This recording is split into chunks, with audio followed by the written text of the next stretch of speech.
One night 2 days ago, I was fishing by the river outside my hometown village. Suddenly, I felt sleepy and fell into the river. When I woke up, I found myself accidentally traveling to a huge battleship. The battleship was surrounded by blue lights, as if waiting for my command. Just as I was trying to understand all this, the system's voice suddenly sounded. "Welcome, Captain.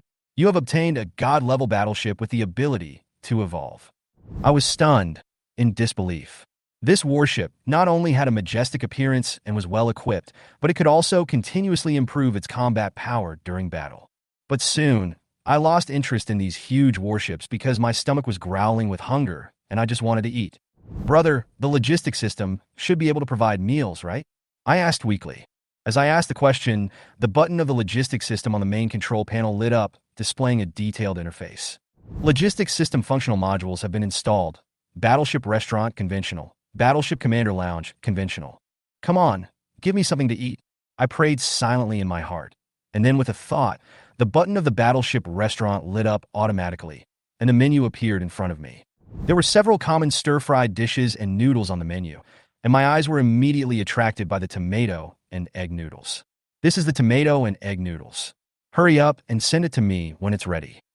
A green light flashed on the bracelet, and about a minute later, a humming sound of a machine was heard behind him, followed by an enticing aroma of tomatoes.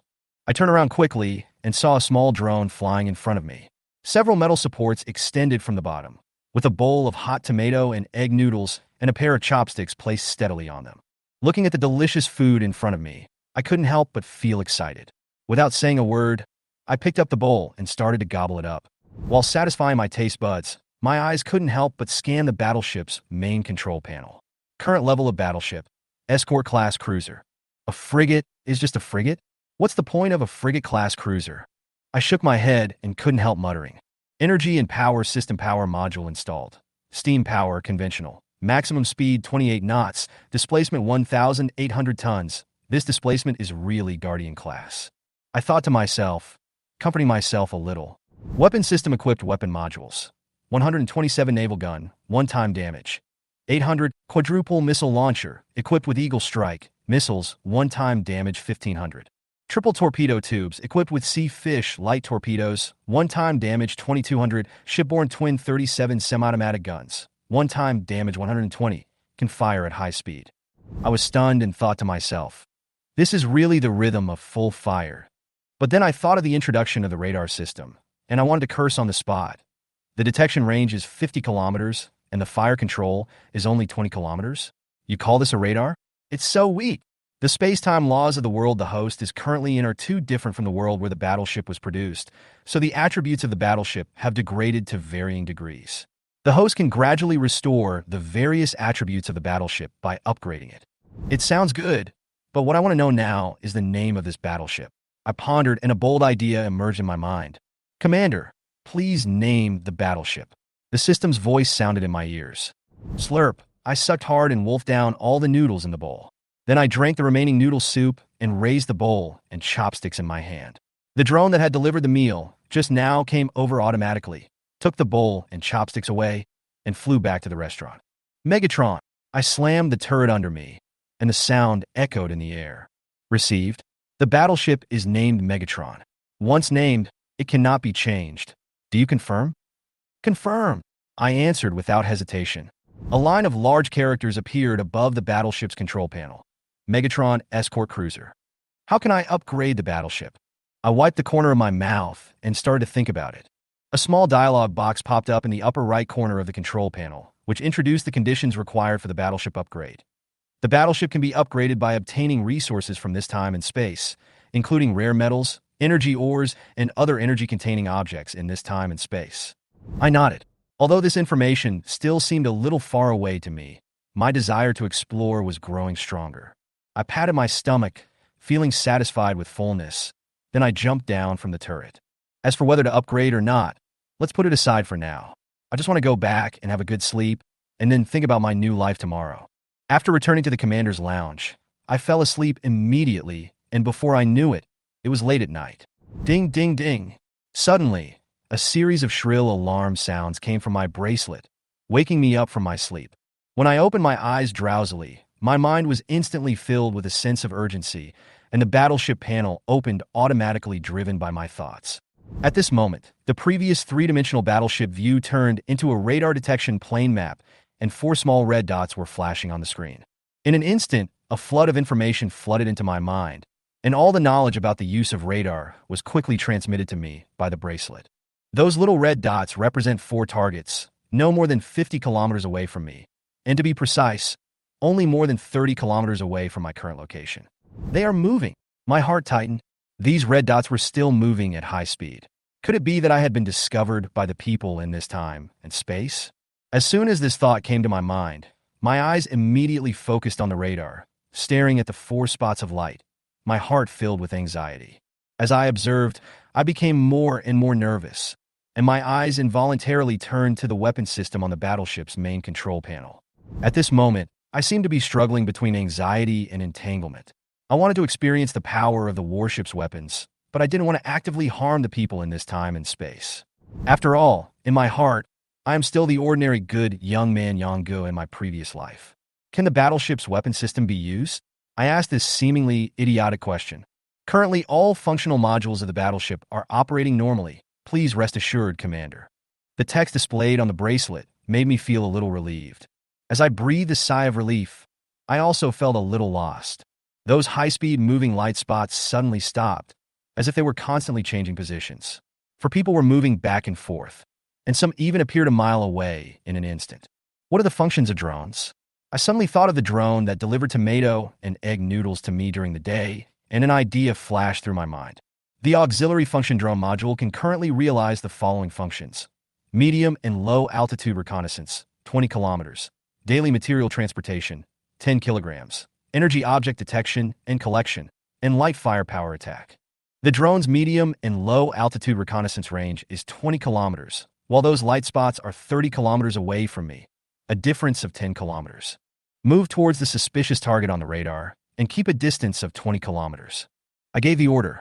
Ding! A green light flashed on the bracelet again, and then a buzzing sound came from inside the battleship, as if new vitality was injected into it, and it began to move slowly.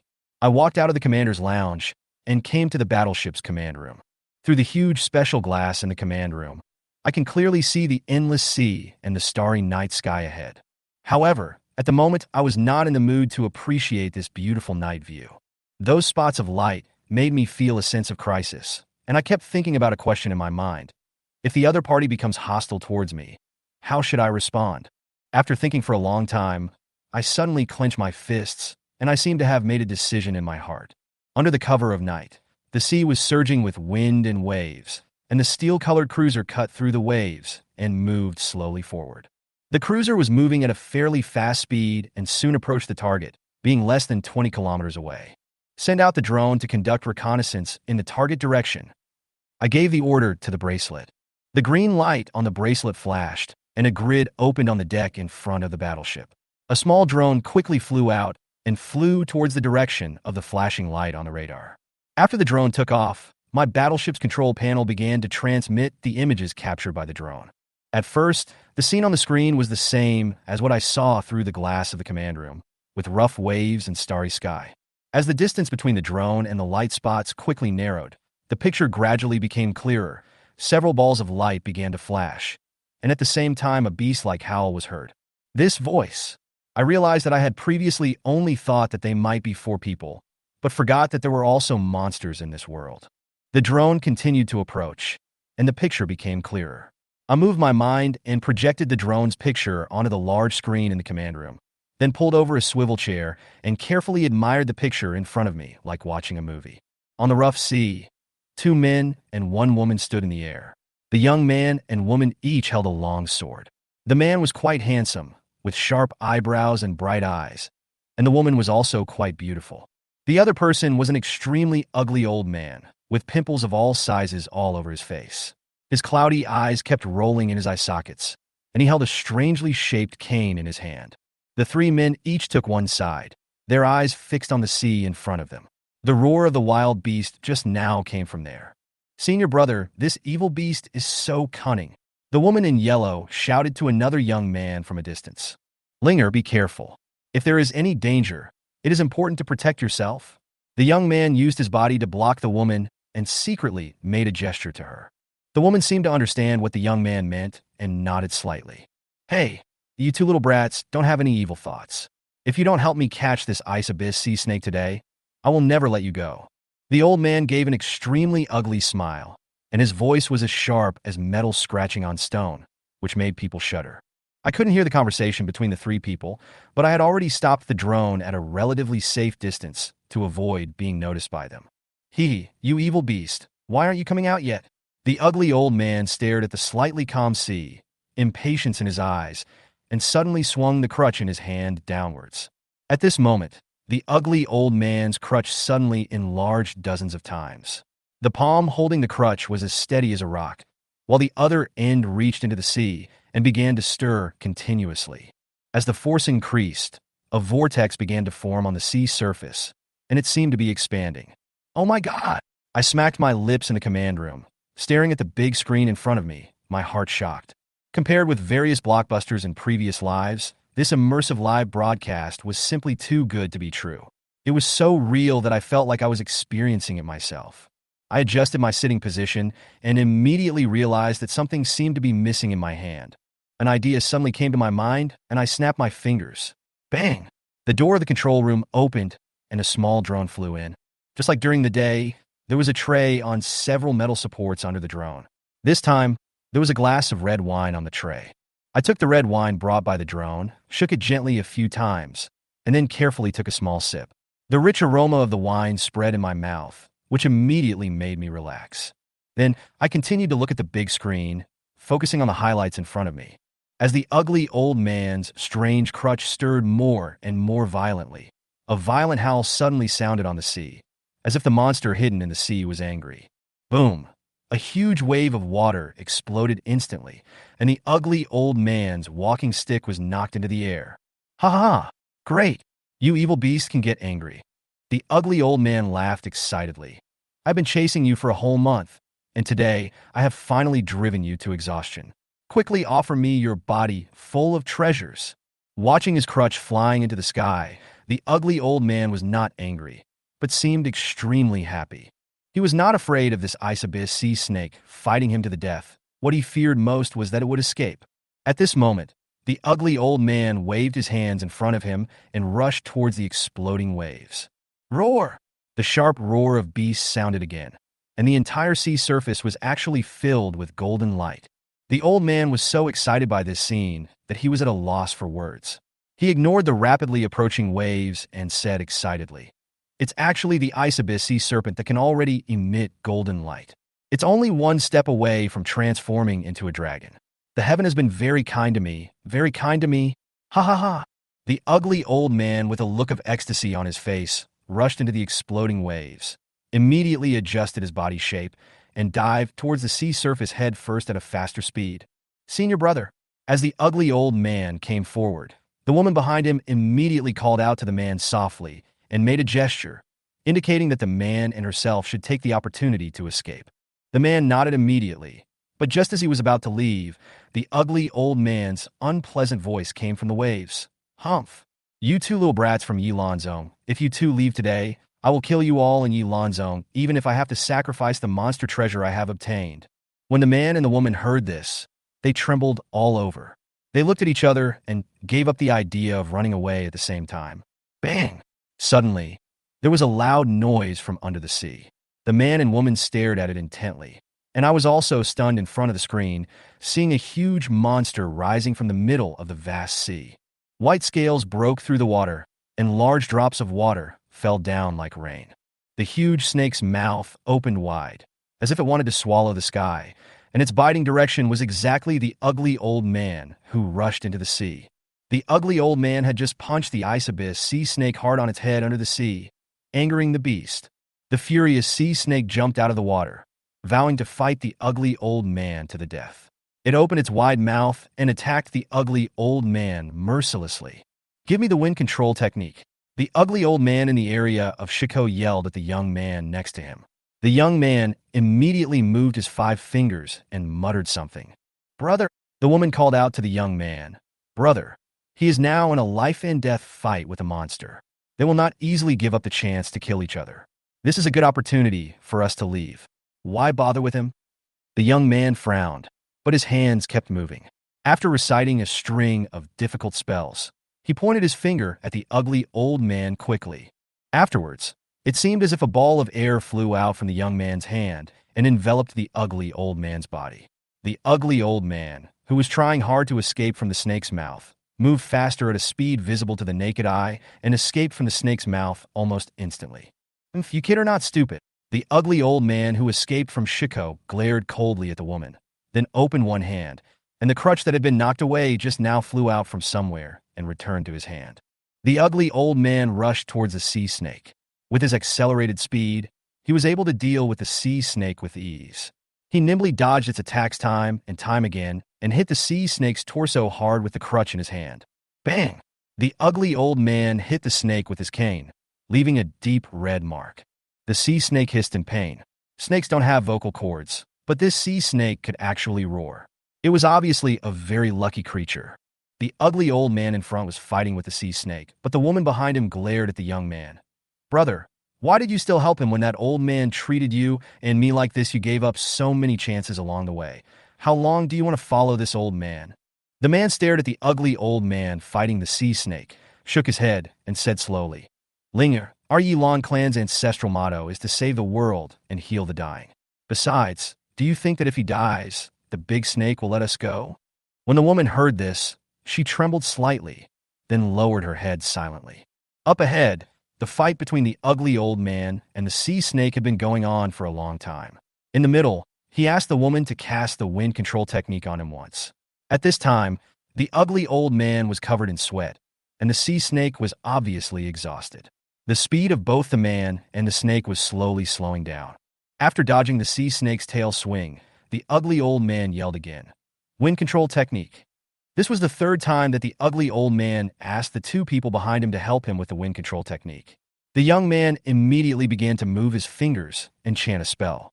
However, just as he finished the first sentence of the spell, he suddenly felt a surge of energy coming from his side. Bang! Puff! The young man spat out a mouthful of blood instantly and turned his head in shock, only to find that the one who attacked him was his junior sister. There was no one else on the vast ocean. At this moment, the man no longer had the shadow of his junior sister behind him. He could only see a pale yellow figure in the night sky ahead. The woman had already flown far away, and she didn't even look at him when she left. In an instant, the young man's heart sank to the bottom and his face turned pale. I was watching this scene stupidly in the command room of the cruiser. I didn't expect that I would witness the sinister side of the world's hearts so quickly. I was unable to react. Obviously, the woman attacked the young man in order to prevent him from granting the wind control technique to the ugly old man, so that she could escape faster and leave the two behind to cover her. Without the blessing of the wind control technique, the ugly old man's speed immediately slowed down. The woman in yellow attacked the young man's vital point from behind. At this point, not only was the young man unable to continue casting spells, but even maintaining his position in the air was extremely difficult. He could only watch the ugly old man continue to fight the giant snake. Me! The ugly old man shouted hurriedly. The world is going downhill. The world is going downhill. At the critical moment, he could only curse briefly, as the fangs of the sea snake behind him were already biting towards him. At the moment the missile was launched from the warehouse, the ugly old man and the young man more than 10 kilometers away noticed the unusual noise here. As warriors who can fly in the air, they know very well that the noise of missile launches over the sea late at night cannot be ignored. But at this moment, neither of them had time to pay attention to what was happening on my side. One was seriously injured, and the other was fighting a sea snake, and they were too busy to take care of themselves. The ugly old man swung his crutch and hit it hard on the huge fangs of the ice abyss sea serpent. He used the force to fly away and barely avoided the fierce bite of the monster. Seeing the ugly old man showing signs of exhaustion, the young man quickly shouted, Senior, I'm seriously injured and can't use the wind control technique on you anymore. I'm afraid you are no match for this beast. Let's find a chance to retreat. The ugly old man made up his mind and responded sternly, Humph, retreat? I have been fighting this evil beast for more than a month, and today I am finally going to succeed. As long as I catch it, my skills will be improved by at least 10 years, and it is not impossible for me to advance to the heavenly martial realm in one fell swoop in the future. As long as there is a glimmer of hope, I will fight this beast to the end. His words revealed his unyielding determination. Boom.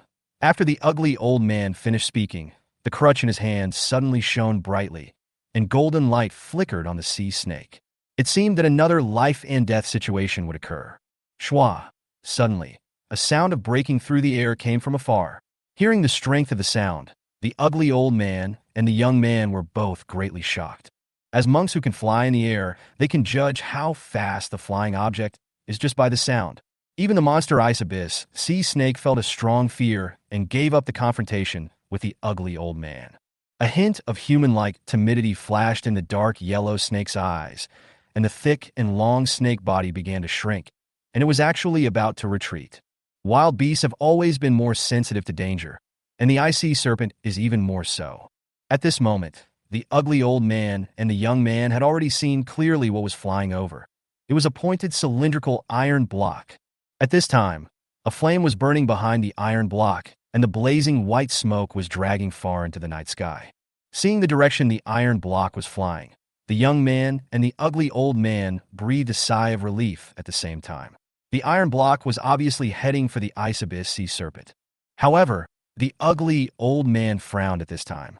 Just now, when he fought with the sea snake, he knew the defensive power of the monster's scales very well. The speed at which the iron block was flying was indeed astonishing, but it might not cause any substantial damage to the sea snake, and it might even be easily avoided by the beast. As a snake monster that was about to transform into a dragon, the ice abyss sea serpent was obviously aware of the threat of the iron block. Panic flashed in its turbid snake eyes, and the entire huge snake body twisted wildly, quickly retracting to the bottom of the sea as it twisted. Seeing the ice abyss sea serpent's reaction, the ugly old man couldn't help but sneer with disdain. A beast is always just a beast. When it sees something strange, it is frightened by the noise. The ice abyss sea snake tried to retreat back into the sea quickly, but its speed was obviously not as fast as that of the iron block. The iron block was about to hit the sea snake's head steadily. At this moment, the ice abyss sea snake suddenly twisted its body and narrowly avoided the iron block. Oh! The young man couldn't help but sigh in disappointment when he saw this. The ugly old man's brows became serious again. Just as he thought, the piece of iron did not seem to cause any harm to the sea snake. However, the next moment, a scene that surprised both the beast and the other man happened. The iron block that had just brushed past the ice abyss sea snake actually changed direction after flying for a distance and flew towards the sea snake again. This incredible scene was obviously beyond the thinking of the ugly old man, the young man, and the monster ice abyss sea snake. This time, the sea snake had no time to dodge. Under the gaze of 6 eyes, the iron block hit its head at a high speed. At this moment, the ugly old man and the young man seemed to see a red light flashing from the tip of the iron block. Boom. Roar! An ear-shattering explosion and the shrill hiss of a sea snake sounded at the same time, and high-temperature waves quickly spread out from the point where the iron block collided with the snake's head. Thick smoke billowed in the air, pieces of blood rained everywhere, and the powerful shock wave blew the ugly old man and the young man away, and even their clothes melted due to the high temperature. After the shock, the ugly old man and the young man were already seriously injured, and their condition was even more horrible.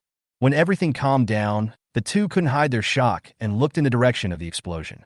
The thick smoke gradually dissipated, and a thick snake body fell from the sky. However, only the snake body fell, and the snake head was missing along with a small half of the snake body. In the cruiser command room, a dialog box popped up on the control panel in front of the bracelet. The Eagle Strike missile successfully hit the target, causing damage, followed by a rapidly rising number, and finally stopped at 1742, unable to change anymore. 1,742 points of damage caused. I felt excited. This attack was obviously very powerful. On the radar map, the original 4 light spots became 3 after the woman escaped, and now became 2, one of which was flickering. Ding! The drone has detected an object containing an energy source. Do you want to pick it up? This prompt made me excited. Pick it up, I answered without hesitation. Objects containing energy sources are life to me. The drone that was originally parked on the sea and silently broadcasting live to me suddenly moved and flew rapidly towards the area where the Eagle Strike missile had just hit the sea snake. At the same time, the ugly old man seemed to realize something. He immediately urged his body and rushed towards the smoke that had not yet dissipated. After a series of battles with sea snakes, the ugly old man was already exhausted, and his flying speed was not fast, but he was relatively close to the body of the sea snake and arrived before the drone. Ding! The drone has discovered that the target is attempting to steal the energy source object. Should we attack? I was stunned. After all, I came from a civilized world, so how could I have had this kind of experience? But then I made a decision. Send a warning to the other party. If the other party insists on snatching it, then I gritted my teeth. Attack!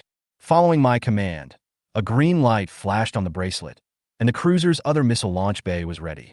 At this time, the drone also flew to the area where the ice abyss sea snake died, only 100 feet away from the ugly old man. If that old man tries to take my energy source object, don't blame me for being rude. I thought to myself, the tension gradually rising. At this moment, the situation ahead is becoming increasingly tense, and everyone is racing against time, waiting for the next critical moment to arrive. The ugly old man obviously also noticed the drone in front. Thinking of the piece of iron that exploded just now, he felt an inexplicable fear of such iron things. Although the drone in front of him was slightly smaller than the iron block just now, even if its power was only 1/10 of that of the iron block, it would probably be able to seriously injure him. Thinking of this, the ugly old man stood in the air, not daring to move for a moment. The drone slowly rose into the air, accompanied by the sound of the machine operating. Its bottom hatch opened to both sides, revealing a small heavy machine gun. Looking at the black muzzle of the gun, the ugly old man felt a chill rising from the soles of his feet. Although he didn't know what it was, his warrior's intuition told him that this thing was very threatening to him. This is Megatron's shipborne drone. We are reminding you now. Please leave, otherwise you will bear the consequences at your own risk. The drone's electronic voice sounded clear and firm. I repeat, this is Megatron's shipborne drone. I remind you now.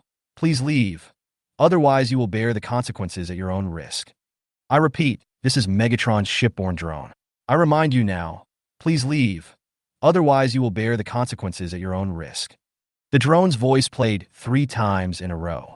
The ugly old man looked up at the night sky and saw something flashing green light falling from above. The ice abyss sea serpent's monster crystal core was also blown into the sky by the airflow from the missile explosion and was now falling down. The ugly old man had a vague feeling that if he tried to snatch the crystal core of the monster, the drone in front of him would never give up. After weighing the pros and cons for a long time, he finally spoke. Excuse me, who is this expert from? He bowed and asked the drone. The green monster crystal core in the sky was about to fall in front of the 2 people. Under Yang Ji's instructions, the drone ignored the ugly old man and flew directly towards the green object. During the flight, the heavy machine gun mounted below the drone suddenly turned its muzzle and aimed at the half of the snake's body that had not yet sunk below the sea. Then a tongue of fire flashed from the muzzle, and boom, the dull sound of a heavy machine gun rang out. The loud noise startled the ugly old man who was not far away. He looked down at the half-body of the ice abyss sea snake and instantly discovered a row of bloody holes on it. Afterwards, the heavy machine gun turned again and aimed at the ugly old man. At this moment, the ugly old man's heart tightened. Just now, he just felt that this heavy machine gun might pose some threat to him. But now it seems that this is clearly a being that can kill him at any time. He knows the defense of the ice abyss sea snake very well. His crutch can only leave a mark, while the other party can easily punch a row of bloody holes on it. Instantly, the ugly old man felt his whole body go cold. Without saying a word, he stepped back a long way, even feeling a little proud in his heart. The opponent is so powerful, yet he was so polite to me just now. After retreating, the drone quickly collected the ice abyss sea serpent crystal core that fell from the sky into the cabin. Afterwards, Yanggu in the cruiser command room received a message from the drone. We have picked up the energy crystal core from the ice abyss sea serpent, which contains 1,400 energy points. Do you want to return? Points. This number made me jump up from my swivel chair. I had only used 1 missile in the previous battle, which cost no more than 50 points of energy, but now I have recovered more than 20 times that. Return! I gave the order hurriedly, and the drone immediately began to return along the same route it came. The ugly old man could only watch the drone leave silently, not daring to make any move. After the drone flew away, the ugly old man and the seriously injured young man left in another direction together. The two men were flying in the air. Not long after they flew, the young man suddenly started coughing violently. He could no longer hold on and fell into the vast ocean below. The ugly old man stopped in the air and watched the scene coldly, with no intention of helping at all. It was not until the young man fell into the sea that he raised his head, his eyes looking in the direction where the drone had just left. The monster crystal core that had been with him for more than a month was gone just like that. As a master at the Earth Martial realm, he still felt a little bit unhappy about this. These are just some mechanical tricks. Ma's things have always been strong on the outside, but weak on the inside. Once someone gets close to them, they will be manipulated at will. He muttered to himself, his face full of unwillingness and annoyance. On the deck of the cruiser, the drone returned to the cabin with the monster crystal core, and Yanggu received a new prompt on the control panel. Received 1,400 points of reserve energy. The huge three-dimensional view of the battleship below the control panel showed that the originally full yellow energy bar now showed that there were 930 energy points left, and behind this energy bar appeared another light yellow energy bar with the number 1,400. Why are there only 930 points of energy left? Shouldn't it be 950 points? I wondered. I only used 50 points of energy to launch the Eagle Strike missile. So how come 70 points were gone all of a sudden? A line of words appeared on the control panel. The battleship needs to consume 20 energy points to maintain daily operation, which will be automatically deducted at 12 a.m. every day. Oh, that's how it is? It suddenly dawned on me. Come to think of it, the noodles I ate, the red wine I drank, the movement of the warships, and the operation of the drones all require energy. In total, only 20 points are needed a day, which is indeed not much. I looked at the two energy bars and asked, what's the difference between these two energy bars? The bright yellow energy bar is the main energy bar. The energy in the main energy bar can only be consumed by the battleship. The light yellow energy bar is the secondary energy bar. It can be used to replenish the main energy bar, upgrade the battleship system, modules, or purchase new functional modules. When I heard that I could purchase new functional modules with energy, I immediately became interested. How do I purchase them? The energy points required to open the mall system function are 10,000 points. The host currently has insufficient energy points and cannot open it. 10,000 points? I secretly smacked my lips.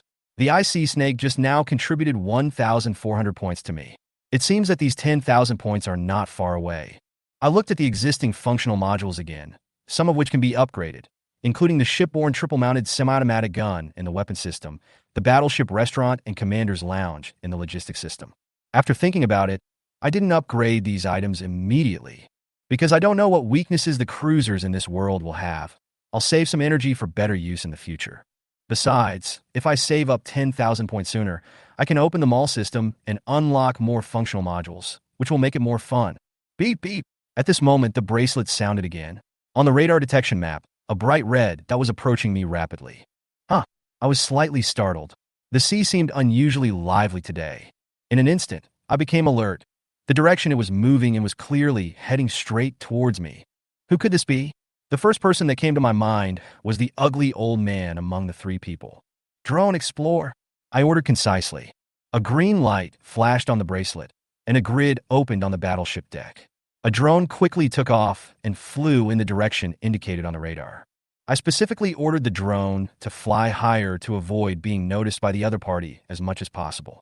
However, the noise made by a drone when flying in the air is quite loud.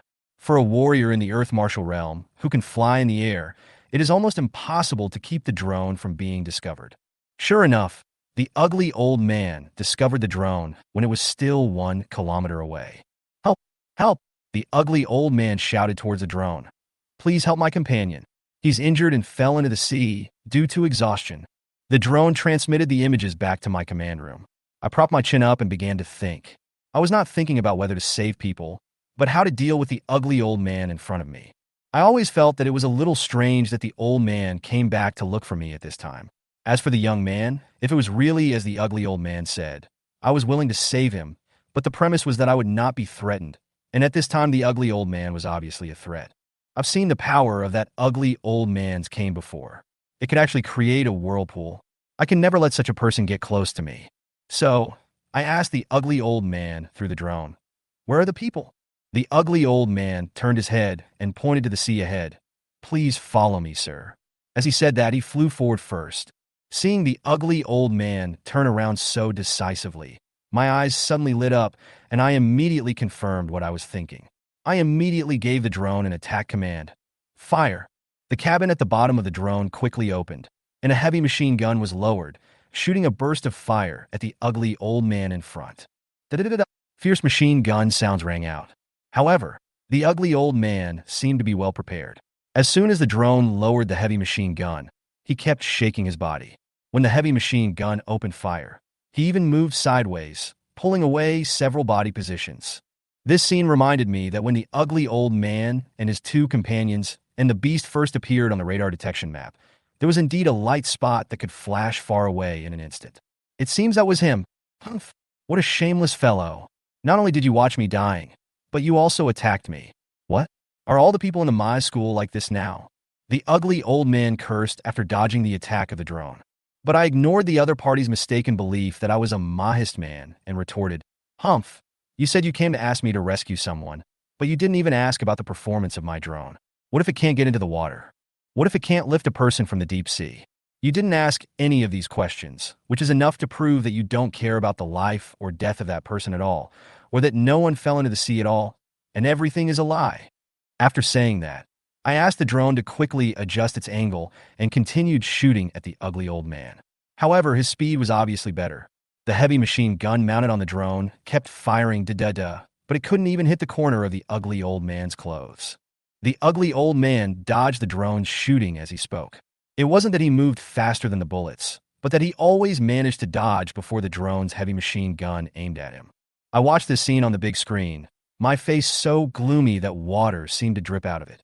I was just thinking about my shortcomings, but they were pointed out so quickly. Come back. I gave the drone the order to return without hesitation, with a hint of ruthlessness in my eyes.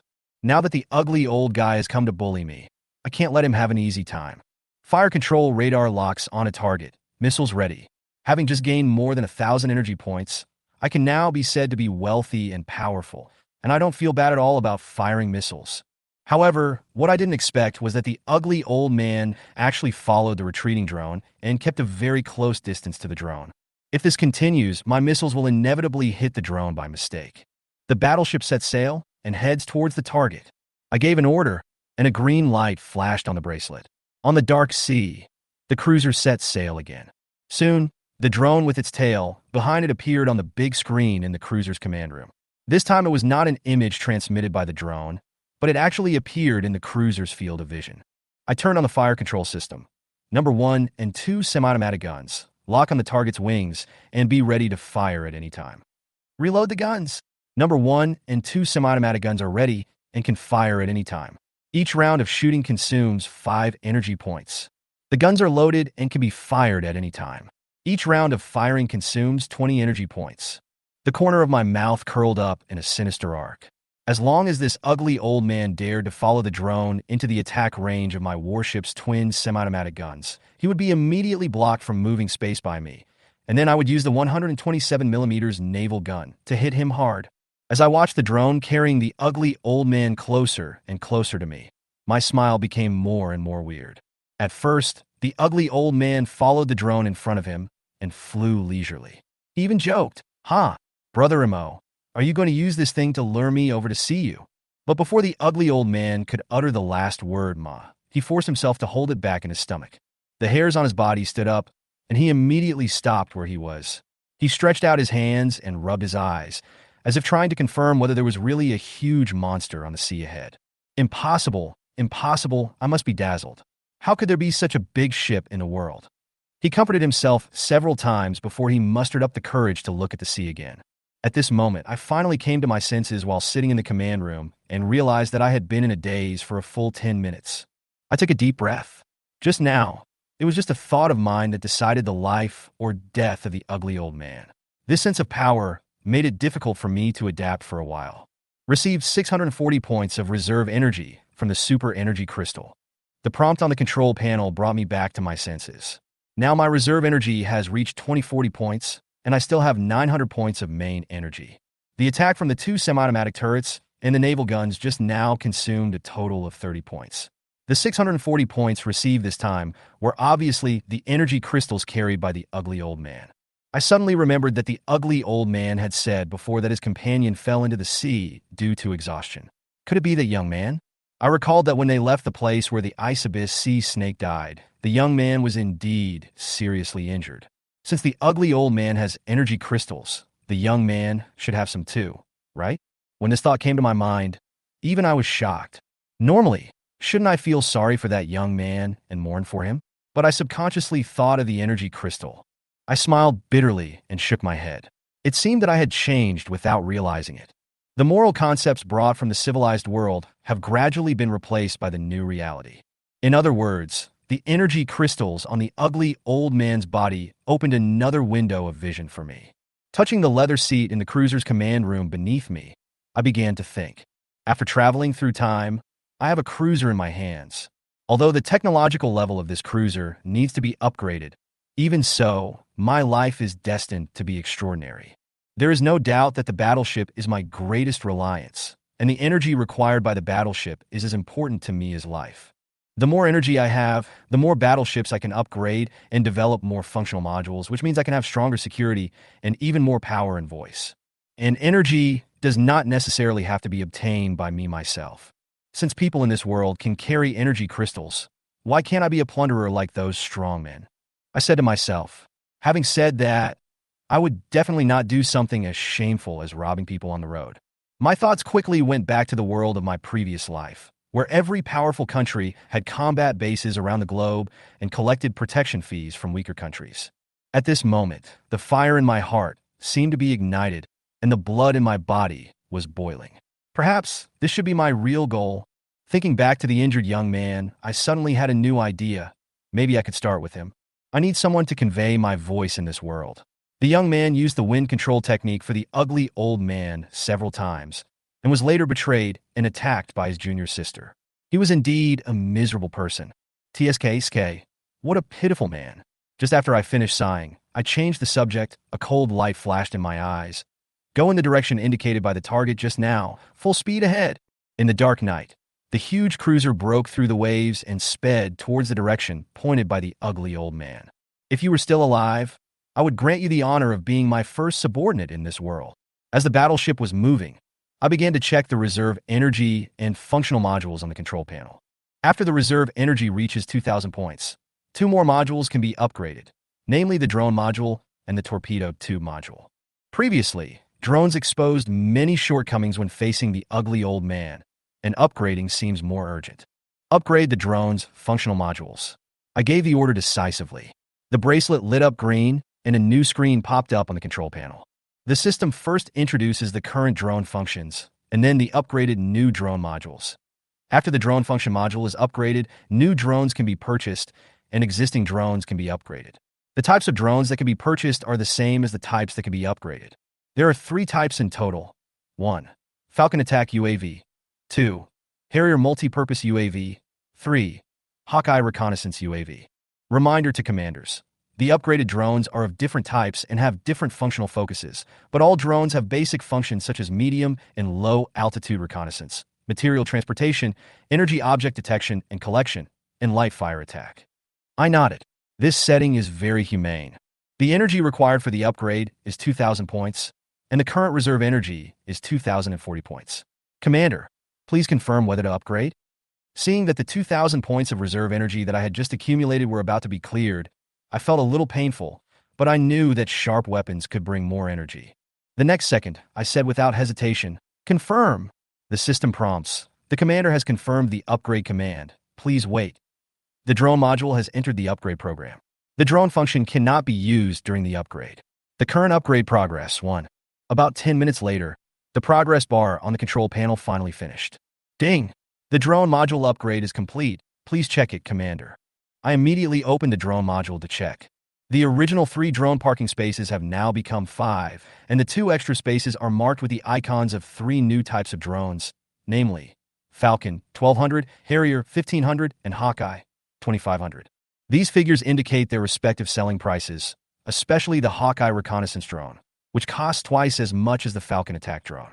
In addition, the 3 existing drones are also shown to be upgradable. Originally, I was planning to upgrade 2 attack drones and 1 multi-purpose drone first, but after seeing the price of the Hawkeye drone, I decided to upgrade it first. After all, upgrades are free, but future purchases cost energy. As I gave the order, the 3 drones entered upgrade mode at the same time. This process is much slower than the previous upgrade of the entire drone functional module. As I waited, I watched the movements on the radar map. As the cruiser moved forward, I soon spotted a rapidly flashing red light on the radar detection map. This means that the target's life force is very weak and the target is clearly in danger. The cruiser stopped near the flashing red dot. The sea, shrouded in darkness at night, was pitch black. It was undoubtedly an extremely difficult task to find a person in such an environment.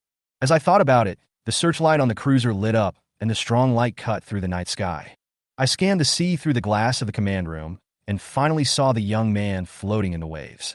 At this moment, a message came from the control panel.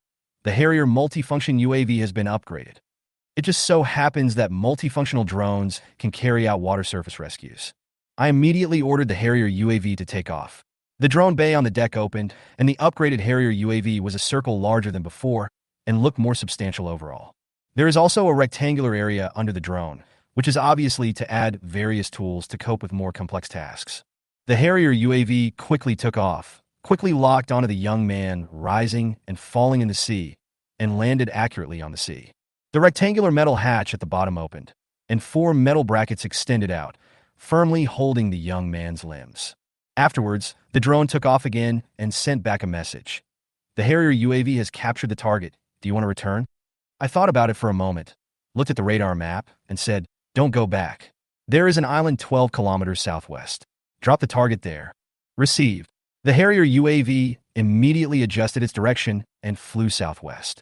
I watched all this on the big screen in the command room and felt relieved. The light spot on the radar detection map still exists, which means that the young man's life is temporarily safe. Next, we can only wait and see when he will wake up. Soon after, the Harrier drone had placed the young man on the island and returned to the cruiser to enter the cabin. At this point, the night storm finally subsided, and I returned to the commander's lounge, ready to go back to sleep. Before going to bed, I instructed the bracelet. Remind me when the target's life breath on the island stabilizes. The bracelet glowed green, and the mission was confirmed. I slept particularly soundly that night, and had a long dream that seemed like the changing of 4 seasons, until I woke up naturally. After opening my eyes, the first thing I did was to open the virtual control panel and check the drone module. The upgrades to both the Falcon and Hawkeye drones have been successful, and compared to the changes to the Harrier, the upgrades to the Falcon and Hawkeye are more subtle. The firepower of the Falcon drone has been significantly improved, and its flight speed is also much faster than before, reaching twice as fast as before. The heavy machine gun base of the Falcon UAV can rotate freely, which improves the flexibility of aiming. The detection range is extended to 30 kilometers, greatly enhancing its practicality. As for the Hawkeye drone, I was amazed by its detection range, 100 kilometers. That's twice the detection range of my radar. The Hawkeye drone has become an active reconnaissance radar, displaying a panoramic view within 100 kilometers in real time, and its flying speed is 3 times that of the first-generation drone. Seeing this, I can't help but sigh. It's expensive and it makes sense. Then I turned my attention to the radar detection image to check the situation on the island. The red light on the island has turned green, and the flashing frequency has gradually slowed down, indicating that the young man's vital signs have stabilized, but he is not yet fully recovered. It was already daybreak when I came to the command room.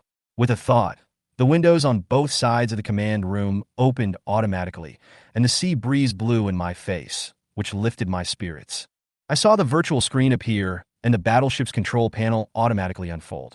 The radar detection image showed that the green light spot on the island had stabilized and was no longer flashing, which meant that the young man was no longer in danger. The Falcon drone is ready to go. I gave the order to the bracelet and then returned to the command room. Although I can command a warship from anywhere, giving orders in the command room always gives me a special sense of ritual. The drone cabin on the deck was opened again. The upgraded Falcon drone was slightly larger than before, but its appearance had not changed much. Accompanied by a gust of air, the Falcon drone took off and quickly flew towards the small island in the southwest. On the small island, the waves kept hitting the shore. The young man was sitting on the slope, staring blankly at the sea. He probably didn't expect that he could survive, but the joy of survival obviously failed to dilute the sadness in his heart. The scenes that happened last night kept flashing in his mind. Why linger? The young man's face was full of pain. He lowered his head in annoyance and kept slapping the place where he was attacked with his hands. Puff! As he slapped hard, his old wound was agitated and he spat out a mouthful of blood. At this moment, a buzzing sound came from the sky. The young man looked up and saw the familiar aircraft above his head. He recognized it. This was the machine he had seen last night, which had easily opened a row of bloody holes in the body of the ice abyss sea snake. But he did not panic. Instead, he stood up, saluted respectfully to the Falcon drone, and said, "I don't know who you are, Senior, but you saved me." The drone's electronic voice responded, "Not bad." Upon hearing this, the young man immediately knelt on the ground and kowtowed 3 times, then stood up and said, "I am Yi Xinghan, the Junior. Thank you for saving my life. Saving you is conditional." The Falcon drone responded calmly, "Senior, please feel free to say it.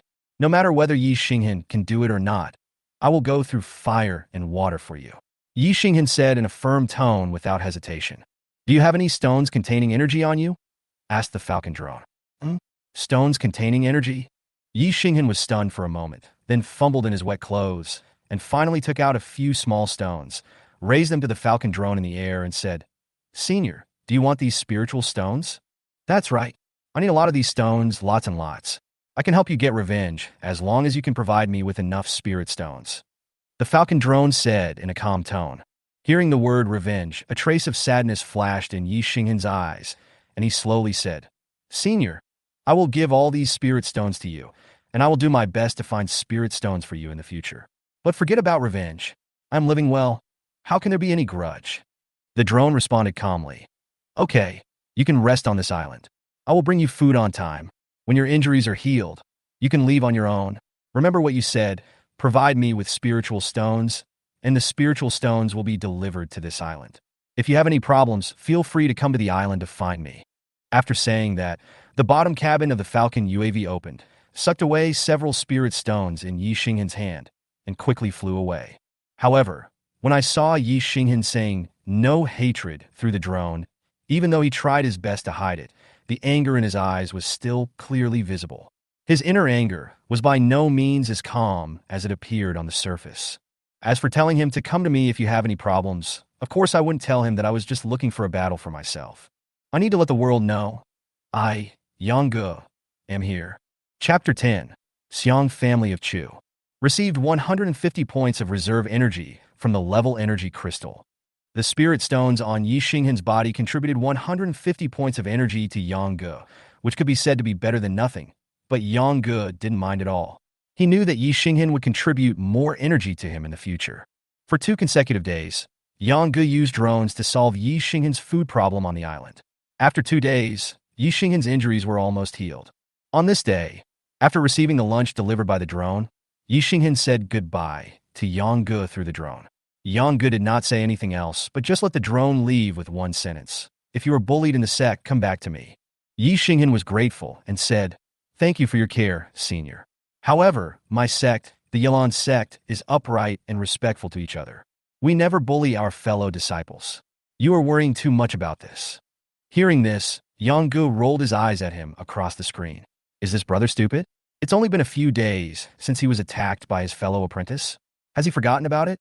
But that's okay. If I don't let him become completely disappointed with his sect, how could I let him come back to me to help him? Yi Xinghan seemed to have also remembered that he was attacked by his junior sister. A gloomy look flashed in his eyes, and he whispered, "As for the sneak attack by the junior sister the day before yesterday, it must have been because the junior sister was angry at the moment. She was just angry at the junior's incompetence, so?" Yi Xinghan couldn't continue speaking halfway.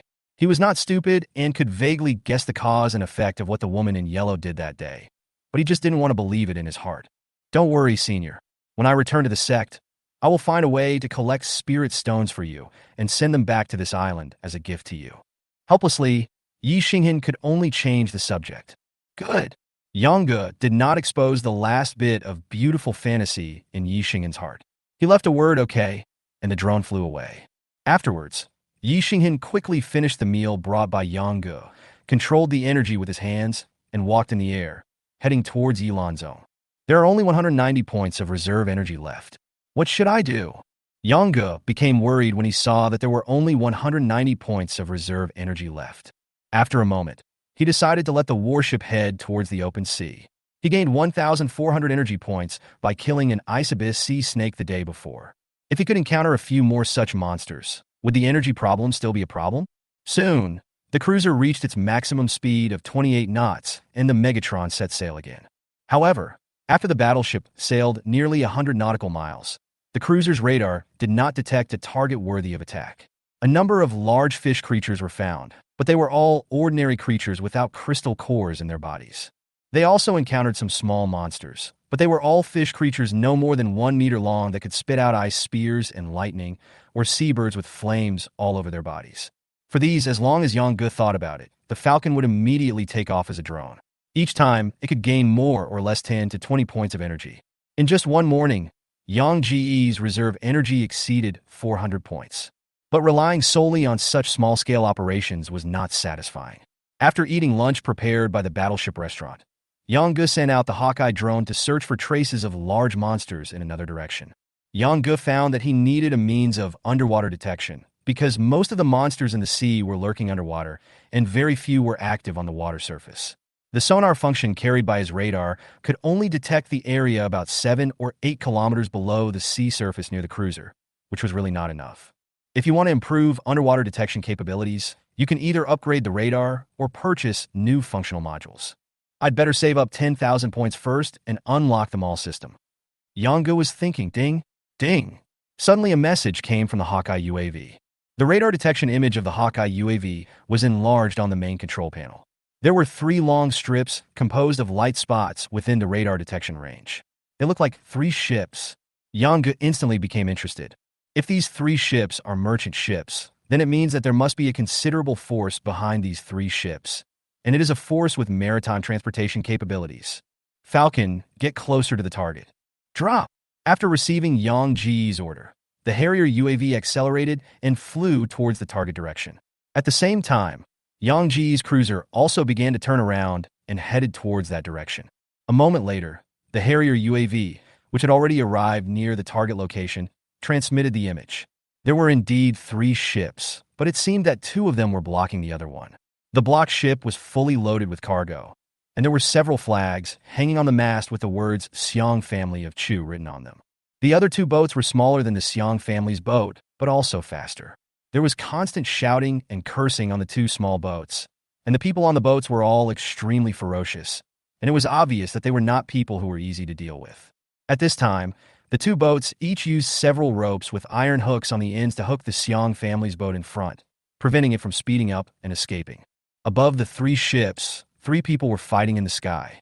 One of them, a middle-aged man in gray, was fighting 1 against 2 and was clearly at a disadvantage. Falcon, come closer and see what's going on over there.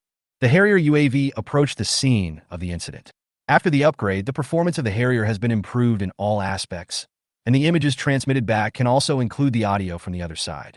Among the 3 people fighting fiercely in the sky, the middle-aged man in gray was fighting the 2 in front of him and cursed, "You ignorant thieves! Do you know that this is a merchant ship of the Seong family of the Chu royal family? Today you have been greedy, and tomorrow your heads will be hung on the city gate for public display." Ha ha ha! The 2 people opposite the middle-aged man were both dressed in black. One of them held a huge machete in his hand. He laughed loudly. "Don't talk nonsense. No one on your ship can escape today. Who would know that it was our brothers who did it? Brother, stop talking nonsense with him. Kill him quickly and go down to support our brothers." Another man in black suddenly yelled, and while the middle-aged man was talking, he swung the 2 daggers in his hands and rushed forward to kill him. Boom, boom. 2 loud noises were heard one after another, and the 2 chasing boats below had collided with the Seong family's big boat. Bang, bang, bang. As rows of wooden boards were put on the Seong family's big boat, the people on the 2 small boats began to rush towards the big boat one after another. When Yonge and the cruiser saw this scene, he was really impressed when someone handed him a pillow just as he was dozing off. Such a large merchant ship must belong to a large family. Why not make a deal with them? Chapter 11 Waiting. Kill. Come on. You wolf cubs wandering on the sea. All the spoils on the ship belong to us. And the women. Ha ha ha ha. There was wanton laughter on the 2 robbery ships. It was obvious that these people were accustomed to robbery at sea. They were a group of bloodthirsty pirates. Compared with the wildness of the pirates, the atmosphere on the Xiong family's ship opposite was extremely tense. Even through the screen, Yongge could feel the deep despair in the hearts of everyone on the Xiong family ship. His 5 fingers bounced back and forth on the armrests of the leather swivel chair in the command room, without giving any instructions to the drone. The guards of the Xiong family were standing at the edge of the deck with weapons in hand. Several guards were trying hard to destroy the wooden boards. At that moment, messy and heavy footsteps sounded from the other side of the boards. Swish! A huge axe swung across, and several Xiong family guards who were struggling to push the wooden board away had their heads tumbling off in an instant. Hot blood splattered high, splashing a large amount on the bodies and faces of the guards behind them. The man holding the huge axe was a sturdy man. He swung the axe in his hand as if it was nothing. The Xiong family guards who were originally guarding the wooden board were immediately thrown backwards, and each of them had a cut deep enough to see the bone. The sturdy man holding a huge axe was the first to jump from the wooden board onto the Xiong family's big ship. Bang! The figure as strong as an iron tower landed on the deck, and it seemed to cause the entire Xiong family ship to shake violently twice. Looking at the sturdy figure, Yongge touched his chin. The command room was silent. After jumping onto the boat, the sturdy man looked around. The Xiong family guards in front of him retreated one after another, and no one dared to step forward. Seeing this, the sturdy man raised a cruel and sinister smile. He raised his head and shouted at the 3 people fighting in the sky. "Kill that old man. There are only a bunch of losers down there. We don't need you 2 anymore." After saying that, the sturdy man grabbed the huge axe and rushed towards the crowd of Xiong family guards opposite. The huge axe swung violently, causing a bloody storm among the Xiong family guards. The pirates behind the sturdy man followed him closely and soon beat the Xiong family guards to a pulp. Evil ghost, evil ghost. Ah! From time to time, the Xiong family guards who died tragically burst into violent cries. At this time, on the deck of the Xiong family's large ship, a young woman was trembling all over as she watched the scene on the deck. Her originally watery eyes now only showed endless fear and forced calmness. "Sister, sister, did our guards drive away those pirates?" Behind the woman, a boy who looked no more than a teenager was hiding in the corner with his legs hugged. He didn't even dare to look at what was happening on the deck. He could only ask the woman in a crying voice. Yongge could not see what was happening inside the ship. At this moment, the deck was littered with the tragically dead Xiong family guards. Large pools of blood were flowing back and forth as the ship swayed. The entire deck was filled with shocking blood and the cries of dying people. In the cruiser command room, the restaurant drone brought Yongge a glass of refreshing red wine. The goblet swayed slightly in his hand. The almost transparent red wine in the glass seemed to blend into the same color as the blood on the Xiong family ship ahead. Silently watching the images transmitted back by the drone, Yongge witnessed the Xiong family guards being slaughtered by pirates. He did not issue any instructions to the warship until the last standing Xiong family guard fell. He was waiting for the moment when the people on the ship were most desperate, waiting for the moment when his own interests could be maximized. Puff! In the sky, the middle-aged man in gray suddenly spat out a mouthful of blood. Facing the combined forces of the 2 opponents, he was still no match for them. He staggered down from the sky and landed on the deck. Bang! The middle-aged man couldn't even stand steadily. He could only kneel on one knee on the ground, supporting himself with one hand to prevent himself from falling down. Bang, bang! There were 2 loud bangs, and the 2 people who had besieged him in the sky before also fell down. Then they took off the veils covering their faces, and each of them stared at the middle-aged man with a sly smile on their face. "Uncle Jean!" On the deck, the woman screamed at the middle-aged man. "Uncle Jean? It seems that you are the bodyguard of this brother and sister. Zhongwen?" The battle on the deck was drawing to a close. Most of the Xiong family's guards were killed or wounded. A sturdy figure holding a giant axe came over, looked up at the woman on the deck, and had a filthy smile on his face. "Uncle Jean? Don't be impatient, little girl. I'll ask you to call me Grandpa later." "Ha ha!" The burly man's dirty words made the woman extremely ashamed and angry. Tears welled up in her eyes, and her right hand involuntarily touched her left arm, where a dagger was hidden. If something really happened, she would rather die. Hearing the noise outside, the boy behind the woman began to sob softly. "Sister, did Uncle Jean win? Is it safe outside now?" The woman closed her eyes helplessly, and 2 lines of tears flowed down. 20 kilometers away, on the cruiser, Yongge put the empty wine glass back on the drone tray, stretched his neck slightly, and a faint voice rang out. Activate the weapon system, prepare the missiles, aim the fire control, and target the northern one of the two pirate ships. 50 energy points to launch the Eagle Strike missile. The current energy points are 890. Do you confirm the launch? Don't confirm yet. Wait a little longer. On the Xiong family boat, the middle-aged man in gray looked at the burly man holding the giant axe, then looked at the two brothers who had besieged him before, and said in hatred, "Humph! I didn't expect that the famous East China Sea twin dragons and the Sea Sand Ghost would join hands to bully two orphans in the same family. They are really shameless." TSK. Zhongwen, that's not what you just said. The man holding two short knives among the two who had besieged him earlier started to taunt him. Just now, you, Zhong, we're talking about the royal family of Chu all the time. How come the royal family of Chu you were talking about has now become an orphan? The sturdy man holding the giant axe showed an extremely ferocious smile on his fleshy face. We don't want to, but the money given by the god of wealth is too much. As he spoke, the sturdy man walked up to Zhongwen, looked down at Zhongwen, who was half kneeling on the ground, leaned over, and continued, "Even if we divide it between the two of us, it's still very considerable." Snort! After the sturdy man finished speaking, the man with the dagger who was standing behind and speaking just now suddenly became unhappy. "Haisha Ghost, let me remind you that it is for 3 parties to divide it." After this man finished speaking, the man next to him, holding a long machete, also looked at the burly man in front with a sharp look. Look at my memory. It's 3 parties, it's 3 parties. You two brothers have to settle the accounts clearly. The sturdy man known as Sea Sand Ghost turned around and laughed at the two men. In the cruiser's command room, Yang Ji's breathing was as steady as ever. He had gradually adapted to this world that followed the law of the jungle. Emission. 2 brief words were uttered, and the energy point on the battleship's control panel, which had originally been 890, became 840. On the deck of the cruiser, a missile launch bay that had already adjusted its direction suddenly burst into flames, and a slender-looking missile dragged a bright red flame in the gushing smoke and rushed into the sky. Chapter 12, Immortal Secret Treasure. It was getting dark, and the sun was setting in the west. The evening breeze made the woman's clothes flutter by the boat's side, and the afterglow of the setting sun left a faint blush on her body.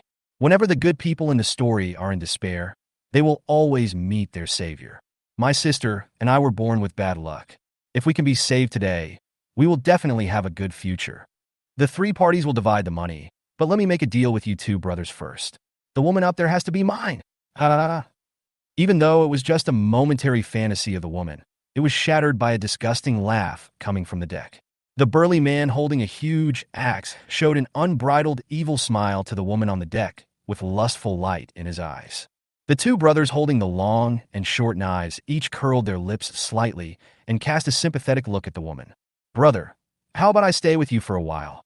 The second brother holding a dagger whispered to his eldest brother beside him. "No, this woman has nothing to do with us. It's not worth offending the Sea Sand Ghost for her. Besides, the Sea Sand Ghost has already given in to us." Hiss! There was a slight strange noise coming from the sky, which was heard by everyone, but no one paid attention to it. In this windy and rough sea, it was normal to hear some strange noises from time to time. Cough, cough, poof. Zhongwen, who was half kneeling on the ground, suddenly burst into a violent cough. Every time he coughed, he spoke up blood, and tiny pieces of flesh could be seen in the blood. "Oh my, Uncle Zhong, how did you get hurt like this?" These 2 brothers really didn't know how to control their severity. "But don't worry, Uncle Zhong. I will take good care of that little bitch for you in the future. Haha." The Sea Sand Ghost squatted in front of Zhongwen and patted Zhongwen's face while joking. Suddenly, the seriously injured Zhongwen exploded instantly. He opened his bloody mouth and bit the Sea Sand Ghost. Ah! A scream was heard as Zhongwen bit the Sea Sand Ghost's ear. He then used all his strength in his mouth to make the Sea Sand Ghost scream in pain. "Let go, let go!" The Sea Sand Ghost was furious when he was suddenly attacked. Seeing that Zhongwen was biting his ear and refused to let go, he slapped Zhongwen. Sizzle! A sound of flesh tearing was heard, and a rain of blood fell around the Sea Sand Ghost. Zhongwen flew backwards, his mouth full of blood and flesh, biting a bloody thing. "Uncle Zhong!" the woman on the deck shouted anxiously. "Pooh!" After Zhongwen fell to the ground, he spat out what was in his mouth. Only then could everyone see clearly that what Zhongwen had just bitten off from the sea sand ghost's head was his ear. Ha ha ha ha! Zhongwen burst into an indistinct laugh. Great, great! Half of Haishigui's face was covered in flowing blood. He stared at Zhongwen on the ground, his chest heaving violently, and the anger in his eyes seemed like it could burst out at any time. Whoosh!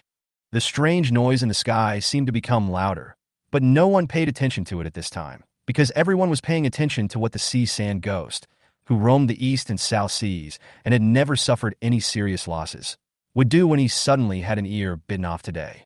The two brothers of the twin dragons in the East China Sea also looked like they were enjoying the fun, each with an amusement expression on their face. At this time, the face of the sea sand ghost was ashen. He was like a wild beast that could burst out and devour people at any time. He reached out his hand and touched the blood that kept dripping from his face. Suddenly, the sea sand ghost smiled and said to Zhongwen with a smile, "Hey, it feels good, right? Okay, I'll show you something even more satisfying next." After saying that, the sea sand ghost strode to the door of the ship and kicked it open. The women and boys upstairs all changed color, and Xiang Ning's hand touched his arm again. Thump, thump, thump. Heavy footsteps sounded from the stairs outside. Xiang Ning took out the dagger hidden in her arm. She looked downstairs at the ship full of pirates and her own guards who had all fallen to the ground. She closed her eyes in despair. The cold dagger was pressed against his chest. Every time footsteps sounded behind him, the hand holding the dagger tightened its grip. Swoosh! The strange noise in the sky became louder and louder, and this sound gradually attracted more people's attention. It seemed that some people had heard that this was not an ordinary sound on the sea. Xiang Ning also heard the strange noise in the sky. She turned her head to look at the sky, which was already full of red clouds under the setting sun. She vaguely remembered her father saying that masters of the earthly martial realm could fly in the air, and masters of the heavenly martial realm could even cross space at an extremely fast speed.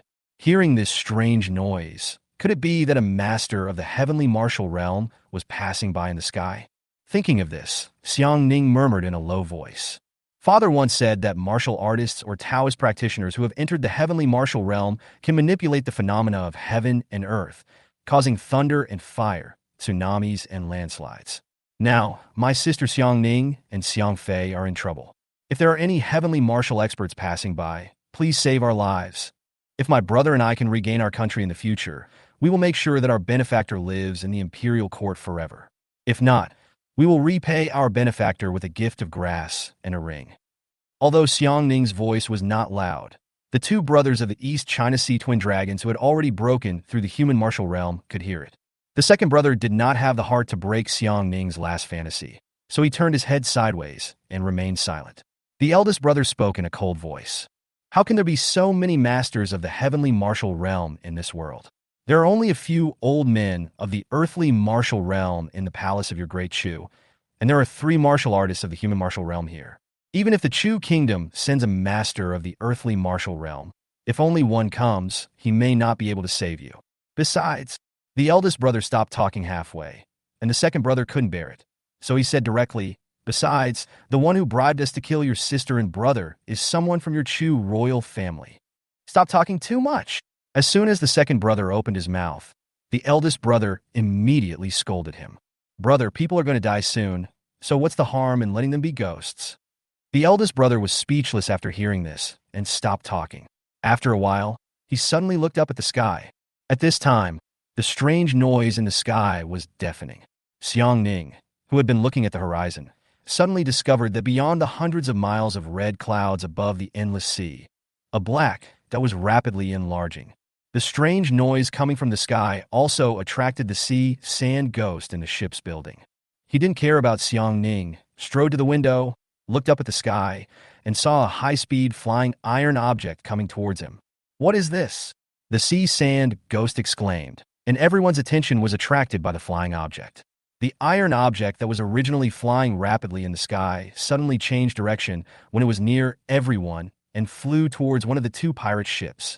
And looking at the direction in which the iron object was flying, it was exactly the sea sand ghost ship. At this time, Haisha Gui's eyes widened, and he secretly guessed in his heart, "Is this some kind of immortal secret treasure?" Seeing the iron weapon actually falling towards his ship, Haishigui hurriedly called out to his pirates on the deck, "Go back and guard that thing." If you lose it, I'll take your heads." As the sea sand ghost shouted, his pirates immediately began to swarm towards the ship they came from. Groups of pirates rushed back to the ship to wait for the thing that fell from the sky. The second of the twin dragons of the East China Sea looked at them with some envy, then turned to look at his eldest brother. The boss also frowned at this moment, and finally he slowly shook his head. "I don't believe that Haisha Gui has such a good fate." In a flash, the iron fell down, and then a red light flashed on it. Chapter 13, Where is the ship? A flash of red light was fleeting. That was the indicator light flashing before the missile detonated. Boom! The flames that shot up into the sky instantly illuminated everyone's eyes, and the violent explosion shook everyone's eardrums. The blazing flames were accompanied by thick black smoke. The pirate ship that could accommodate thousands of people was like a piece of paper and turned into powder in an instant. Countless broken wood pieces and debris flew in all directions. The pirates who were originally guarding the pirate ship were melted by the high temperature in the blink of an eye. A violent shock wave spread out along with the high temperature of the explosion. Countless pirates guarding the periphery were swept into the sea by the shock wave. Even the other pirate ship and the Xiong family ship that were not hit directly by the missile were affected by the strong impact. The entire hull of the Xiong family ship tilted highly, and the people on the ship fell to one side. The other pirate ship that had grabbed the Xiong family ship with iron hooks was blown nearly 100 feet away by the shockwave of the explosion. The iron hooks hanging on the ship were pulled straight, and the pirates left on the ship were scattered, with the sounds of plops and plops falling into the sea heard continuously. At this moment, everyone was stunned. What happened? After a long while, the Xiong family ship, which was in danger of capsizing, slowly righted itself. Everyone on the ship still had their eyes wide open, unable to believe what had just happened. Call. A gust of sea breeze blew by, bringing with it choking clouds of smoke. A pirate turned back to look at the pirate ship that was hit by a missile. There were only countless doubts in his eyes. Where is the ship? Another pirate beside him turned around upon hearing the noise and saw a thick black smoke rising straight into the sky. The sea ahead was full of burning wooden planks and broken limbs. The entire sea was completely red, and the strong smell of blood mixed with the choking smell of fireworks made people want to vomit uncontrollably. Even these pirates who had been living on the edge of a knife for years couldn't stand it. The second of the two dragons in the far east sea felt dizzy, then struggled to get up from the deck, turned around several times before he could stand still. He covered his forehead and looked around, shouting, "Brother, brother!" The second brother called out several times, but got no response. More and more pirates were staggering up from the ground on the deck. The second brother pushed away several pirates who were blocking his way before he saw the figure of his eldest brother from the crowd. "Brother, this?" The second brother walked to the eldest brother and saw that his eldest brother was staring at the sea in a daze. He followed the eldest brother's line of sight and saw the extremely tragic scene on the sea. Gulu. After a long while, one of the two brothers swallowed his saliva, and then the second brother asked stupidly, "Brother, where is the sea sand ghost boat?" Call. The boss let out a long sigh and rubbed his numb face. He had just witnessed the entire process of the sand ghost ship disappearing from existence. Flames bursting, black smoke rising, and a large ship full of pirates turning into ashes. Recalling that scene, the boss trembled and said, "No more. You can say it's everywhere."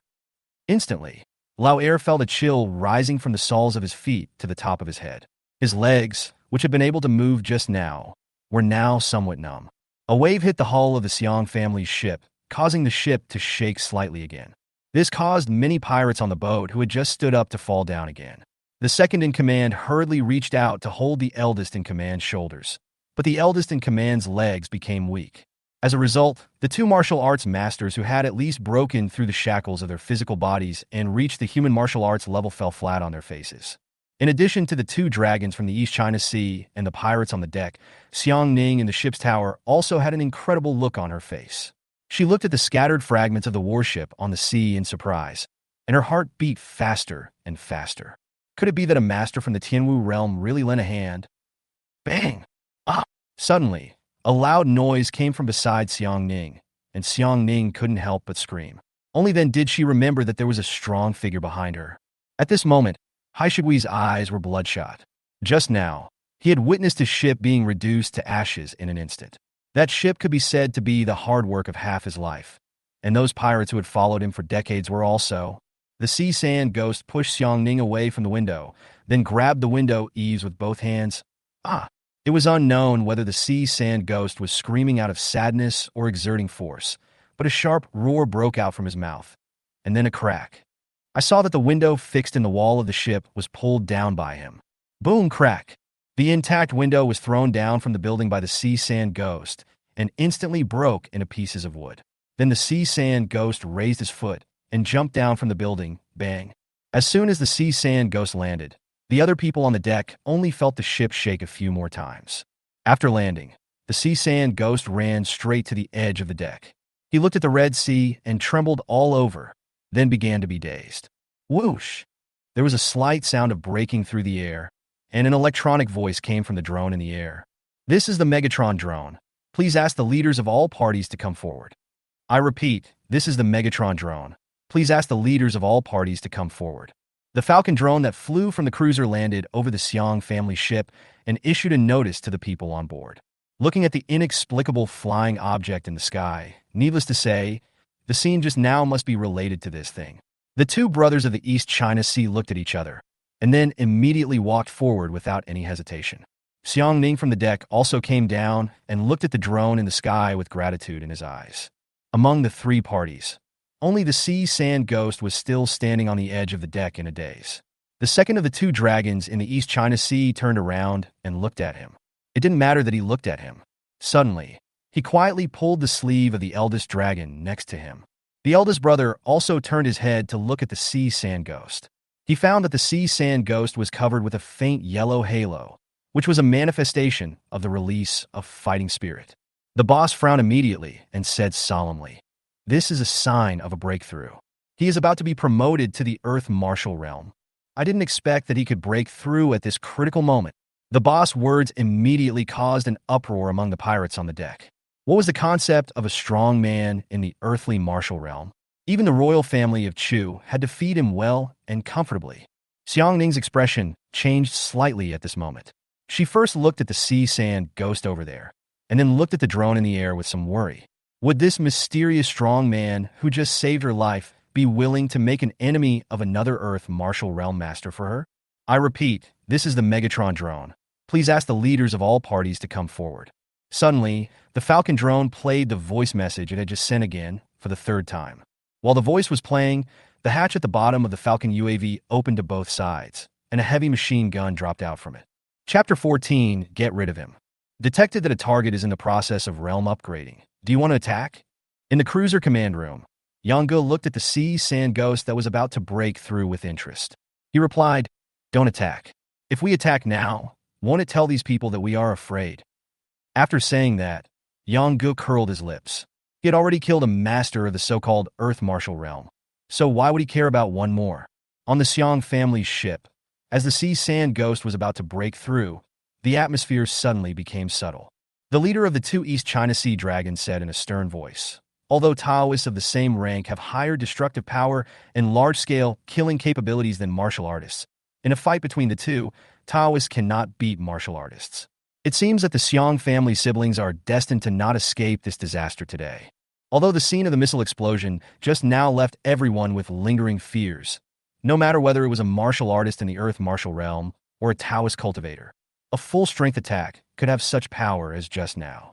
The attack method of the missile falling from the sky obviously made everyone mistake Yangge behind the scenes as a Taoist cultivator. The second of the two dragons nodded without comment. Yes, but the magic that just fell from the sky was really powerful. "Big brother, do you think you could be a Tianwu master?" The eldest brother rolled his eyes at his brother and said, "If there are so many Tianwu masters, how could you, me and that Haisha ghost, three people at the human martial realm, be able to run rampant on this sea for so many years?" The second brother whispered, "Brother, he is now in the Earth Martial Realm. I am afraid that our future." There was an inexplicable light in the boss's eyes. He looked at the drone in the sky without saying anything. Xiangning looked around and found that the entire deck was filled with pirates except himself. His brother Xiang Fei had been knocked unconscious when the ship tilted, and Zhongwen was also lying on the ground unconscious. Now he could be said to be alone in the tiger's den. Suddenly, Xiangning walked to the bottom of the drone, knelt on both knees facing the drone, and said, "Xiangning, a member of the Chu royal family, would like to thank you for saving me. I'm very grateful for your help. Today, whether I live or die, I will always remember your kindness." After saying that, Xiang Ning kowtowed 3 times towards the drone. Huh? He's actually a royal family member? Yang Gu on the cruiser became interested as soon as he heard it. It seemed that he had a younger brother. After thinking for a while, Yang Ji's eyes trembled. He took the communicator in the command room and said in person, "You are a royal family? Then your brother is?" Yang Ji's voice came through the drone. Xiang Ning on the boat was stunned when she heard it. She didn't expect that a voice that sounded unusually young could come from the iron-like thing flying in the air. Similarly, the 2 brothers of the East China Sea twin dragons were also surprised. Xiang Ning hesitated for a moment and said, "Yes, my brother is the Prince of Dechu and the nephew of the current emperor." Yang Gu frowned when he heard this. The emperor's nephew and niece went out to sea in person and were besieged by pirates? Yang Gu, who had read countless stories of political conspiracy in his previous life, could immediately feel that there must be a story behind this. Sure enough, as soon as Xiang Ning finished speaking, the second of the East China Sea twin dragons started to taunt him. "Princess, they are kind enough to save you, but you can't lead them into a trap." After saying that, the second brother turned to the drone and said, "They are just the declining royal family of Dechu. They were originally the orthodox royal family, but ever since their grandfather, the current emperor, passed the throne to his brothers instead of his son, their royal bloodline can no longer hold their heads up." Fall of the royal family? As Yang Gu listened, an idea gradually formed in his mind. With his support, it would not be impossible for a commoner to become the ruler of a country, let alone a declining royal family. But that is a matter for the future. Before that, it may take me a long time to develop, which requires a constant supply of energy crystals. As for whether the princess and her brother in front of me can get my help, it depends on whether they can behave themselves. Thinking about this, Yang Gu said to Xiang Ning through the drone, "Your Highness, there are conditions for helping you and your brother today. I need crystals that contain energy, which are what the martial artists in your country often carry. The more crystals you give me, the more protection I can provide you." Crystal stone? Xiang Ning's eyes rolled, and he suddenly realized. "You are talking about spiritual stones, right?" Xiang Ning then stood up and walked to the wooden boxes of goods on her ship. She searched for a while according to the numbers on the boxes, then pointed at 2 boxes and said to the drone, "These 2 boxes are full of spiritual stones. If you need them, I'll give them all to you." As she spoke, Xiang Ning found an iron rod from the side and tried to pry open the wooden box, but she was a girl, and a princess at that, so her hands were not very strong, and she failed to pry it open after several attempts. The leader of the East China Sea twin dragons on the side saw this and walked forward, took the iron rod from Xiang Ning's hand, stuck it on the edge of the wooden box, and then pressed down with both arms, crackling. Suddenly, the top of the wooden box was pried open, revealing a layer of black oilcloth.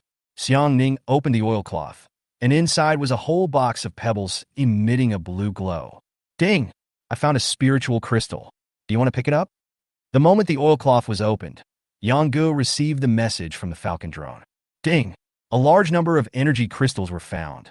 The estimated energy content is 2,000 points. Do you want to pick them up?" This is the information sent back from the Hawkeye UAV. The detection function of the Hawkeye UAV is obviously more powerful than that of the Falcon, and it can also estimate the approximate amount of energy contained. Afterwards, the leader of the 2 East China Sea dragons opened the second wooden box in the direction Xiang Ning indicated. It was a box of pebbles emitting a red glow. "Ding! I found a spiritual crystal. Do you want to pick it up?" "Ding! A large number of energy crystals were found. The estimated energy content is 3,500 points. Do you want to pick them up?" 2 boxes of spirit stones. More than 5,000 energy points. Even though Yang Ji's psychological endurance had greatly increased in the past few days, his heartbeat also accelerated before these 5,000 points of energy. Boom. At this moment, everyone suddenly felt a strong wind blowing. Ha ha ha! Unbridled laughter rang out, and the sea sand ghost who had been standing on the edge of the deck in a daze before burst into an extremely strong breath. Then he stretched out his arm to the side, spread his 5 fingers, and swish.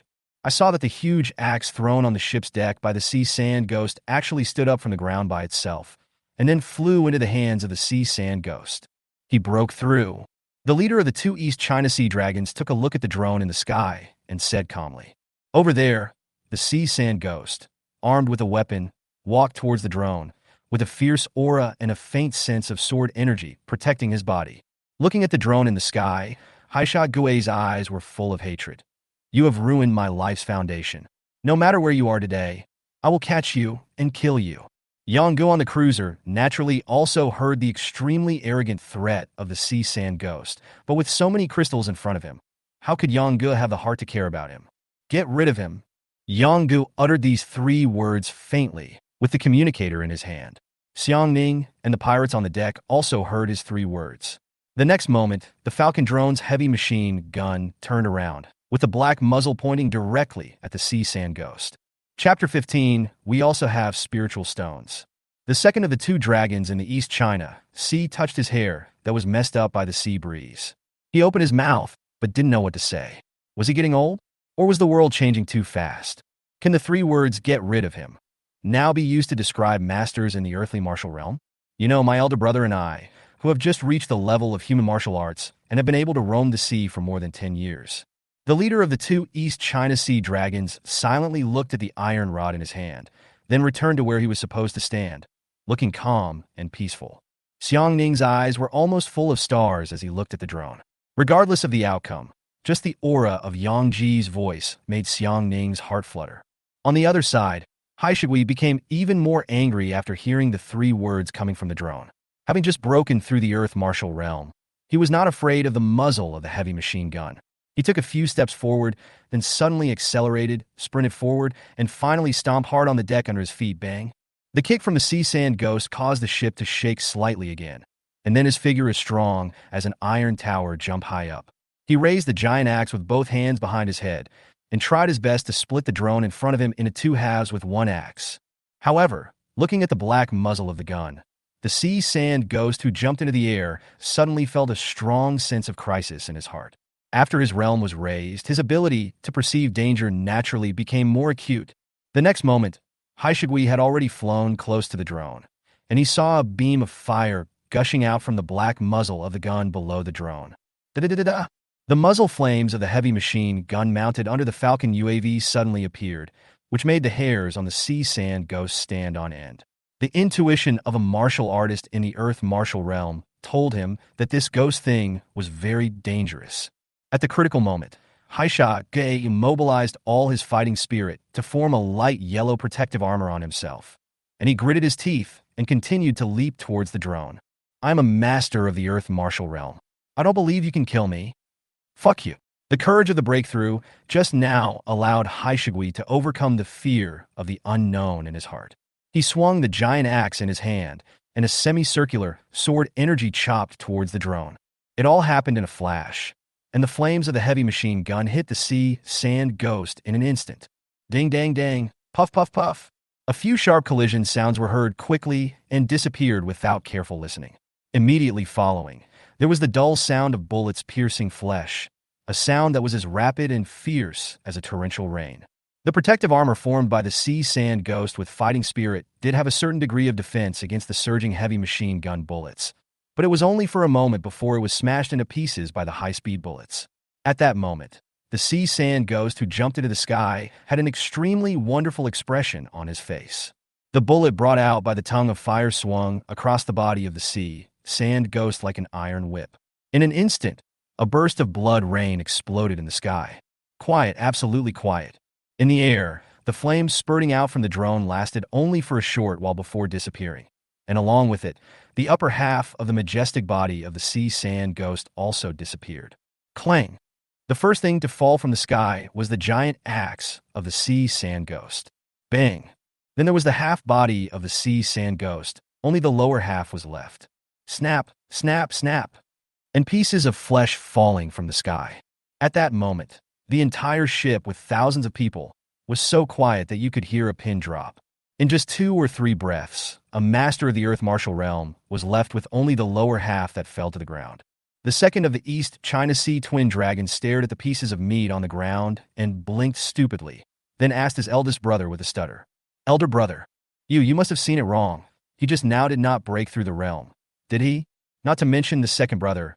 Even the eldest brother, who had seen more of the world, felt a little confused at the moment.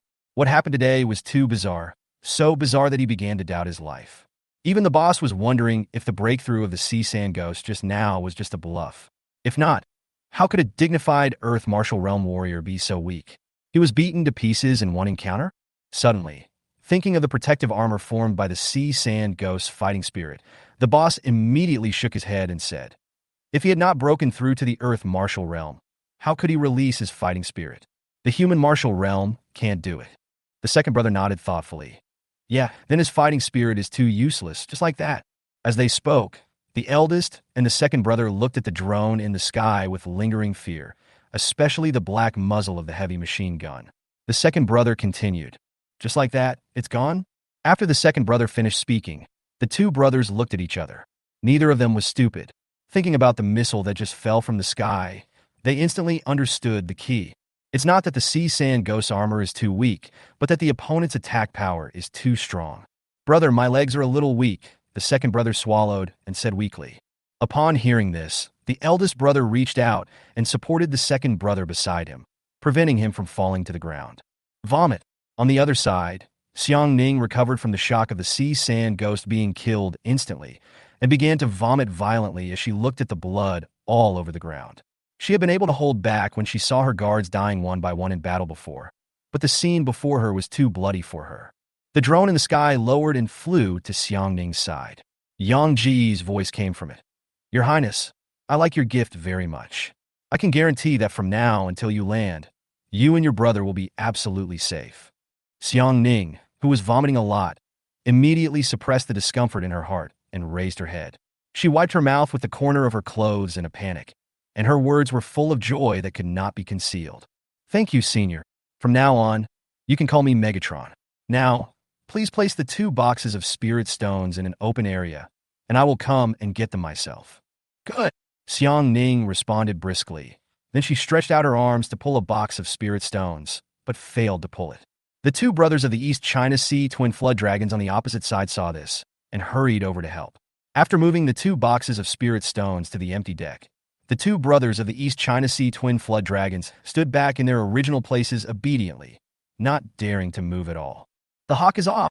In the cruiser, Yangge gave an order to the bracelet, and the Harrier UAV immediately flew out of the cabin and flew towards Xiang Ning and others. After the Harrier Eagle took off, Yang Ji's attention turned to the 2 dragons in the East China Sea and the pirates who were still alive. As the Falcon drone turned and flew towards them, the 2 brothers of the East China Sea knew that it was time to judge their fate. The eldest brother stepped forward and said, Lord Megatron, we also have spirit stones. We are willing to use them in exchange for our brothers' lives. Chapter 16, Buy 2, Get 1,000 free. The spiritual stones sent by Her Royal Highness the Princess are in boxes that big. 1 box is exchanged for a human head. Buy 2 and get 1,000 free. As long as you 2 brothers can buy all your heads, you can take all your men with you. After Yang Ji's words came out of the drone, the 2 brothers of the East China Sea twin dragons heard them. The eldest brother was calm, but the second brother was as sad as if he had lost his parents. He cried to the drone, Sir, even if you sell my brother and me out, it won't work. The second brother was halfway through his words when the eldest brother covered his mouth. The eldest brother said to the drone, Okay, I'll listen to you. 2 boxes of spirit stones, but you may need to go get them yourself. Yangge in the cruiser command room raised his eyebrows. Are you negotiating terms with me? The eldest brother covered his brother's mouth and shook his head, saying, No, sir, please don't misunderstand me. We brothers know the location of these 2 boxes of spirit stones, but we can't get them. If you go to get them, you may get more than 2 boxes. Tell me about it. Yangge assured that if this fellow mentioned things like the Royal Bank and the Imperial Treasury, Yangge would make him even more miserable than the sea sand ghost in the next second. To Yang Ji's surprise, the leader of the 2 East China Sea dragons did not show any signs of cleverness. Instead, he bowed slightly towards the drone, looking very elegant. Let me introduce my brothers to you first. My name is Li Tsanglong, and this is my brother Li Tsanghu. We are nicknamed the Twin Dragons of the East China Sea. We usually do some unprofitable business in the East China Sea and the South China Sea. Okay, I get it, you can start talking now. Li Tsanglong was not embarrassed at all when he was interrupted by Yangge. Instead, he said very naturally, Your Excellency will go with our brother's ship tomorrow night. We will definitely satisfy you. If you are disappointed by then, it will not be too late to deal with us brothers. Yang Ji's nose twitched. Was this guy trying to run away? But even if he wanted to escape, how could he possibly outrun his Hawkeye reconnaissance drone? Thinking of this, Yang suddenly felt playful. Why not play a game of cat and mouse with these pirates? Maybe he could sneak into the pirate's lair and see some loot. Then, the next moment, as everyone stared in astonishment, a voice that sounded like heavenly music came from the drone. Okay, then I'll trust you this time. Now, you can lead your people away. Gulp, Li Tsanghu swallowed again, then looked at his elder brother in surprise. The corners of Li Tsanglong's eyes twitched, and then he bowed to the drone. At this time, the two brothers' boats had already approached the Xiang family ship again. Li Tsanglong, Li Tsanghu, and their pirates followed the pedals back to their own boats. Oh, by the way, take away those guys whose masters have been lost, and help Her Royal Highness the Princess clean up the deck. A voice came from the drone, and Li Tsanglong turned around and ordered the pirates behind him without saying a word. Tie up all of the sea sand, ghost men, and bring them to the ship. Sea Dog, take your men to clear the deck for Her Royal Highness the Princess. Yes. Under Li Tsanglong's order, the pirates were divided into two groups and started working. Originally, the dead guards of the Xiang family were going to be thrown into the sea, but Xiang Ning stepped forward to stop them. Looking at the bodies of the guards, Xiang Ning sighed. There were not many people loyal to them, and now this was making the situation even worse. Afterwards, Xiang Ning personally lit torches and cremated the bodies of the guards one by one. He then collected the ashes and placed them in the cabin, waiting to be properly buried after returning to the state of Chu. Thick smoke rose into the sky. Li Tsanglong looked at the scene and couldn't help but sigh. She is a woman who values love and friendship. After everything was done, brother Li Tsanglong was about to wave goodbye, but Xiang Ning suddenly stood on the edge of the deck and shouted to Li Tsanglong, "Wait!" Li Tsanglong didn't even look at Xiang Ning. He knew what Xiang Ning was going to ask and shouted across the air, "I'm sorry, princess. I have failed to complete the task assigned by my employer, which is already a breach of ethics. We brothers will never leak the employer's information. Besides, we only know that he is a servant of your Chu royal family, and we don't know who he works for." After saying that, the pirate ship turned around and sailed away in another direction. Not long after Li Tsanglong and his group of pirates left, a Harrier drone flew over and took away the 2 boxes of spirit stones that Xiang Ning had presented to Yang. The 2 boxes of spirit stones were so large and heavy that neither the Falcon nor the Hawkeye could handle them, so only the Harrier could do it. There were several boatmen hiding in the cabin of the Xiang family ship. After the pirates left, the boatmen raised the sails again and set sail. Yang left the Falcon over the Xiang family ship, and his cruiser maintained a synchronous sailing at a distance of 20 kilometers from the Xiang family ship. During the voyage, Yang learned the reason why Xiang Ning and his sister had suffered the fate they had today. Xiang Ning and his brother, who were originally from the Orthodox royal family of the Chu state, were ostracized by the royal family, and their source of livelihood was cut off. So they took their younger brother Xiang Fei, the bodyguard Zhong Wen, and a group of personal guards to Southeast Asia to do trade. On their return voyage through the Yizhou Strait, they were harassed. The merchant ship, which was supposed to charge one-way fees, suddenly had to charge two-way fees, and the fees were doubled. Xiang Ning was already in a difficult situation. The ship and the silver purchased in Southeast Asia were secretly lent to her by a minister in the court. Naturally, she did not have enough silver to pay for transportation. As a result, she was forbidden to pass through by the navy of the king of Yizhou. Therefore, the ship of Xiang Ning and others could only bypass Yizhou and sail from the open sea. Then they encountered pirates. Now Xiang Ning also knew that these pirates were hired by people from the royal family of Chu. Listening to the story of Xiang Ning and his brother, Yang in the cruiser's command room remained silent. A simple nautical chart was delivered to Xiang Ning by a Harrier UAV, marking the island where Yang had rescued Yi Xinghan a few days ago. "If you need my help in the future, you can come to this island to find me. Of course, I charge for my services." Poochie, Xiang Ning couldn't help but burst out laughing. Yang knew that Xiang Ning would definitely come to him again.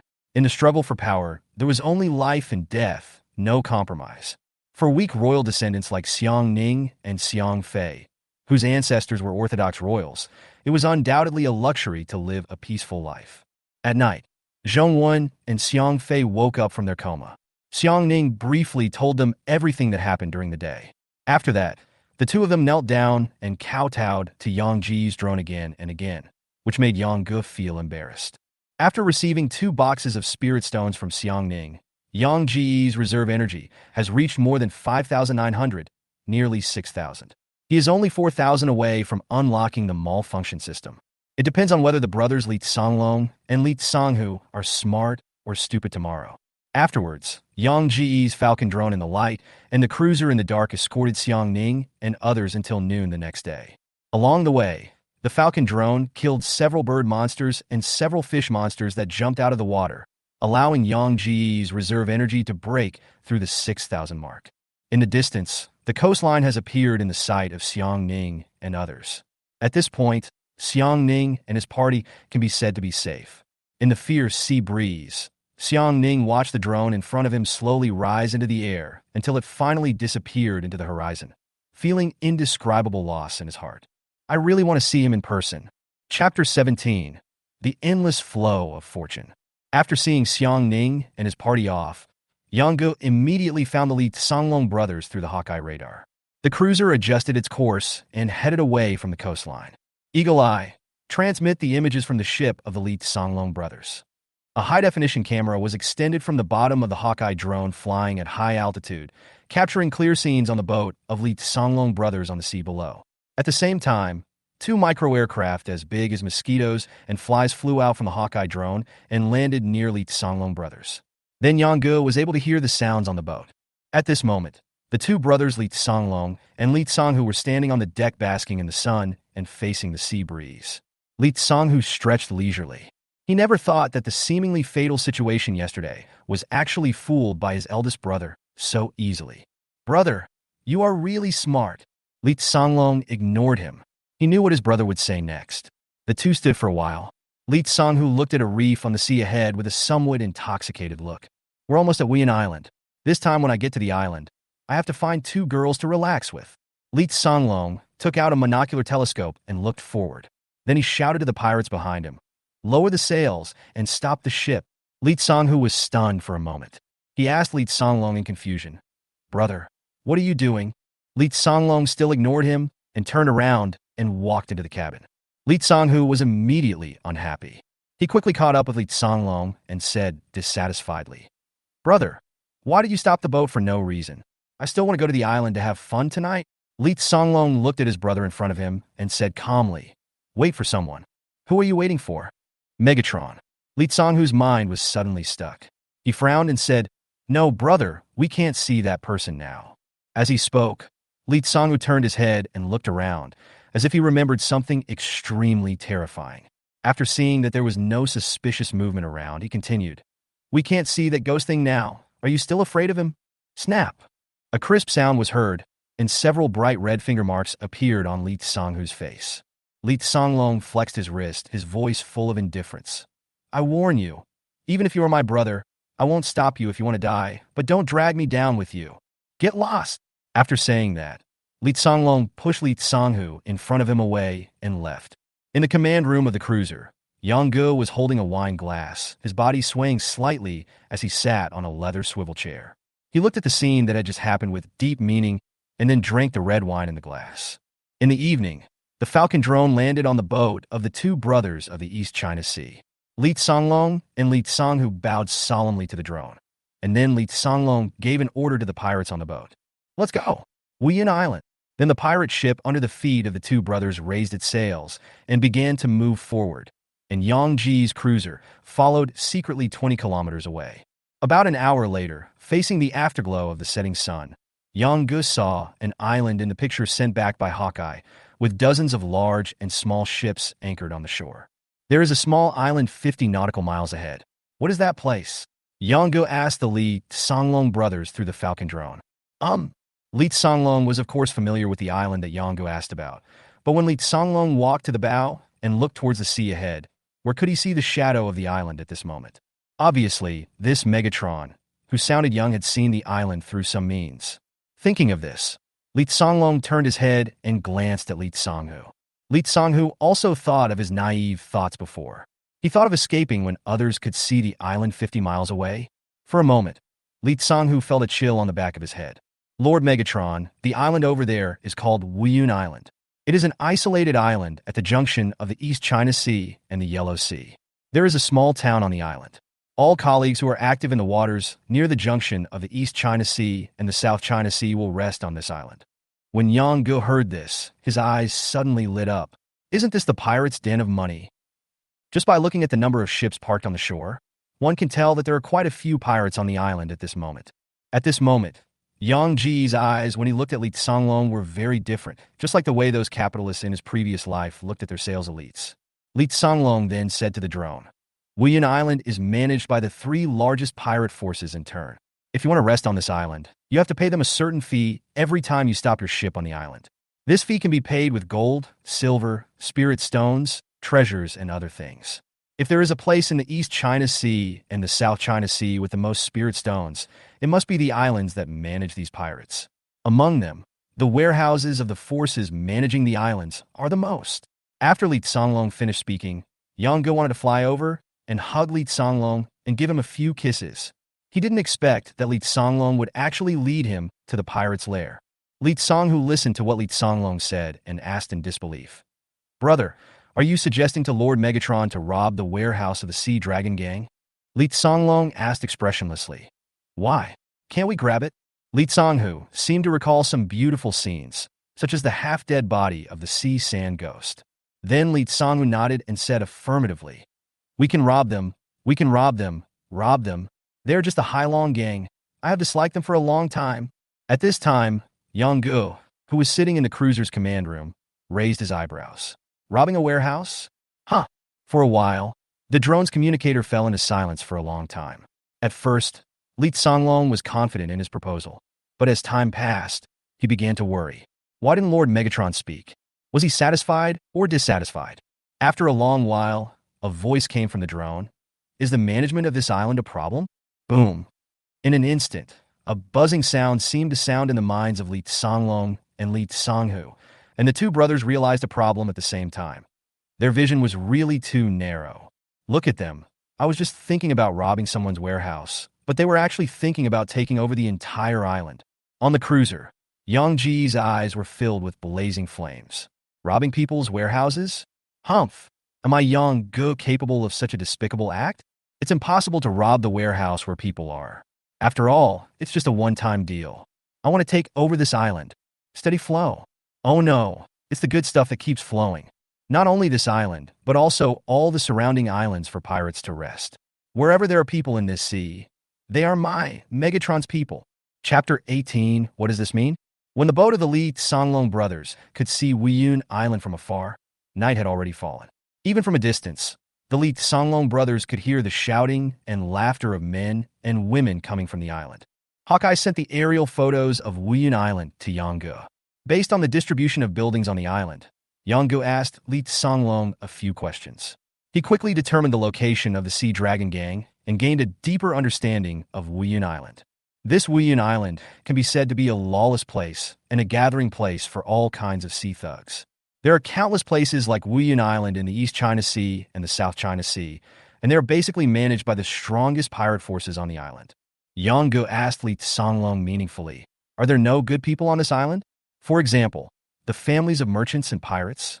Li Songlong smiled and said, How can anyone who can do business here without killing a few people? Where do pirates get their families?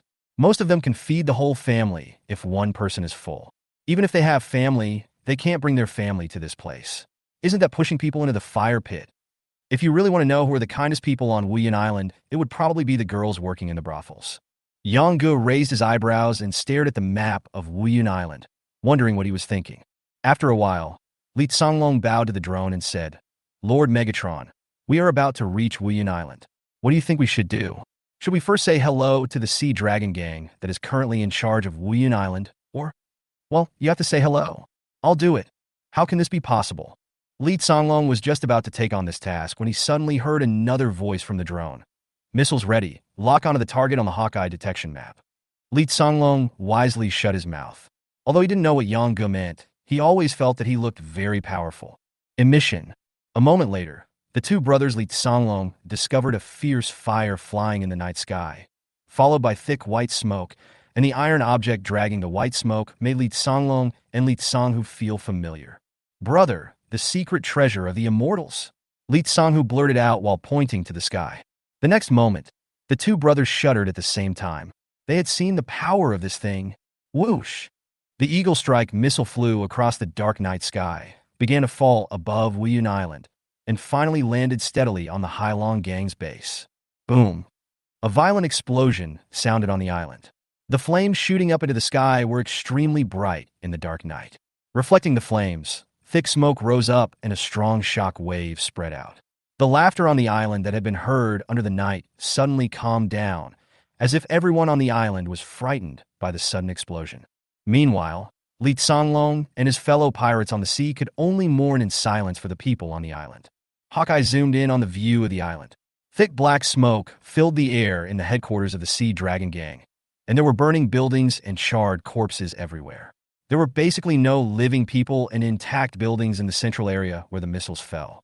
The leader of the Sea Dragon Gang was taken away in his sleep by a missile that fell from the sky, along with a group of core members of the Sea Dragon Gang. Falcon, clear out the Sea Dragon Gang's base. After receiving Yang Ji's command, the Falcon drone on Li Songlong's ship immediately took off and flew towards Wiyun Island at a rapid speed. Under the dual positioning of the cruiser radar and the Hawkeye radar, the Falcon flew straight to the base of the Sea Dragon Gang. When it was about to approach its destination, the bottom hatch of the drone opened and the heavy machine gun inside was exposed. At this time, the Sea Dragon Gang's base was already in chaos. The residual power of the missile attack had not yet completely dissipated. The panicked pirates woke up from their sleep and looked at the scene outside in a daze. Snap! A pirate from the Sea Dragon Gang slapped himself hard on the face, muttering, This is not a dream." The pirate's voice became louder and louder, and the dragging finally turned into a shrill scream.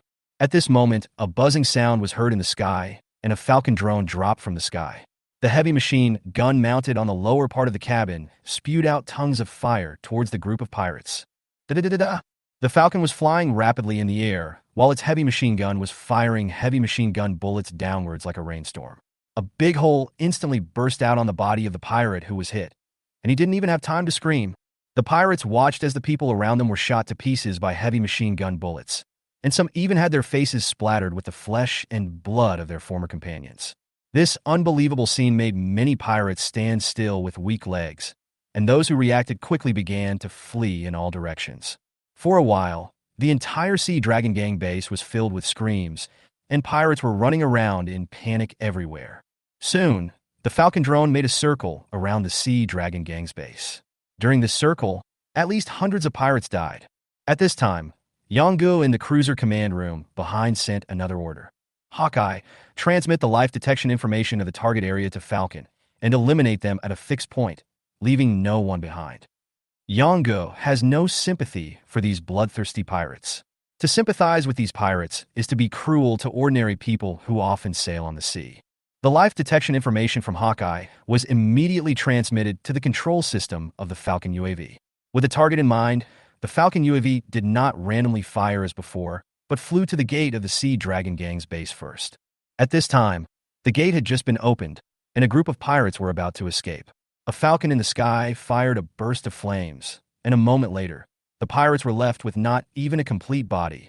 Afterwards, Falcon began to clear out the enemies one by one based on the life detection information transmitted by Hawkeye. Although the sound of heavy machine guns in the Hailong Gang's base was not as fierce as before, the screams coming from this area never stopped for a moment. The life detection information from Hawkeye, combined with the Falcon's high-speed mobility and the powerful firepower of the heavy machine gun, cleared the entire Sea Dragon Gang base in less than 15 minutes. The target area has been completely cleared without any trace of life. Looking at the information sent back by the Falcon, Yonggu immediately issued a second order. Stay here and kill anyone who comes close. Upon receiving the order, the Falcon drone immediately took off, with the muzzle of its heavy machine gun constantly rotating, paying close attention to the surrounding situation. On the boat of the two brothers Li Songlong and Li Songhu, the Harrier UAV flew over the two brothers, and Yang Ji's voice came out from it. There are no living people in the Sea Dragon Gang's base on the island. Now you go ashore and find all the spirit stones in their warehouse. Li Songlong, Li Songhu, brother, it's only been a quarter of an hour, and there are no survivors? What does Lord Megatron mean by this? Gulp! Chapter 19. What about setting off firecrackers? The loud explosions, the continuous crackling of heavy machine gun fire, and the faint cries and screams, The commotion at the Hailong Gang's base attracted the attention of the entire Wuyan Island. Pirates are fearless and unafraid of anything. Soon, the first wave of brave pirates headed towards the Sea Dragon Gang's base. From the video transmitted back from Hawkeye, Youngga clearly saw that at this time, countless tiny points of fire were lit up on the entire Wuyan Island. They were all lit torches, gathering towards the Hailong Gang's base. After taking a sip of the iced pomegranate juice produced by the Battleship restaurant and exhaling a breath of hot air, Youngga squinted his eyes and stared at the big screen in the command room, watching how those desperate pirates would perform their suicide act. The pirates heading towards the Sea Dragon Gang's base were clearly divided into 3 groups. One of them was made up of a mix of pirates of different sizes, and the other 2 were the 2 strongest forces on Wuyan Island besides the Sea Dragon Gang, the Sea Soul Gang and the Sea Ghost Gate. The Sea Soul Gang was led by the leader Lu Kuan himself, who led his pirates there, while the leader of the Sea Ghost Gate led the main force of the gang out to sea. The one who came over at this time was the second leader of the gang, LV Yun Song, a white-robed monk wearing a white robe and holding a folding fan. The 3 pirates stopped 2 miles away from the Sea Dragon Gang's headquarters. This was the rule set on Wuyan Island. The territory within 2 miles of the 3 major gangs' headquarters belonged to the gangs, and other forces could not enter without permission. Lu Kuan, leader of the Sea Soul Gang, ordered one of his younger brothers, "Go and give a message to Boss Long of the Sea Dragon Gang, and tell them that Lu Kuan from the Sea Soul Gang is here to visit." As Lu Kuan spoke, he kept winking at the younger brother. "Yes, don't worry, boss." Lu Kuan's younger brother nodded. He knew that Lu Kuan was asking him to take a look at what was going on in the Hailong Gang. After that, he quickly ran towards the Hailong Gang's base, while the others stayed where they were and waited. Not long after, a burst of fire suddenly lit up above the Hailong Gang's base, accompanied by a crackling sound. The noise came and went quickly, and after a moment, the Hailong Gang's base returned to silence, as if nothing had happened. Lu Kuan frowned, looking at the black smoke rising from the Hailong Gang in front of him, and muttered to himself, "What tricks is Boss Long playing in the middle of the night? Could it be that he has taken in another concubine and is setting off firecrackers to celebrate?" LV Yunsong pointed at the black smoke rising from the Hailong Gang's base and joked, "So what Boss Lu is saying is that Boss Long set off firecrackers to ignite his own warehouse, causing such a huge amount of black smoke?" Lu Yunsong's words caused the group of pirates behind him to burst into laughter. Lu Kuan, as the leader of the Sea Soul Gang, was ridiculed by the second in command of the Sea Ghost Gate, and he felt a little embarrassed. Snort! Lu Kuan snorted coldly, and all his pirates immediately glared at Lu Yunsong. When Lu Yunsong saw that Lu Kuan was a little angry, he immediately changed the subject and said, "Boss Lu, your little brother has been gone for such a long time. Why hasn't he come back yet?" Lu Kuan was also puzzled by this matter. Logically speaking, even if Boss Long of the Hailong Gang was not available, the people he sent should have come back to reply to him. But now, when he looked over there was no one there. It was probably late at night, and Boss Long had already fallen asleep, so there was some delay in reporting back and forth. "Boss Lu, I have a question for you. If it was me and Boss Long, leading so many pirate brothers on the island to stand at the edge of Boss Lu's Sea Soul Gang territory, even if Boss Lu had fallen asleep, he would probably get up from his bed right away, right?" Lu Kuan was shocked when he heard this. Yes, Lu Yunsong, and many pirates on the island had been standing here for such a long time, but the Sea Dragon Gang didn't make any movement. How could this be possible? The other 2 major forces on the island are already standing at your doorstep, and you are still sleeping? How could the dragon boss of the Sea Dragon Gang be such a loser?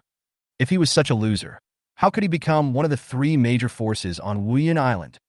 In an instant, a series of thoughts flashed through Lu Kuan's mind, and Lu Kuan subconsciously asked Lu Yunsong, "What do you mean?" Lu Yunsong smiled slightly, bowed to Lu Kuan, then waved his hand behind him and took the lead to step into the territory of the Hailong Gang. "Let's go, Boss Lu. Let's go see whether Boss Long is having a wedding or a funeral. Old dog, scout the way ahead." As soon as Lu Yunsong finished speaking, a skinny pirate ran out from behind him. The pirate moved very quickly and seemed to know some skills of body movement. He could run a long distance in the blink of an eye.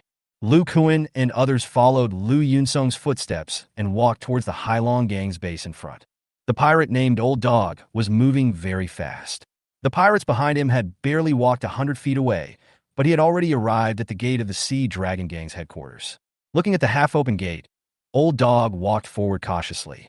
Sticking his head out and looking through the half-open door, the old dog took a look into the Hailong gang's base.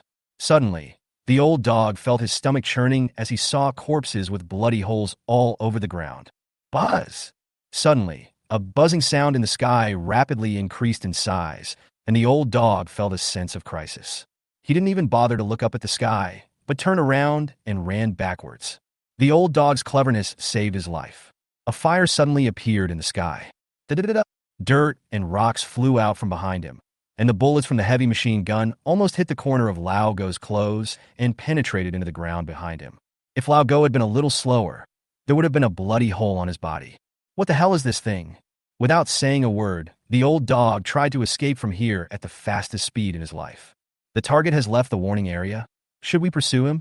In the cruiser command room, information from the Falcon drone came up on Yang Ji's control panel. Yang looked at the radar detection map and found nothing suspicious around him. He said calmly, "Chase." Buzz! In an instant, the old dog felt that the buzzing sound in the sky behind him, which had been gradually decreasing, suddenly became louder, and the sense of crisis in his heart rose again, even stronger than before. In panic, Lao Go, a grown man, was about to cry. He kept speeding up and running forward. He saw Lu Kuan, Lu Yunsong, and others in front of him. Lao Go ran as fast as he could, as if he didn't care about his life. Lu Kuan and Lu Yunsong, who were standing opposite the old dog, suddenly saw the old dog running towards them like crazy. They both asked at the same time, "What's wrong?" The old dog kept walking and shouting, "Heaven, heaven!" Da-da-da-da. The sudden sound of a heavy machine gun startled Lu Kuan and his companions. They looked up at the sky, but the Falcon drone in the night sky had already returned, and they saw nothing. Lu Kuan and others were still staring at the night sky in a daze, when a smell of blood quietly filled the air. "Old Dog!"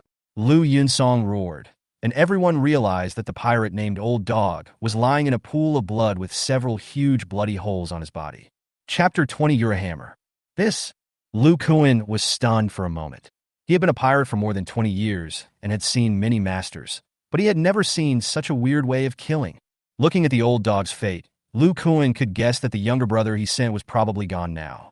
Lu Yunsong was filled with remorse. His eyes were red. He turned his head away, not wanting to look at the old dog's miserable state, and waved his hand behind him. "Go, collect the old dog's body." Several pirates stepped forward and carried away the rotten body of Lao Go. The pirates who followed behind witnessed the miserable state of Lao Go one by one. All the pirates looked at the leaders Lu Kuan and Lu Yunsong, especially the pirates from smaller forces. They were all waiting to see how the Sea Soul Gang and the Sea Ghost Gate, as the leading forces on Wuyan Island, would get their territory back. Lu Kuan turned around and looked at Lu Yunsong. Now it was not right for either of them to go in, nor was it right for them not to go in. "Let's go in." Both of them are not stupid. It is obvious that the thing flying in the sky is not to be trifled with. If they don't go in, after all, the two gangs are the leaders of the Mist Cloud Island. If they are so cowardly, their reputation will undoubtedly be ruined. Once the prestige among pirates drops, it will be difficult to build it up again. Snap! Suddenly, Lu Yunsong slammed the fan in his hand shut and shouted, "Humph! You're so bold. Boss Lu, that coward who dared not show his face killed our brothers. We can't just let it go. However, our leader is not here today. Boss Lu, please don't bother with him for the sake of the younger generation. When our leader comes back from the sea in the future, we will settle the score with him together." When Lu Kuan heard this, he was so happy that his heart was blossoming. This kid is really a talented person. Lu Kuan looked towards the Hailong gang's base with a murderous look on his face, then turned back and said to Lu Yunsong, "Okay, since the second in command of the Hydra clan has said so, how can I, Lu, not show some respect? So let him go for now. Get out of my way." Lu Kuan was halfway through his words when suddenly a loud shout came from behind the pirates. The pirates were immediately confused. At this time, most of the prominent pirate forces on Wuyan Island were here. Who else would dare to speak in such a tone at this time? Don't you want to live? All the pirates turned around to see who was tired of living. Lu Kuan narrowed his eyes with a sinister look. He was just worried that he couldn't find a punching bag to show off his authority, but someone who was tired of living showed up at his doorstep.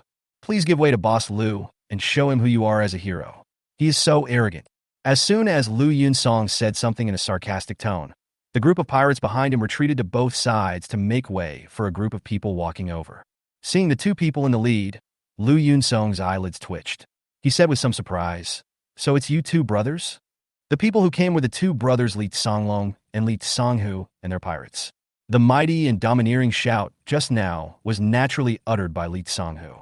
At this time, Li Songhu followed behind his eldest brother, showing his kingly and domineering aura, and showing off his power in an indescribable way. Even the ordinary pirates who served as Li Songhu's younger brothers were almost raising their heads to the sky. Li Songlong inadvertently moved a few steps to the side. He really didn't want to get too close to his shameful brother. When he got closer, Li Songlong stepped forward and said to Lu Kuan and Lu Yunsong, "What a coincidence. The leaders of the Sea Soul and Sea Ghost gangs are here. That's perfect. We don't have to go door to door to notify them one by one." Seeing Li Songlong's respectful look, Lu Kuan's brows relaxed slightly. "Songlong, I haven't seen you two brothers for a few days. What's the matter? From the tone of your brother, you don't take an old bone like me." Lu Kuan, seriously now? Li Songlong smiled slightly and said, "Boss Lu, what you said hits my heart. You are my senior, and I should give you some face even though you are old. As for Songhu, I'm sorry, Boss Lu, but I always say what I want to say, and I never hide anything." Lu Kuan was unable to understand what Li Songlong meant for a moment. He was stunned for a moment, then suddenly became furious. "You, Li Songlong, don't say anything without thinking. Be careful of what you say," Lu Yunsong said in a cold voice, gently shaking the folding fan in his hand. "Misfortune comes from the mouth?" "Hoo hoo." Li Songhu walked up to Lu Kuan and Lu Yunsong with a domineering step and said with a sly smile on his face, "Who said that the mouth is the source of trouble? What? Are you still planning to rely on the power of your Sea Soul gang and Sea Ghost sect to call yourself the king here?" Li Songhu turned his head and stared at Lu Kuan and said, "Boss Lu, what's your name?" "Oh, I remember now. Your name is Lu Kuan, right? Lu Kuan, listen carefully. My brother and I are now notifying you, the Sea Soul gang and the Sea Ghost sect, that from today on, this Wuyun Island will be changed." Lu Yunsong's eyelids twitched faster. He felt that today's matter was not that simple. Although the Li Songlong brothers were not powerful, they were not idiots. And seeing that the two brothers should be heading to the Sea Dragon Gang's base, could it be that what happened to the Sea Dragon Gang is related to the two brothers? "Ha ha ha." Lu Kuan raised his head and laughed. Then he taunted Li Songhu. "Oh, you are so arrogant? I wonder who within this 300-mile radius can replace me, Lu Kuan? How can you only rely on the two of you brothers?" Buzz! There was a buzzing sound in the sky, and the Falcon drone returned. The two brothers Li Songlong and Li Songhu bowed to the drone in the air and said, "Lord Megatron." Yonggu in the cruiser command room looked at the two brothers Li Songlong, who had been pretending to be so cool for a long time, and couldn't help but feel impatient. The Falcon drone was hovering in the air, and Yang Ji's voice came from it. "Go to the warehouse immediately." Both Li Songlong and his brother heard the impatience in Yang Ji's words, and they did not dare to stay any longer. They led the people behind them and continued to move forward. But at this time, Lu Kuan raised his hand, and the pirates under his command immediately blocked the way of Li Songlong and his brother. At this moment, Lu Kuan was so angry at the Li Songlong brothers that he felt dizzy and seemed to have forgotten the old dog who had died in front of him. "Humph, you come and go as you please. Have you asked me, Lu, for my consent? Call." Lu Kuan was also a half-step earthly martial arts expert. When his Sea Soul Heart Sutra was circulated, it was so powerful that the surrounding pirates all stayed 10 steps away. Li Songlong and Li Songhu were just about to step forward to compete with Lu Kuan. Even if they were defeated, they at least wanted to show their loyalty to the thing flying in the sky. As for Lu Kuan, the two of them had already begun to mourn for him in their hearts. However, before the Li Songlong brothers could take action, Yang Ji's voice came from the Falcon drone in the air. "You're a piece of shit, Lu Yunsong." Li Songlong, Li Songhu, a group of pirates. Lu Kuan. Just when Lu Kuan hadn't figured out what hammer meant, the heavy machine gun under the Falcon had already extended out, and then tongues of flames spurted out. Da-da-da-da. Puff, puff, puff, puff. In the blink of an eye, Lu Kuan, who was half a step away from becoming a martial artist, had turned into a bloody man. Chapter 21 Mall System. Old Dog died suddenly before, and most of the pirates didn't see the Falcon in the sky. But this time, Lu Kuan was shot into a sieve in front of all the pirates. For a moment, all the pirates changed color when they looked at the drone in the sky. Is this a monster? Those pirates from small gangs with mixed forces retreated one after another, and some pirates even turned around and fled. After all, Lu Kuan had been operating on Wuyun Island for most of his life, so how could he not have some loyal brothers? A group of pirates with red eyes walked out from the crowd of Sea Soul Gang. Not only did they not intend to give way, but they glared and yelled at the Falcon drone in the sky. Why? A sigh was heard from the cruiser's command room, and Yong-gu closed his eyes in boredom. Send them all away. Then, da-da-da-da, gunshots rang out, flames spewed out, and the Falcon drone's heavy machine gun plowed a bloody path through the group of pirates blocking the road. The completely pressure-free, one-sided massacre instantly destroyed the fighting spirit of all the pirates. In an instant, the pirates on all sides looked at the bloody corpses on the ground in front of them and fell into a brief daze. Even the brothers Li Songlong and Li Songhu, who already knew the power of the Falcon UAV, still looked pale, and their legs were a little weak after witnessing the Falcon's killing spree. Slowly, some pirates began to quietly leave here, deciding not to get involved in this muddy water anymore. Run, run! There's a monster! Suddenly, a shout broke out from the crowd of pirates. The pirates woke up as if from a dream and rushed back the way they came. Along the way, a few unlucky ones accidentally fell to the ground and were trampled to death.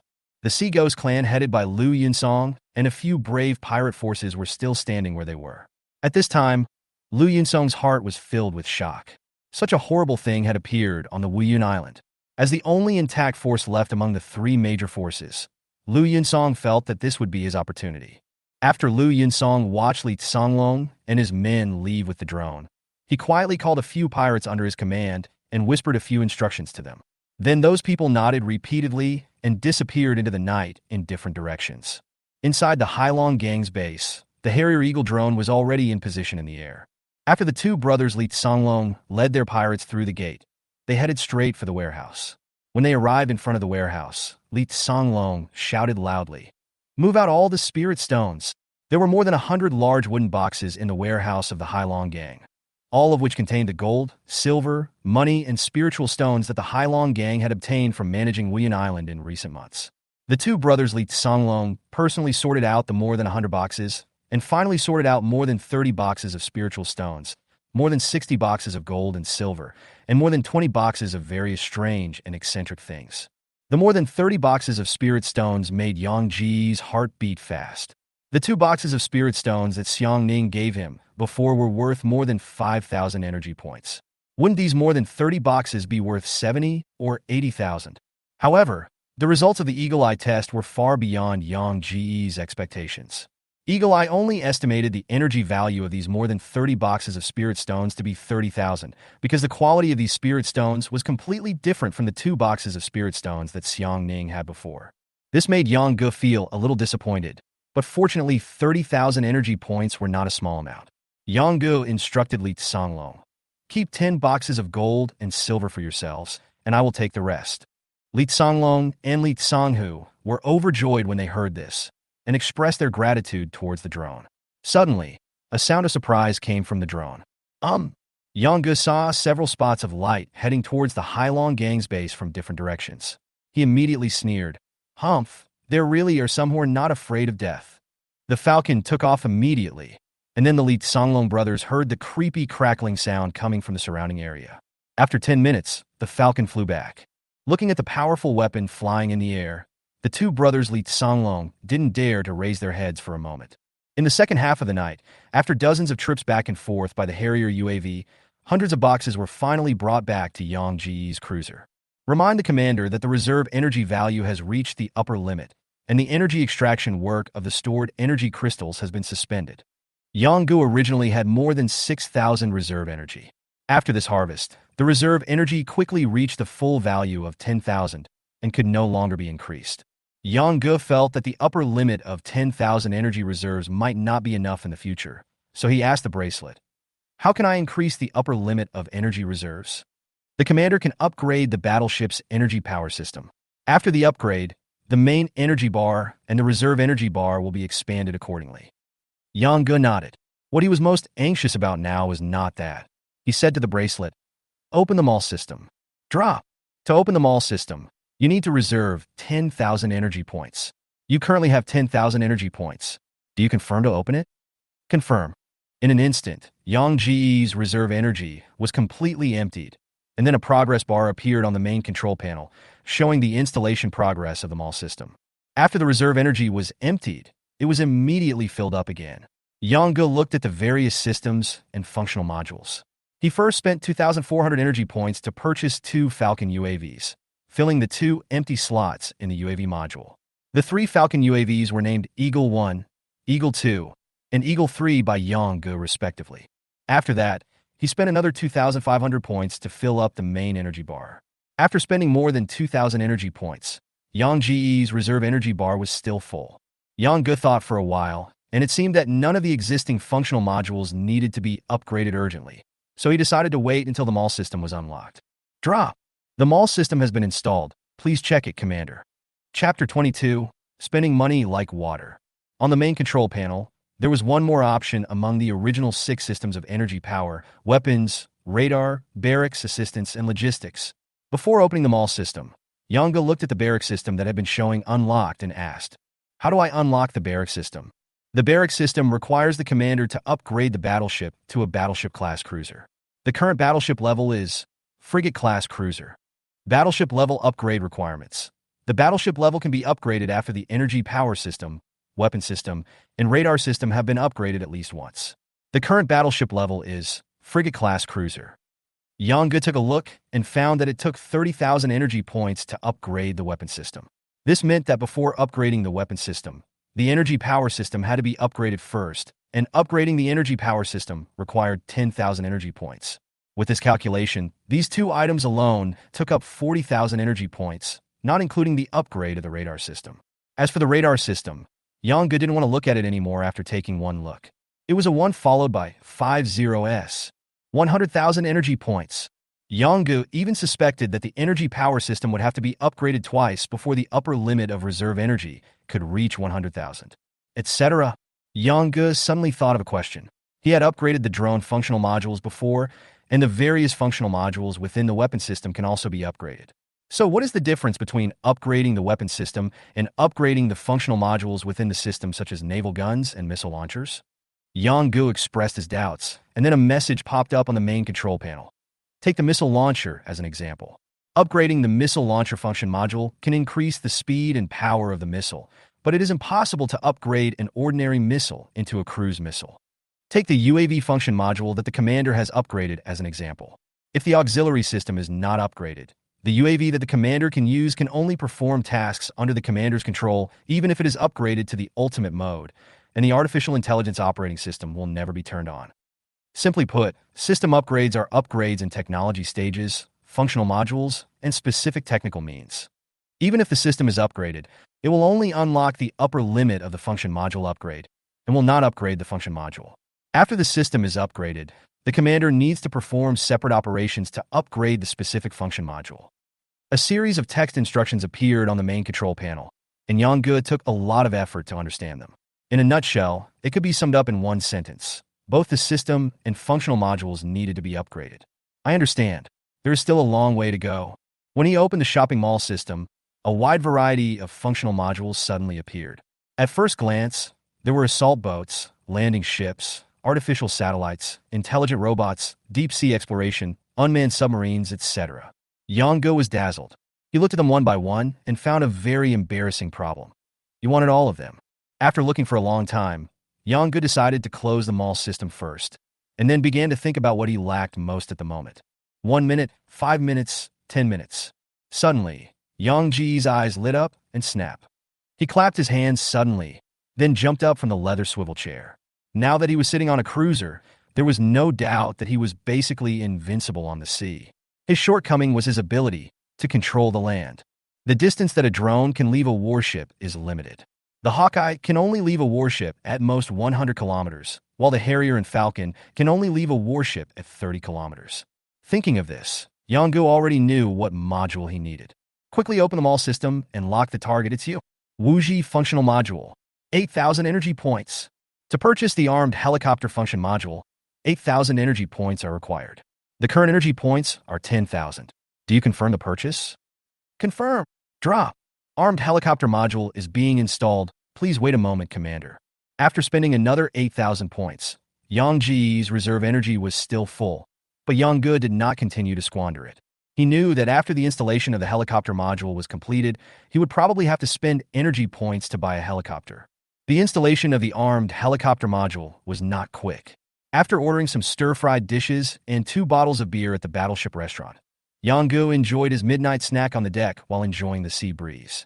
After finishing a few side dishes and 2 bottles of beer, a message popped up on the main control panel. Drop. The armed helicopter module has been installed. Please check it, Commander. When I opened the attack helicopter module, I saw 3 empty helicopter bays, each with 2 virtual icons of helicopters, which read Apache Cobra attack helicopter, including pilot, 6,000, Cougar transport helicopter, including pilot, 4,000, and a buy option button after each icon. Looking at his still full reserve energy, Yang Ge waved his hand and launched a Cobra and a Cougar. After spending 10,000 points, the reserve energy was instantly filled up again. It was not until this moment that Yang Ge realized how much he had gained from this trip to Weiyun Island tonight. So, with a gritted teeth, Yang Ge filled the 3rd empty helicopter slot with another Cobra. Drop. It is detected that the commander's energy consumption value exceeds 20,000 within 24 hours. A mysterious gift will be randomly given according to the commander's purchase content. Drop. Congratulations, Commander. We have obtained the Tianhu Elite Combat Team. The team will be waiting for the commander's speech on the battleship deck at 6 o'clock tomorrow morning. A series of prompt sounds made Yang Ge a little confused, but he figured it out. It was because he spent money like water that the battleship system gave him a Tianhu combat team. It was just a pity that it was only a team. It would have been better if the entire Tianhu Special Operations Brigade was given to him. Chapter 23, Decepticon Special Air Service Regiment, slightly modified from the previous chapter. Drip, drop, drop. The next morning, facing the first rays of morning sun, Yang Ge was awakened by the alarm clock he set. He was going to inspect his first troop in this world. Call. As soon as he arrived on the deck, Yang Ge exhaled forcefully and took a deep breath of the fresh sea breeze. He immediately felt much more energetic. Swish, swish, swish.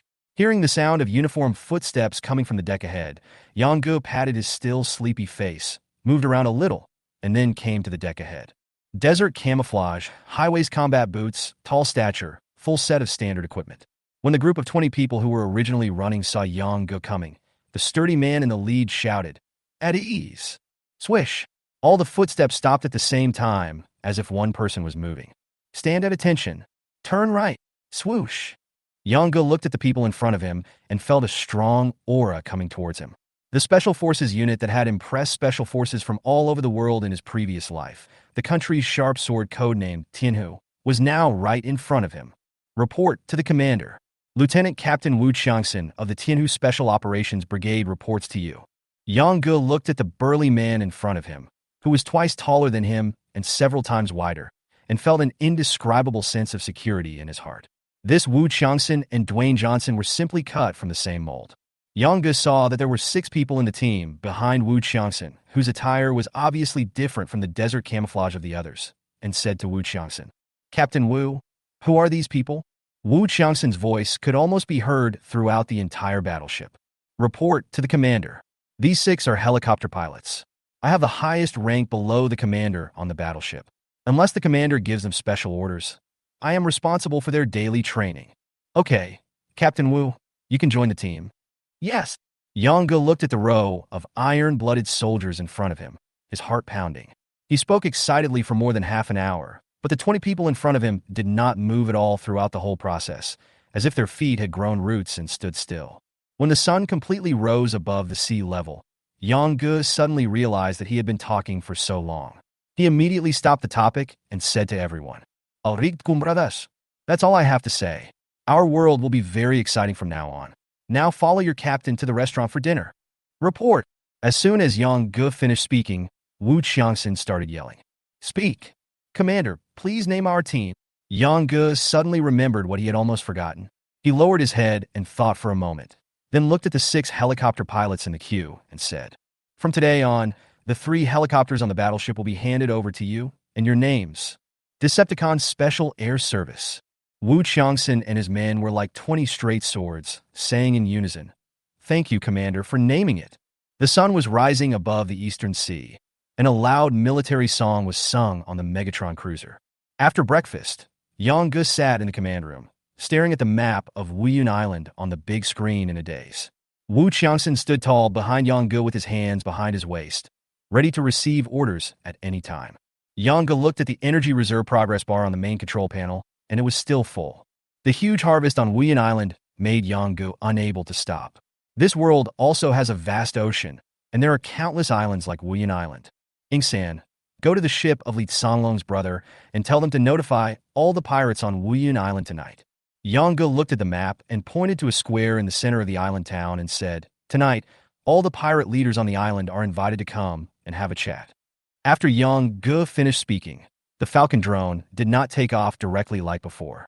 Instead, after a while, a message popped up on Yang Ge's main control panel. The commander's instructions are too complex for Falcon to complete. Yang Ge. Helplessly, Yang Ge could only let the drone fly over first, and then talk to the two people through the communication module on the drone. It's not that the MAL system doesn't have a functional module for communication satellites, but that thing is too far away for Yang Ge now, and he simply can't afford it now. It is impossible for small forces like Li Songlong and Li Songhu to have a base on the island. When they dock for rest on weekdays, they mostly spend the night on the ship. As soon as the Falcon 3 drone flew nearby, Li Songlong heard the noise and hurried to the deck to wait. The Falcon lowered its altitude, and then Li Songhu rushed out of the cabin, stood behind Li Songlong, and asked the drone anxiously, "What does Lord Megatron want?" On the cruiser, Yang Ge picked up the communicator and told the two of them what he meant. Li Songlong bowed to the drone, then turned around and led the men to the shore. The Falcon 3 followed Li Songlong at high altitude, firstly to prevent him from getting into any accidents, and secondly to make it convenient for Yang Ge to communicate with him if anything happened. According to the original influence of the two brothers Li Songlong and Li Songhu on Wuyun Island, not many pirates would be willing to buy into the two brothers' account. However, after seeing the drone following the two brothers in the sky, Li Songlong basically encountered no difficulties along the way. Occasionally, there are pirates who have not seen the power of Falcon last night and do not treat Li Songlong as a human being. Li Songlong does not get angry. He just turns around and leaves. This is what Yang Ge has ordered. He will not force those who do not obey.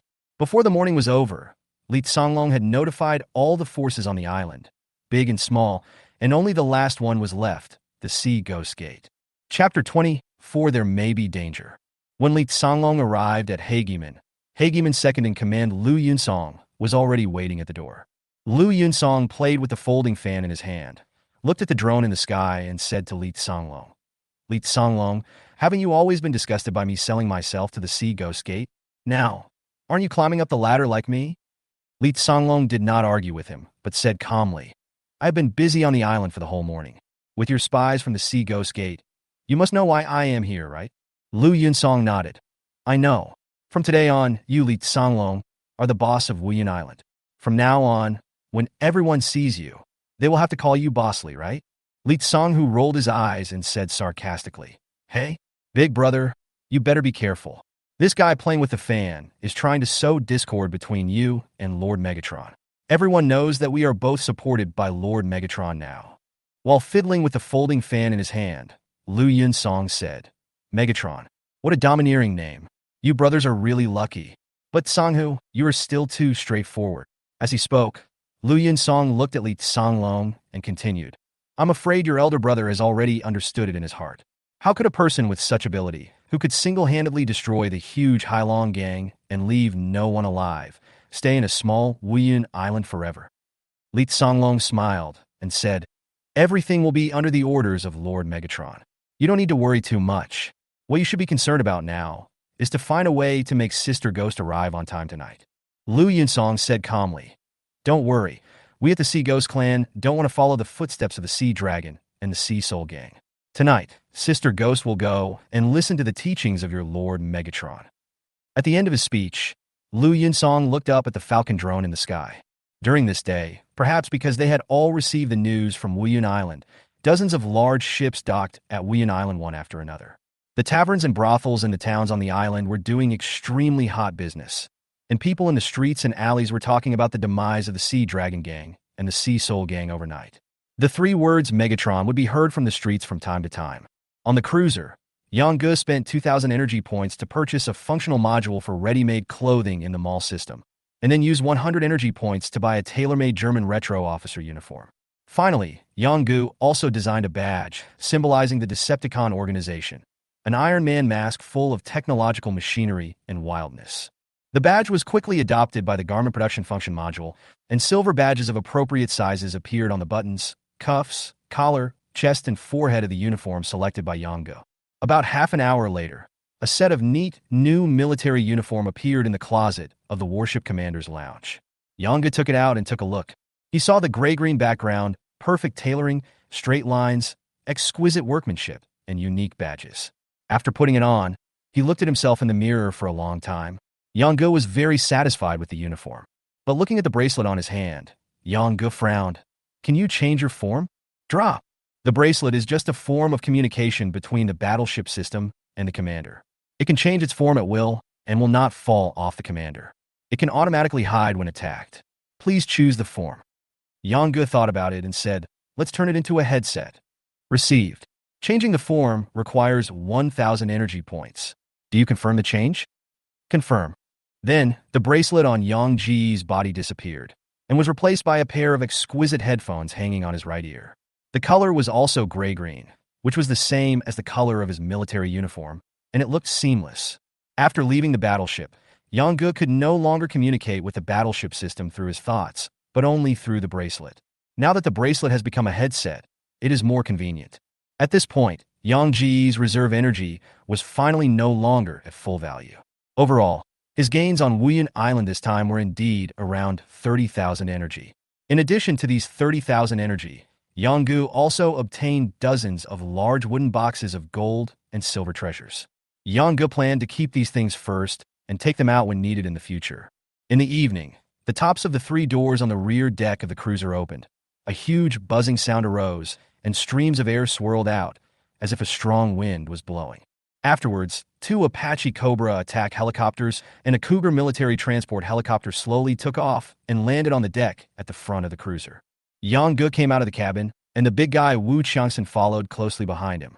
Since leaving the cabin, even on the cruiser, Wu Qiangxin was always alert to his surroundings and closely protected Yang's safety. A dozen soldiers from the Decepticon Special Air Service Regiment stood upright on the deck. When they saw Yang coming, the Deputy Captain Xue Jinzhong ordered with full energy. "Sai!" Swoosh! A dozen soldiers saluted Yang in unison. Yang nodded and waved his hand to signal everyone to relax. He said briefly, "Warriors, let's go. Today is the first time that your Decepticon Special Air Service Regiment will be deployed in this world. The reputation forged with iron and blood will eventually bloom because of you. Let's go." After saying that, Yang was the first to step into the commander's cockpit of the Puma military transport helicopter, followed closely by Wu Qiangxin, and Xue Jin led the rest of the special service soldiers into the soldier's cockpit at the back. Buzz, buzz, buzz. The buzzing sound suddenly became louder, and the speed of the propellers of the three helicopters suddenly increased. Two Apache Cobras took off first, followed by the Cougars. At the same time, the drone cabin on the cruiser opened, and two Falcon drones took off immediately, clearing the way in front of the Cougars. Two Cobra-armed helicopters protected the Cougars on both sides, and they flew towards the direction of Wuyan Island. Falcon 3, transmit the footage from your side. Yang projected the images transmitted back by Falcon 3 and the radar view of Hawkeye onto the large screen in the commander's cockpit and observed the current situation on Wuyan Island with Wu Qiangxin. At this time, the square designated by Yang was already crowded with people. The two brothers Li Songlong, Lu Yunsong, and another woman were sitting opposite each other on a high platform in the square. Judging from Lu Yunsong's attitude towards the woman, she should be the boss of the Sea Ghost Gate, Sister Ghost. There was a manatee leather chair between the two groups of people, obviously reserved for Yang. Wu Qiangxin, who had been following behind Yang silently, stared at the images sent back by Falcon 3, then looked at the radar detection image of Hawkeye. He suddenly said to Yang, "Commander, this trip may be dangerous." Yang also looked at the strange distribution map of life breath on the radar detection map, and a cold arc appeared at the corner of his mouth. If these pirates were really that docile, I would be worried. No problem. This time, let them die as many as they come. Chapter 25. That's a kite. As the sun sets in the west, outside the central square of Wuyun Island, pirates gather in large numbers, and the place is bustling with noise. The Sea Dragon Gang and the Sea Soul Gang were two of the top three gangs on Wuyun Island. One was wiped out overnight, and the other's boss was beaten all over his body in front of his subordinates. This incident has spread among all the pirates on the island. At this time, those vicious villains on Wuyun Island who usually roared on the sea gathered together. On the one hand, they wanted to witness a major event that was about to happen and determine the future direction of Wuyun Island. On the other hand, they wanted to see where the big guy, who could stir up the situation with just a flip of his hand, came from. In the middle of the central square, on a high platform that is 100 meters long and wide, the ghost sister wrapped in tight leather armor sat crookedly on a chair. She was over 30 years old, but her pretty face, which was enough to make most men in the world thrilled, was not stained by any vicissitudes of time. The beauty mole at the corner of her eye added a bit of mature beauty charm to her. As the sky gradually darkened, Sister Gay stretched lazily with her thin legs crossed and said to the two brothers Li Songlong opposite her in a tender voice, "This powerful big shot is so arrogant. He made us wait here for so long. Sister is almost exhausted." Li Tsonghu stared at Sister Gue with his mouth drooling.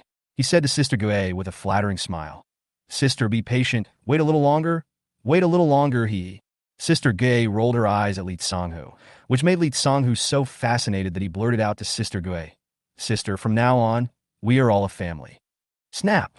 Li Tsonglong slapped Li Tsonghu on the head. She's nicknamed Ghost Sister, and she's one of the three great bosses on Wuyun Island. We're a family? Who the hell do you think you are? After being hit by his own brother, Li Tsonghu came to his senses. He looked at Li Tsonglong angrily and muttered, "I am your brother. Who knows who I am?" Upon hearing this, Li Tsonglong became furious and raised his hand to hit him again. Li Tsonghu immediately lowered his head and stopped talking. On the other side, Sister Gay watched Li Tsonglong teach his brothers a lesson with great interest and teased, "Wow, Li Jiadalang is really very knowledgeable when teaching his brothers a lesson. It makes me miss the time when I had a man." As she spoke, Sister Gue stared at Li Tsonglong and licked her bright red lips with her tongue. Li Tsonglong closed his eyes and began to rest, pretending that he saw nothing. Li Tsonghu raised his head slightly and saw the ghost sister's eyes looking at him, which seemed to speak. He immediately felt his heartbeat speed up. "I've drained 3 men of the martial realm, and you want to be the 4th? In an instant, Li Tsonglong's cold voice rang out, and his words were like a basin of cold water poured over Li Tsonghu's head. Buzz! A buzzing sound came from afar. Everyone turned around and saw several black spots in the sky rapidly enlarging. "Here it comes!" Li Tsonghu breathed a sigh of relief immediately. It was really uncomfortable to be sandwiched between the ghost sister and his elder brother.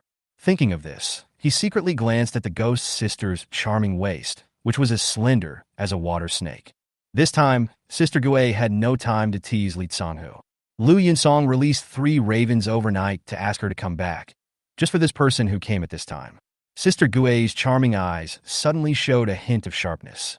She wanted to see who this person was and how he wanted to take away her life's hard work. The helicopter came over Wuyun Island, and the pilot in front asked Yongo on the communicator, "Commander, are we going to land directly at the central square?" "No. The Cougar will first find an open area outside to land, and then take off and fly to the central square." Receive. After a while, a strong wind blew in the central square. 3 helicopters slowly descended. 2 of the armed helicopters stopped landing after reaching a certain height and kept cruising back and forth over the central square. The Cougar helicopter landed steadily on the high platform in the central square. The Falcon 3, which was originally following the Li Songlong brothers, immediately took off and joined the Falcon 1 and 2, guarding the Cougar helicopter on 3 sides. The sudden arrival of 3 helicopters shocked the pirates in the central square. They pointed at the armed helicopters cruising back and forth in the sky and exclaimed, "Is this a dragon?" I know. This is called a kite. It was invented by the Mahis school. Get lost, you kite. Bang. I'm afraid this isn't one of those giant fish at the bottom of the sea that eats people." "What? No way that kind of fish can fly?" Unconsciously, panic about the unknown began to spread among the pirates.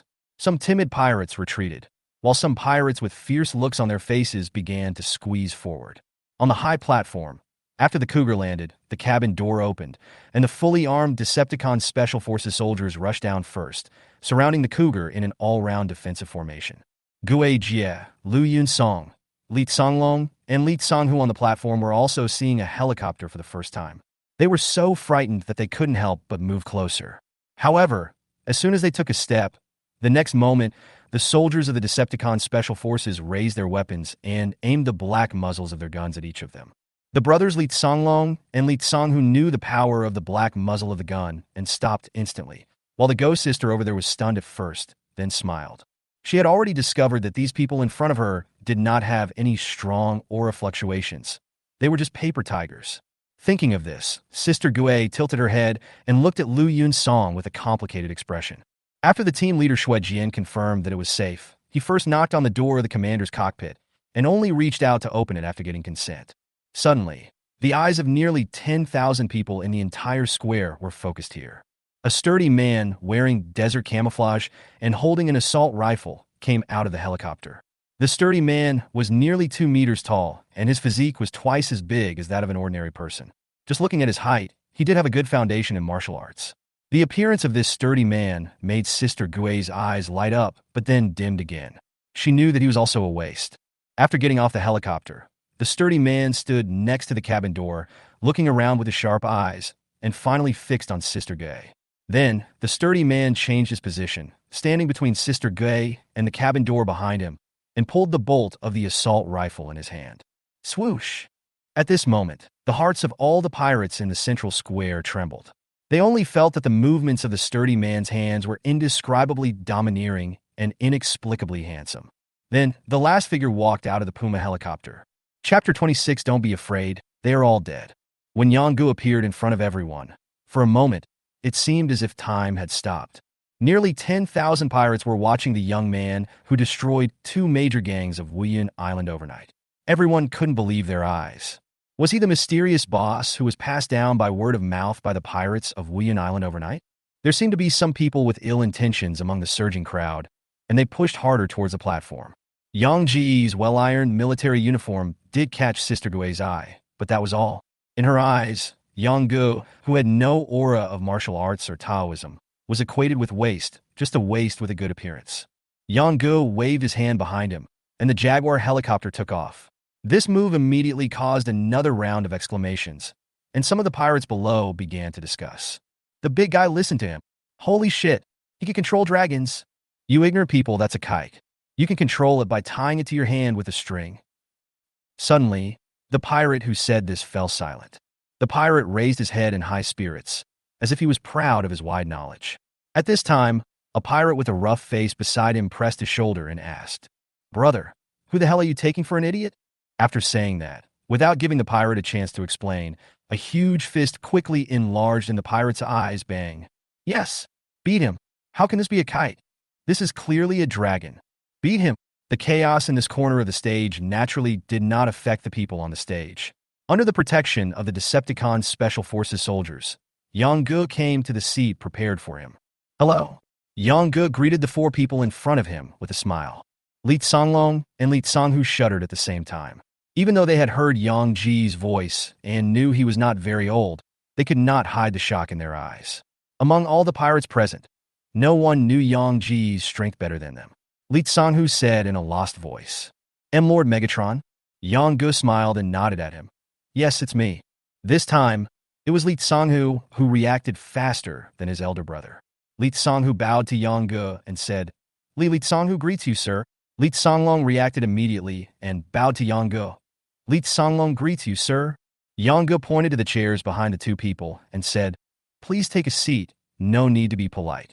I have to thank you for what you have done over the past 2 days." The Li Songlong brothers bowed to Yang Gu again before returning to their chairs and sitting down. Then, Yang Gu turned his head and looked at Sister Gue.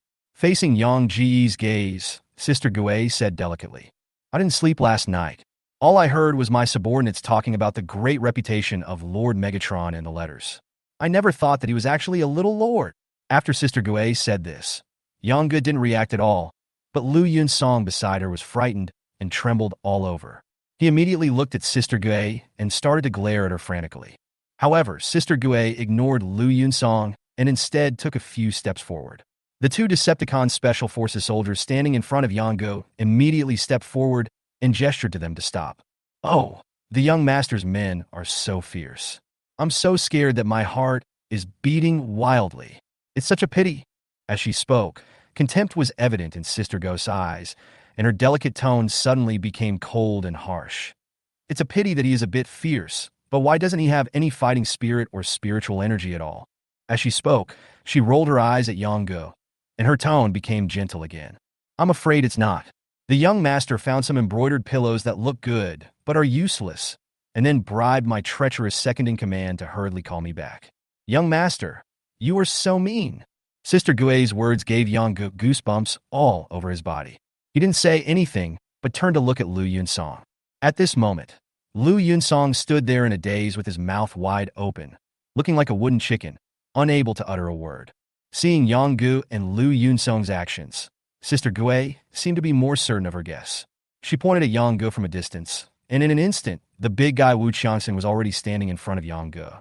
His strong body blocked Yongu tightly, and the assault rifle in his hand was pointed directly at Sister Gue. Wu Qiangxin said coldly, I remind you that the action just now was very dangerous. Sister Ghost smiled coquettishly and said, Is it dangerous? How can a delicate and weak woman like me pose any danger to you? Wu Qiangxin's movements remained unchanged. The muzzle of his rifle still pointed at Sister Gue, and his voice became even colder than before. I mean, that action of yours is very dangerous to you. If you do it again, I will send you to hell to flirt with the king of hell. A trace of embarrassment flashed across Sister Gue's brows, but it quickly disappeared. Looking at the black muzzle of the gun in Wu Qiangxin's hand, she felt a sense of crisis in her heart. Sister Gue vaguely felt that the thing in the hand of the burly man in front of her would pose a great threat to her, but this was not the main reason for her sense of crisis. This sense of crisis did not come from the open, but from the dark. Sister Gue secretly looked around, but didn't find any suspicious targets. Helplessly, she could only step back a few steps and raised her hands to signal Wu Qiangxin. Only then did Wu Qiangxin move away from Yongu.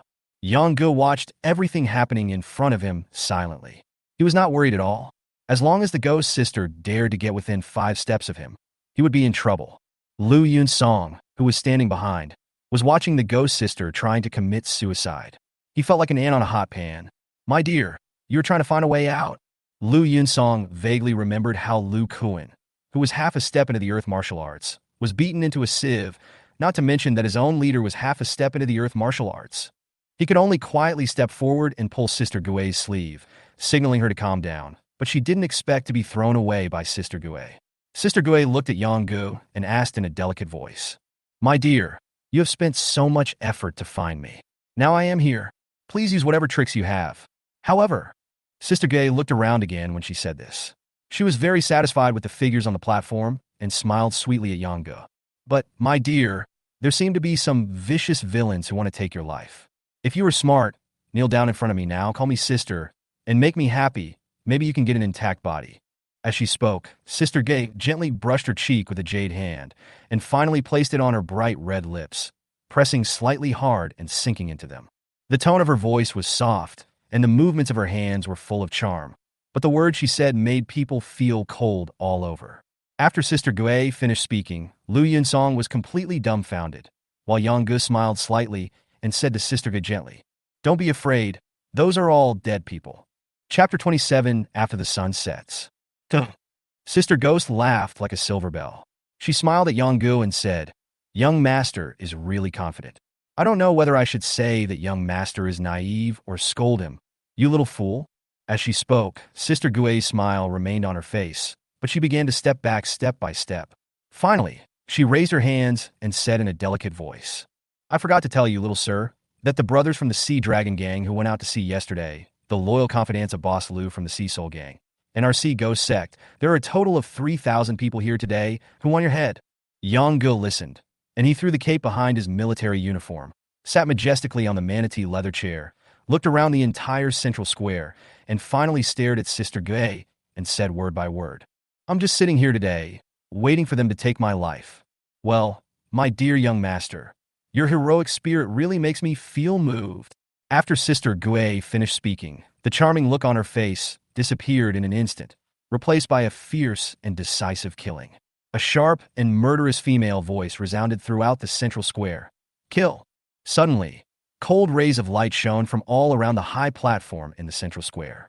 They were the sword lights reflected by the setting sun at dusk. Pirates with ferocious faces walked out one after another. In a blink of an eye, the central square was covered with sword lights.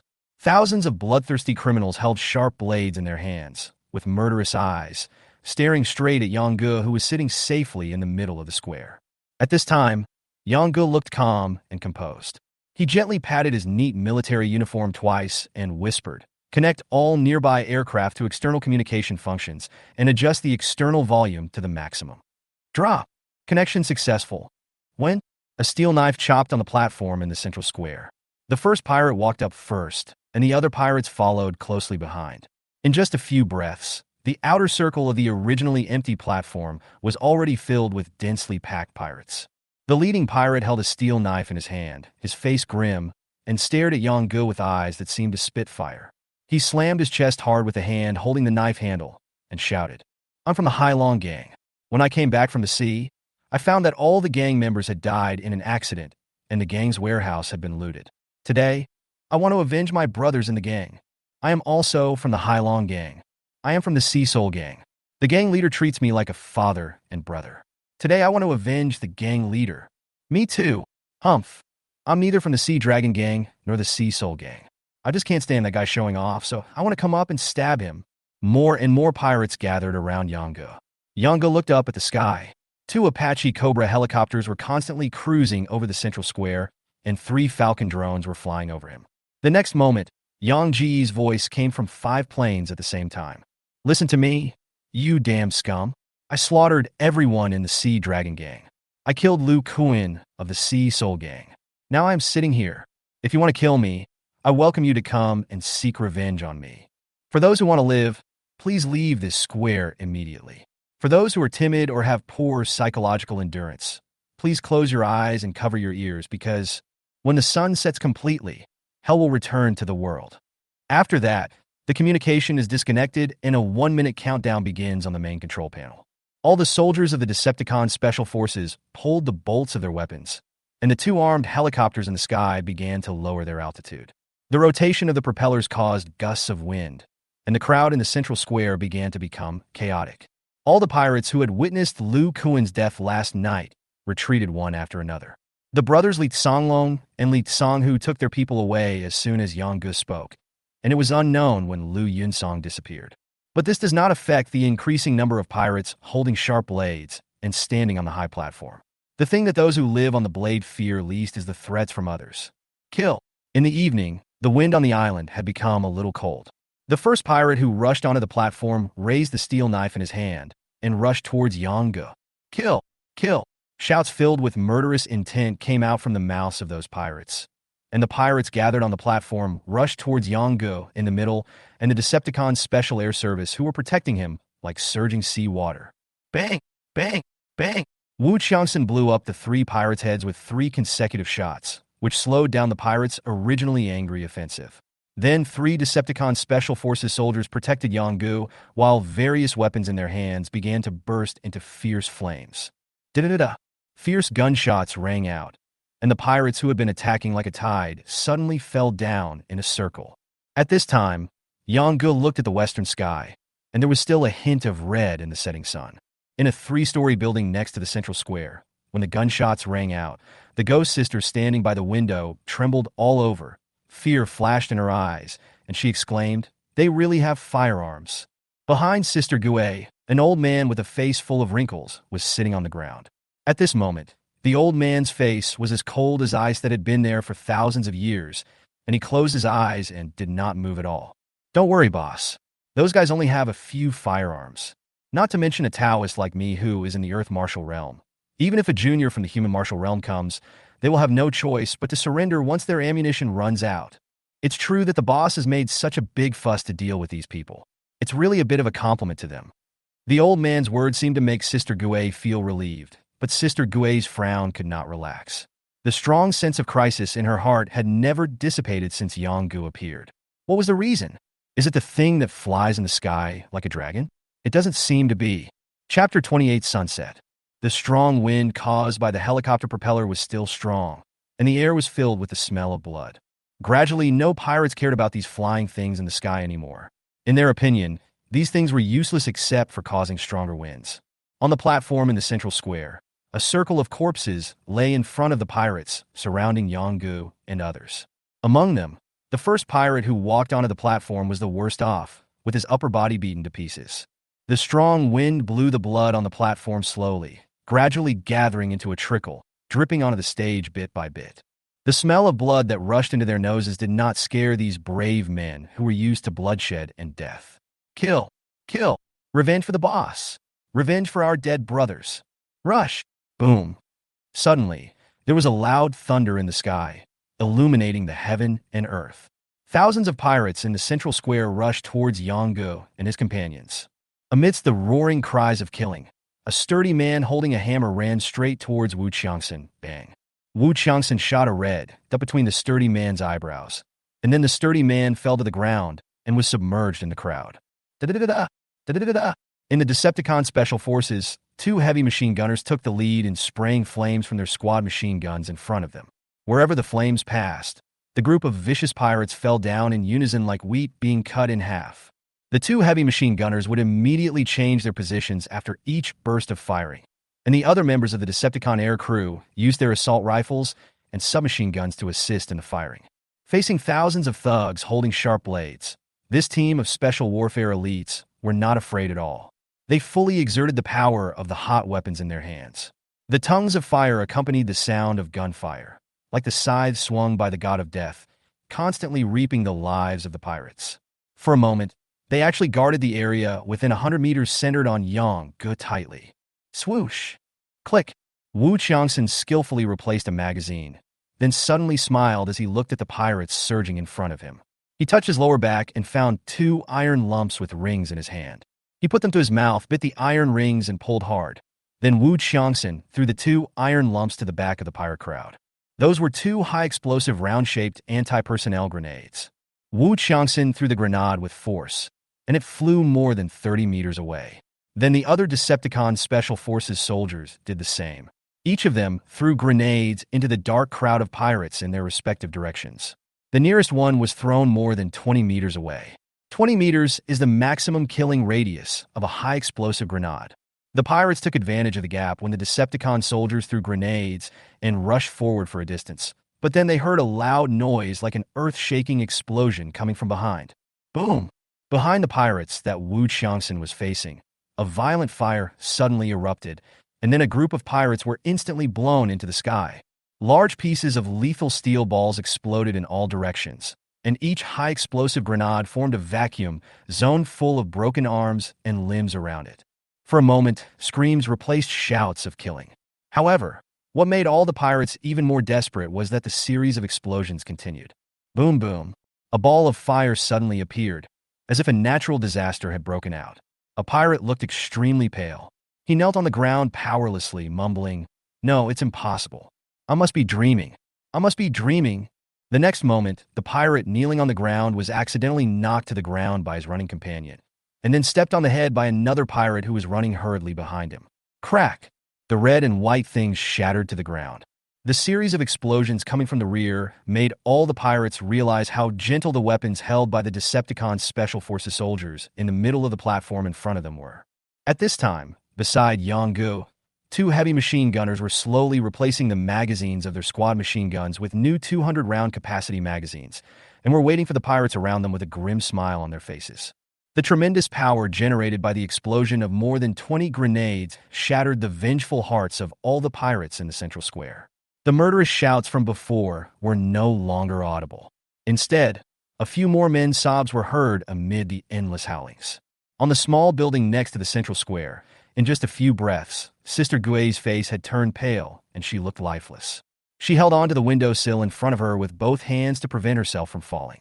The old man next to Sister Gui's hands were also shaking slightly, with an expression as if he had seen a ghost. At this time, the sky darkened and finally, the setting sun lost its last ray of light. Yongu looked at the sky, then stood up and walked forward a few steps.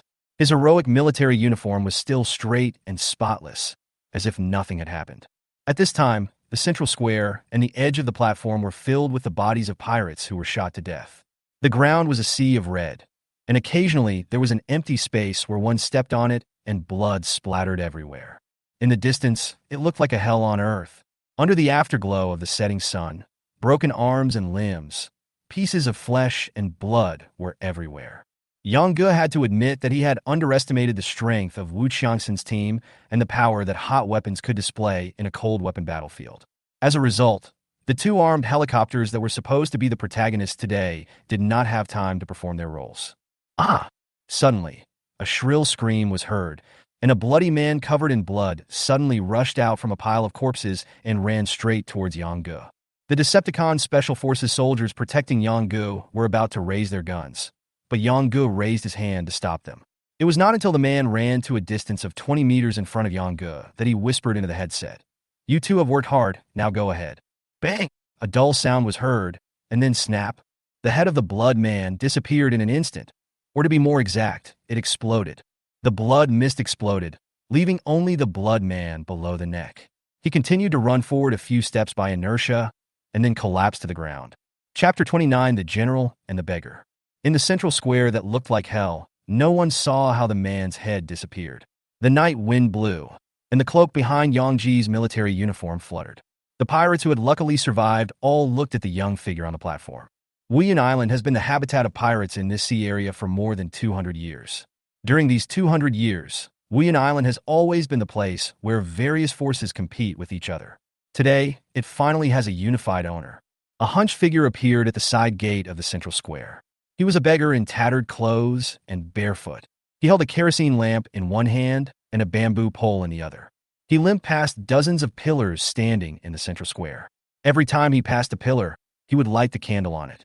The scene of mountains of corpses and sea of blood in the central square did not have any effect on the old beggar. There was blood all under a lamp post, but the old beggar seemed not to see it. He stepped into the water with 1 foot deep and 1 foot shallow, and then lit up the lamp post. Slowly, as the old beggar walked through more and more places, the entire central square was lit up with flickering lights. Finally, the old beggar walked onto the platform in the middle of the square. With every step he took, 2 blood-red footprints, 1 deep and 1 shallow, were left behind him. 2 Decepticon Special Forces soldiers were about to step forward to stop the old beggar, but Wu Qiangxin raised his hand to stop them. He put away the assault rifle in his hand, stepped forward and stood beside Yang Ge, replaced it with a pistol, cocked the gun, held it with both hands hanging in front of his waist, his eyes as cold as lightning, always staring at the old beggar in front of him. When they got closer, everyone discovered that the beggar had a rag bag hanging on his body. When he was still about 10 or 20 meters away from Yang Ge, the old beggar suddenly bent his knees, knelt on the ground, and kowtowed to Yang Ge. Yang Ge frowned and asked, "What do you mean?" The old beggar looked up. One of his eyes had a pair of sunken eye sockets, and the pupil color could no longer be seen. It was completely pale. His cheeks, which were full of traces of time, were left with deep and shallow scars. It was obvious that the old beggar's life was not easy on this small island without order and justice. The old beggar tidied up the fluffy white hair on his forehead, then tried to smile at Yang Ge and said, "Sir, I'm a resident of this island. My family has lived on this island for generations. My elders have passed down a story from generation to generation, saying that a long time ago, this island was not a den of thieves and scoundrels like it is today. It was once a place ruled by the king. But later on, the imperial court declined and was no longer able to control this remote island. Gradually, it became a den of thieves. Now that the Lord is going to clear the island of pirates, I am happy from the bottom of my heart." Yang Ge felt a little uncomfortable after hearing this, and he hurriedly said to the old beggar, "Maybe you misunderstood. I am not an officer sent by the court to eliminate bandits." The old beggar waved to Yang Ge. He sighed and continued, "It's meaningless. Even if you were sent by the court, it's meaningless. Of all the islanders who once hoped to live a stable life, only a crippled old man like me is left." As he spoke, the old beggar took out a bronze-colored square seal from his cloth bag. He raised his hands above his forehead respectfully and said, "It doesn't matter whether you were sent by the imperial court or not. I am grateful to you for putting an end to the banditry and chaos on this island. This is the imperial seal of the coastal defense that has been passed down for more than 200 years. My family has been responsible for guarding it for more than 200 years. I will present it to you today. Drip, drip, drip. Remind the commander. Found a super strong attribute energy. Found a super strong attribute energy. Found a super strong attribute energy. Yongu was shocked. The fact that the battleship system sent out 3 consecutive reminders showed how important this information was. At this time, the main control panel had already displayed the source of the super strong attribute energy, which was the square seal in the old beggar's hand. Yongu did not rush forward. Instead, he asked the old beggar, "Old man, are you so sure that I can put an end to the banditry on this island? Have you ever thought that I might be a bigger pirate?" The old beggar smiled even more. Even if you are a pirate, you own this Wean island. Even for your own status, you will not allow bandits to run rampant under your rule, right? Yongu smiled. The old beggar saw it clearly. He was about to step forward and took a step when the old beggar suddenly said hurriedly as if he was frightened by something, "Sir, don't move. This is against etiquette." As he spoke, the old beggar knelt on the ground, holding the square seal in his hands, and crawled towards Yongu. Yongu couldn't bear to watch it anymore. He was about to take another step forward, but Wu Qiangxin reached out and stopped him. Afterwards, Wu Qiangxin came to the old beggar and said, "Old man, it's just a routine matter. Don't worry about it." The old beggar nodded. Of course, of course." After the old beggar finished speaking, Wu Qiangxin searched the old beggar's body from head to toe.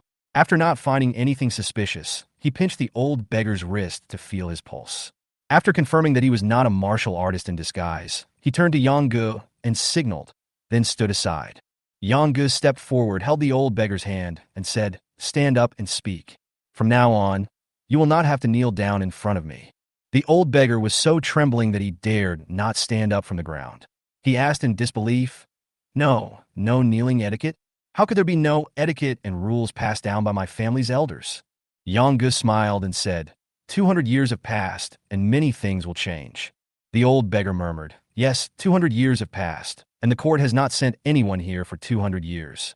This scene, which should have been extremely warm, suddenly had some discordant episodes. A burst of strange noises suddenly came, boom. Suddenly, Yongu felt a scorching heat wave coming, and a huge rock wrapped in flames flew towards him rapidly from the 3-story building next to the central square. Wu Qiangxin stood in front of Yongu without saying a word, but Yongu didn't even look at the fireball. He held the old beggar's hand and slowly pulled him up from the ground, then said calmly into the headset, "Snake 1, Snake 2, intercept." Sizzle. The 2 Apache Cobra-armed helicopters that had been flying in the sky quickly adjusted their flight attitude, and the air-to-air interceptor missile mounted under the wing of one of them flew out like lightning, dragging a trail of white smoke. Bang! A violent explosion sounded, and the air-to-air interception missile steadily hit the huge rock wrapped in flames. Suddenly, flint flew in the starry sky under the night sky, and the brilliant explosion flames dyed half of the night sky red. On the ground, the soldiers who were loyal to their master swore to fulfill their duties until death and protected the people behind them with their broad arms.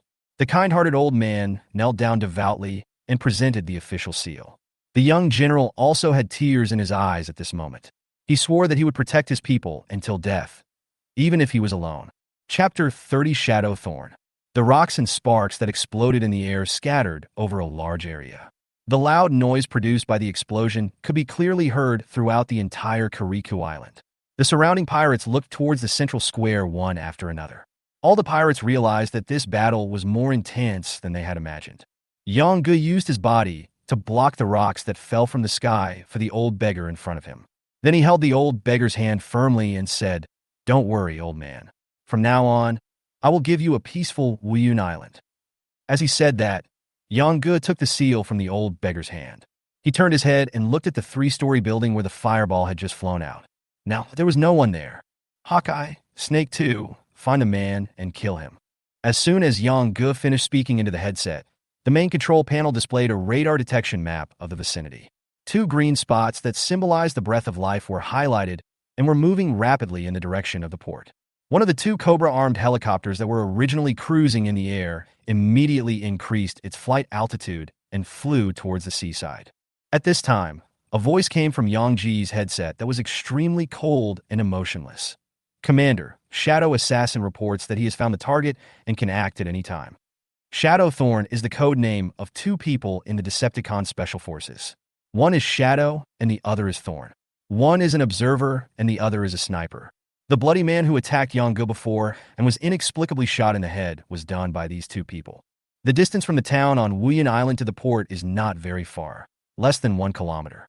At this time, the high slope where Ing Ci and the other two are located is located in the middle of the town and the port, only 500 meters away from the town in a straight line. The high-precision sniper rifle in Ci's hand has a maximum effective range of 2 kilometers, which is enough to cover the entire town and port. In the harbor, the 3 large ships of the Hageman had already weighed anchor. On the shore, Lu Yunsong looked anxiously in the direction of the town on the island. The series of explosions coming from the town just now made Lu Yunsong even more anxious. He paced back and forth, muttering, "Why haven't they come yet? Why haven't they come yet? It's fucking weird that you guys can win." Tada, da-da, da-da. A crisp sound of horse hooves was heard, and Lu Yunsong looked up suddenly and saw a group of people coming from the town. The leading few were riding horses, and one of them had a graceful figure, and it was Sister Gay. Upon seeing Sister Gay, Lu Yunsong's frown immediately relaxed. He stepped forward and said to Sister Gay, "Boss here." The ghost sister who had rushed all the way here suddenly saw Lu Yunsong. She had a complicated look on her face and said to Lu Yunsong with a guilty look, "Yunsong, I misunderstood you." Lu Yunsong stepped forward and grabbed Sister Guy's reins, saying nonchalantly, "Boss, stop talking about this. Let's go quickly. It will be too late." As Lu Yunsong spoke, he turned around to take a look at Sister Guy's stunning face. But this one look turned out to be their final farewell. Just like the bloody man who attacked Yonggu before, Lu Yunsong first heard a muffled sound, and then he seemed to see a slender black shadow flying into the ghost sister's head at a high speed. And then, in an instant, ghost sister's delicate head exploded out of thin air, and blood mist exploded, spraying everywhere around. Lu Yunsong hurriedly turned around to avoid it. When he turned around again, Ghost Sister's shoulders were empty, without any residue left. "No!" A shrill roar came out of LV Yunsong's mouth, his facial features twisted and deformed due to extreme grief and anger. Seeing the Ghost Sister's body falling off the horse, LV Yunfei immediately stepped forward to catch her. The blood flowing from the Ghost Sister's neck soaked half of his clothes. LV Yunsong wanted to cry loudly, but found that he couldn't cry at all. At this time, Sister Ghost was followed by a group of elite members of the Sea Ghost clan. When they suddenly saw this scene, they all became furious. Some of them turned around and ran back to the town without saying a word. More people remembered the scene in the central square that was like purgatory on earth and lowered their heads silently. Ing Ci reported the situation at the port to Yonggu, who pronounced the fate of these people without blinking an eye. Falcon 2, go and clean up those remnants of the Sea Ghost Gate who have escaped. Snake 2, keep a distance from the port and launch missiles after those people get on board and go out to sea. The Falcon 2 in the air immediately took off and flew away. At the same time, the voice of the Cobra 2 helicopter pilot came from Yang Ji's earphone. Cobra 2 received. After giving the order, Yang Gu took a look at the radar map and suddenly found a green light spot rapidly approaching the 2 shadow assassins lurking on the hillside. Instantly, Yang Gu ordered, "Shadow Thorn, you two should pay attention to defense. Falcon 3, support Shadow Thorn." At the port, Lu Yunsong sat on the ground holding Ghost Sister's body and cried silently. At the end of his crying, the tears in his eyes gradually turned red and finally turned into tears of blood. "Ah!" He stood up from the ground holding Ghost Sister's body and let out a long roar towards the sky. Finally, after taking a look towards the island, Lu Yunsong carried Sister Gay and boarded the big ship of the Hageman. Chapter 31, Taoist Old Man. On the hillside, next to a cliff, Ing and Ci, both wearing desert camouflage, were lying on the ground motionless. Ing was holding a telescope in his hand, constantly observing the surrounding situation, while Ci was holding his sniper rifle, holding his breath, observing and listening quietly to the movements around him. In the afternoon, Yang Gu and his party set out from the cruiser and dropped the 2 men off here before arriving at the central square. From then until now, Ing Ci and his companion have been lying on the cliff without moving. After receiving Yang Ji's reminder just now, the two stepped up their precautions. At this time, the sound of the Falcon UAV could be heard faintly in the distance, but the sense of crisis in Ing Ci's hearts became stronger and stronger. Call. A gust of night wind blew by, and a drop of sweat on Ying's forehead fell to his body, making a slight click sound. Ying moved his finger joints slightly, constantly adjusting his breathing. As time passed, the sound of the falcon drone in the night sky became louder and louder. Suddenly, Ying, who was slowly moving the telescope in his hand, and Ci, who was moving his knuckles, stopped their movements at the same time. The next moment, the two of them, as if they had telepathic connection, held each other's arms and used each other's strength to leap backwards. Hey! Boom! A fireball dropped from the sky and landed on the place where Ying and Ci were lying just now. In an instant, the cliff was covered with jumping flames. The scorching heat instantly hit. After Ying and Ci landed, they retreated repeatedly and barely avoided the rapidly spreading sea of fire. There was a startled sound in the night sky. Ci looked up, then bent his legs and knelt on one knee. He raised the sniper rifle in his hand toward the sky and shouted, "Hold the gun!" Without saying a word, Ying immediately stood in front of Shershin and took the initiative to put the sniper rifle in Shershin's hand on his back. Shershin raised his wrist slightly, and in an instant the sniper rifle in his hand formed a stable triangle with Ying's back and the ground. A sharp look flashed in his eyes, and his finger pulled the trigger steadily. Pung! A flash of fire flashed from the muzzle of the sniper rifle. The strong recoil made his shoulder tremble. A long bullet went straight towards the figure standing in the night sky. The person standing in the air at this moment was none other than the old man who had been with Sister Gay on the 3-story building next to the central square, the Taoist cultivator at the Earth Martial Realm. Later, when Ghost Sister was retreating, this Taoist flew directly into the air. Halfway through his flight, he was attracted by the noise of Ghost Sister being killed, and he went straight over here to look for Ying and the other two. As early as when Ci raised the sniper rifle and aimed at him, Old Man Daoxiu instantly felt alert. He had witnessed with his own eyes how these people holding unknown firearms slaughtered pirates. Seeing the muzzle of Ci's gun aimed at him, Old Man Daoxiu directly crushed a jade pendant hidden in his sleeve. The shot was very accurate, and the bullet basically went straight to the Taoist old man's forehead. As soon as the gunshot rang out, Ying said, "Hit!" When? The shot did hit the target, but the sound of the bullet piercing the flesh that the two men imagined did not come. Instead, there was a sound as if the bullet hit some metal armor. The two men, Shadow Ci and others, frowned at the same time. In an instant, Ci quickly pulled the bolt, replaced the bullet, and pulled the trigger again. Bang! Another bullet was fired rapidly, this time aiming at the old man Daoxiu's waist and abdomen. When? There was the same sound again, and this time he could see clearly that the Taoist old man flying in the air seemed to be surrounded by a layer of protective shield, and there seemed to be a flash of light in it, but it was not very obvious in the night. Today is really strange. Where did you weirdos come from? You don't have any martial arts aura, but you were able to dodge my magic so swiftly. And that iron thing flying in the air actually broke my unique skills. How interesting. The old man Daoxiu looked at the two Ying Ci on the ground and spoke slowly. He stretched out his right hand and bent his 5 fingers slightly one by one. After each finger was bent, a bright red flame would jump out of the fingertips. There was a hint of indifference in the old man's voice. I may be a little worried about that flying guy, but I can easily deal with you two, who are not even warriors. After saying that, the Taoist old man continued to speed up the movement of his hands. The 5 flames were rapidly enlarging. In the end, they had become 5 balls of blazing fire floating in the Taoist old man's hands. Buzz! Suddenly, there was a loud buzzing sound in the night sky, and the Falcon 3 drone arrived. The heavy machine gun mounted under the cabin aimed at the old man Daoxiu and spit out a stream of flames. Da-da-da-da-da! Dang, dang, dang, dang, dang. However, just like the sniper bullets that had stabbed him before, all of Falcon's heavy machine gun bullets were blocked by the protective shield around the old man. Looking at the images transmitted back by the drone, Yang Ji's face changed slightly. After traveling through so many days, he finally met a tough opponent. The next moment he decisively ordered, "Snake 1, go over and provide support at full speed. Hawkeye, locate the old man's coordinates, transmit them back to the battleship, and prepare the missiles. Shadow Thorn, find cover." Chapter 32, Wind Meteorite Fire. Under the night sky, the Taoist old man, standing in the air, raised his finger, and the 5 flames floating on his hand suddenly spread out, forming a circle of fire that revolved around him. The old man pointed at the two Ying Ci and said, "Go, call." The fiercely burning fire ring continued to expand in the air, and finally fell to the ground, casting shadows around the two people. The flames suddenly jumped up to more than 2 meters high when they landed, forming a circle of fire that surrounded the two people. Da-da-da-da!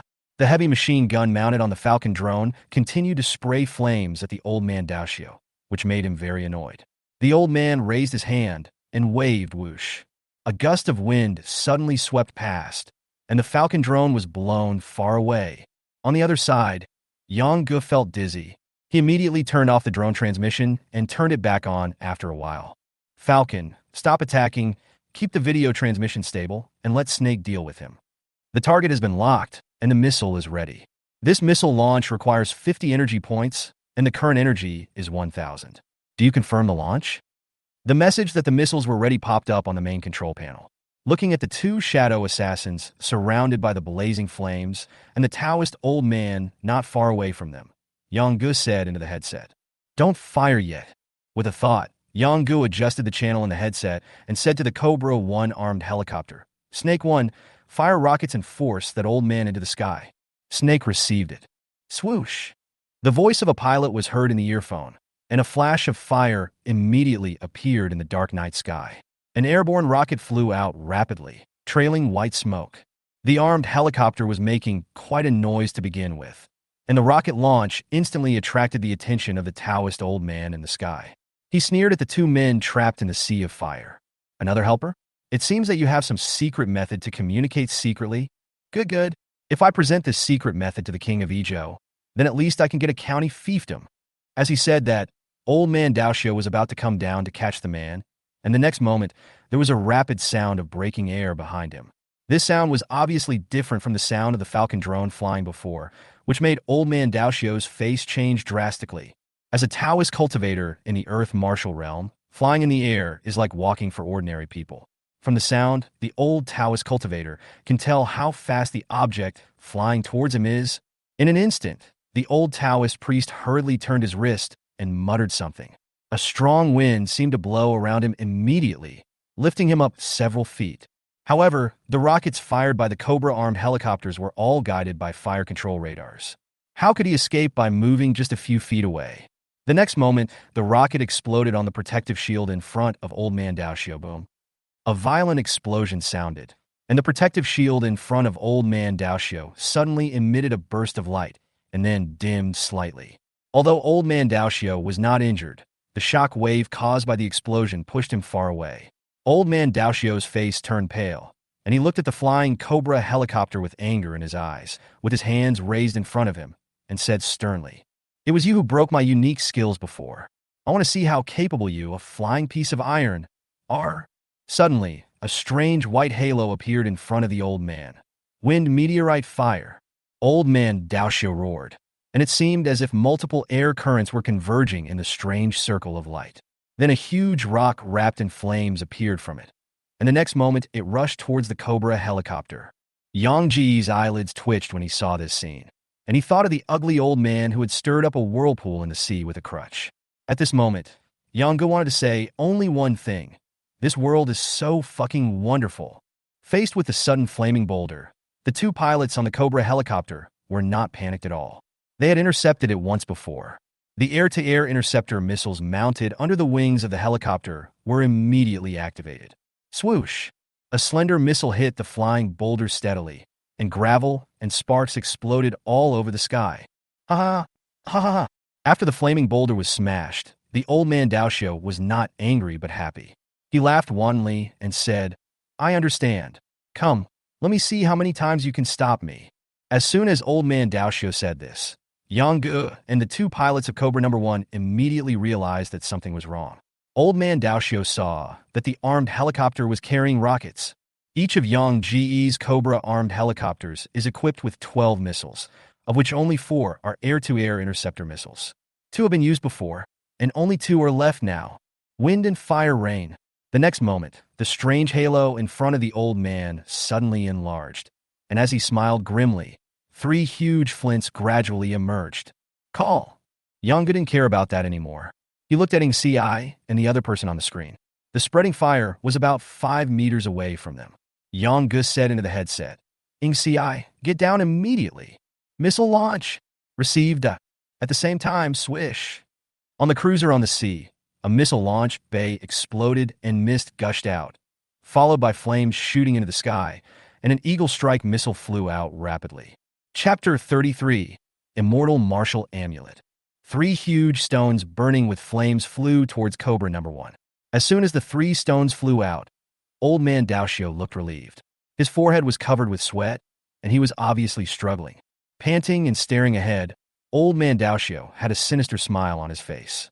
Then he glanced at the 2 ink sea in the sea of fire below. Seeing that the 2 men were already lying on the ground motionless, he thought to himself what a pity. They were so easily suffocated to death by the smoke, and his plan to present treasures to King Ijo had failed. Swish, swish. Cobra 1 launched its only 2 air-to-air interceptor missiles, then suddenly lifted off into the air. Boom. A violent explosion was heard again, and the night sky was filled with stars. However, there was still a huge rock wrapped in flames that crashed into Cobra Number 1. At this time, the main pilot on Cobra 1 immediately yelled, "Pull up! Pull up! Adjust the direction. I'm using air-to-ground missiles."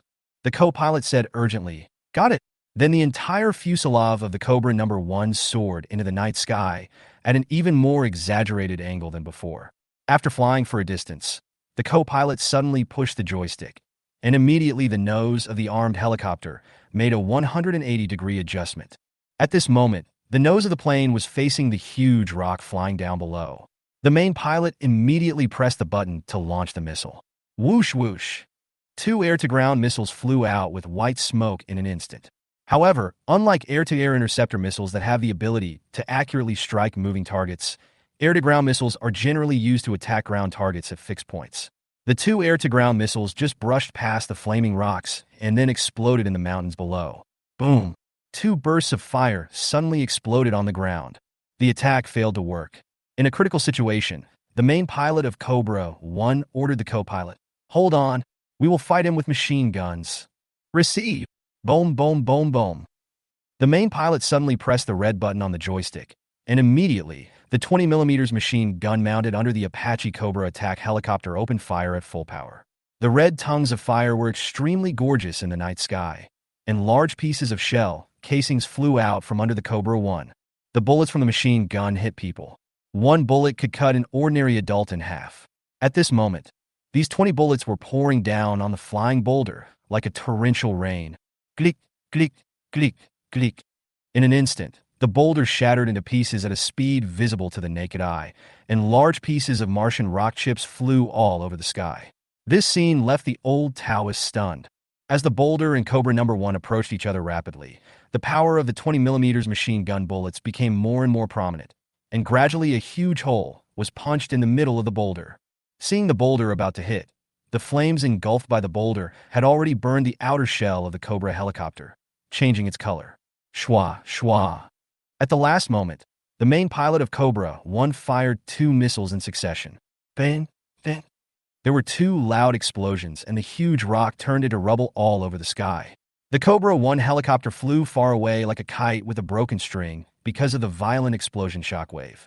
Whether it was Yang-gu, who was watching the game from behind the screen, or the old man Daoshio, who was watching the game live, both of them were a little dazed.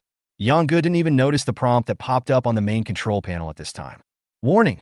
Report to the commander. The Apache Cobra 1 helicopter gunship is under attack. Swoosh!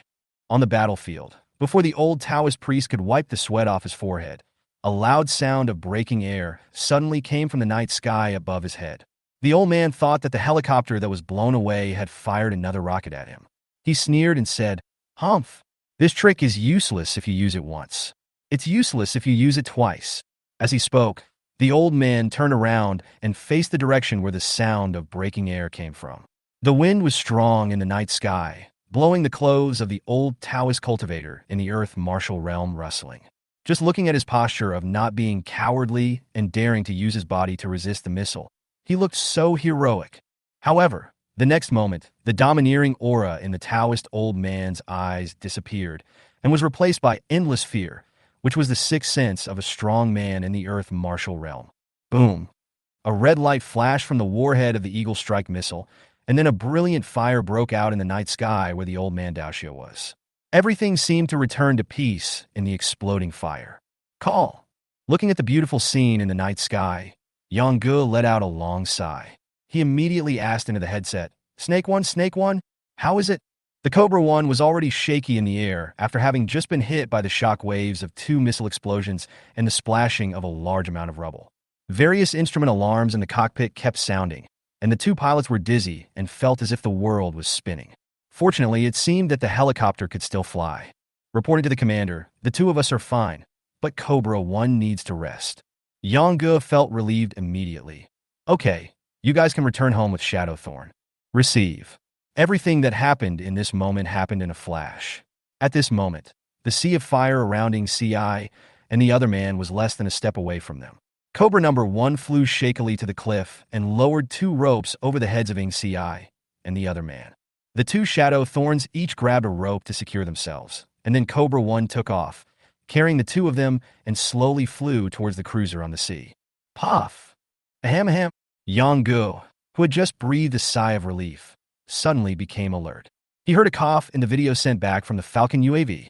Yongge hurriedly looked towards the area where the Taoist old man had been hit by the missile. He saw that after the smoke in that area had dissipated, the Taoist old man was still standing in the air. Damn! This old man is not dead yet. In an instant, Yongji's heart rose to his throat. This scene made his scalp tingle. For the first time, Yongge realized that the strength he possessed now was far from enough. At this time, the Taoist old man standing in the air was stable for only a moment before he fell headfirst. The unconscious Taoist old man still looked incredible. He spat out a mouthful of blood and weakly muttered to himself. Impossible! Impossible! How could the immortal martial arts amulet that even heavenly martial realm experts cannot break be broken just like that? Seeing the old man falling from the sky, Yongge immediately ordered the nearby Falcon drone. Falcon 3, follow him. Kill him. At this point, Yongge hesitated for a moment. Then he changed his words and said, don't take any offensive measures. After saying that, Yongge turned around and looked at the Decepticon special forces behind him. Shuejian, take a team over to catch them alive. Chapter 34, Movements on the Island. The rising sun emitted its first halo of light in the east, and the morning sea breeze was mixed with a faint fishy smell that was not sure whether it came from human blood or the ocean. For the pirates on Wuyan Island, this fearful night was finally over. Buzz! A buzzing sound was heard, and 3 Falcon drones appeared over the only town on Wuyan Island. Each drone flew in a different direction of the town and continuously played a voice message.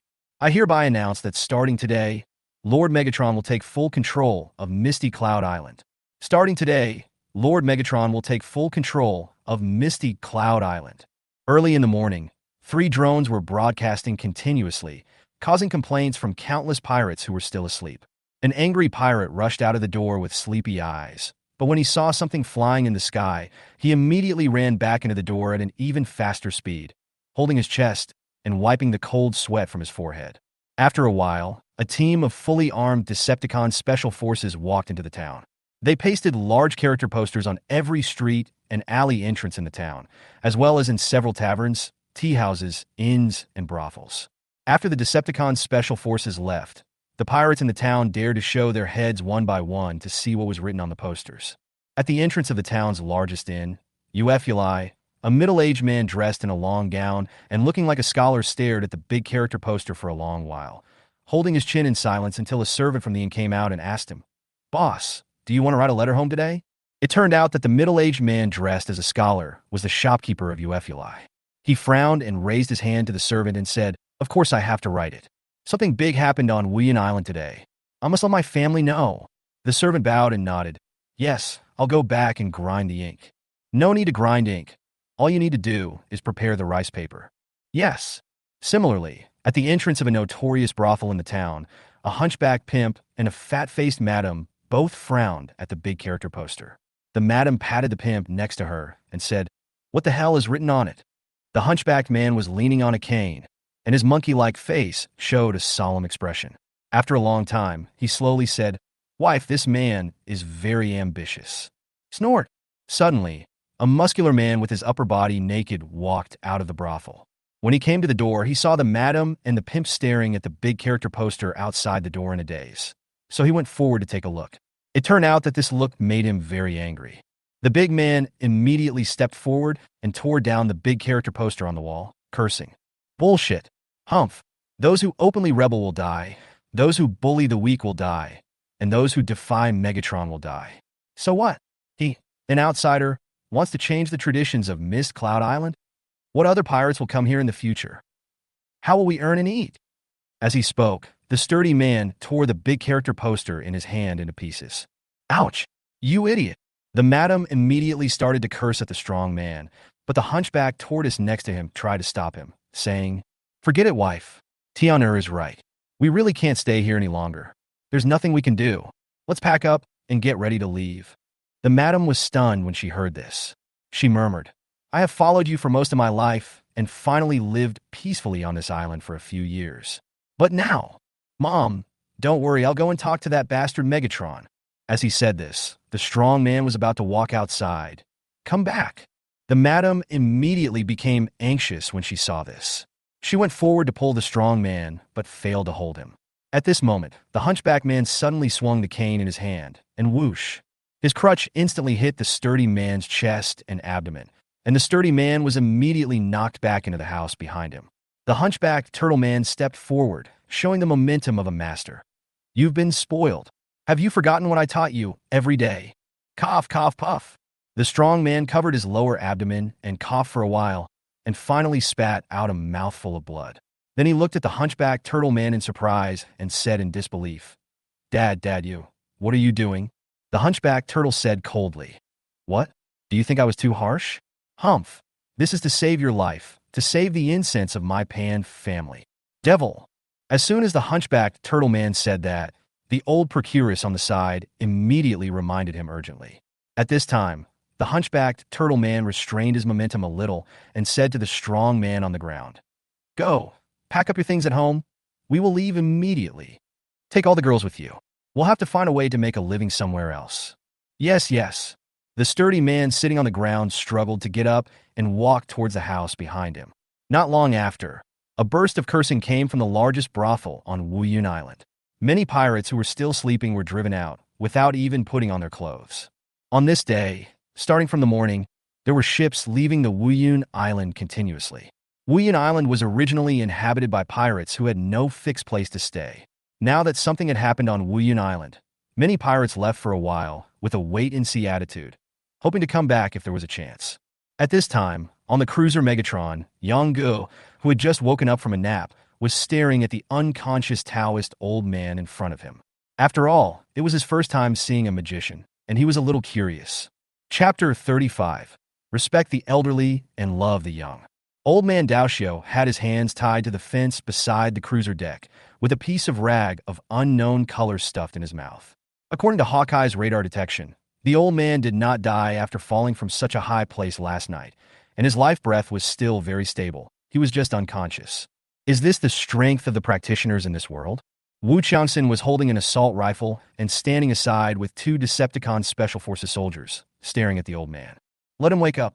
As soon as Yang Gu finished speaking, a Decepticon Special Forces soldier stepped forward, grabbed old man Daoxiao's feet, and threw him over the fence of the cruiser deck. In an instant, the old man Daoxiao was like a kite, with one end tied to the deck railing and the other end flying directly into the vast ocean. Plop. A wave splashed up, and the cold sea water instantly awakened the unconscious Taoist old man. However, after waking up, the old man was horrified to find that his hands and feet were tied tightly, and a smelly rag was stuffed in his mouth. The panicked Daoxiao old man had no choice but to keep floundering in the sea water. This futile struggle did not bring any effect except wasting his energy. Finally, the movements of Daoxiao old man's struggle became smaller and smaller. Pull it up, don't let it get to death. On the cruiser, Yang Gu said as he glanced at the waves that were getting smaller and smaller below. Two Decepticon Special Forces soldiers grabbed the rope that tied up old man Daoxiao and pulled it upwards little by little. Just as they pulled old man Daoxiao away from the sea, Yang Gu suddenly made a signal to the two soldiers, and they both understood immediately. The old Taoist, who had just recovered from the edge of suffocation, was breathing in fresh air vigorously. Suddenly, he felt the rope tied to his feet suddenly lighten, and he flew down again. Bang! The old Taoist priest was cursing all the people above him in his heart. He was a Taoist priest in the earthly martial realm. Wherever he went, he would be respected and admired. But now he was being treated like this. It was simply inhumane, inhumane. Old man Daoxiu once wondered if he was having a nightmare. Soon, Daoxiu was pulled out of the sea again. This time, he was pulled to the waist of the cruiser. He was suddenly pulled so high that he was relieved. However, he suddenly found that his body was once again free falling towards the sea below. Old Daoxiu. Pung. A wave rose up, and it was obvious that the Taoist old man's struggle was not as violent as before. Not long after, he was pulled out of the sea again. At this time, the Taoist old man's face was pale. He had prepared himself to be killed here today. He couldn't help but feel sad for himself. After all, he was a Taoist in the martial realm. Fortunately, this time old man Daoxiu did not have the same pleasant experience as the previous two times. He was directly pulled onto the deck. Bang! The old man Daoxiu suddenly fell on the deck, splashing water all over his body. He lay on the deck helplessly and could only breathe through his nose, which made him feel extremely uncomfortable as he had just come out of the seawater. Woo-woo. Yang Gu signaled a Decepticon Special Forces soldier to come forward and take out the rag stuffed in the old man's mouth. Call. Vomit. The old man first breathed hard, then spat out a ball of water from his mouth. He then raised his head and stared at Yang Gu and the others with a pair of bloodshot eyes due to suffocation. How dare you, you lowly people, treat a noble Taoist like me like this? Yang Gu curled his lips. It seemed that this grandson didn't understand his situation. He waved his hand impatiently. Two Decepticon Special Forces soldiers stepped forward again and smiled at the old man Daoxiu. Honorable Daoxiu, right? Go down. Then the two men lifted up the old man and threw him off the deck into the vast sea again. Ah! Plop! Another wave splashed high up. This time, the old Taoist, whose mouth was not blocked, obviously stayed in the sea for a while longer, but soon everything returned to calm. When old man Daoxiu was fished out of the water again, his pale face was filled with agony, whether due to being soaked in sea water or due to inner despair. Even after returning to the deck and breathing easily, the old man's eyes, which were as empty and numb as a dead fish, only moved slightly. Yang Ji's heart tightened as he looked at him. Could it be that he had played a fool? A Decepticon soldier stepped forward to check the old man's pupils, then turned to Yang Gu and said, "He's fine, he's just old and a little frightened, and he can't recover for a while." Yang Gu nodded and said, "Okay, then let's give the old man some time. We should respect the old and love the young." Cough, cough. Poof! The old Taoist, with a dull look in his eyes, suddenly coughed violently after hearing what Yang Gu said, and vomited a pool of water from his stomach. Seeing the look in the old man's eyes gradually recover, Yang Gu gave him a very harmless smile and said, "Respected Mr. Magician, I think we can talk now." Chapter 36, Where are you from? Looking at the handsome black-haired boy in front of him, the old Taoist was startled. His face turned red, and he seemed to be struggling with something. Finally, the old Taoist couldn't help but cursed at Yang Gu. "You are the magician. Your whole family are magicians. I, Wang Hun, am a true Yinxia man, a Taoist practitioner of the current Great Chu state. How can I be compared to those acrobatic actors in Europe and Nanyang, who can only fool children?" Yang Gu blinked. It seemed that his word magician had caused some kind of offense to him. Facing the old dog's scolding, Yang Gu was not angry. He was more concerned about the message conveyed by the old man's words. "Your name is Wang Hun, and you are a Taoist monk? What is Euro? Are there really magicians there? What is Nanyang? What is the relationship between Chu and the king of Izhou?" Yang Gu asked a series of questions, causing the Taoist old man named Wang Hun to look at Yang Gu as if he were looking at a monkey. "Where did you come from?" "Tisk." Yang Gu slapped his forehead. Then he took a step back and waved to the two Decepticon Special Forces soldiers. Seeing that the two soldiers were about to lift him up again, Wang Hun immediately said, "Wait, I'll tell you. My name is Wang Hun. I'm from Izhou, Chu State. I'm a Taoist monk. Oluwa is the name of a continent. There are magicians there, but they are all swindlers who play tricks on people. Yunxia and Nanyang are the names of continents, just like Oluwa. Izhou is a vast island, a vassal state of Chu State, belonging to Yunxia and ruled by the king of Izhou. Tell me in detail about the three continents of Yunxia, Oluwa, and Nanyang." Wang Hun gave Yang Gu a strange look and said, "The Yunxia and Oluwa continents are separated by the Yunling Mountains. The Yunling Mountains start from the Yongdong Forest in the north and extend to the polar ice sheet in the south.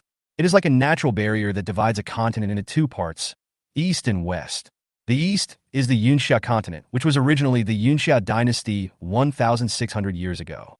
Later, the Yunxia dynasty was destroyed and became the seven empires of Qin, Yin, Zhao, Wei, Qi, and Liang, including the Chu state. These seven empires have vast territories and strong strength. In addition to the seven empires, there are dozens of small kingdoms in the Yunxia continent, as well as a large number of nomadic peoples, the Jinxia barbarian state, and the North Sea Monster Alliance distributed in the west and north. To the west of the Yunling Mountains is the Eurocontinent. The Eurocontinent is only one-third the size of the Yunxia continent, but it is home to hundreds of empires of varying sizes. However, most of those empires have a unified belief in Birdman and all obey the command of a Birdman Pope. The people there also like to ride flying lizards. To the north of the Yunxia continent and the Eurocontinent is the eternal winter forest, which is tens of millions of miles in radius. The orc tribe there can barely be considered a country. Birdman beliefs and flying lizards. Yang Ge probably understood what Wang Hun was talking about. Starting from the polar ice sheet, the Yunling Mountains have changed from their original north-south orientation to a northwest-southeast orientation. To the northeast of the Yunling Mountains is the Yunxia continent, and to the southwest is the Nanyang continent. As for the Nanyang, At this point, Wang Hun showed a trace of contempt on his face. There are all kinds of weird things over there, such as the Indian Snake Kingdom, the Elephant Monster Kingdom, and the Icefield Savage Tribe. In the past, the barren land where the Yunxia dynasty exiled criminals had now built dozens of ridiculous empires. In fact, it is just equivalent to dozens of small kingdoms in Yunxia. The entire Nanyang is not as big as any of the seven empires in Yunxia. Listening to what Wang Hun said, Yang Ge gradually understood that the general topography of this world was similar to the Eurasian continent where he lived in his previous life, but it was not exactly the same. For example, the Nanyang in this world was much smaller than the Nanyang in Yang Ji's previous life. After talking for so long, Wang Hun seemed to be interested, and he continued, compared to the people in the European continent who believe in birdmen and like lizards with wings, the people in the South Seas are even more diverse. Some people believe in giant snakes, some believe in demonic elephants, and some believe in eunuchs who have no eggs and dress like women. When Wang Hun said this, Yang Ge interrupted him and asked, "What do the people in Yunxia believe in?" When Yang Ge asked this, Wang Hun's eyes suddenly lit up. He seemed to have a surge of heroic spirit rising in his heart, and he said proudly, "Yunxia people, believe in yourself." Believe in yourself? Wang Hun's answer was beyond Yang Ji's expectation.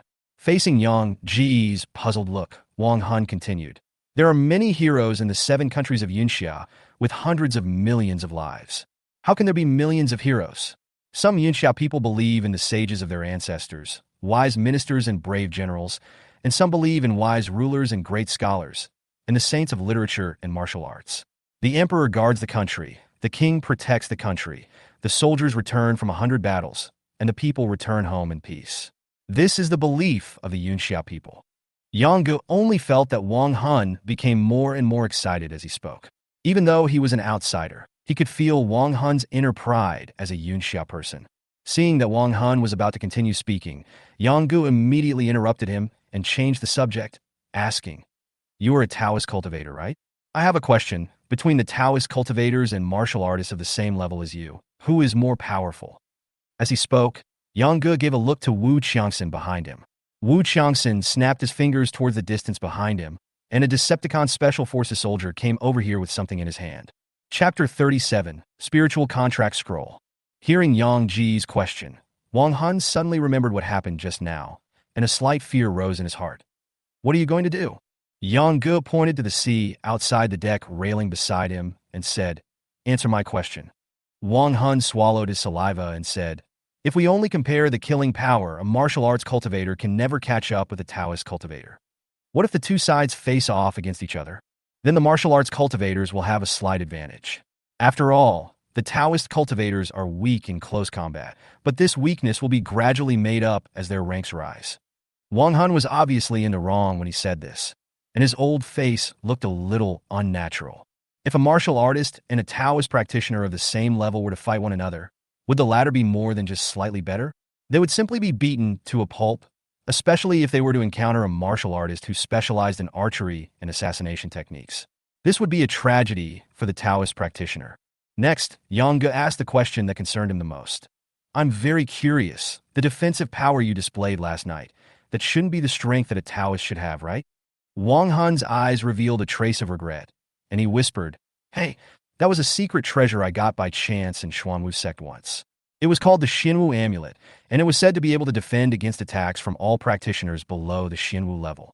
What I got was just a defective one, which can only defend against attacks from practitioners below the Tianwu level." Yang Ge asked, "What is above Tianwu?" There seemed to be a hint of awe in Wang Hun's voice. "Above Tianwu is Jinwu, and then Xinwu and Xianwu. I was fortunate enough to listen to the teachings of a saint once, and it was that time that allowed me to break through from the human martial realm to the earth martial realm." Yang Ge showed a very curious expression and asked, You just said that you Taoists are weak in close combat. Then aren't you in great danger? Once you encounter a martial artist who is at a disadvantage to you, you won't even have the strength to fight back? Do you usually have to bring some guards, disciples, etc. for self-defense?" Wang Hun affirmed, "Yes. Generally speaking, when a Taoist goes out, he must be accompanied by guards." Yang Ge raised his eyebrows. "What about your guards?" Wang Hun said somewhat unnaturally, "We encountered a storm at sea, and I was unable to save him in time." Yang Ge curled his lips and said, "Hey, are you afraid that your guards have been secretly bribed by your enemies?" Wang Hun laughed when he heard this and said, "How is that possible? The Taoist guards must sign a spiritual contract with the Taoist himself." At this point, Wang Hun suddenly stopped. He glanced at Yang Ge warily and asked, "Why are you asking this?"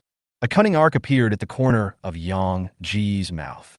He stretched out his hand, and the Decepticon Special Forces soldier who had just walked over handed the thing in his hand to Yang Ge. At this time, Wang Hun saw clearly what the thing was. Suddenly, Wang Hun's whole body trembled violently, as if he had seen a ghost in the daytime. It was a white scroll. Yang Ge smiled at Wang Hun and said, "I found this in your bag. The so-called spiritual contract is this thing, right?" Wang's whole body was still shaking and sweat was pouring down his face. Yang Ge took a step forward, squatted down, and approached him, and asked softly, "Master Wang of the earthly martial realm, do I have the honor to sign a spiritual contract with you?" As soon as Yang Ge asked this question, Wang Hun trembled violently, as if he had been electrocuted. He then stammered, "You don't joke with me. I already have a guard. I don't need to sign this spiritual contract with you." Puff! Yang Ge burst out laughing immediately. He reached out and patted Wang Hun's sweaty face and asked, "Wang Hun, you are at least a cultivator in the earthly martial realm. Why are you acting stupid with me at this time? Besides," as he spoke, Yang Ji's tone suddenly became violent. "Didn't you just say that your guard was dead? Did you think I was very easy to deceive when you lied?" Swoosh! In an instant, Yang Ge stood up and unhooked the pistol from Wu Qiangxin's waist, cocked the gun, pointed the muzzle to the sky. Bang! The sound of a gunshot frightened Wang Hun so much that he almost lost his soul.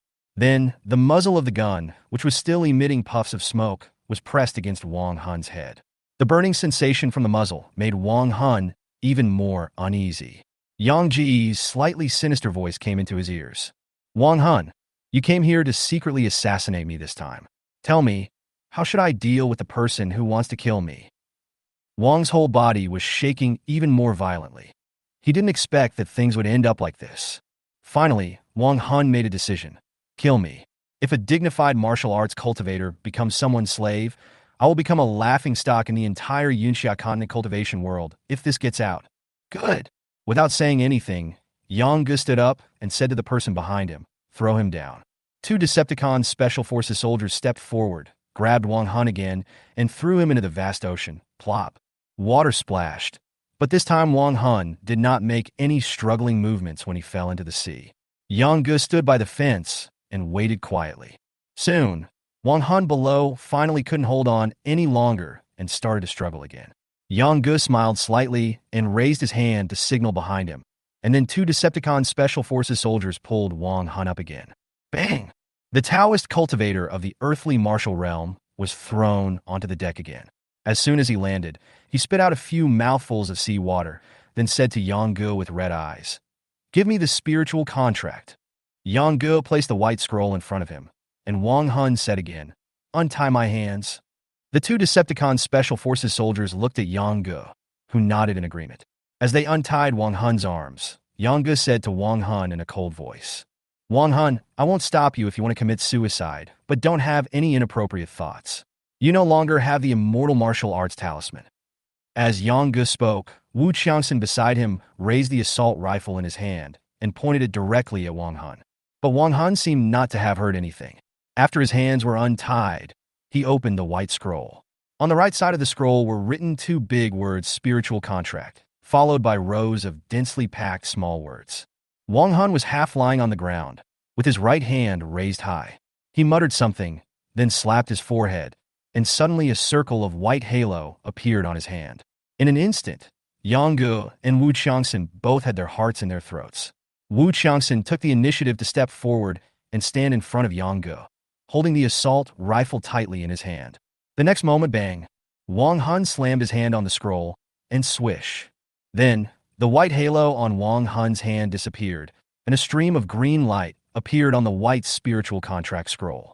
Wang Hun rolled up the scroll again, raised his hands above his head, and said weakly, "This scroll of spiritual contract contains a trace of my spiritual thoughts. If the scroll is destroyed, I will be an idiot if I don't die. From now on, whoever holds this scroll will be my master, Wang Hun." Chapter 38. Naval Guns? Looks good but doesn't work. Yang Ge took the spiritual contract scroll from Wang Hun's hand. He looked at Wang Hun's empty eyes and numb expression and couldn't help but smile. "Wang Hun, don't worry. It won't be long before you find that following me will make your life more interesting." As he spoke, Yang Ge took out a red spiritual stone and handed it to Wang Hun, asking, "What use is this spiritual stone to you practitioners?" This spiritual stone was searched out by the Decepticon Special Forces from the Sea Ghost Gate last night. The Sea Soul Gang and the Sea Ghost Gate found a total of about 7 or 8 boxes of spiritual stones and 20 to 30 boxes of gold and silver, which provided Yang Ge with another 10,000 energy points. Unlike the Sea Dragon Gang, which was in charge of the income on Wuyan Island in recent months and were all pirates who pursued instant gratification, it was already very good for the Sea Ghost Gate and the Sea Soul Gang to be able to search out so much money. As soon as he returned to the cruiser last night, Yang Ge first upgraded the battleship's energy and power system, and then sent the square seal containing super strong attribute energy into the battleship's energy extraction center.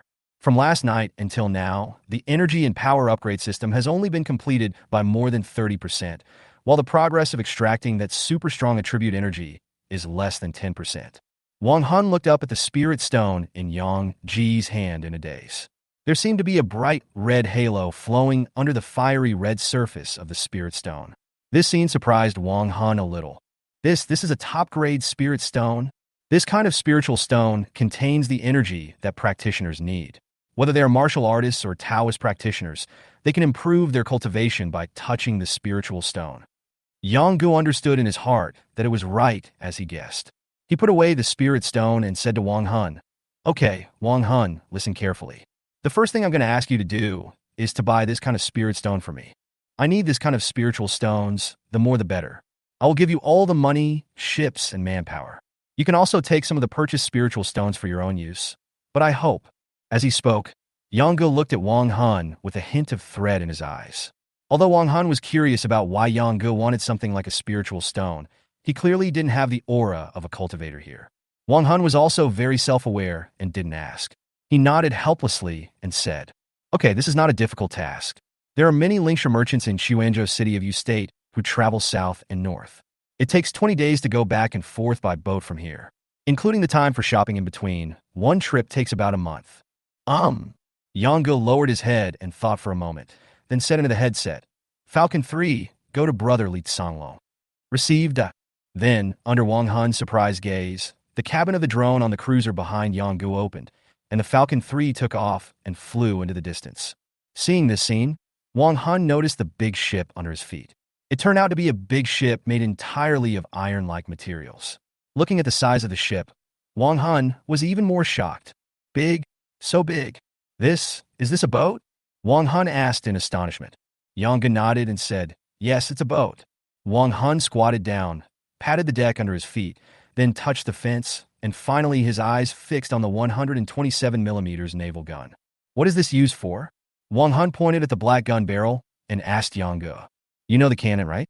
You can think of it as that thing." Yang Ji's simple and easy-to-understand words made Wang Hun instantly understand what the thick gun barrel was used for. However, he did not expect that Wang Hun would reveal a very contemptuous look and then said with disdain, "Humph, it looks good but is useless." Yang Ge blinked when he heard this, as if there was something wrong with his explanation. At this time, Wang Hun ran to the front again. This old man in his several dozen years was amazed at the various special facilities and structures on the warship, like a little kid who had never seen the world. It was the first time he met someone who could talk since he traveled to this world, so Yang Ge was happy to introduce it to him in detail. Finally, Wang Hun pointed at a quadruple missile launcher and asked Yang Ge, "What is this?" Before Yang Ge could speak, Wu Qiangxin behind him seemed to be deliberately choking the old man, because the old man looked down on the naval guns before. "The thing that knocked you down last night flew out from here." Wang Hun, who was originally pointing at the missile launcher, immediately retracted his hand, then stared at it for a long time with lingering fear, and finally said angrily, "There are actually 4? Just for this thing, you?" As he spoke, Wang Hun looked at Yang Ge awkwardly. He didn't know how to address Yang Ge yet. Yang Ge reminded him, "Megatron. Oh, just with this thing, Lord Megatron can completely roam the Southeast Sea. As long as you don't run into the navy of the King of Ezhou, the King of Yu, or the Great Chu Kingdom, no one in these 2 seas will be your opponent." Snort! Wu Qiangxin snorted coldly. He looked at Wang Hun as if he was a country bumpkin.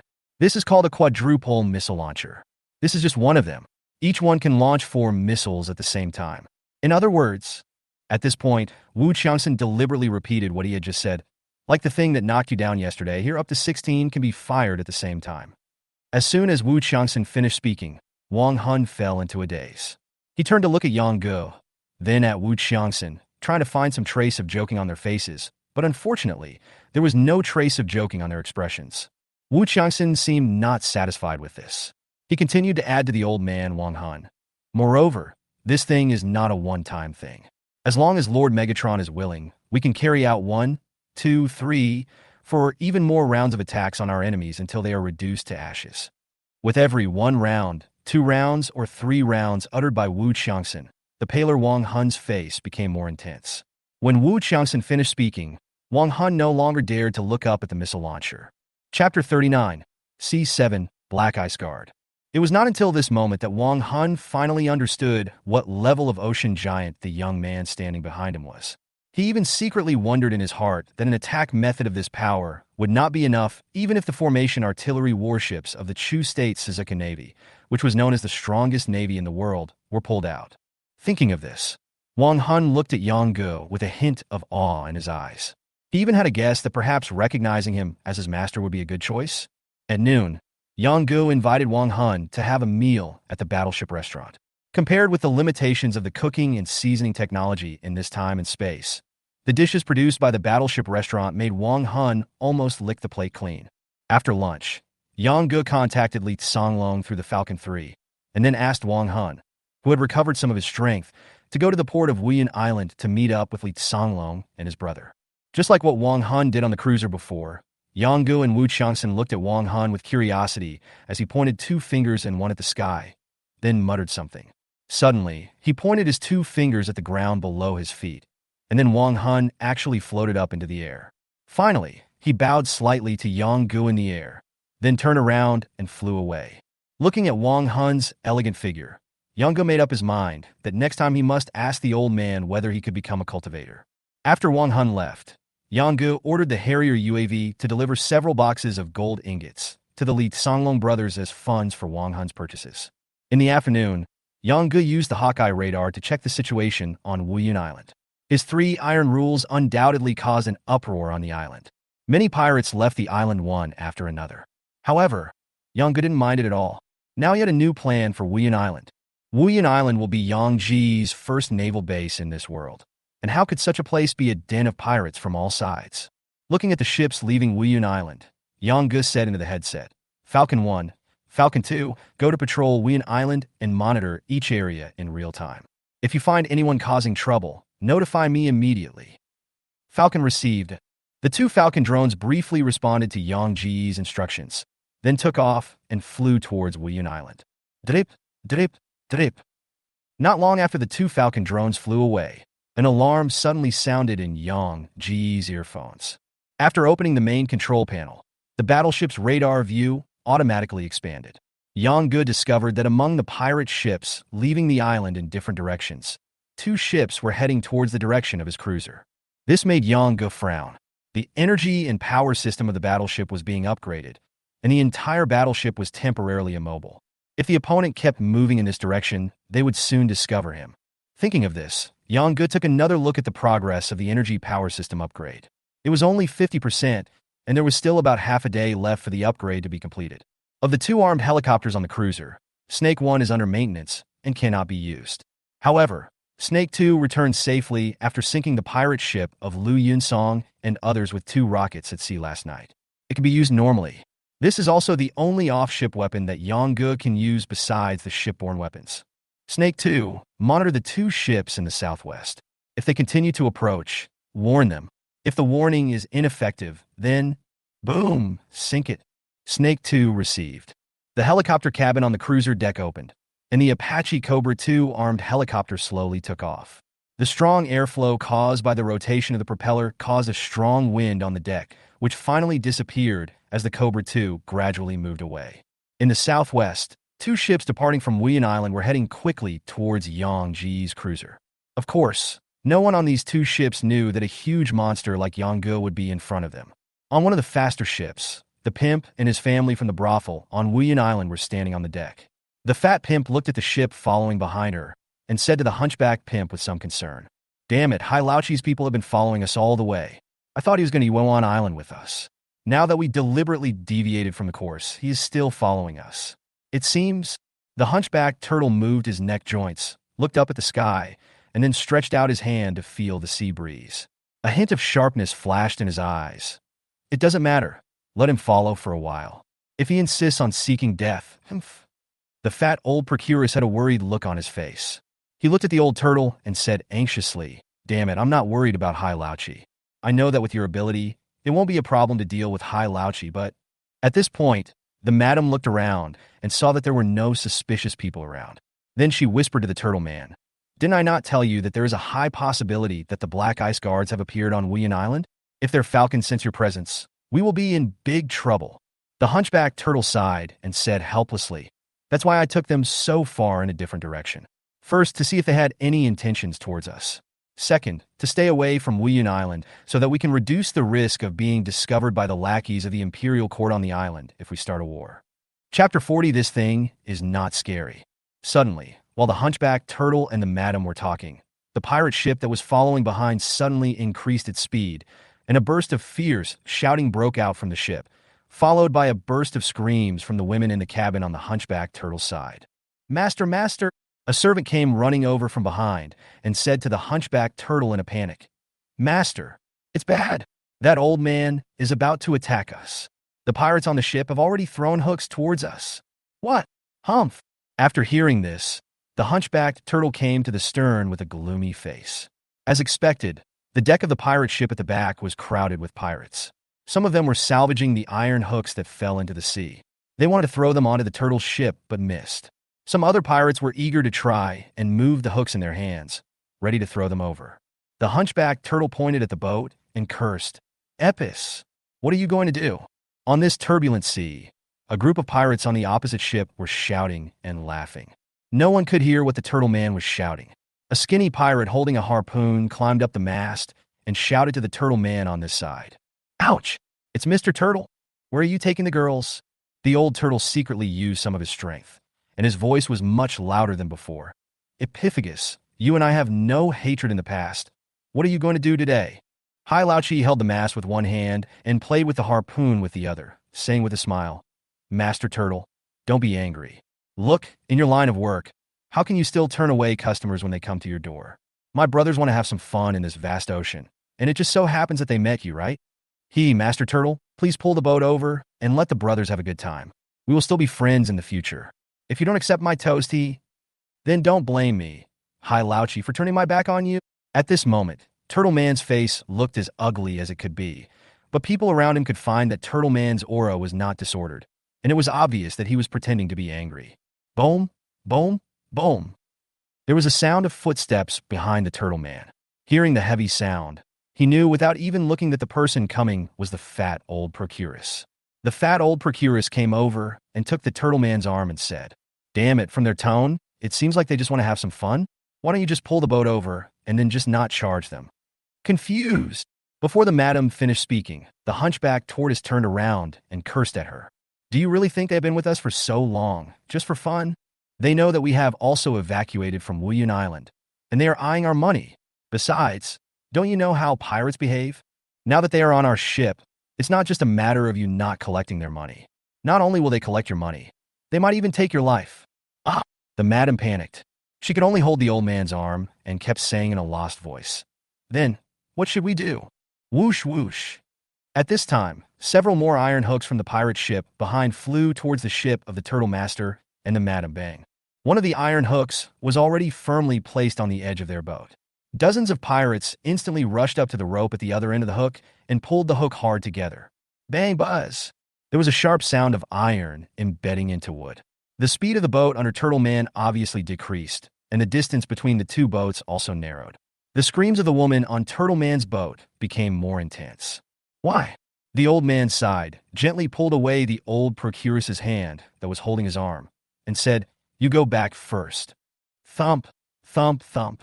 A series of footsteps sounded behind Gue Gong again.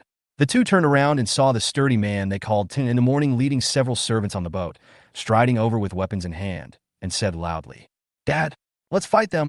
Looking at the sturdy man, there was a trace of kindness in the turtle man's eyes.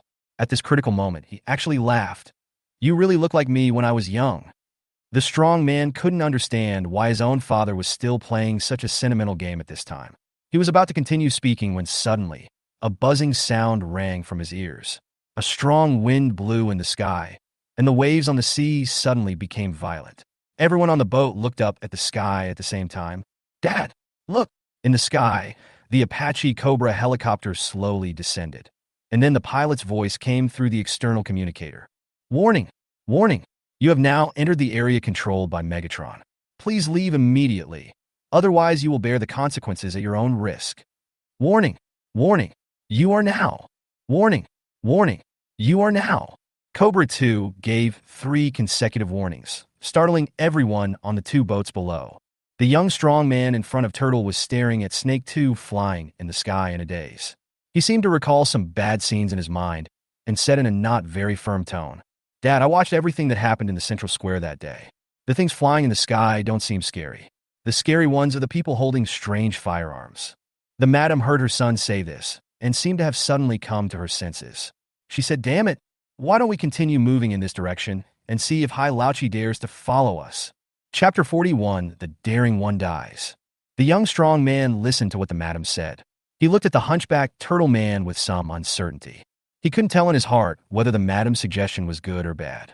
The hunchback turtle looked at the helicopter in the sky and the pirates on the boat behind him, whose noise was getting more intense. He put his hand on the young man's shoulder and said earnestly, "Tianer, today the fate of our family is in your hands. Come, should we continue to move forward or turn around and leave? You make the decision. But before you jump to conclusions, I hope you will think carefully about what I have taught you over the years. As a general, what factors should you pay attention to when making arrangements on the battlefield?" The young man, who was originally full of enthusiasm and clamoring to fight the pirates, suddenly calmed down when he heard what the turtle said. He began to think carefully. The old procuress on the side frowned and said, "You idiot! Are you getting senile? How old is Tian?" "Shut up!" The pimp shouted at the madam. "You have long hair, but little knowledge. When I was your age, I was promoted to centurion based on my military achievements. With your brain, you can only flirt with wild men in the brothel. Stay out of our business." The madam seemed to have her tail stepped on for a moment. She almost jumped up with her fat body. She pointed at the pimp and cursed. "Hey, you old bastard. Have you forgotten who has been supporting you all these years? What? You still think you are that?" At this point, the madam's voice lowered involuntarily. Obviously, even in her furious state, she tried her best to avoid this topic. The hunchback tortoise turned around and ignored the fat, old procuress. He just said to the young, strong man behind him, "Come on, make your decision. Let your father see what you have learned over the years." The sturdy man looked at the old procuress who kept rolling her eyes, looking hesitant and indecisive. This immediately made the hunchback turtle very angry.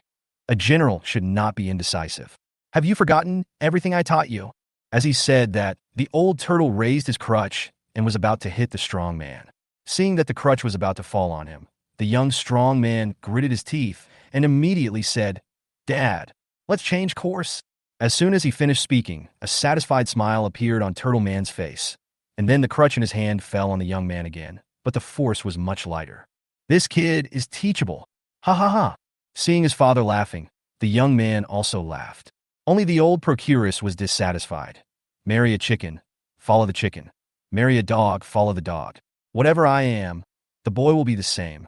I am ruined by you two in my life." The young man said to the madam, "Don't worry, mother. Pirates are extremely greedy. If the ones chasing us are lackeys of the imperial court, I would definitely not dare to change course at this time." "Pooh!" The madam immediately spat on the ground. "What nonsense are you talking about, you silly boy?" The young man stuck out his tongue at the madam, then immediately ran back and shouted to the boatman in the cabin below, "Uncle who? Change course. Go to Yuan Island." "Okay." A loud and vigorous response came from the cabin, and then the boat under the feet of Gue Gong and others began to turn its bow. The movement of their boat immediately stunned the pirates on the other end of the iron hook.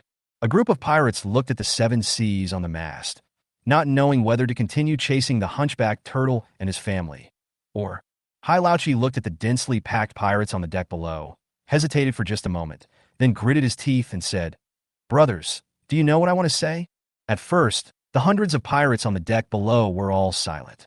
Even if most of the pirates did not see it with their own eyes, they had heard about everything that happened in the central square of Kirikomo Island. "Are you all dumb? Restricted area? Do you understand what I mean? Huh, that group of people has a shameful secret here." Ebisu roared again, and there was a little movement among the pirates below, as if someone could no longer hold back. Bang!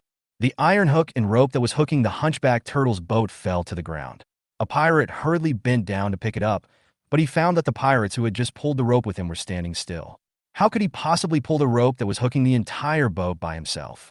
Over there, the boat of Turtle Man and his family was drifting farther and farther away, and the entire rope behind the iron hook was dragged into the sea. Over here, there was complete silence on Hai Lao-Chi's boat. Hai Lao-Chi looked around at all the pirates on the deck. His trembling voice seemed a little hoarse. "What? Are you all scared? You have been following me, Hai Lao-Chi, for so many years, and now everyone is living more comfortably than before and starting to cherish their lives? Have you ever thought about what would happen if we get the firearms hidden by those people ahead?" After Hai Lao-Chi finished speaking, there was a brief silence on the deck. Suddenly, a pirate waved the machete in his hand and shouted loudly, "The brave ones will die." This sudden sound made Hai Lao-Chi's mouth curl up. He pointed the harpoon in his hand directly at the Apache Cobra-armed helicopter in the sky and said, "We don't need to be afraid of this flying thing." When 3,000 pirates besieged the central square that day, this thing could only circle back and forth in the sky. What we really need to be afraid of are those people holding strange firearms and wearing strange clothes. Follow me. The brave ones will die. Isn't being a pirate just for a chance to turn things around? As soon as Ebisu finished speaking, the pirates on the deck began to breathe rapidly. Their chests began to rise and fall violently. Their eyes gradually turned blood red, and the desire rising in their hearts quietly devoured the reason of every pirate. "The brave ones will die. Fuck it. Seventh brother, tell me. The brave ones will die. The brave ones will die." Finally, the shouts of the pirates on Ebisuchi's ship gradually became one sentence. The pirates on the ship waved their weapons together, with greed and madness flashing in their eyes. Chapter 42, The Gap in Realm. In the cruiser's command room, Yong-gu covered his forehead with a helpless look on his face. He was not upset because of Ebisu and his gang of pirates, but because he saw 3 green dots approaching him rapidly on the radar detection map. "What? Are you all gathered here for a meeting today?" The weather on the sea changed suddenly. The originally clear sky suddenly became overcast, and the waves on the sea became higher and higher. The turtle family, who had gradually separated from the pirates, breathed a sigh of relief. Suddenly, the turtle turned his head abruptly and looked towards the distant horizon, his eyes full of worry. Different from the panic he showed when facing the pirates before, the hunchback turtle man was really frowning at this time. The madam asked him, "What the hell, what's wrong with you?" Turtle clenched the cane in his hand and slowly turned around. The wind on the sea became more violent. Suddenly, 2 black spots in the thick clouds in the sky rapidly enlarged, and a powerful voice resounded throughout the world. "Trader Pang Yuan, where are you running to?" After a while, Two figures in black tights appeared in the sky in front of Turtle Man. Both of them had masks covering their faces, and an eagle with spread wings was embroidered on their chests. Behind their backs were short swords as wide as a finger. At this time, the two men stood in the air, staring at the hunchback Turtle Man below with cold eyes, and said coldly one after another, "The Great Sheen Black Ice Platform, the heavenly evil Dang Kuan. The Great Sheen Black Ice Platform, the earthly evil Lin Wu." The huge waves on the sea kept hitting the boat under the Turtle Man's feet, making the whole boat shake constantly. From the moment the two men appeared, the fat old procuress closed her eyes in despair. "I have been hiding on this deserted island off the coast of Chu for more than 10 years. I didn't expect that the Prime Minister still wanted to kill me. Humph, 2 of the 12 devils of the Black Ice Terrace have come at once. It seems that the Prime Minister really thinks highly of me, Pang Yuan." The hunchback turtle looked at the two people in the sky, and then he slowly straightened his back. At this time, he still looked hunchbacked. It turned out that this hunchback turtle who had stayed on Wuyun Island for decades was actually pretending. Then, the old man swung the cane in his hand violently, and it crackled. Suddenly his crutch split in an instant, revealing a rapier hidden inside. The sword light was sharp, and the moment the rapier was unsheathed, Turtle Man's aura became 3 times more fierce. In the sky, one of the two men sneered at Mr. Turtle. "Humph, if you want to take down the former right general, how can you do it without Tianwu in charge?" The person who spoke at this time was Tiansha Dang Kuan, one of the 4 great Tianwu powerful men among the 12 evils of the Black Ice Platform of the Great Qin Empire. Behind Turtle Man, Pang Yuan, a strong young man walked out of the cabin. He held a huge axe and stood firmly beside Pang Yuan. Pang Yuan said calmly, "Pang Tian, your father has allowed you to hide for so long. Now it's time to fight to the death." The young strong man named Pang Tian slightly moved his upper body, then looked at the two figures in the sky with hatred and anger. "Dad, after so many years, I have never forgotten the scene of our family's death. I can't wait to smash these bastards who made us exile to the ends of the earth to pieces." After saying this, Pang Tian's high, fighting spirit suddenly burst out, and a surge of momentum instantly spread far away. In the sky, Deng Kuan showed a little surprise on his face. "I didn't expect it, Pang Yuan. You and your family have been hiding in this deserted island for more than 10 years, and you can still train your son to the Earth Martial Realm. Wow, it's amazing." Deng Kuan turned to look at Pang Tian and said jokingly, "Little guy, you have grown up so big in the blink of an eye. Do you remember how your grandfather died?" "Humph, it was me. I was the one who cut off your grandfather's head with a sword." As he spoke, Deng Kuan took off the mask on his face, revealing an extremely terrifying face. Only half of Deng Kuan's face was normal human skin, and the other half seemed to have suffered severe burns, with crooked and uneven lines all over.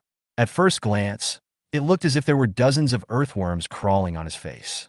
On such a terrifying face, there was also a huge centipede-like scar. As Deng Kuan spoke, the earthworms and the centipede on that half of his face seemed to come alive, crawling on his face, and began to wriggle little by little. Ah! When he saw this face, Pang Tian, who was already burning with anger, could no longer hold back. For more than 10 years, this face had appeared in Pang Tian's dreams almost every night. Bang! Pang Tian kicked the deck with one foot and flew into the air with his giant axe in hand. As soon as Pang Tian made his move, Pang Yuan immediately followed. He was one step faster than Pang Tian and rushed forward. "You go deal with that one. Leave this one to me." Pang Yuan's words made Pang Tian sober up a little. Without saying a word, he turned around and killed Lin Wu, who was in the earthly martial realm beside Deng Kuan. Pang Yuan stabbed Deng Kuan in the center of his eyebrows with a thin sword. But Deng Kuan did not dodge and let Pang Yuan's sword point at his forehead. Dang! There was a loud sound of iron collision, and Pang Yuan could not see clearly when Deng Kuan drew out the broadsword behind him to block the thin sword in his hand. Buzz! As Pang Yuan continued to exert force, the blade of his sword slightly bent, making a slight humming sound. Suddenly, Deng Kuan showed Pang Yuan a sinister smile. "Pang Yuan, do you know what the gap in realm is?" After saying that, Deng Kuan suddenly raised the broadsword in his hand, and then chopped it down on Pang Yuan's thin sword as fast as lightning. Chapter 43, What the hell is this? Bite! The two weapons collided, a spark appeared, and puff. In an instant, Pang Yuan spat out a mouthful of blood in the air, and then his whole body fell back to the deck of the ship, from which he jumped at a speed even faster than when he came. Crack! The sound of wood breaking was heard, and the deck was smashed through by Pang Yuan, who was retreating at a rapid speed. "Father!" Pang Tian roared, and without caring about Lin Wu, who had just exchanged 2 moves with him, he retreated back to the boat.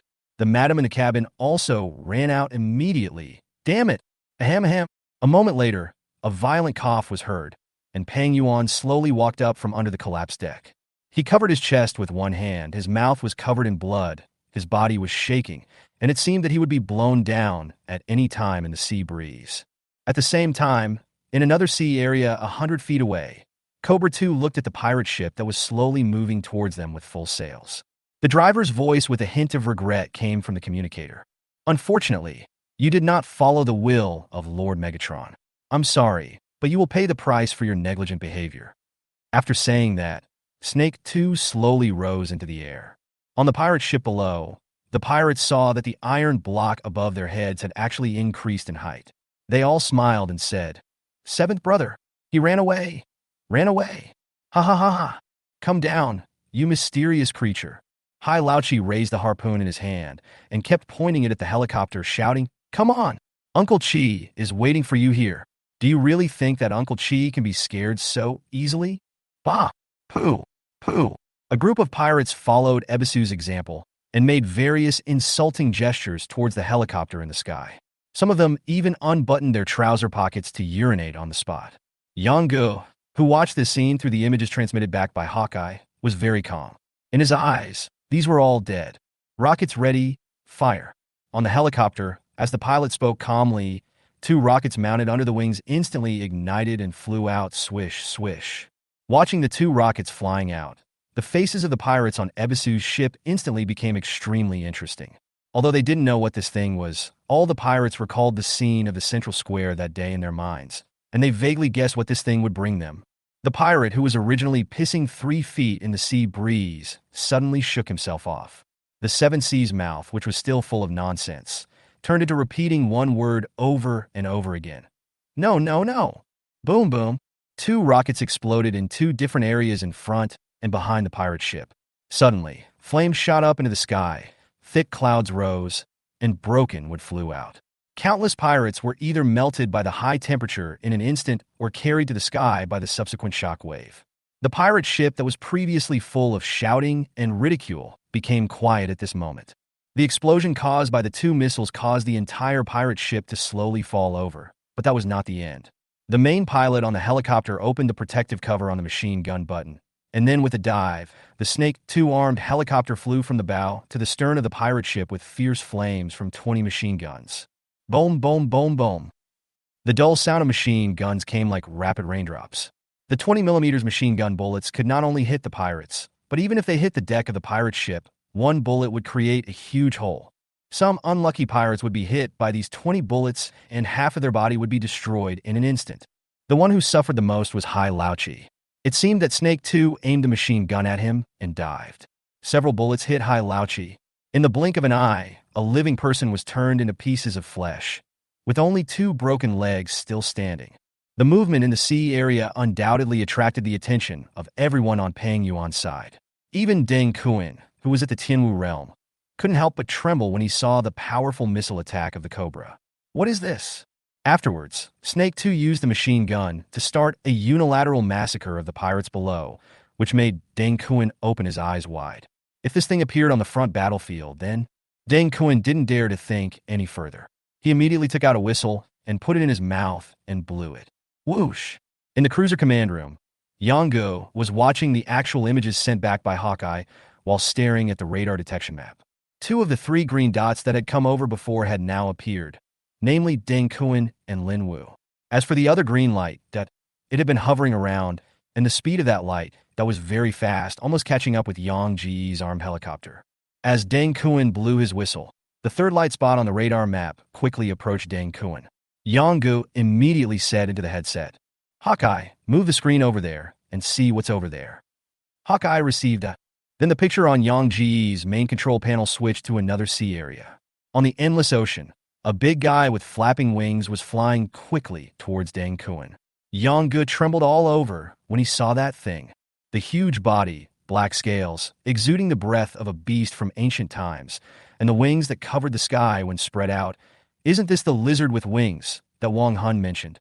The more Yonga looked at it, the wider his eyes widened. Fuck. This is a dragon. Chapter 44 Black Dragon. This black dragon was nearly 20 meters long, and its wings seemed to cover the sky when spread. Its opening and closing brought about hurricane-like winds, which made the huge waves on the sea below higher and higher. The overall length of the Cobra-armed helicopter is more than 10 meters, but compared with this black dragon, the Snake 2 is undoubtedly much more slim. From the visual effect point of view, this black dragon is even equivalent to several Cobra helicopters. The giant black dragon kept turning its huge head during the flight, and its pair of golden eyes kept looking around. Occasionally, it opened its bloody mouth, revealing its sharp fangs, and let out one or two low dragon roars. The pressure it brought during its flight made Yonga feel an almost tangible sense of oppression even through the screen. Roar! A dragon roar sounded, and in the blink of an eye the black dragon flew near Deng Kuan and the others. Yongu immediately said into the headset, "Snake 2, get out of there. You are now out of the range of the battleship's fire control radar. If something happens and the battleship cannot provide support, evacuate as fast as you can." Snake 2 received. After receiving Yang Ji's order, the Snake 2 helicopter quickly took off and evacuated towards the cruiser. Below, Ebisu's pirate ship had been completely sunk. Large areas of sea water were dyed slightly red by blood, and then turned back to its original color after a wave. The corpses and severed limbs that had been floating on the sea had disappeared one after another. Roar! A loud dragon roar resounded through the sky. The huge black dragon suddenly changed direction in mid-flight, and its huge body dived down toward the sea. The black dragon flapped its wings, causing a wave of spray. When the dragon flew up into the sky again, it had already bitten several pirates in its mouths, whose lives or dead were unknown. Then the dragon raised its head, bit down with its sharp fangs, and blood flew out. The pirates were swallowed by the dragon in an instant, without even a bone spitting out. This idiot. Over there, Deng Kuan frowned when he saw the black dragon looking for food halfway through the journey. He then said with some dissatisfaction, "Humph, the idiots from Euro are just like the people over there. All of them have uncivilized brains." After saying that, Deng Kuan blew the whistle in his hand again, whoosh. After hearing the whistle, the black dragon continued to flap its wings and flew towards Deng Kuan. During the flight, the dragon also saw the evacuating Snake 2 helicopter. It seemed to be curious about something that was similar in physique to itself and could also fly in the sky. The dragon roared towards Snake 2. "Roar! Idiot! Stop yelling and go stop that thing for me." Seeing the black dragon approaching, Deng Kuan pointed at Snake 2 that had already flown far away with the dagger in his hand and blew out several rapid whistles at the same time. After hearing the whistle, the dragon immediately flapped its wings quickly and chased after Snake 2 at a speed twice as fast as when it flew towards Deng Kuan. Beside Deng Kuan, Lin Wu saw this scene and immediately flattered Deng Kuan. "Master Tiansha is really majestic. Even this giant dragon from the foreign land is afraid of you." Deng Kuan seemed to be very pleased with Lin Wu's flattery. He first looked at Pang Tian's family who looked like they had lost their parents, and then said complacently, "This giant dragon is still in its infancy. If I can break through to the Jinwu realm and live a few hundred more years, I may have a chance to see it grow up. A young giant dragon is just a larger beast, but an adult dragon can cast dragon language spells. By then, Lin Wu took over Deng Kuan's words and said flatteringly, "By then, I'm afraid that in the Great Qin Empire, not only the other 3 heavenly fiends of the Black Ice stage, but even the stage master will have to look at your face." Deng Kuan had a smug look on his face. "Okay, let's get to work. Take off the heads of the Pang family first." Lin Wu bowed and said, "Yes." After saying that, Lin Wu immediately jumped down and landed on the boat of Pang Yuan's family with a broad short sword in his hand. Pang Tian, with fire in his eyes, rushed up without saying a word, and Lin Wu continued to fight with him. Deng Kuan in the sky was staring at Pang Yuan as he slowly fell. At this time, Pang Yuan obviously no longer had the strength to fight, but Deng Kuan would not let down his guard against him. After all, this was a person that the Black Ice platform had spent more than 10 years trying to find, and now he was in his hands. As long as he could return to Daqin with the heads of Pang Yuan's family, it would be a huge achievement. Thinking of this, a smile appeared on Deng Kuin's extremely ugly face, and the next moment, the dagger in his hand stabbed at Pang Yuan's swish. Deng Kuin's sword flashed, and Pang Yuan's head flew into the sky. Father! Devil! Two screams were heard in succession, and then Pang Yuan's body fell to the ground, and the head that flew up to the sky was caught steadily by Deng Kuin with the sword. Don't worry, your family will be reunited soon. I kill you, the fat madam cried and rushed towards Deng Kuin. Deng Kuin put one hand behind his back, smiled slightly, turned his body slightly, and with his other hand, he raised the short sword holding Pang Yuan's head and pushed it forward. Swish! The tip of the sword instantly pierced the obese body of the procuress, and blood dripped. Pang Yuan's head was still firmly on the sword, just in front of the procuress, without even shaking. Mother! Suddenly, his parents died, and Pang Tian was in a state of confusion. In an instant, he was hit by Lin Wu's sword on the shoulder, and then Lin Wu took advantage of the situation and attacked Pang Tian's throat with a dagger. Crash! Suddenly, there was a sound of wood cracking, and a figure suddenly jumped out from under the deck. There was a cold light flashing in that person's hand, and he was about to wipe Lin Wu's neck in an instant. However, although this figure was fast, there was someone faster than him. The moment the figure rushed out, Deng Kuin pulled the dagger out of the old procuress's body, then grabbed Pang Yuan's head and slashed at the figure rushing out from under the deck with the sword. Swoosh! A crescent-shaped sharp sword energy rushed out quickly and hit the figure steadily. Puff! A spray of blood sprayed in the air, and Lin Wu, who was originally doomed to die, was able to escape. He turned his head to look at the figure who fell to the ground. The man was holding two daggers with a huge gash on his chest. He was lying on the ground, looking at him with rage. Shadowless sword Hu Qingyi. Humph! Do you think I will forget you, the most loyal dog beside Pang Yuan? Deng Kuin walked forward with a smile on his face and said jokingly to the man on the ground, when Pang Yuan died before, you didn't take action. I guess you listened to his death order and kept forbearing in order to wait for the opportunity to rescue the only child of the Pang family. As he spoke, Deng Kuin turned his head and looked at Pang Tian. At this moment, Pang Tian saw his relatives dying and being seriously injured one by one. He closed his eyes in despair, and when he opened his eyes again, he was determined to die. Kill!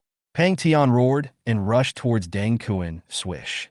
Blood splattered everywhere, and in an instant a bloody cut appeared on Pang Tian's chest. The cut was long, but not deep. Boy, I'm in a good mood now. I decided to spare your life. I think if I hand over the living descendants of the Pang family to the Prime Minister, maybe the Prime Minister will be happier, right? Roar! As soon as Deng Kuin finished speaking, a violent roar suddenly came from the sky. It was the voice of the Black Dragon. Deng Kuin's expression changed, and he immediately turned to look at the dragon. The scene Deng Kuin saw next made him furious. Chapter 45 Kill It. Before, the Black Dragon chased Snake 2's armed helicopter all the way. When Snake 2 accelerated, the Black Dragon also accelerated. When Snake 2 rose, the dragon also rose. From time to time, it tried to grab Snake 2's tail with its claws, but was evaded by the two pilots flexibly. After several times, the Black Dragon seemed to lose its temper and followed Snake 2 closely, flapping its wings. Then it suddenly caught up with Snake 2 and opened its bloody mouth, as if it wanted to take the opportunity to swallow Snake 2 into its stomach. Of course, it failed as Snake 2 dodged it by sinking. On the cruiser, watching the Black Dragon chasing Snake 2, Yang Ji's eyes gradually became cold. He said into the headset, Snake 2, scare it. Snake 2 received. The pilot on the Cobra helicopter immediately pressed the cannon firing button. Boom, boom, boom, boom.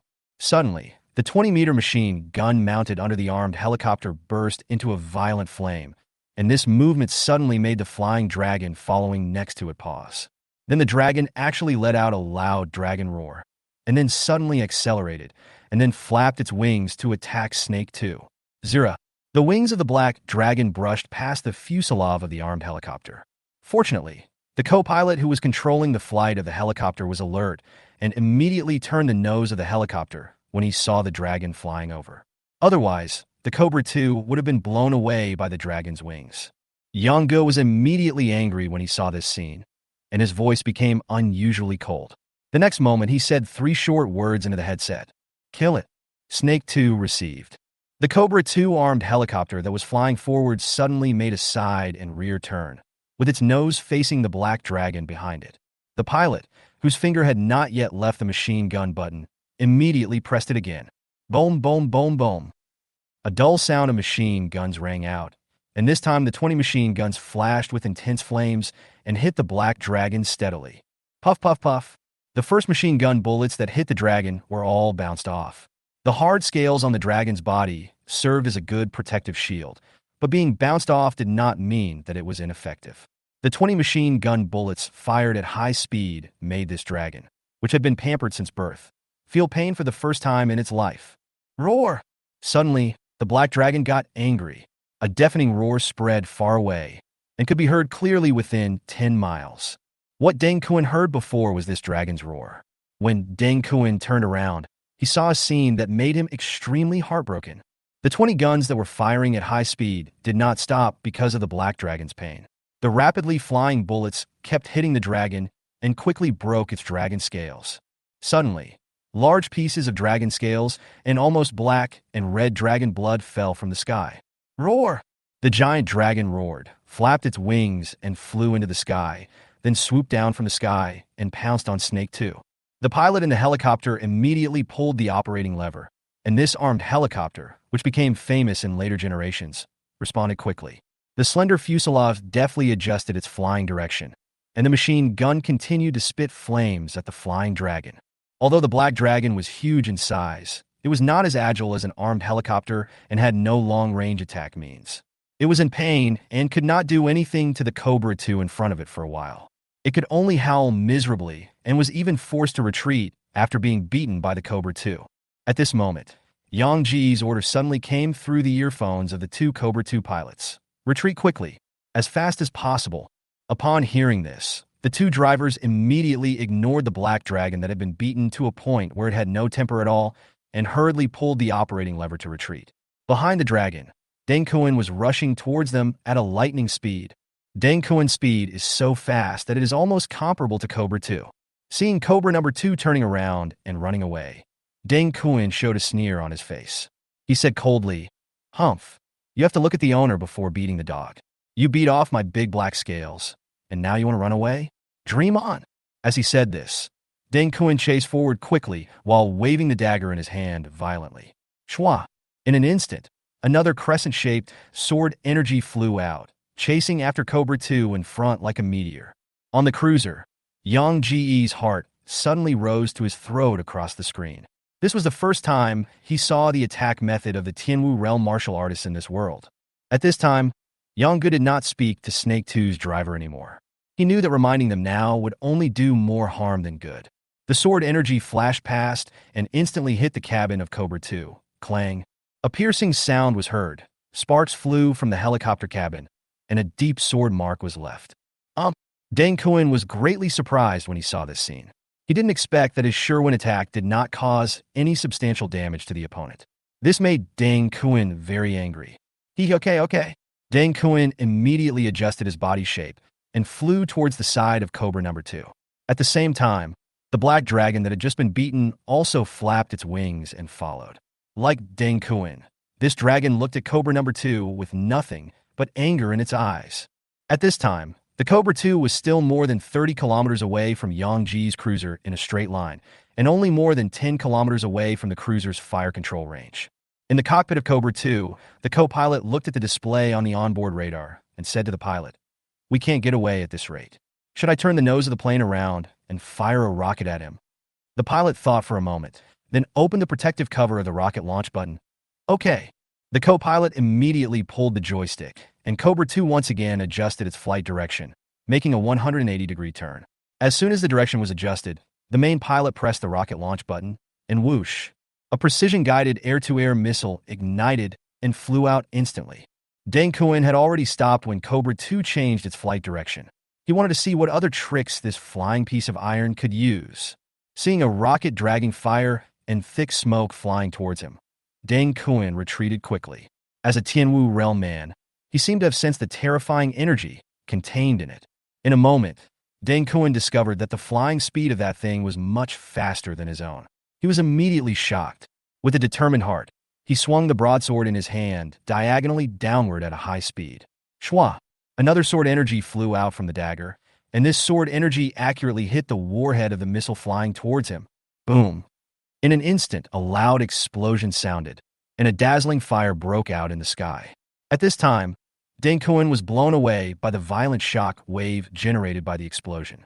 The horror in his heart was simply indescribable. Chapter 46, finally waiting for you. One more!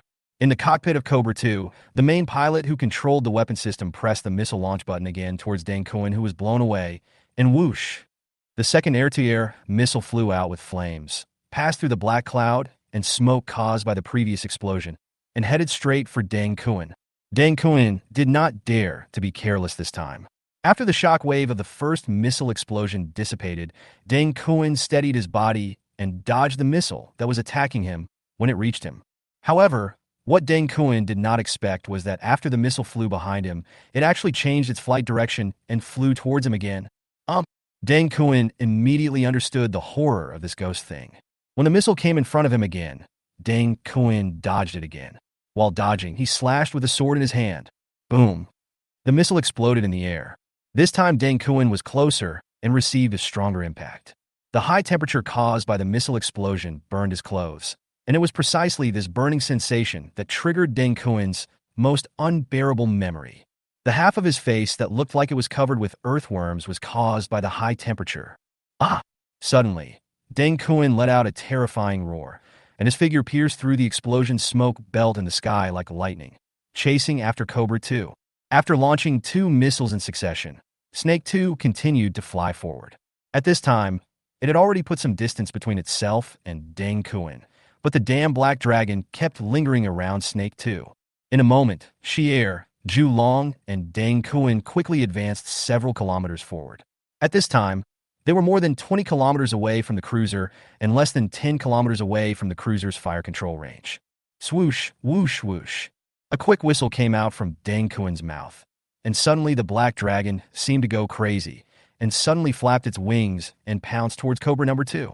This time the giant dragon suddenly jumped up like a thick black lightning across the sky, and its pair of sharp dragon claws grabbed Snake 2's cabin from the side. Swoosh, swoosh, swoosh. The high-speed rotating propeller of the armed helicopter hit the giant dragon's sturdy legs, scraping off pieces of dragon scales and causing the giant dragon great pain. But at the same time, the speed of the propeller rotation also slowed down. Roar! The loud dragon roar was mixed with cries of pain, but the black dragon held Cobra 2 tightly with its claws and refused to let go. At the same time, it used the inertia caused by its high-speed flight to grab Cobra 2 and fall to the sea below. At this high altitude, the skinny armed helicopter was caught by the giant dragon and had no ability to resist. The pilot in the cockpit pulled the joystick with all his might, and the 20-meter machine gun sprayed flames like rain. However, due to the angle, the machine gun bullets could only fly along the edge of the dragon's wings and could not cause any substantial damage to the dragon. Call! In the cruiser's command room, Yanga looked at the images sent back by Hawkeye. The Cobra 2 in the image was like a chicken caught by an eagle, unable to move, and both of them were falling rapidly towards the sea. If they continued like this, the Cobra 2 would surely be destroyed, and the people on board would die, while the dragon would continue to rise unharmed. In fact, when Deng Kun and the dragon came within 30 kilometers of the cruiser, Yangge could use the naval guns to attack them, but there was no fire control radar to control them, and the enemy was not far away from the Cobra 2, so it was easy to cause accidental injuries. Watching the giant dragon and Cobra 2 continue to fall toward the sea, Yangge said in a depressed tone into the headset, "Snake 2, I'm ready to use the ship's guns." The Snake 2 channel in the headset was already filled with noise. After a while, the voice of the Snake 2 driver came through intermittently. "Officer, give the order. Fire." Yangge rubbed his sore eyes, and with a thought, he switched his headset to the Battleship command channel. "Prepare the guns." Received. The ship's guns have been loaded and can be fired at any time. Each shot consumes 20 energy points. 25 kilometers southwest, aerial target, fuzzy located based on its flight trajectory, and fire. This time, Yang Ji's tone when giving the attack order was weaker than any previous time. On the battleship deck, the 127 caliber naval gun at the bow slowly turned. After adjusting the direction, the barrel suddenly trembled violently, and then flames spurted out from the muzzle. White smoke gushed out from the entire turret. Boom! The violent gunfire broke the tranquility of the sea area near the cruiser. The black dragon that was holding Snake 2 and pouncing on the sea did not hear it. But Deng Kuan in the Tianwu realm heard it. The next moment, Deng Kuan suddenly became alert, but before he could react, the cannon shells from the ship had hit the black dragon's open wings. Bang! Flames and smoke rose up instantly. Roar! A shrill dragon roar sounded, and large pieces of dragon scales and black and red flesh fell like rain. The huge black dragon was instantly blown away, and Cobra number 2, which was originally caught by the dragon's claws, was also blown away. The powerful explosion almost shook Snake 2 under the sea. The next moment, the helicopter propeller of Cobra 2, which had almost stopped rotating on top of the cabin, suddenly started to rotate again miraculously. After that, the entire armed helicopter actually flew forward again, shakily. Deng Kuan was extremely angry when he saw this scene, but he did not bother Xier anymore. Instead, he turned his head and looked 20 kilometers away, where Yang Ji's cruiser was. He knew that everything that happened here today was closely related to what happened over there. Swoosh, whoosh, whoosh. After blowing the whistle twice, Deng Kuan exerted all his strength and flew towards Yangge. Things have developed to this point, and it is no longer Deng Kuan's personal affair. For both public and private reasons, he, as a member of the Black Ice Guard of the Qin Empire, cannot sit idly by when such a powerful thing appears on the coast of the Chu state. We must investigate thoroughly and then report back to the Prime Minister. Looking at Deng Kuan, who was flying rapidly, Yangge sneered, I finally got you here. Tianwu realm? That must be treated well. Missiles ready for bursts. Ding! Got it. After a while, the prototype of the cruiser became clearer and clearer in Deng Kuan's eyes, and the more Deng Kuan looked at it, the more shocked he became. Could this be a secret warship built secretly by the Chu state? Thinking of this, Deng Kuan suddenly broke out in a cold sweat. Although Chu was the most powerful among the 7 navies, the gap between them was not absolutely insurmountable. If this kind of ironclad warship came out, I am afraid that in future naval battles, no country would be able to match Chu. However, what Deng Kuan needed to worry about at this moment did not seem to be the future problems of the navies of various countries. He saw 4 thick flames rising from the ironclad warship and flying towards him rapidly. Chapter 47, How Strong is Tianwu? The flames brought about by these 4 missiles were much more intense than the rockets fired by the Cobra 2 before. Just by looking at the power, Deng Kuan knew that he must not be careless. In an instant, Deng Kuan held the sword in his right hand and slowly brushed the sword with 2 fingers of his left hand. Wherever Deng Kuan's fingers passed, the broadsword seemed to flash a layer of faint luster. Then he held the sword upright in front of him and flicked it lightly with his left hand. Buzz! The seemingly not-so-loud sound of a sword could be heard from far away, and even caused ripples on the sea surface that continued to spread into the distance. Then Deng Kuan slowly raised the sword in his hand. At this time, the 4 missiles had flown half the distance. A loud roar came from Deng Kuan's mouth, and the light on the broadsword in his hand became brighter and brighter, gradually becoming like a burning white flame. Suddenly, Deng Kuan swung his dagger forward and slashed. Crack! Suddenly, the white flames on the sword in Deng Kuan's hand flew out like the sword energy he had released before. The white flames split into 3 in the air, 3 became 9, and finally became 9 flaming sword auras that pounced on the 4 missiles. When the 2 clashed, the 9 flaming sword auras actually cut back and forth on the 4 missiles, and the 4 missiles exploded instantly. Boom, boom, boom. For loud noises like thunderstorms were heard in succession. Although the opponent's attack was successfully broken, a trace of solemnity appeared between Deng Kuan's brows. He felt vaguely that this kind of attack was just a piece of cake for the opponent, but it was very difficult for him to break it. For a moment, Deng Kuan even stood there and didn't know whether he should continue to move forward. Roar! Behind Deng Kuan, a black dragon, seriously wounded and covered in blood, slowly flew over. And there was also the armed helicopter Cobra 2, which was flying shakily and with difficulty on the other side. At this time, the black dragon looked at Cobra number 2 with fear in its eyes. It no longer dared to touch the tail of Cobra number 2. In its cognition, the explosion it encountered before was caused by Cobra number 2. Deng Kuan wanted to strike Snake Air with his sword again, but he was afraid that the huge, ironclad ship would take the opportunity to attack him. On the cruiser, looking at the black dragon and the battered Cobra 2, Yangge was furious. I want to see how many times you can use that trick.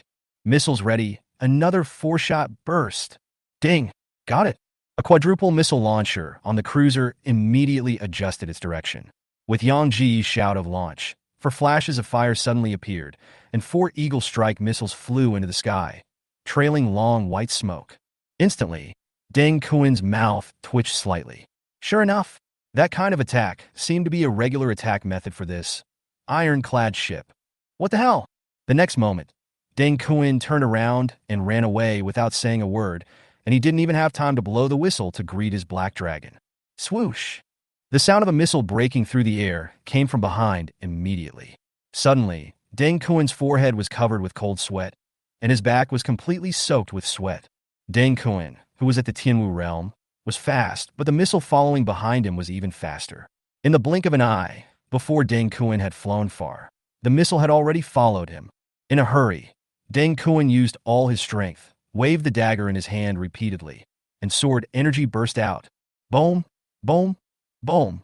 There were 3 explosions in a row, and 3 missiles were successfully intercepted by Deng Kuin. However, when Deng Kuin wanted to swing his sword to intercept the last missile, he suddenly found that his dantian was empty. In the cruiser command room, Yang Ge stared at the screen in front of him. He wanted to see how strong the so-called Tianwu realm warriors were. Could they withstand the bombardment of a missile? Bang! Puff! The explosion sounded, and the heat wave came.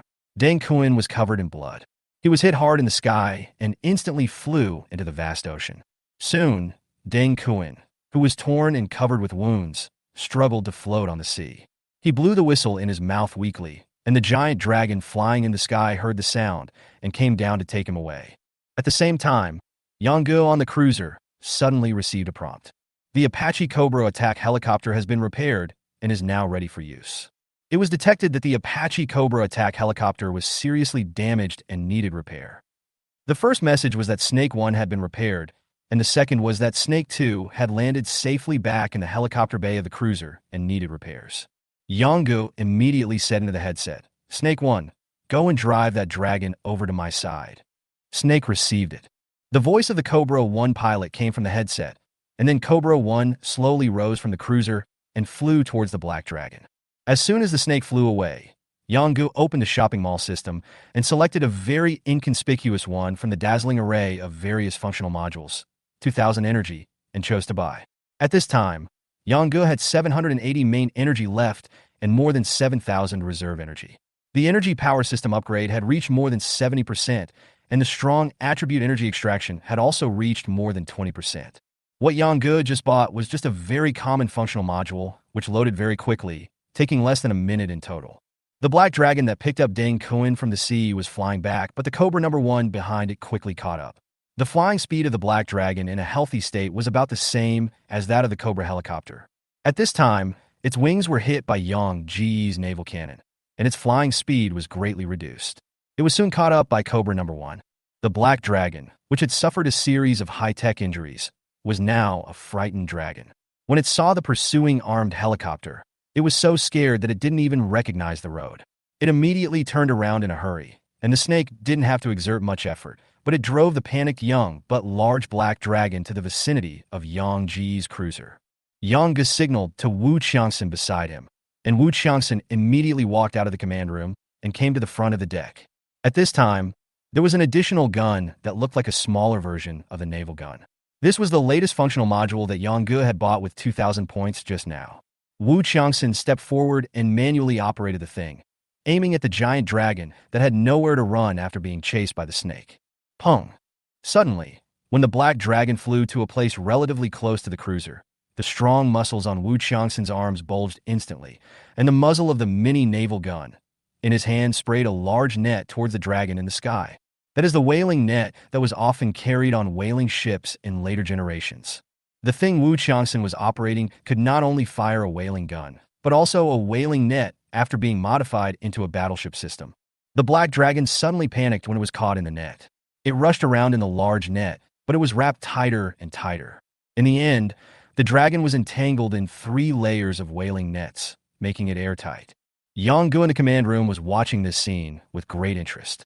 He suddenly remembered that there seemed to be someone else over there, so he said into the headset, Decepticon Special Forces, Puma, Snake 1. There are two people about 40 to 50 kilometers southwest. Capture them. Decepticon Special Service received. Cougar received. Snake received it. A series of responses sounded in the headset, and then the deputy captain of the Decepticon Special Forces, Shui Jian, led his team members onto the Cougar transport plane and flew towards the southwest under the escort of Snake 1. Chapter 48, I hope I won't be beaten to death. After Snake 1 and Cougar left, Yang purchased a new functional module in the mall system, Interrogation Room. After spending 3,000 reserve energy to buy this functional module, in addition to the command room, lounge, and restaurant, the cruiser now has an interrogation room. Along with the interrogation room module, a detention room is also included. Both the interrogation room and the holding room have a special function to suppress high-level military forces. Looking at the introduction on the main control panel, Yang was a little confused. What is high martial arts strength? The so-called high martial arts strength, according to the current world's evaluation system standards, practitioners above the human martial arts realm are all considered high martial arts strength. Yang immediately asked, can this function be extended to the entire battleship? Commander's current battleship level cannot realize this function. It's not possible now? Then it will be possible in the future.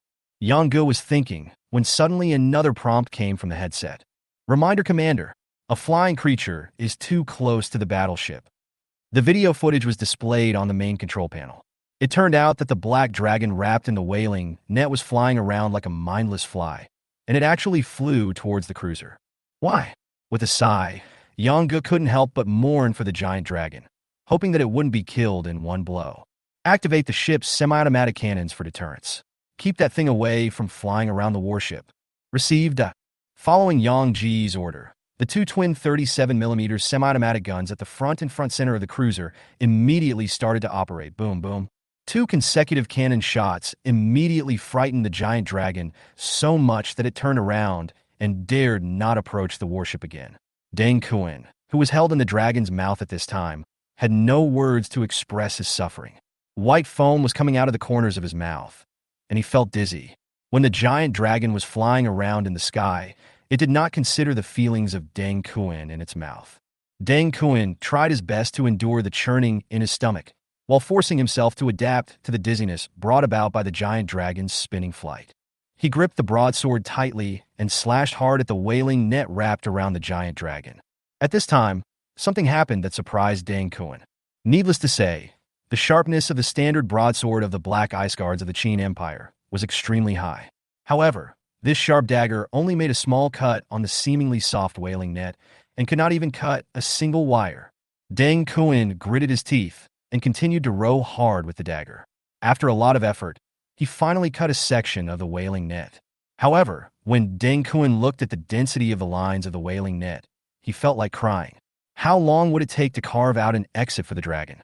So, Deng Kuan simply gave up resisting, closed his eyes, and silently recovered his strength. The black dragon seemed to be a little tired, and its flying speed became slower and steadier, which was what Deng Kuan wanted. But the comfort of the dragon and the other person did not last long. Deng Kuan closed his eyes for less than a few breaths, and then bang. Suddenly, a dull sound exploded beside him. The black dragon, which was originally exhausted, suddenly became nervous and flapped its wings suddenly to soar into the sky. However, the result was still the same as before, and it was entangled in the whaling net. Deng Kuan looked at the armored deck below and saw a burly man who was a size larger than himself pointing a strange firearm at him. It turned out that he was the one who had just attacked his dragon. Deng Kuan immediately cursed at the man. "You'd better pray that I can never get out otherwise." Bang! Wu Qiangxin fired another shot at the dragon. Although the bullets from his rifle could not penetrate the dragon's scales, they could stimulate the nerves of the dragon and Deng Kuan, making both of them highly nervous all the time and unable to recover their strength. At this moment, the dragon was tired and angry. It was fine with the flying iron lump before, but now it was being bullied by this little thing with a firearm, which it really couldn't bear. Suddenly, the giant dragon flying in the air wrapped in the whaling net suddenly pounced towards Wu Qiangxin on the deck, with its huge dragon mouth opened, as if it wanted to bite Wu Qiangxin to death even through the whaling net. Boom, boom! As soon as the dragon approached the battleship, a 37 caliber twin semi-automatic gun on the front of the battleship immediately started to show its power. Unlike the previous deterrent shooting, This time the dragon dared to attack the battleship directly. The 37 caliber semi-automatic gun accurately bombarded the dragon. The semi-automatic cannon seems to have a caliber not much different from the 20mm cannon carried by the Cobra attack helicopter, with only a difference of 17mm, but the damage of the two cannot be compared. From the moment the semi-automatic gun appeared on the battleship, it was tasked with attacking torpedo boats and air defense. Pung! In an instant, two streaks of black and red blood spurted far into the air, and large pieces of dragon scales fell. The black dragon that was flying towards the warship rapidly was stopped in an instant. Roar!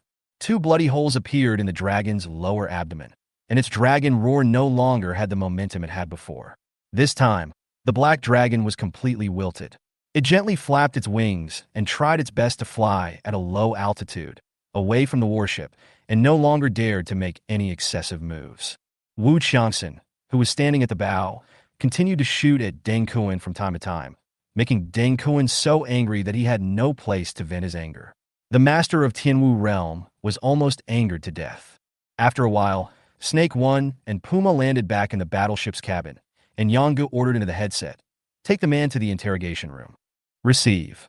The Decepticon Special Forces escorted Pang Tian and Lin Wu to the interrogation room. Lin Wu had a gunshot wound on his leg, and blood was dripping down his calf.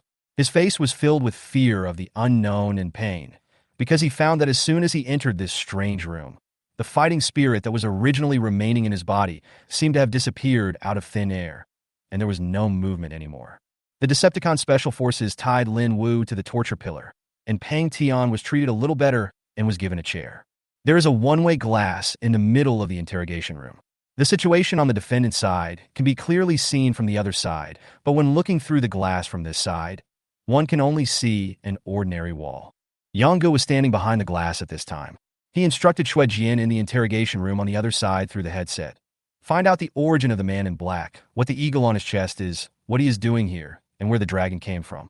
Oh, and be careful that the man may have suicide poison hidden between his teeth. Receive. Xue Jian's cold voice was heard, and soon, terrifying screams were heard from the interrogation room. Chapter 49 Death is a relief. Commander, I found out. Explain. Xue Jian reported to Yanggu everything he had pried out from Lin Wu, including the origin of the Black Ice platform, the grudge between Qin Prime Minister Ji Feixing and Pang Yuan, and how the Black Ice platform had been searching for Pang Yuan's family over the past decade. The Haibingtai was the secret service organization of the Qin state, which was equivalent to the Jinyue and the East and West factories in Yang Ji's previous life. The dispute between Ji Feixing and Pang Yuan was because Pang Yuan offended Ji Feixing. As a result, Ji Feixing took advantage of the fact that the Qin emperor was old and he was the prime minister and the prince's tutor to monopolize the government.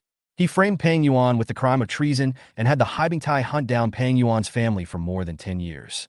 As for the Black Dragon, Deng Kuan obtained it by chance in the desert of the western regions when he was carrying out a mission on the Black Ice platform in the Yunling Mountains. At the same time, Xue Jian also found out that there were a total of 12 masters above the level of earthly fiends in the Black Ice platform of Qin State, known as the 12 evils of heaven and earth, including 4 heavenly evils and 8 earthly evils. After hearing this, Yanggu felt a little innocent. What the hell did this have to do with him? Why did he get involved? It seemed that he had even gotten involved with the Qin State's secret service. In the interrogation room on the other side, Pang Tian's eyes were empty and numb. Just now, the Decepticon Special Forces brought him a chair, and he leaned on it crookedly. It was not until Lin Wu mentioned the words Ji Feixing and Haibingtai that there was a trace of emotion in his eyes. After a while, Yang Ji's voice came from Xue Jian's headset. Ask him again, how much does Black Ice terrorists know about what's going on here? Xue Jian then asked Lin Wu, but Lin Wu suddenly laughed. After the torture Xue Jian had just given him, Lin Wu's face was now covered in blood and flesh, and he only had a few of his originally good teeth left. When he smiled, his mouth was full of blood. One of the 4 great heavenly warriors is here. The news about Pang Yuan is no longer a secret in the Black Ice platform. The Black Ice platform's troops will be here tomorrow at the earliest, and in 3 days at the latest. You'd better get here now. Xue Jian, it seems that you didn't leave a very deep impression on him just now. My fault. After Xue Jian finished speaking, Yanggu turned his head and looked away. Immediately, another shrill scream rang out from the interrogation room.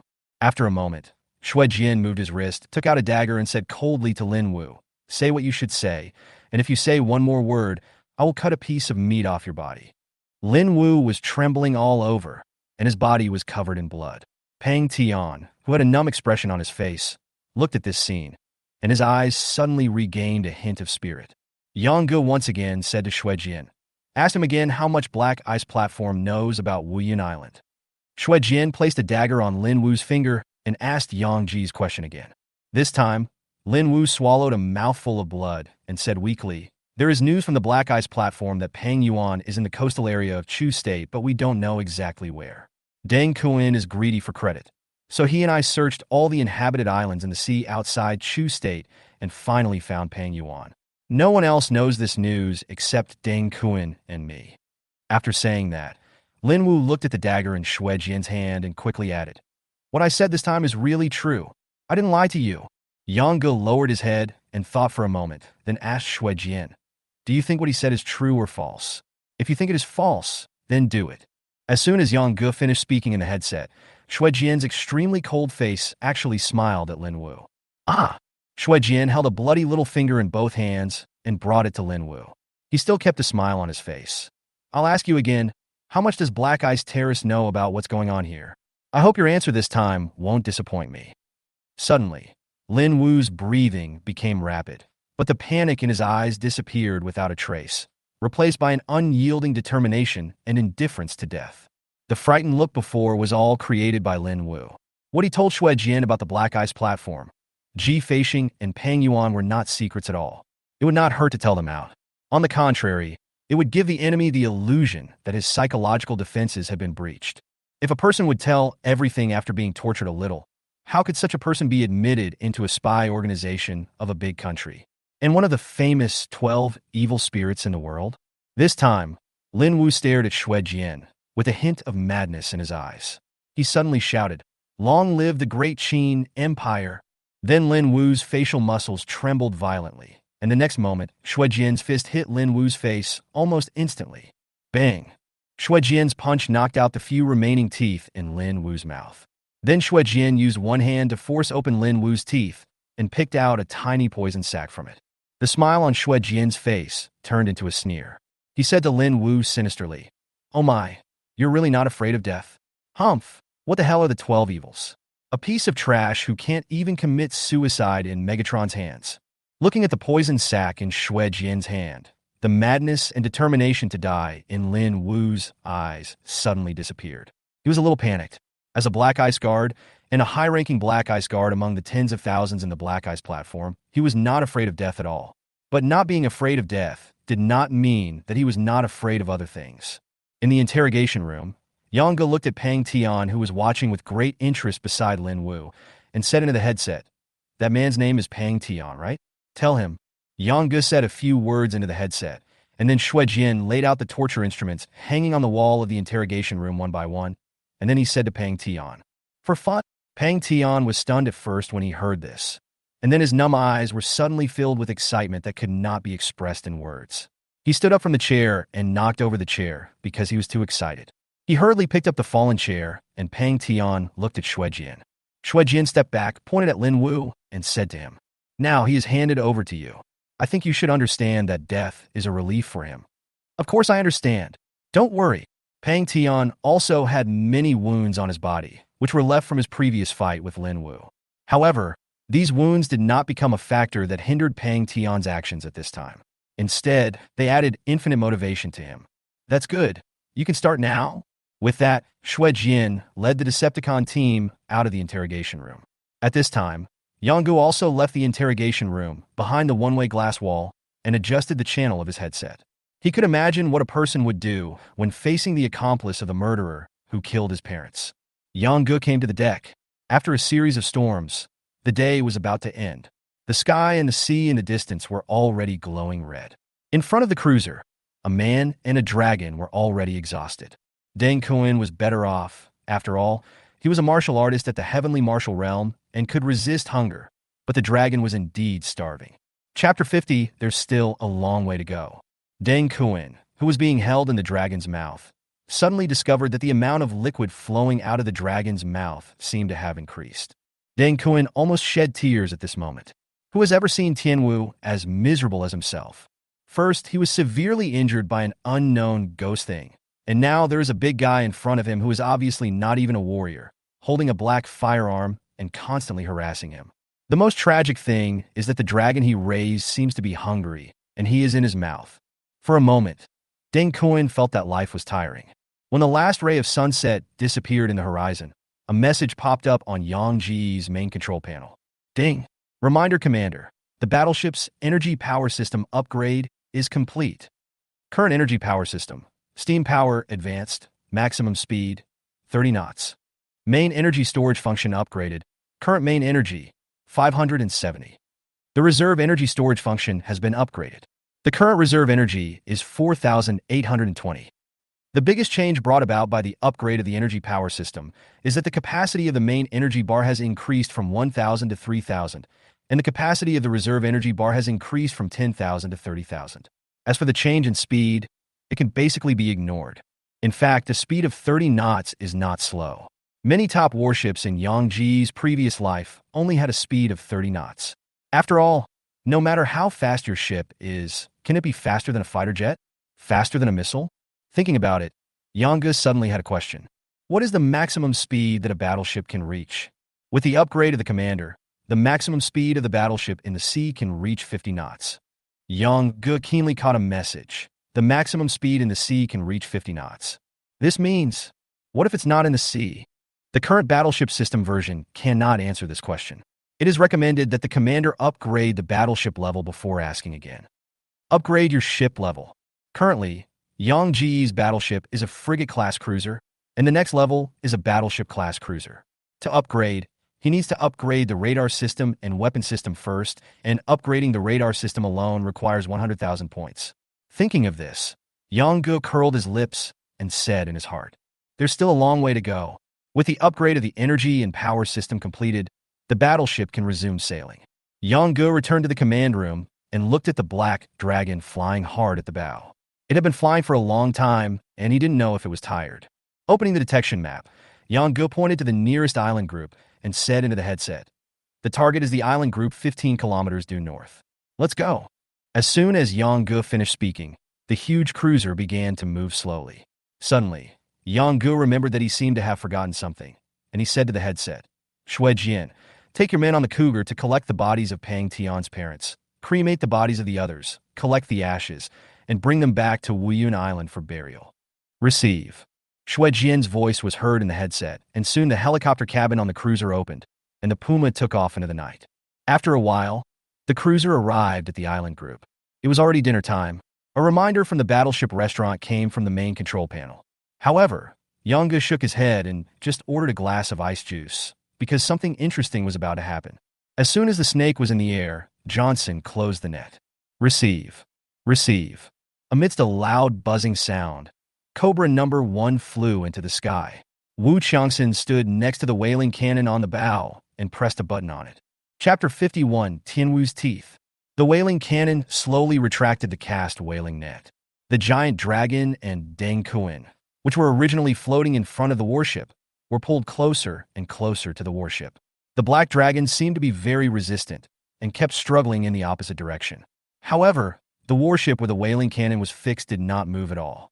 After all, compared with the cruiser that is more than 100 meters long and weighs 1,800 tons, the Black Dragon, which is more than 10 meters long, is indeed a bit dwarfed. 2 Decepticon Special Forces members came from behind. They were Shadow and Thorn. Thorn was holding his sniper rifle in his hand. Just now, Shuejian only took 2 commandos away. At this time, most of the Decepticon Special Forces were on the battleship. After all, a job like collecting corpses does not require too many people. The whaling cannon continued to shrink the entire net. After a moment, the dragon was parallel to the battleship. At this time, Wu Qiangxin pressed another button on the whaling cannon. Swoosh! In an instant, the net wrapped around the black dragon was broken apart from the muzzle of the whaling cannon, and the originally bound black dragon was suddenly freed. However, the 2 bloody holes on its body made it unable to fly high, so it could only land on the island reef in front of the warship and let go of Deng Kun, who was in its mouth. Call! Deng Kun breathed a sigh of relief. It seemed that at least he would not die so miserably. However, the next moment Deng Kuan suddenly discovered that on the tall warship, a man was holding a black object and aiming at him. On the deck, Wu Qiangxin grabbed CI, who turned his head in confusion. Ing on the other side took off his assault rifle and handed it to him, saying, "Use that thing of yours to hit him twice. Even Tianwu will have 2 big holes in his body." CI suddenly realized what was going on, and the words that came out of his mouth were as plain as usual. "I forgot, sorry." After saying that, CI took Ying's assault rifle, put it on his chest, and aimed at Deng Kuan on the reef below. Ying, who was standing next to him, said something sarcastic to Deng Kuan. "I'm sorry. You are a master of the Tianwu realm, and masters should be treated like masters." After Ying finished speaking, Ci's mouth curled up slightly, and Deng Kuan below suddenly felt a bad feeling suddenly hit him. Duh, duh, duh, duh. After 4 shots, Deng Kuan looked at his drooping arms and his legs that were bleeding. He endured the pain and said something in his heart. Wu Qiangxin looked at Deng Kuan coldly and asked the 2 people beside him, "Do you 2 dare to go down and bring up the disabled Tianwu?" As Wu Qiangxin spoke, the snake in the sky dropped a thick hemp rope. Ying swallowed his saliva, pointed at the huge black dragon beside Deng Kuan, and said, "Captain Wu, there is another dragon. If the 2 of us go down, I'm afraid we won't be able to feed it enough." Wu Qiangxin smiled at Ying and pointed at the rope. Ying followed his finger and found that the thorn had already climbed up the rope. "That's why he's the main sniper and you are the backup sniper. Of course, the backup sniper is also important. After all, you also have the responsibility of being an observer."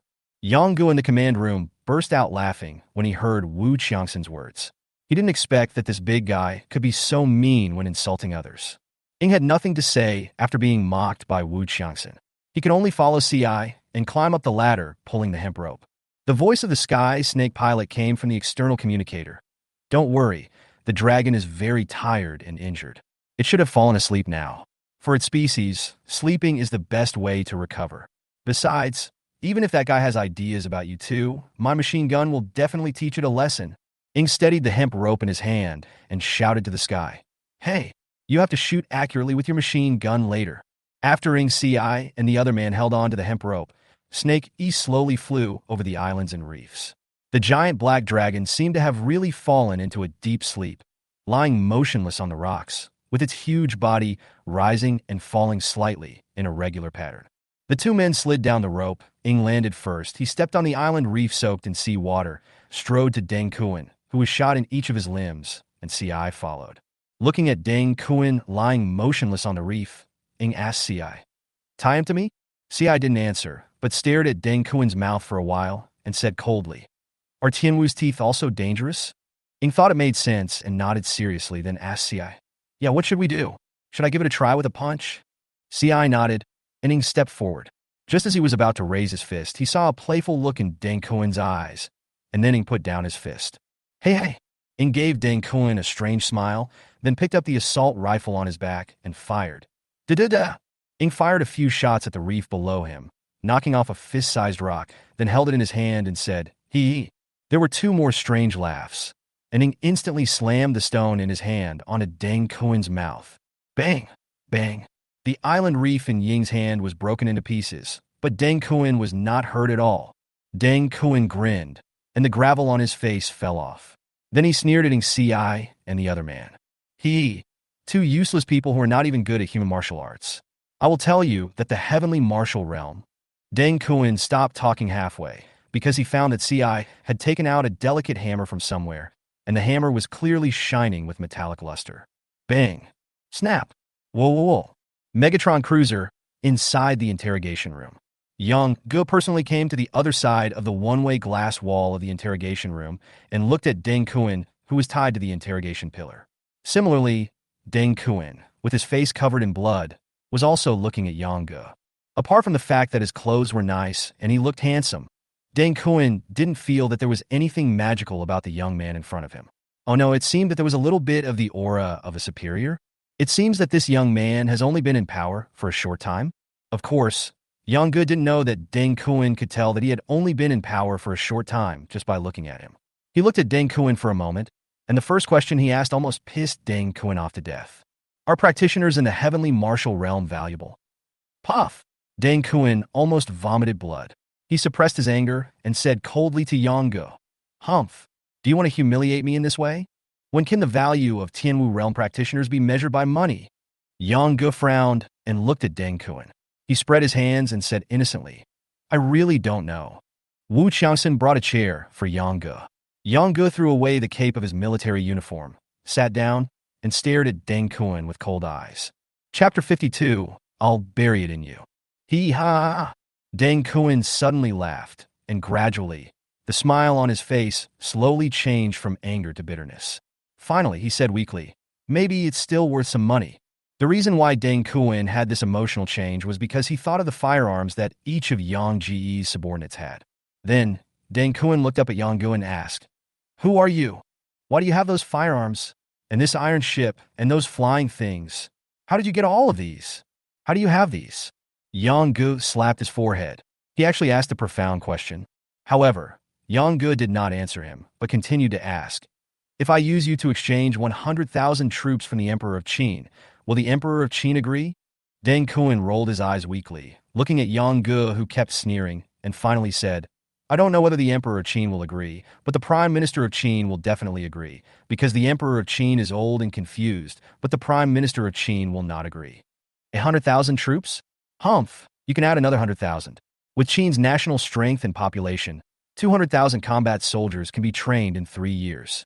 But a cultivator in the heavenly martial realm? Humph? At this point, Deng Kuan glanced at Yang Ge meaningfully. Your Chu state is not inferior to Qin state in population and territory, but you just don't have as many strong men as Qin state. In the entire Chu state, only the 3 marshals of the navy are at the level of heavenly warriors. The others, even the offerings in the imperial palace, are only at the level of earthly warriors. Tell me, if there was no danger of the Tianjiang River, how could your Chu state withstand the fierce armies of Wei state in the north and Qin state in the west? Yang Ge did not refute Deng Kuan's constant mention of Yu Chu state. He knew that Deng Kuan was testing him. Yang Ge stood up and walked to Deng Kuan, saying softly, "It seems that a cultivator in the heavenly martial realm is really rare. If that's the case, it would be a pity to kill you. You should just go back." What? Deng Kuan suddenly thought he had heard wrongly. He stared at Yang Ge with wide eyes, a look of disbelief on his face. "Are you really willing to let Qin redeem me?" "No, no, no." Yang Ge waved his hand and said, "I am not asking Qin to redeem you, but I will let you go back." Getting closer to Deng Kuan, Yang Ge suppressed the urge to vomit. Deng Kuan's half-face that looked like a crawling earthworm was too disgusting, especially when his facial expressions changed. At this time, Deng Kuan's eyes gradually became cold. Even though he was injured in all 4 limbs and exhausted, he still had the residual power of a Tianwu realm practitioner. The bloody wounds all over his body made him look more fierce. He stared at Yang Ge, waiting for Yang Ji's next words.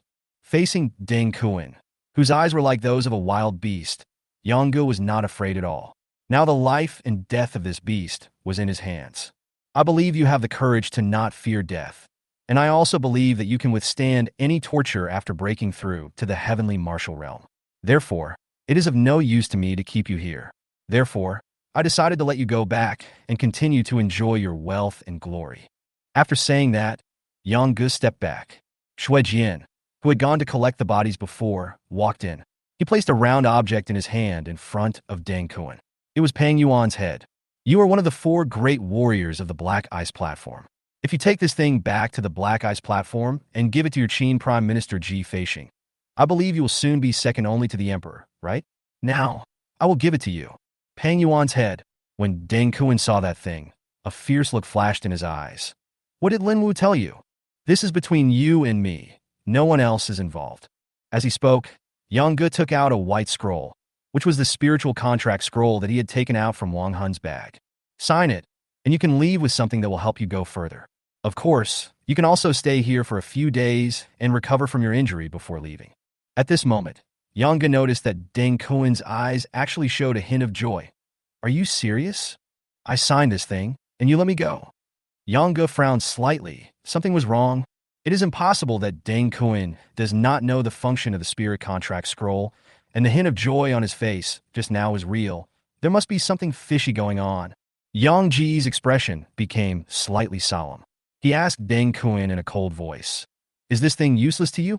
Deng Kun looked at Yang Ge with interest and said jokingly, Guess. Yang Ji's eyes gradually turned cold. Suddenly, he gave Deng Kun a playful smile. Okay, but it's a little dark here. Let's guess slowly with torches. After Yang Ge finished speaking, Shui Jian lit the charcoal stove in the interrogation room and placed a branding iron on it. Feeling the temperature in the interrogation room rising little by little, Deng Kun became more and more anxious.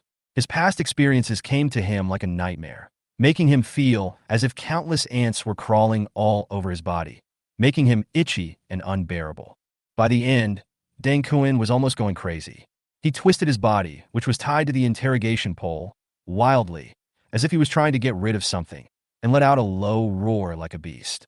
After a while, Shui Jian picked up a red-hot iron and came to Deng Kun. He pressed the iron against the half of Deng Kun's face. Ah, don't! I beg you, I beg you. As soon as Yang Ge raised his hand, Shui Jian stopped what he was doing. Yang Ge held up the spirit contract scroll and asked Deng Kun, Okay, answer my question. Does this thing have no effect on you? Yes. The thing only works on Taoists and low-level martial artists. It is useless for martial artists above the Tianwu level. Because once a martial artist starts at the Tianwu level, the damage caused by the damage to their spiritual thoughts is minimal. Deng Kun said it all in one breath. Yang Ge turned to Shui Jian and ordered, Go, ask Lin Wu if this is the case with the spiritual contract scroll. Shui Jian casually put the soldering iron back into the charcoal stove and left. Yang Ge turned and stared at Deng Kun. I hope that something that neither of us wants to see will happen soon. Soon, Shui Jian came back and nodded to Yang Ge, saying, Commander, Lin Wu's meaning is similar to his. Yang Ge frowned when he heard this, as if his plan had failed. The interrogation room fell silent for a moment. At this moment, Yang Ge saw that Wu Qiangxin and Shui Jian both seemed to be hesitant to speak. He moved his mind and called up the information of each soldier of the Decepticon Special Forces from the main control panel. After browsing through them one by one, Yang Ge roughly knew what the two were going to say. Yang Ge found out that he had made a big mistake. He had a mountain of gold, but he almost starved to death. Is it only some spiritual scroll in this world that can make others under one's control? How could one forget the power of technology? Yang Ge almost wanted to slap himself. He said to Shui Jian in a bad tone, Let them come over. Shui Jian was stunned and immediately said into the headset, Dr. Lazy, you two come over with your tools. After a while, two Decepticon Special Forces members came to the interrogation room. They were of similar build and both were lean. Shui Jian introduced Yang Ge. Commander, Lazy is the blaster in our team. He likes to tinker with some novel gadgets. The doctor is the medic in our team. He specializes in both internal medicine and surgery. Yang Ge nodded. In fact, he already understood all of this. After that, Shui Jian whispered a few words to Lazy, and Lazy began to rummage in his toolbox. After rummaging for a long time, he found a metal object smaller than a fingernail and a small remote control, brought them to Yang Ge and said, Commander, this is it. As soon as Yang Ge thought about it, the information of that thing appeared on the main control panel of the battleship system. After reading it carefully, Yang Ge smiled. Then, Lazy threw the tiny metal object into a corner of the interrogation room, and then pressed the remote control in his hand. Bang. A small explosion, not very violent, occurred. Yang Ge stepped forward and looked at the confused Deng Kun, smiling and saying to him word by word, This is a miniature bomb with a very small amount of explosives and basically will not cause any damage. But Yang Ge said this, tapping his temple with his finger, I'll bury it in you. Chapter 53, Strong Attribute Energy. Time flies, and in the blink of an eye, 2 days have passed. In the interrogation room, Deng Kun, who had been given a large dose of anesthesia, had not yet woken up. Lin Wu, who was in the detention cell, was half dead and kept his head down all day, not daring to look up at the cell opposite. In the cell opposite Lin Wu, Pang Tian's bloodthirsty eyes were staring at him all the time. In the cruiser command room, Shui Jian was reporting to Yang Ge. Commander, based on the amount of anesthesia we gave Deng Kun, he will probably wake up tonight or tomorrow. The practitioners of the Tianwu realm are indeed quite powerful. The gunshot wound on his body basically does not affect his movements. Well, how did the surgery go? Are there any side effects? The operation went perfectly. The only side effect is that he may have headaches from time to time. In addition, according to your instructions, we adjusted the amount of power stored in the microbomb. When the power is exhausted, the bomb will explode. Therefore, He will have to come to us every year to replace the battery core. How's his dragon? The doctor secretly checked it once. The dragon was still asleep. The damage caused by Cobra number 1 and number 2 machine guns had basically healed. No traces of bullets were found. The wounds caused by the naval guns had also healed initially. There was some shrapnel left, but it was of no concern to the dragon. The most important thing is that the Battleship 37 semi-automatic cannon caused serious damage to the dragon. The 2 bullets should still be in the dragon's body. The wound has just stopped bleeding. It will take some time to heal, and how to deal with the bullets is also a problem. Okay, I understand. You can go back now. Yonga nodded after listening to this. He looked at the battleship's main control panel. The progress bar on it had reached 99, just 1 point left. Strong attribute energy extraction progress, 99. Ding. Report to the commander. The strong attribute energy extraction is complete. This time, 120 points of strong attribute energy are extracted. Energy attribute. Fire. Congratulations, Commander, for obtaining more than 100 points of strong attribute energy at one time. The battleship system has been given an upgrade opportunity, and a certain system of the battleship can be upgraded without energy consumption. At the same time, every 100 points of strong attribute energy can be used to strengthen the battleship's functional modules. Current strong attribute energy, fire element, can strengthen functional modules.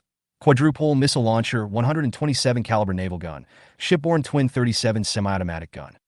After reading the series of information on the battleship's main control panel, Yonga had a feeling of having made a fortune out of nowhere. Needless to say, the upgrade of the battleship system without energy consumption must have been given to the radar system. As for the enhancement of the battleship's functions, this was also easy to understand. It was just like a game played by a certain unscrupulous company in Yongji's previous life, similar to things like hitting gems, inlaying diamonds, and enhancing attributes. Yonga thought for a moment and realized that this kind of enhanced attribute items would generally be used in later equipment. And now these functional modules that could be enhanced, whether they were missiles, naval guns, or semi-automatic guns, were obviously transitional equipment. As the warships continued to upgrade in the future, these would have to continue to be updated, so the problem came. Yonga thought about it and asked into the headset, if I strengthen the missile function module now, will the strengthening effect still be there if I upgrade this function module in the future? Unless the commander completely cancels this functional module, the strengthening effect will always exist.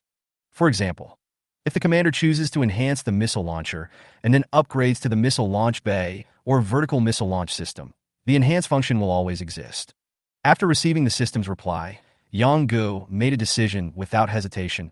Upgrade the missile launcher.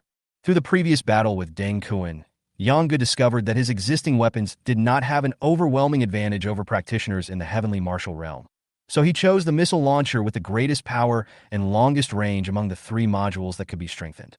As soon as Yongu finished speaking, the huge, 3-dimensional view of the battleship automatically appeared in the battleship's main control panel, with 4 quadruple missile launchers shining brightly, named and respectively. Commander, please choose which missile launcher to upgrade. Yongu was stunned. Didn't he upgrade all of them at once? Finally, he chose the missile launcher at the front of the battleship. The missile launcher enters the reinforcement mode. Before the reinforcement is completed, the missile launcher cannot be used. Below this message is another progress bar, which has just reached progress 1. After the missile launcher entered the enhanced mode, Yongu clicked on the radar system. At this time, there was a button marked Upgrade without consuming energy on the main interface of the radar system. Yongu made the selection without hesitation. Host will upgrade the radar system without consumption. The radar system will be unusable during the upgrade. Do you confirm? Yongu took a look at Hawkeye's radar system. When the warship's radar could not be used, they could only rely on Hawkeye. Seeing that Hawkeye was operating normally, Yongu said, confirm. Commander's order received. Megatron cruiser radar system is now entering upgrade mode. Radar system upgrade progress 1. Comparing the 2 progress bars, it seems that the missile launcher reinforcement is progressing faster and should be completed tonight. In the middle of the night, Yongu, who was sleeping in the commander's lounge, suddenly opened his eyes. The main control panel showed the picture of the detention cell. Deng Kuan woke up and was sitting in the interrogation room with his head in his hands. Obviously, he had felt something strange coming from his head. He knew that unless he was determined to die, he would live in the shadow of the black-haired boy. Deng Kuan was not afraid of death, but he could not resist the feeling of being second to none and holding great power. Turning around and seeing the head wrapped in the icebox, Deng Kun realized that this time he did not succumb to fear, but to desire. Woke up. Suddenly, Yang Ji's voice was heard in the interrogation room. Deng Kun immediately raised his head and looked around blankly, but did not see Yang Ge. Don't look for me. You can't see me. As long as you are on the boat, I can let you hear my voice at any time. Deng Kun still looked around with a vigilant look on his face, and there was some helplessness in his voice. You put that thing into my head? Snort. Deng Kun heard a chuckle, and then he felt a sharp pain in his temple. This time the headache was not a side effect of the doctor's surgery, but Lazy added an extra function to the microbomb, allowing the remote control in Yang Ji's hand to not only detonate the microbomb hidden in Deng Kun's head, but also cause the microbomb to vibrate slightly, actively causing Deng Kun to have a headache. Chapter 54 Test Firing the A-1 Missile. Deng Kun frowned, crossed his legs, closed his eyes, and let his hands hang naturally on his legs. He did not make a sound at all and persisted until the vibration of the miniature bomb stopped. Only then did Yang Ge remember that Deng Kun was at least a martial artist at the Tianwu realm and a strong man. Very good. I was the one who controlled the pain in your brain just now. But even if I didn't control it, you would still have this symptom every once in a while. I was worried that you would arouse other people's suspicion because of this situation. Now it seems that I was worrying too much. Deng Kun opened his eyes and said coldly, "When will you let me go? You can leave at any time, but I'm telling you clearly now that I don't want anyone from Black Ice Terrace to come to this sea area anymore." Deng Kun gently rubbed his temple and said slowly, "Don't worry, as long as I go back, I will immediately take the Black Ice Guards who came to Chu State away." Deng Kun glanced at Pang Yuan's head and continued, "You hope that I can hold a high position and great power after returning to Qin.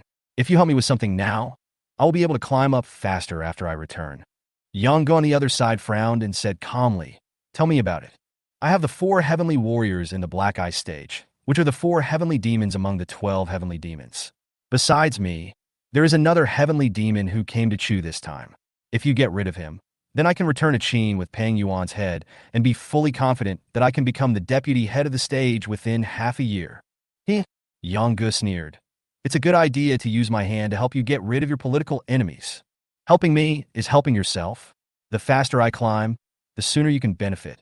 You can fool others with this, but forget it with me. If you want me to help you, fine. Let's make a deal. What would you like?" "I want high-quality spirit stones. The more the better. When you pay me the spirit stones, I will help you. Remember, the person you want to get rid of is a Tianwu. If you pay me too little, you are treating me as a fool. Make a deal." "Great. Since you are awake at this time, I just happen to have a new thing. Please enjoy it with me." Yang Ge looked at the strengthening progress of the missile launcher and said to Deng Kun, "What?" Then Deng Kun heard a beep sound, and Yang Ji's voice was cut off. Soon, the big guy Wu Qiangxin came to the interrogation room and said to Deng Kun coldly, "Follow me." Deng Kun stretched his newly healed limbs and followed Wu Qiangxin to the outer deck. In the cruiser's command room, Yang Ge stared at the main control panel. Missile launcher enhancement progress. 99. Enhancement completed. After a reminder, the battleship's main control panel displayed the enhanced missile launcher. The bottom structure of the originally unified missile launcher became thicker and had a slight hint of red. The 4 missile launch tubes on top were larger than before, especially the thickness of the area near the tube mouth, which was twice that of an ordinary missile launcher. Report to the commander. The missile launcher has been strengthened and can be used normally. The current attributes of the quadruple missile launcher are equipped with Eagle Strike Missile, 1-time damage, 2,800. This damage value shocked Yang Ge.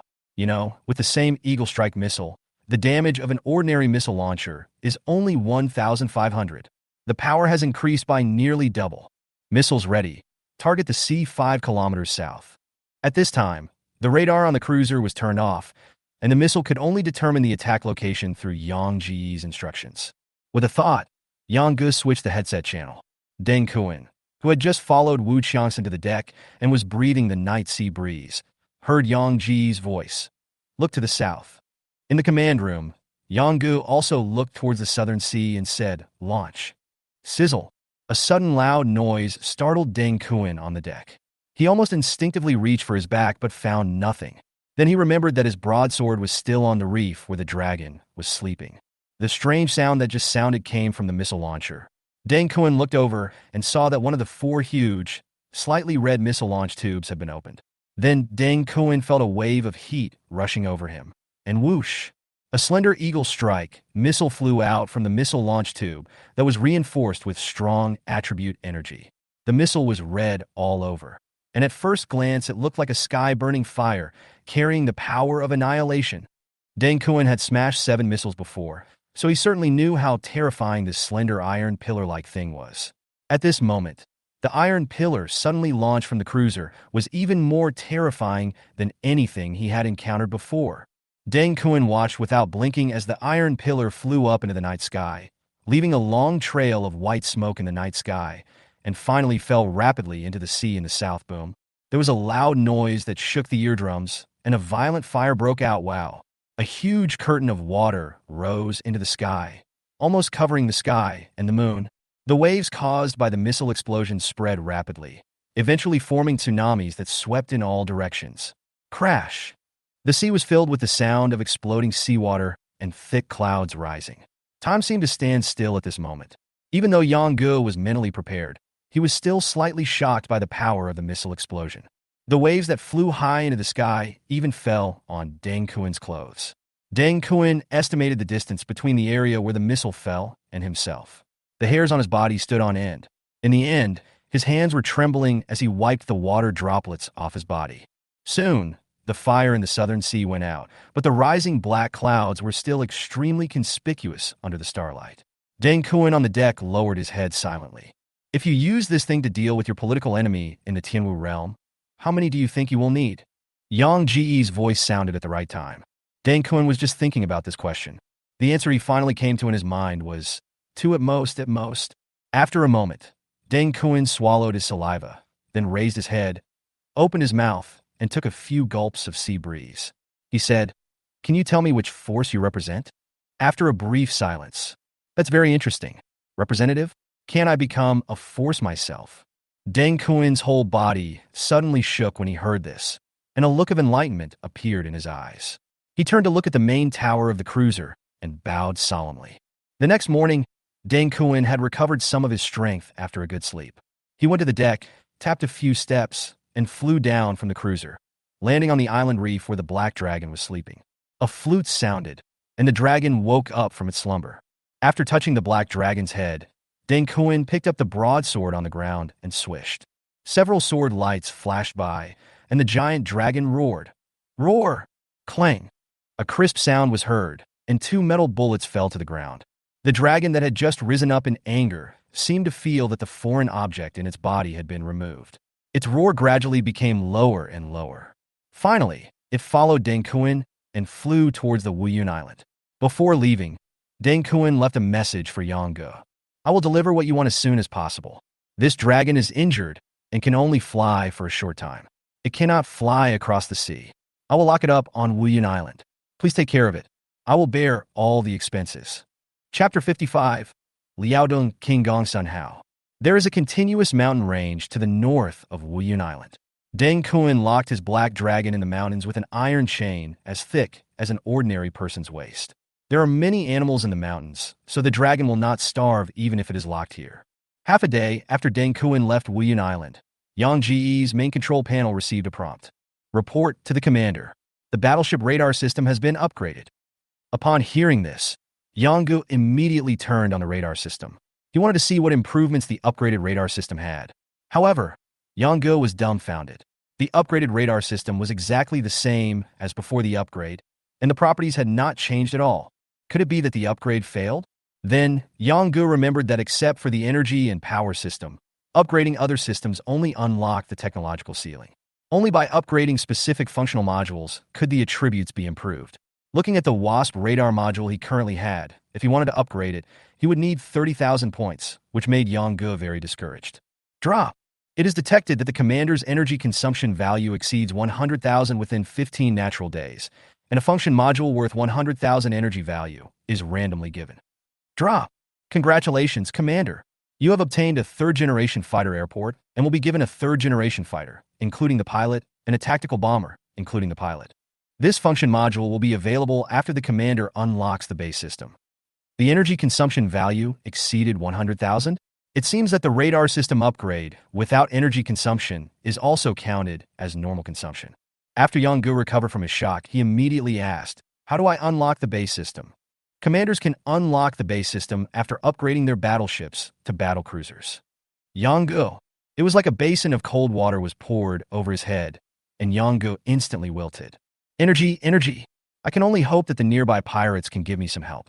Muttering to himself, Yang Ji's words determined the fate of all the pirates in this sea area. As luck would have it, Hawkeye sent a reminder at this time. On the Hawkeye radar detection map, 3 ships came from the west of Wuyan Island. After accessing the real-time picture, they should be 3 pirate ships. The ships were packed with people. Looking at their ferocious looks, you could tell that they were not good people. Yongu thought about it and saw that these people were heading towards Wuyan Island, so he ignored them for the time being. It would be better if they went to Wuyan Island, so he could just close the door and beat the dog. At this time, on the sea west of Wuyan Island, 3 large ships were breaking through the waves. On the largest ship, a short and strong man with a bare head, carrying a machete that was almost taller than him, stood on a wooden box with 1 foot on the fence of the bow.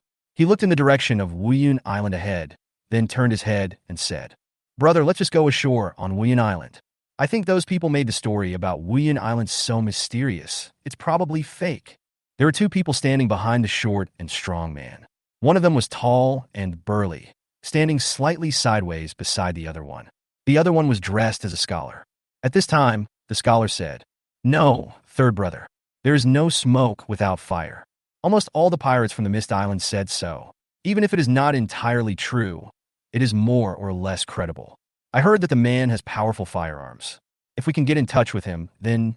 The burly man next to the scholar continued, "From now on, there will be hope for the people of Liaodong to be safe."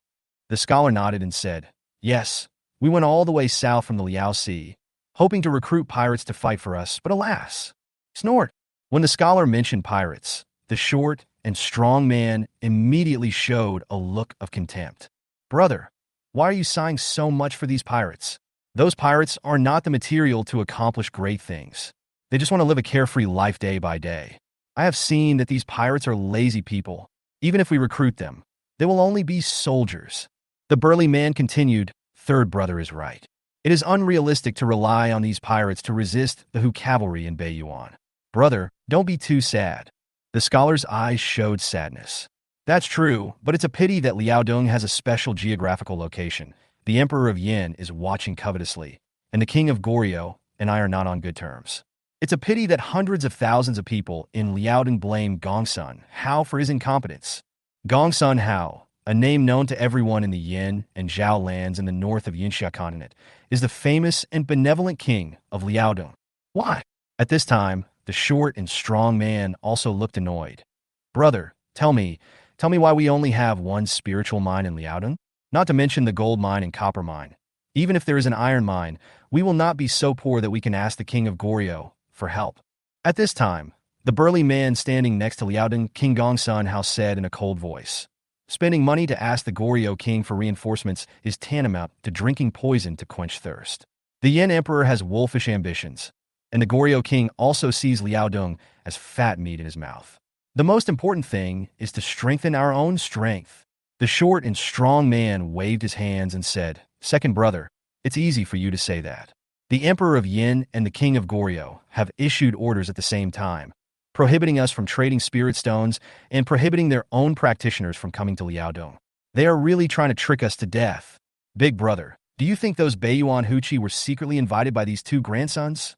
Gongsun Hao had a worried look on his face. He sighed softly, closed his eyes, and remained silent for a long time. The Hawkeye drone captured all of this in the sky.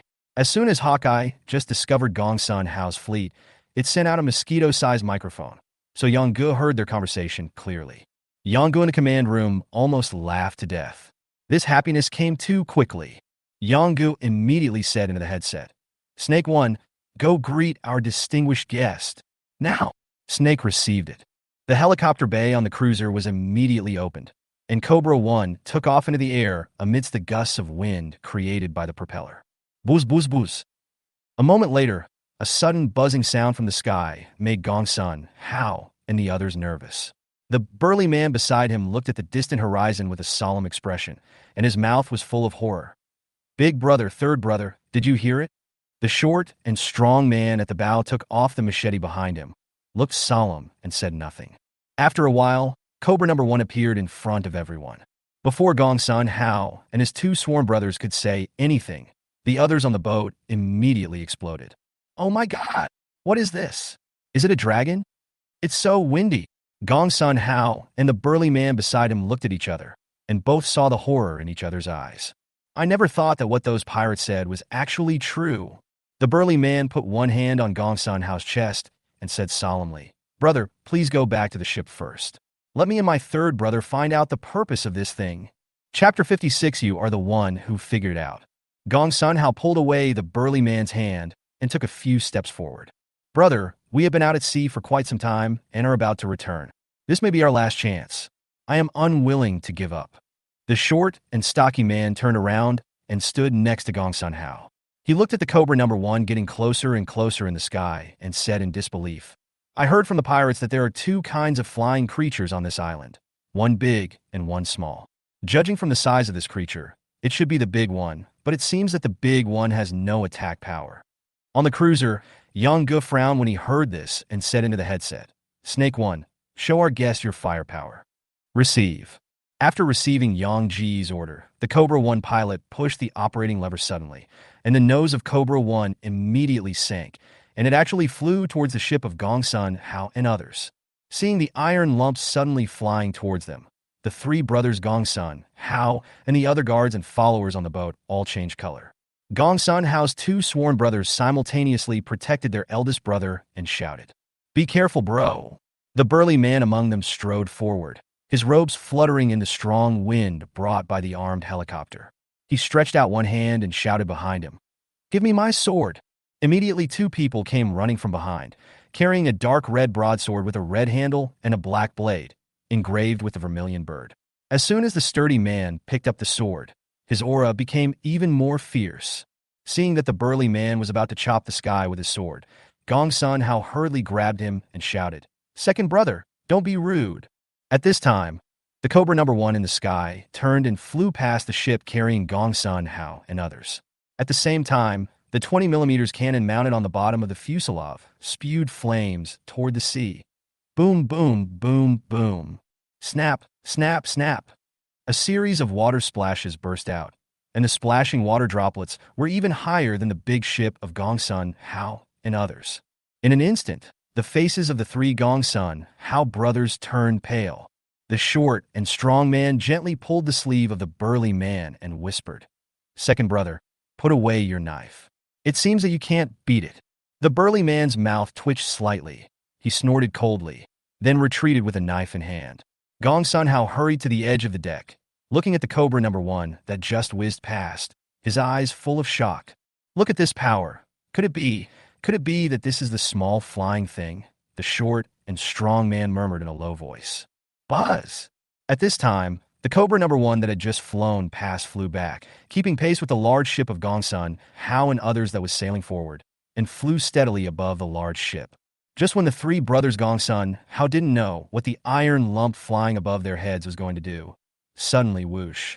A loud bang was heard above the 3 people's heads, and the rocket mounted under the wing of Cobra number 1 had ignited and flew out. A long trail of thick white smoke appeared, and then exploded on the sea in front of Gongsun Hao and his group. Boom. Crash. A thick column of water suddenly rose up, making all the people on the 3 ships coming from Liaoding stare in amazement. Gulu. After a long while, the short and strong man turned his head and glanced at the burly man beside him and whispered to him, Second brother, I think you should thank the eldest brother. After all, that was a life-saving grace just now. Bang! Suddenly, a loud noise beside them scared the 2 men. They turned around and saw that Gongsun Hao had slapped the fence in front of him in excitement. Second brother, third brother, there's a master here. This time, no matter what Gongsun Hao will go bankrupt and risk my life to ask the master to save my people in Liaodong.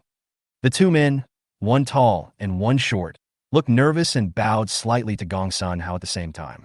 What they admired most was Gongsun Hao's benevolence and righteousness. At this time, a voice came from Cobra 1 in the sky. Hello, distinguished guests. I am Decepticon Cobra 1, and I am here to greet you on the orders of Commander Megatron. Gong Sun Hao quickly straightened his robe, then clasped his hands together, bowed to the snake above his head, and shouted loudly, I am Gong Sun Hao of Liang, here I bow. Gong Sun Hao hesitated for a moment, not remembering how to address the person mentioned by Cobra Number 1. So he simply said, I am here to pay my respects to the master. The voice in the helicopter sounded again. You are the guests of Commander Megatron. You are welcome. Now please follow me. After saying that, she accelerated and flew ahead, flying towards the port of Wuyun Island. When the boat carrying Gong Sun Hao and the other two arrived at the port of Wuyun Island, Xue Jian was already waiting there with the Decepticon Special Forces. At this time, most of the pirates on Wuyun Island had left, and the port was not very busy. Two of Gong Sun Hao's 3 large ships were parked in the inland sea, and only one was docked. Gong Sun Hao led his 2 sworn brothers, several attendants, and a team of guards off the ship and onto the dock. Xue Jian immediately came over and asked, Is this brother Gong Sun from Liaodong? Looking at Xue Jian and the group of soldiers in strange attire behind him, the 2 men following Gong Sun Hao frowned at the same time. None of these people were cultivators.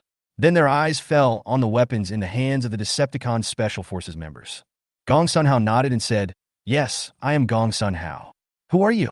Xue Jian smiled and said, I am here to receive Brother Gong Sun on the orders of Lord Megatron and discuss cooperation with Brother Gong Sun. As soon as Xue Jian said this, the expressions of the 2 people behind Gong Sun Hao changed, but Gong Sun Hao remained calm and bowed to Xue Jian, saying, That's great, that's great. As they talked, Xue Jian and Gong Sun Hao walked towards the dock. Along the way, Xue Jian and Gong Sun Hao had a pleasant conversation. The burly man behind Gong Sun Hao closed his eyes slightly and just followed his elder brother forward, while the short and strong man was restless all the time, looking here and there, but what he looked at the most was the weapons and equipment on the Decepticon Special Forces soldiers. The group arrived at the town on Wuyun Island. Yang Ge then remembered that he didn't have a place to stay on the island, so he said to Xue Jian through the headset, Just find an empty, large house, lead them in, and get things done. Xue Jian nodded slightly. He glanced towards the town and saw a tall courtyard at a glance. Then he led Gong Sun Hao and his party into it. After entering the courtyard, Xue Jian was slightly stunned, with a look of embarrassment on his face. He couldn't help but explain to Gong Sun Hao, Brother Gong Sun, we have just arrived at Wuyun Island and haven't had time to rest yet, so the place where we receive you may be a little messy. I think this place is great. Gong Sun Hao took over Xue Jian's words and walked into the courtyard, taking a deep breath. There is still a hint of rouge fragrance left. What a great place. What a great place. Seeing Gong Sun Hao so complacent, the embarrassment on Xue Jian's face disappeared. 2 Decepticon soldiers brought out a table and 2 chairs from the inner room. Xue Jian and Gong Sun Hao sat on either side. The first meeting between the 2 sides began here. Before Xue Jian and Gong Sun Hao spoke, the short and strong man behind Gong Sun Hao looked around and whispered to the burly man beside him, Second brother, this place seems to have been a brothel. Snap! There was a crisp sound, and the burly man slapped the short and strong man on the head. You are the only one who figured it out. Chapter 57, It's a Big Loss. Gong Sun Hao looked at Xue Jian, who was sitting opposite him, with a smile on his face. He raised his hand to adjust his hair and wiped away the dense beads of sweat on his forehead. Xue Jian spread his hands towards Gong Sun Hao and said, Brother Gong Sun, don't worry. Lord Megatron can hear every word you say now. If you need any help, just let me know. Gong Sun Hao didn't expect Xue Jian to come so straight to the point. He pretended to be silent for a while, then said, Since Brother Xue is so frank, I will speak directly. Please. I heard from the pirates who left this mist island that way. Megatron. Gong Sun Hao smiled and said, What a unique and domineering name. I heard that Lord Megatron has a powerful firearm, so I came here to buy a batch. I wonder if it would be convenient. In the cruiser command room, Yang Gu gently stirred the coffee in his hand with a spoon and said into the headset, Reject him. Inconvenient. Yang Ji's instructions were clear and concise, and Xue Jian's responses were also crisp and clear. Gong Sun Hao, the burly man, the short and strong man. Gong Sun Hao laughed awkwardly twice and continued, Brother Xue, do you think about this matter again? Xue Jian answered as straightforwardly as always. There's nothing to consider. It's just inconvenient. 2 silent sighs sounded at the same time behind Gong Sun Hao, and Gong Sun Hao himself also had a solemn look on his face. Well, Lord Megatron, my brother is also doing this for the people under his rule. Can you please be flexible? As soon as the short and sturdy man behind Gong Sun Hao opened his mouth, Xue Jian still smiled and shook his head. The short and strong man didn't know what to say. He stretched out his hand to pull Gong Sun Hao. Brother, let's go. They are only being friendly to us for the sake of appearance. Bang! Gong Sun Hao slapped the short and strong man's hand. What do you want? Go back. The short and strong man retreated in anger after being scolded by Gong Sun Hao. Gong Sun Hao said to Xue Jian slowly, Brother Xue, my third brother is a reckless person. Please don't blame me for offending you today. Xue Jian smiled and said, Don't blame me. Lord Megatron has said that Brother Gongsun is an honored guest. As long as Brother Gongsuan's two brothers are willing, it's fine to demolish the island. Even though Gongsun Hao had lived for decades and had seen countless people who smiled but had daggers inside their hearts, he had never seen a person as shameless as the one in front of him.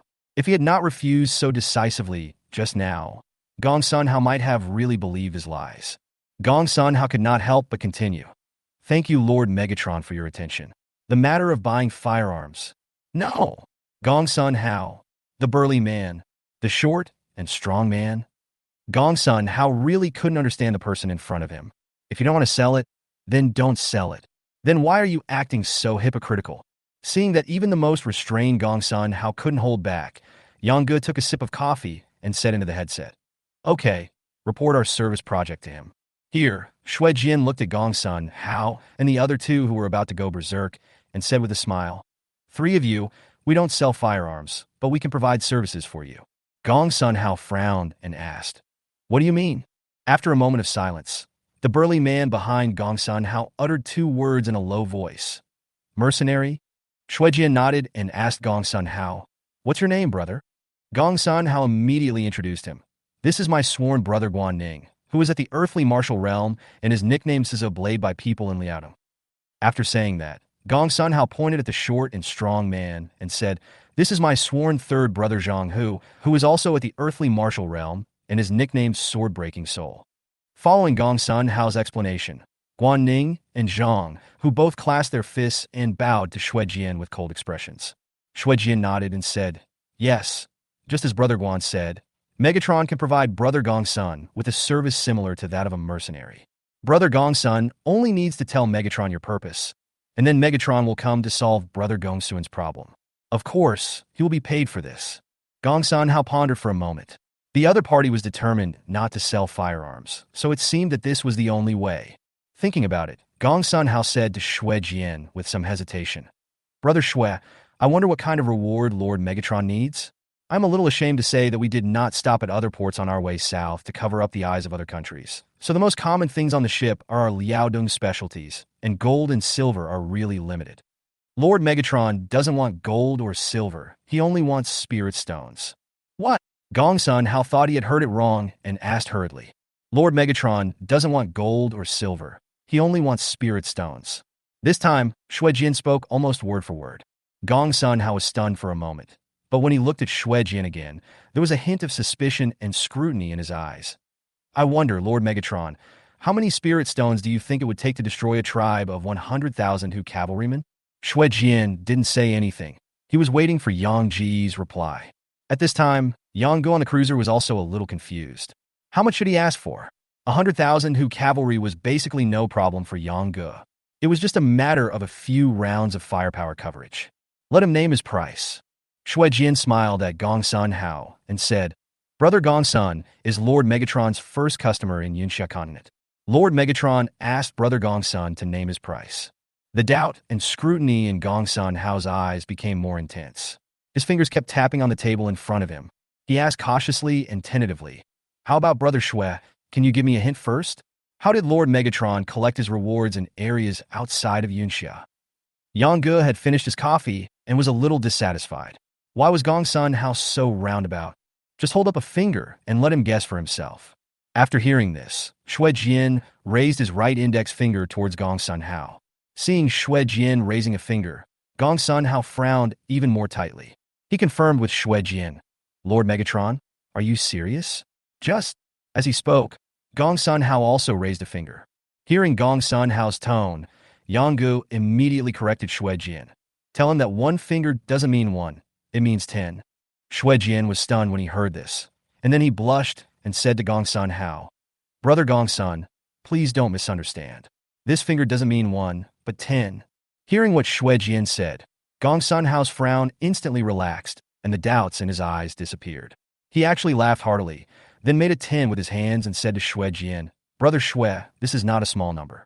During this period, Lord Megatron still has to protect the safety of our Liaodong, right?"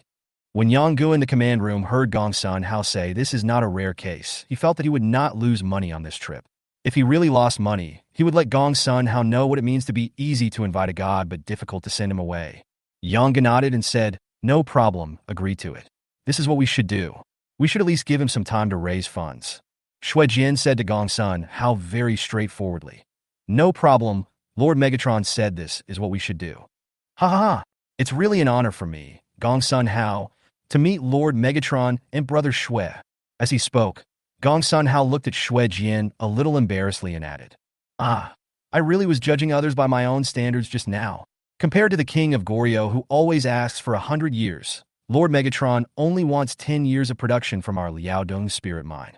He is really too kind and merciful." Puff! In an instant, Yang Ji's first reaction when he heard Gongsun Hao's words was, "Has he become rich?" But the next moment he understood, "Bah, getting rich is a fart. I've lost a lot." Yang Gu almost spat out a mouthful of blood. What the hell is the output of 10 years? There is such a transaction method? Does that mean I have to protect him for another 10 years? After 10 years, maybe my fleet will be able to dominate the world. In another moment, Yang Gu swallowed back the blood that was about to spit out.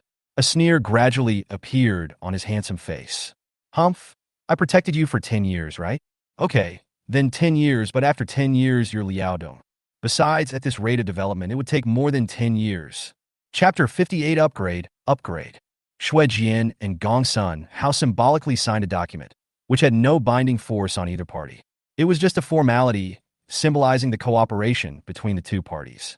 Afterwards, Shui Jian asked Gongsun Hao for an advance payment. Ignoring the complaints from his two sworn brothers Guan Ning and Zhang, who, Gongsun Hao waved his hand and had 3 ships full of spirit stones moved to Wuyan Island. In Gongsun Hao's words, the spirit stones on these 3 ships were at most equivalent to Liaodong's 3-month output of spirit stones. It was not easy to consider it as an advance payment, so they were just given away with a wave of the hand. This surprised Yang Gu, and he had a higher opinion of Gongsun Hao. Nearly 50 large wooden boxes were unloaded from the 3 ships, and Yang Ji's main energy bar and reserve energy bar were instantly replenished.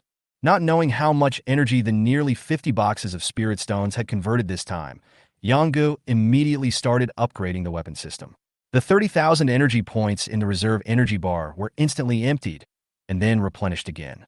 Yang Gu felt a little annoyed when looking at the way the energy value was displayed. This vague feeling was very uncomfortable. Then he searched the mall system for a while and finally found a small functional module to solve the problem, which cost him 1,000 energy points. A progress bar moved quickly, and finally, all the conversion energy that Yang Gu had at the moment was displayed. 3,000 main energy, 30,000 reserve energy, and more than 186,000 subsequent prepared energy. Taking into account the more than 4,000 energy points that Yang Gu had left and the 30,000 that had been used to upgrade the weapon system, that is to say, this time Gongsun Hao provided Yang Gu with 240,000 energy points at one time. It seems that Gongsun Hao's Liaodong spiritual mine can produce more than 1 million energies a year. Yang Gu suddenly realized that his previous behavior of asking Wang Han to take money to buy spirit stones was extremely stupid. Since he has taken other people's money, he has to help them get rid of the disaster. Yang Gu still has some professional ethics. He immediately began to deal with the urgent matters that needed to be dealt with on Wuyan Island at this time. The first is the construction of Wuyan Island. Wuyan Island is located in the southeastern waters of Yunxia continent. It has a very good geographical location and connects the East Sea and the South Sea. According to the system display, the base system will be unlocked after the battleship is upgraded to a battleship-class cruiser, and this base system is the Naval Coastal Defense Base. Yang Gu intends to build this base on Wuyan Island.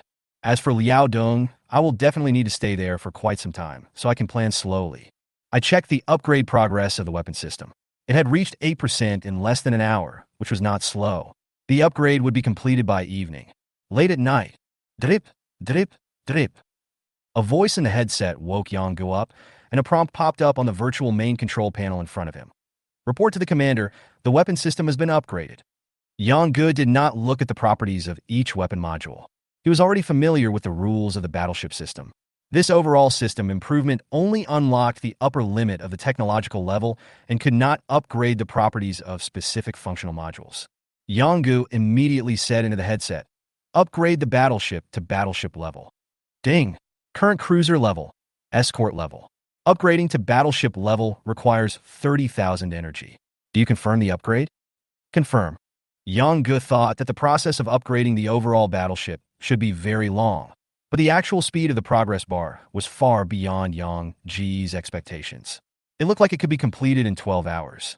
During the battleship upgrade process, Yang also upgraded the armed helicopter module and the drone module. After this upgrade, the first thing that popped up was not the introduction of the two functional modules, but beep. Report to the commander, the daily energy consumption of the battleship has increased, and the current daily energy consumption is 30. The energy consumption to maintain the daily operation of the battleship increased from 20 points to 30 points per day, which was something Yang had not expected. Wouldn't the consumption be even higher after it is upgraded to a battleship-class cruiser? Putting this aside for now, Yang browsed through the two functional modules that had just been upgraded. The upgrade of the helicopter module cost 12,000 energy points, added a helicopter cabin, and the two Apache Cobra armed helicopters were upgraded to Apache Longbow armed helicopters. This upgraded helicopter can communicate with the Hawkeye detection drone and Yang's cruiser radar, greatly improving the range and accuracy of the helicopter-mounted rockets. The Cougar helicopter increased its flight speed by 50%. The second upgrade of the drone module cost 10,000 energy points. This upgrade added 2 drone slots. The Falcon attack drone was upgraded to a Tiger Eagle combat drone, and the original heavy machine gun was changed to a 3-barrel Gatling gun with 2 small rockets. The Hawkeye detection drone was upgraded to the Hawkeye reconnaissance drone. The name remained unchanged, but the radius of its reconnaissance range was upgraded to 100 kilometers, and its range of activity was also increased. It could fly up to 100 kilometers away from Yang's cruiser, which meant that Yang's maximum radar detection range in one direction had reached 200 kilometers. But this was not the most important thing. The most important thing was that the Hawkeye had activated the fire control function, and the effective radius of fire control was 50 kilometers. This means that the precision strike range of the missiles on the Yang cruiser is no longer the pitiful 20 kilometers. Wherever Hawkeye flies, the area with a radius of 50 kilometers centered on Hawkeye is Yang's missile strike zone. Hawkeye can be as far as 100 kilometers away from the cruiser, plus the 50-kilometer radius fire control area, which means that the maximum strike range of Yang's cruiser missiles can reach 150 kilometers. This is extremely important for Yang, who is about to go to Liaodong. Because Liaodong is different from Wuyan Island, it is the mainland. According to Yang's previous considerations, helping Gongsun Hao deal with the Beiyuan, who cavalry can only be done through armed helicopters, drones, and other off-ship attack methods. Now, as long as the Hu cavalry enters within 150 kilometers of the coast, Yang can let them see the power of modern weapons. Finally, Yang looked at the Harrier UAV. The name of the Harrier remained unchanged, but it was upgraded from the Harrier to the Harrier 2. The overall structure became heavier, and its functions became more powerful. The current Harrier can go into the water, perform simple repairs on combat equipment, and replenish energy. For example, taking an armed helicopter as an example, Yang's Longbow armed helicopter can currently fly away from the ship for up to 6 to 8 hours. With the Harrier, there is no such worry at all. When the helicopter's energy is about to run out, the Harrier can be arranged to replenish it directly. The consumption of these replenished energy is calculated in the daily energy consumption of the warship of 30 points per day. Seeing this, Yang could understand why the energy points consumed daily would increase. Chapter 59 Barracks System. Report to the Commander. The battleship upgrade has been completed. The current battleship level is Battleship-class Cruiser Light. Congratulations, Commander, for upgrading your battleship to a Battleship-class cruiser. The base system is now enabled. Based on the current battleship level, the Commander can build 3 coastal defense bases. Congratulations, Commander, for upgrading your battleship to a Battleship-class cruiser. Based on the current battleship level, the Commander can unlock the barrack system. The next morning, Yang had just gotten up when a series of messages popped up on the battleship's main control panel, and a series of beep-beep notification sounds came from the earphones. After quickly washing up, Yang first came to the deck of the cruiser to see the changes in the warship. At a glance, He found that the cruiser that had accompanied him for several days had changed drastically overnight. The ship, which was originally over 100 meters long, now became over 200 meters long and 30 meters wide. The originally light white protective armor turned into dark gray. Yong-ge could feel it with his naked eyes that the defense of this cruiser was definitely improved by more than one level compared to before. Opening the main control panel and browsing the various system properties of the battleship cruiser, Yong-ge discovered two major changes. One is the displacement. At this time, the displacement of this battleship has risen to 7,800 tons, which is 4 or 5 times higher than before. When the displacement was previously 1,600 tons, the battleship remained motionless despite the full efforts of Deng Kuan's Black Dragon to break free. Now, the displacement has increased 4 or 5 times. Yong-ge even feels that he will not be afraid even if a full-grown dragon comes. The second major change is that the barracks system in the system interface has been unlocked. Ding! 20,000 energy points are required to open the barracks system. The current reserve energy is 30,000. Do you confirm to open it? Confirm! The reserve energy instantly became 10,000 and then rose back to 30,000, leaving more than 110,000 reserve energy. A progress bar quickly finished, and the barracks system interface opened. Similar to other systems, the barracks system was also divided into functional modules. At this time, Yong-ge could see Combat Robot Module, Intelligent Robot Module, Simple Tank Module, Intelligent Ordnance Module, Intelligent Life Module, and Advanced Civilization Life Module. The Advanced Life Module has come out? What? Can we create aliens? The series of various functional modules made Yong-ge a little confused for a moment, but now Yong-ge can only unlock 2 of these various modules: Combat Robots and Intelligent Ordnance. These 2 functional modules have been unlocked automatically. It should be that unlocking the barracks system can automatically unlock these 2. Yong-ge seemed to be playing a strategy game in his previous life. When he opened this functional module, 2 robot models appeared. The host can currently produce the following types of combat robots. Ordinary combat robots, costing 50 energy each, the most common robots with combat functions, with relatively slow movements, usually cannon fodder on the battlefield. TNG combat robot, costing 100 energy, is a top-notch combat robot in all aspects of combat quality, with a human appearance, capable of all-round combat, and each one is an all-round soldier king. 1 energy point may not seem like much, but you have to know that 1 Eagle Strike missile is only 50 energy points, and it takes 2 Eagle Strike missiles to exchange for 1 TNG combat robot. It is obvious how expensive it is. But Yong-ge doesn't care about this now. After all, he has more than 100,000 energy points. I want 100 secrets. Yong-ge gritted his teeth and spent another 10,000 energies. As for the ordinary combat robots with 50 energy each, Yong-ge simply ignored them as he did not need cannon fodder for the time being. Beep! Report to the commander. The barrack system plans to produce 100 TNG combat robots, consuming a total of 10,000 energy. Confirm? Confirm! Ding!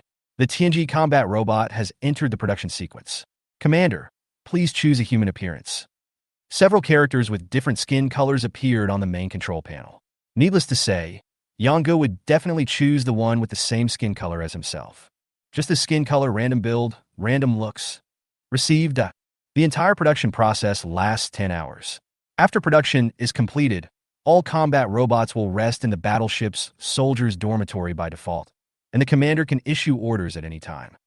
He breathed a sigh of relief, thinking that his huge warship now had some more popularity.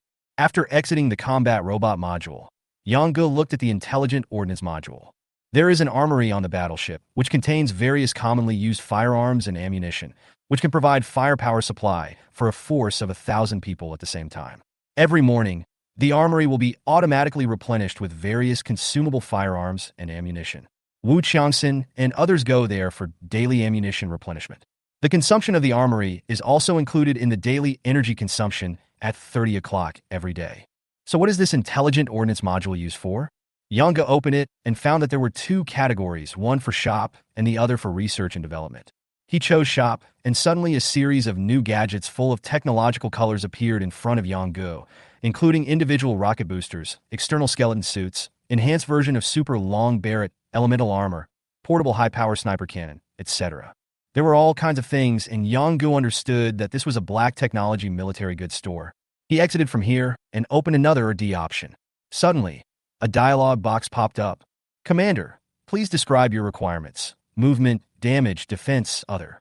Yang chose to hurt. Commander, please describe the second requirement. Burst damage, continuous damage, long-range damage, close-range damage, other. Yang chose long-range damage. Ding! There are products that meet the commander's needs among the existing products. Recommended, power-enhanced super long Barrett, portable high-power sniper cannon. Should we continue to develop or strengthen the above products? Yang chose to continue research and development. Host, please choose to invest energy. 10,000, 50,000, 100,000, 500,000, 1 million, others. Why can we choose how much or how little energy we put in? Different amounts of energy input will affect the effectiveness and success rate of our D results. If we invest 1 million energies into research and development, what is the success rate? About 3. Yang roughly understood what this or D function was used for. It was for rich men to spend their money on. As for the things in the store, there was nothing Yang needed for the time being, so he closed the main control panel and prepared to take a closer look at the battleship that had just been upgraded. After walking around, Yang found that the battleship was indeed much larger and more spacious than before. So much, so that he always felt something was strange when he stood on the deck. After looking around, he finally stopped his eyes on the 127 naval gun. Chapter 60, Prisoner Dragon Naval Base. Naval guns had an awkward status in the world of Yang previous life. With the rise of missiles and fighter jets, the mode of naval warfare had undergone earth-shaking changes, and naval guns became less and less useful. This led to the fact that in that world, with the development of the times, the caliber of warships guns became smaller and smaller. However, Yang in this time and space had no such concerns at all. His naval guns would come in handy no matter what, because his enemies did not have the ultra-long range and flexible strike capabilities of missiles and fighter jets. Moreover, Yang has always had such an understanding in his mind. Naval guns are the face of a warship. Open the weapon system, select the gun module, and upgrade. Upgrading the gun module requires 15,000 energy points. The current energy points are 30,000. Do you confirm the upgrade? Confirm. Another progress bar appeared. Judging from the speed, it would take until tomorrow to complete the upgrade. Afterwards, Yang fixed his eyes on the base system. After upgrading to a battleship-class cruiser, Yang can build 3 coastal defense bases, but the cost of each base is different. The first base only requires 10,000 energy, the second one requires 100,000, and the third 1 million. Establish the first coastal defense base. Of reserve energy become 20,000, and then are instantly replenished.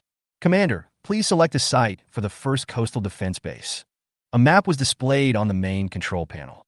Needless to say, the first coastal defense base was naturally built on this Wuyan Island. As Yang marked the location of the first coastal defense base on the map, the storage compartment at the rear of the cruiser slowly opened, and a huge 16-wheeled amphibious transport vehicle drove out of it. After entering the sea, the transport vehicle automatically switched to ship mode and headed towards Wuyan Island. Tiger Eagle number 1 and number 2, escort along the way. Received. As soon as Yang gave an order, 2 Tiger Eagle combat drones immediately flew out from the cruiser and flew over the transport vehicle. The giant transport vehicle was not moving very fast in the water, and it took nearly an hour to reach the shore of Wuyan Island. The self-driving transport vehicle landed on an uninhabited shoal and then stopped. The Coastal Defense Base vehicle has arrived at the designated area and is selecting a location for base construction.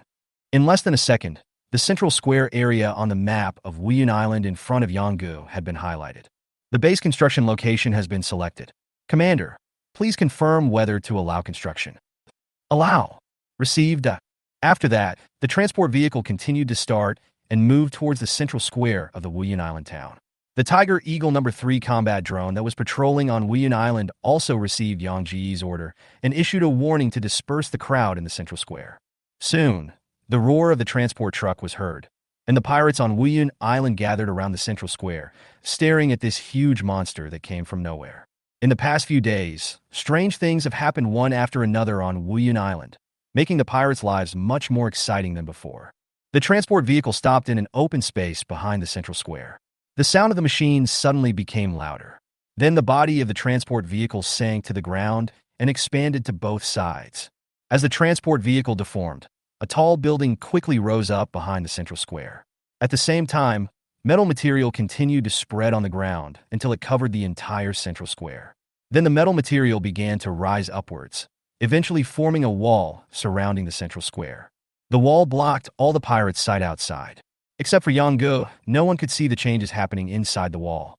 Rows of barracks shining with metallic colors rose from the ground, along with an Hawkeye reconnaissance drone, a Harrier multi-purpose drone, a radar vehicle, 10 armed Hummers equipped with anti-aircraft heavy machine guns, 5 armed speedboats fixed to the ground with wooden frames, 2 armored jeeps, and 4 quadruple mobile missile launchers. Afterwards, the Hawkeye drone automatically began to take off, rising to a high altitude above the coastal defense base, and then stopped. A clear aerial view of Wuyun Island appeared on Yang Ji's main control panel. After the radar vehicle in the coastal defense base started operating, the radar detection map of Wuyun Island also appeared. Seeing these two things, Yang Gu felt relieved. Even if he left Wuyun Island, he would be able to know everything about Wuyun Island's movements. Commander currently has the Decepticon Special Air Service Regiment. Are you sure that Decepticon will be used as the unified designation for the subordinate armies? Confirm. Received. Swish, swish, swish. The sound of orderly running was heard, and teams of soldiers dressed in blue and white camouflage uniforms ran out from various barracks. Finally, a team of 200 people gathered on the high platform of the former Central Square and stood facing the tall building where the coastal defense base vehicles were first expanded. At this time, a flagpole appeared on the high platform. A dark blue flag, symbolizing the ocean, slowly rose up. On it was a white Iron Man mask with red light blooming in the eyes of the mask. It gave people a wild and mechanical atmosphere. This was the badge that Yanggu had designed for the Decepticons before. After the armored ocean flag was raised, the leader of the soldiers below stepped out. He was a man of similar stature to Shuejian. He looked solemnly at the blue ocean flag fluttering in the wind and said into the headset, "Report to the commander. The construction of the Decepticon First Coastal Defense Base has been successfully completed. I am Xia Yun, the captain of the squadron stationed at the Decepticon Navy's First Coastal Defense Base. Please name the base." Yanggu listened and suddenly remembered the black dragon locked on Wuyun Island. A flash of lightning flashed in his eyes, and he uttered 2 words. "Prison Dragon." The Decepticon Prisoner Dragon Naval Base is officially completed. Report to the commander. The Dragon Prisoner Naval Base consumes 10 energy per day, and the current commander consumes a total of 40 energy per day. On the other side, after reporting to Yanggu, Xia Yin turned around and waved his hand behind him. Check the equipment, deploy missiles, and take full control of the entire island. Yes. Suddenly, the 200 people in front of Xia Yun dispersed. Yanggu looked at the scene and nodded with satisfaction. Wuyun Island had ushered in a moment of earth-shaking changes. Half a day later, 4 missile launchers were fixed around Wuyun Island, each with a team of 10 people responsible for guarding it. The entire island of Wuyun was put under surveillance, and there was no blind spot in the coastline around the island. The only dock was taken over by Xia Yun's men, and 2 fully armed Decepticon coastal defense teams were on guard. At the same time, with the help of the Harrier multifunctional drone, a simple military port was built, and 5 coastal defense teams were stationed there. Soldiers drove armed speedboats to patrol around the island at all times. Everything that happened on the island was seen not only by Yanggu, but also by Gongsun Hao and his group who remained on the island. Looking at the magical iron shell that ran automatically, the 3 brothers looked at each other, each one more silly than the other. Chapter 61. 2 of them arrived. In the blink of an eye, another 2 days passed. On this night, Gongsun Hao and his 3 companions said goodbye to Shuejian, who had been accompanying them for the past few days. This surprised Yanggu. Wasn't Gongsun Hao afraid that Yanggu would cheat after he left? Shuejian asked this question jokingly, and Gongsun Hao smiled and said, "It's just 3 ships of spirit stones. If Lord Megatron is unwilling to cooperate with me, Gongsun Hao, then I will just give it to Lord Megatron to make friends with him. Haha." After Gongsun Hao finished saying this, Yanggu remembered that this was a man whose family owned a mine, and 3 ships of spirit stones might really be nothing to him. Yanggu did some calculations and asked Shuejian to agree on a specific date with Gongsun Hao. He promised Gongsun Hao that he would set sail within 10 days and arrive in Liaodong before autumn. Autumn was the time when the Northern Hu cavalry ravaged Liaodong and looted winter rations. That night, Shuejian invited several old pirates who had been cooking on Wuyun Island for many years to prepare a sumptuous farewell banquet for the 3 brothers Gongsun Hao. Just when their guests were having a great time, a large merchant ship sailed towards Wuyun Island. Hawkeye transmitted the image of the ship to Yangge. In the image, there was a man standing on the sail of the big ship. The man wore an iron mask, a black suit, an eagle embroidered on his chest, and a broad dagger on his back. He was obviously dressed as a Black Ice Guard. Tiger Eagle, go and take a look. Received. The Tiger Eagle number 3 combat drone immediately took off and flew towards the ship. Soon, the distance between the big ship and Wuyun Island was getting closer and closer. The buzzing sound of Tiger Eagles was heard in the sky. The man raised his head slightly and took off the mask on his face. Suddenly, a face with half of it crawling with earthworms was revealed. It was Deng Kuan.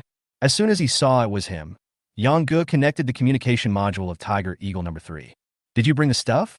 Deng Kuan put on his mask again, turned slightly to the side, and pointed at the big ship behind him, and said in a calm voice, "It's full of top-grade spirit stones." Thinking that it would take Wang Hun a month to go to Chuanzhou and back, Yang Ge suddenly became alert. He asked Deng Kuan, "Where did you get the spirit stones?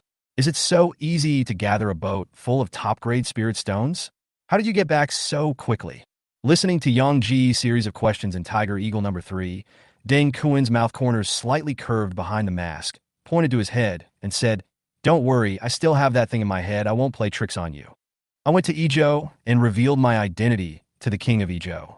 Even though he was a vassal of Chu, he had to be respectful to me, the Black Ice Terrace Heavenly Demon of Qin. I just told him a word, and in less than half a day, I got this shipload of spirit stones. It takes 8 days for a normal boat to get from here to Yizhou, but it only takes 1 day for me to fly there. This boat is a formation boat sent by the king of Yizhou. It does not require manpower. It has a Taoist formation that consumes spirit stones to maintain its operation. It is fast and only takes 4 or 5 days to get from Yizhou. This is just right, so I don't have to get rid of the boatman who accompanied you to cover up your tracks." Yang Ji's voice unconsciously turned a little colder. "So, you are the only one on this boat?" Deng Kuan nodded and said, "Of course."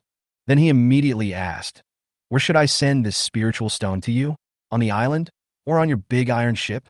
Send it to the island." As soon as he finished speaking, Yang Ge cut off the communication with Tiger Eagle number 3.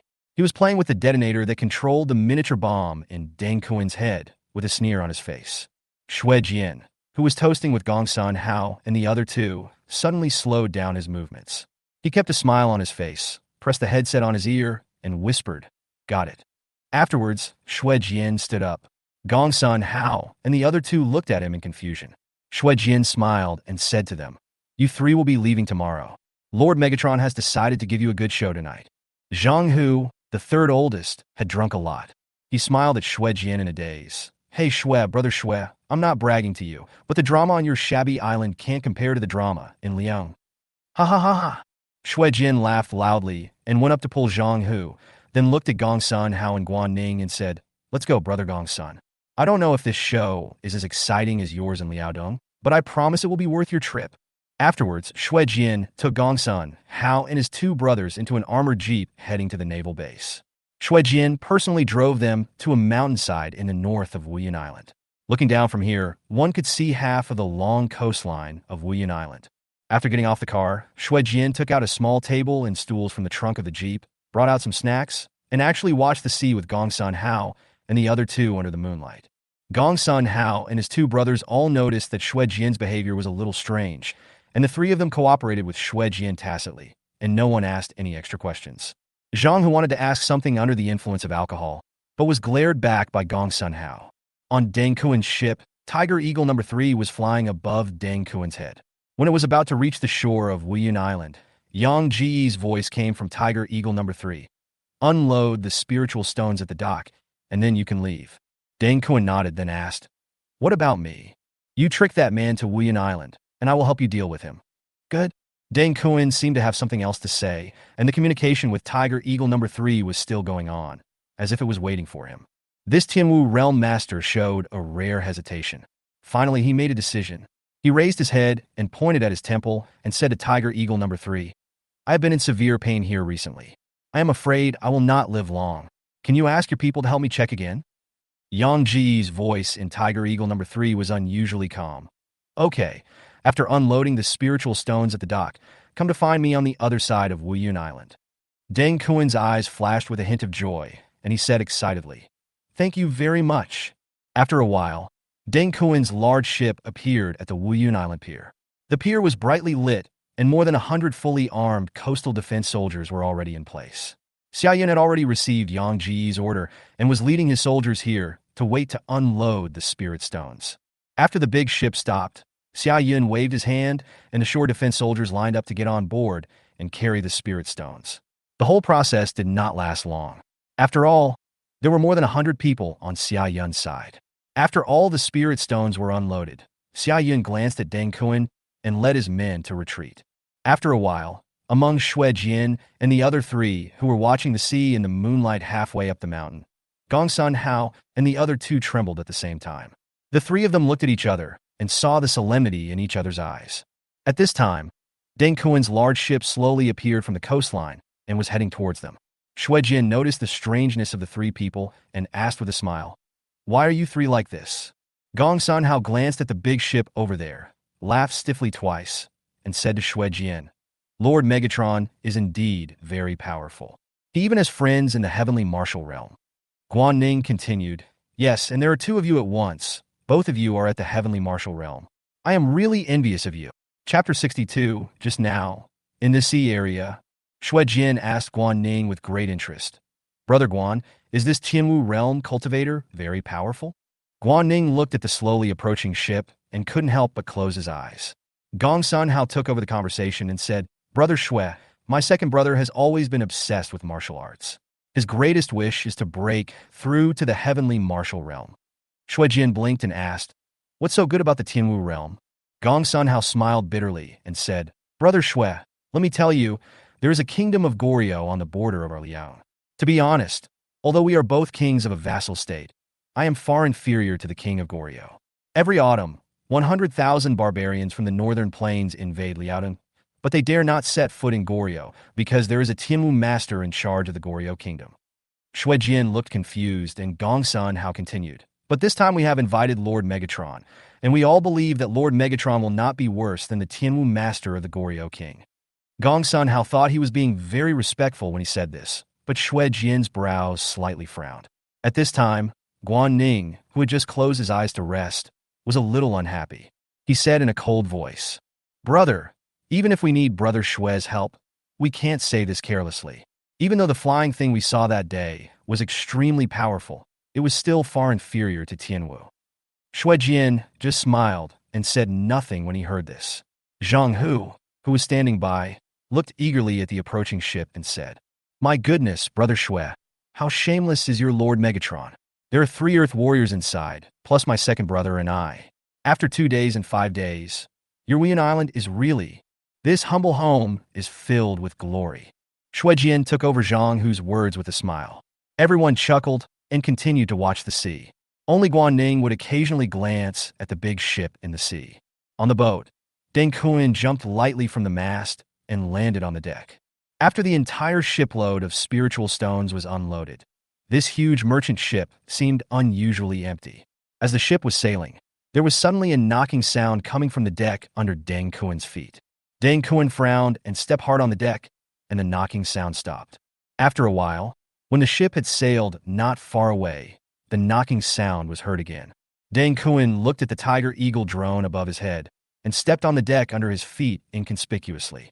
At this time, the Tiger Eagle number 3 suddenly took off and disappeared into the night. Suddenly seeing the Tiger Eagle drone flying away, Deng Kuin hurriedly walked to the bow and looked forward. In the vast ocean under the night sky, how could there be any trace of Yang Ji's big iron ship? Deng Kuin turned his head and looked at the hillside on the side. There were 2 auras of the Earth martial realm and 1 aura of the human martial realm. Could it be that the person was there?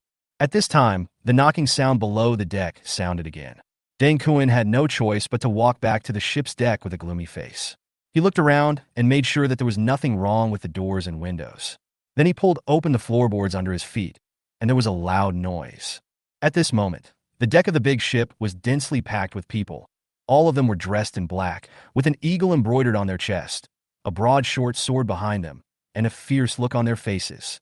At a glance, there are at least hundreds of people. Deng Kuin leaned down and asked, "What's wrong?"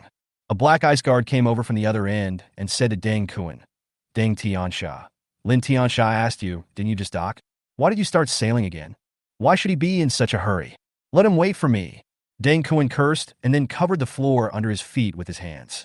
After leaving the ship's tower, there was still nothing in front of him in the night.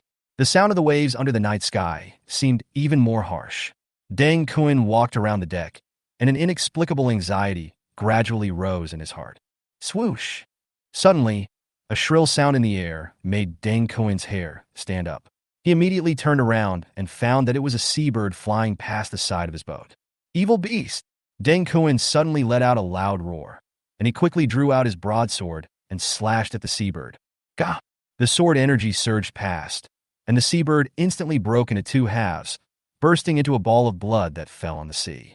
Call! Deng Kuan let out a long sigh and gently wiped the sweat from his forehead. What happened to him?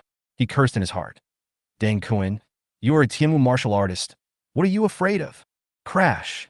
There was another strange sound, and Deng Kuan's heart skipped a beat, then returned to normal. It was a sea fish jumping out of the water. Whoosh! The night wind seemed to be getting faster and faster, and Deng Kuan's clothes rustled. Swish! In an instant, Deng Kuan's pupils shrank rapidly, and he turned his head to look at the night sky behind him like a cat with its fur standing on end. I saw a fiery red object flying towards me rapidly in the dark night. The thick flames and long white smoke were extremely conspicuous under the night sky. Deng Kuan began to tremble all over as he looked at the thing. The psychological trauma he had suffered in the past instantly flooded into his heart.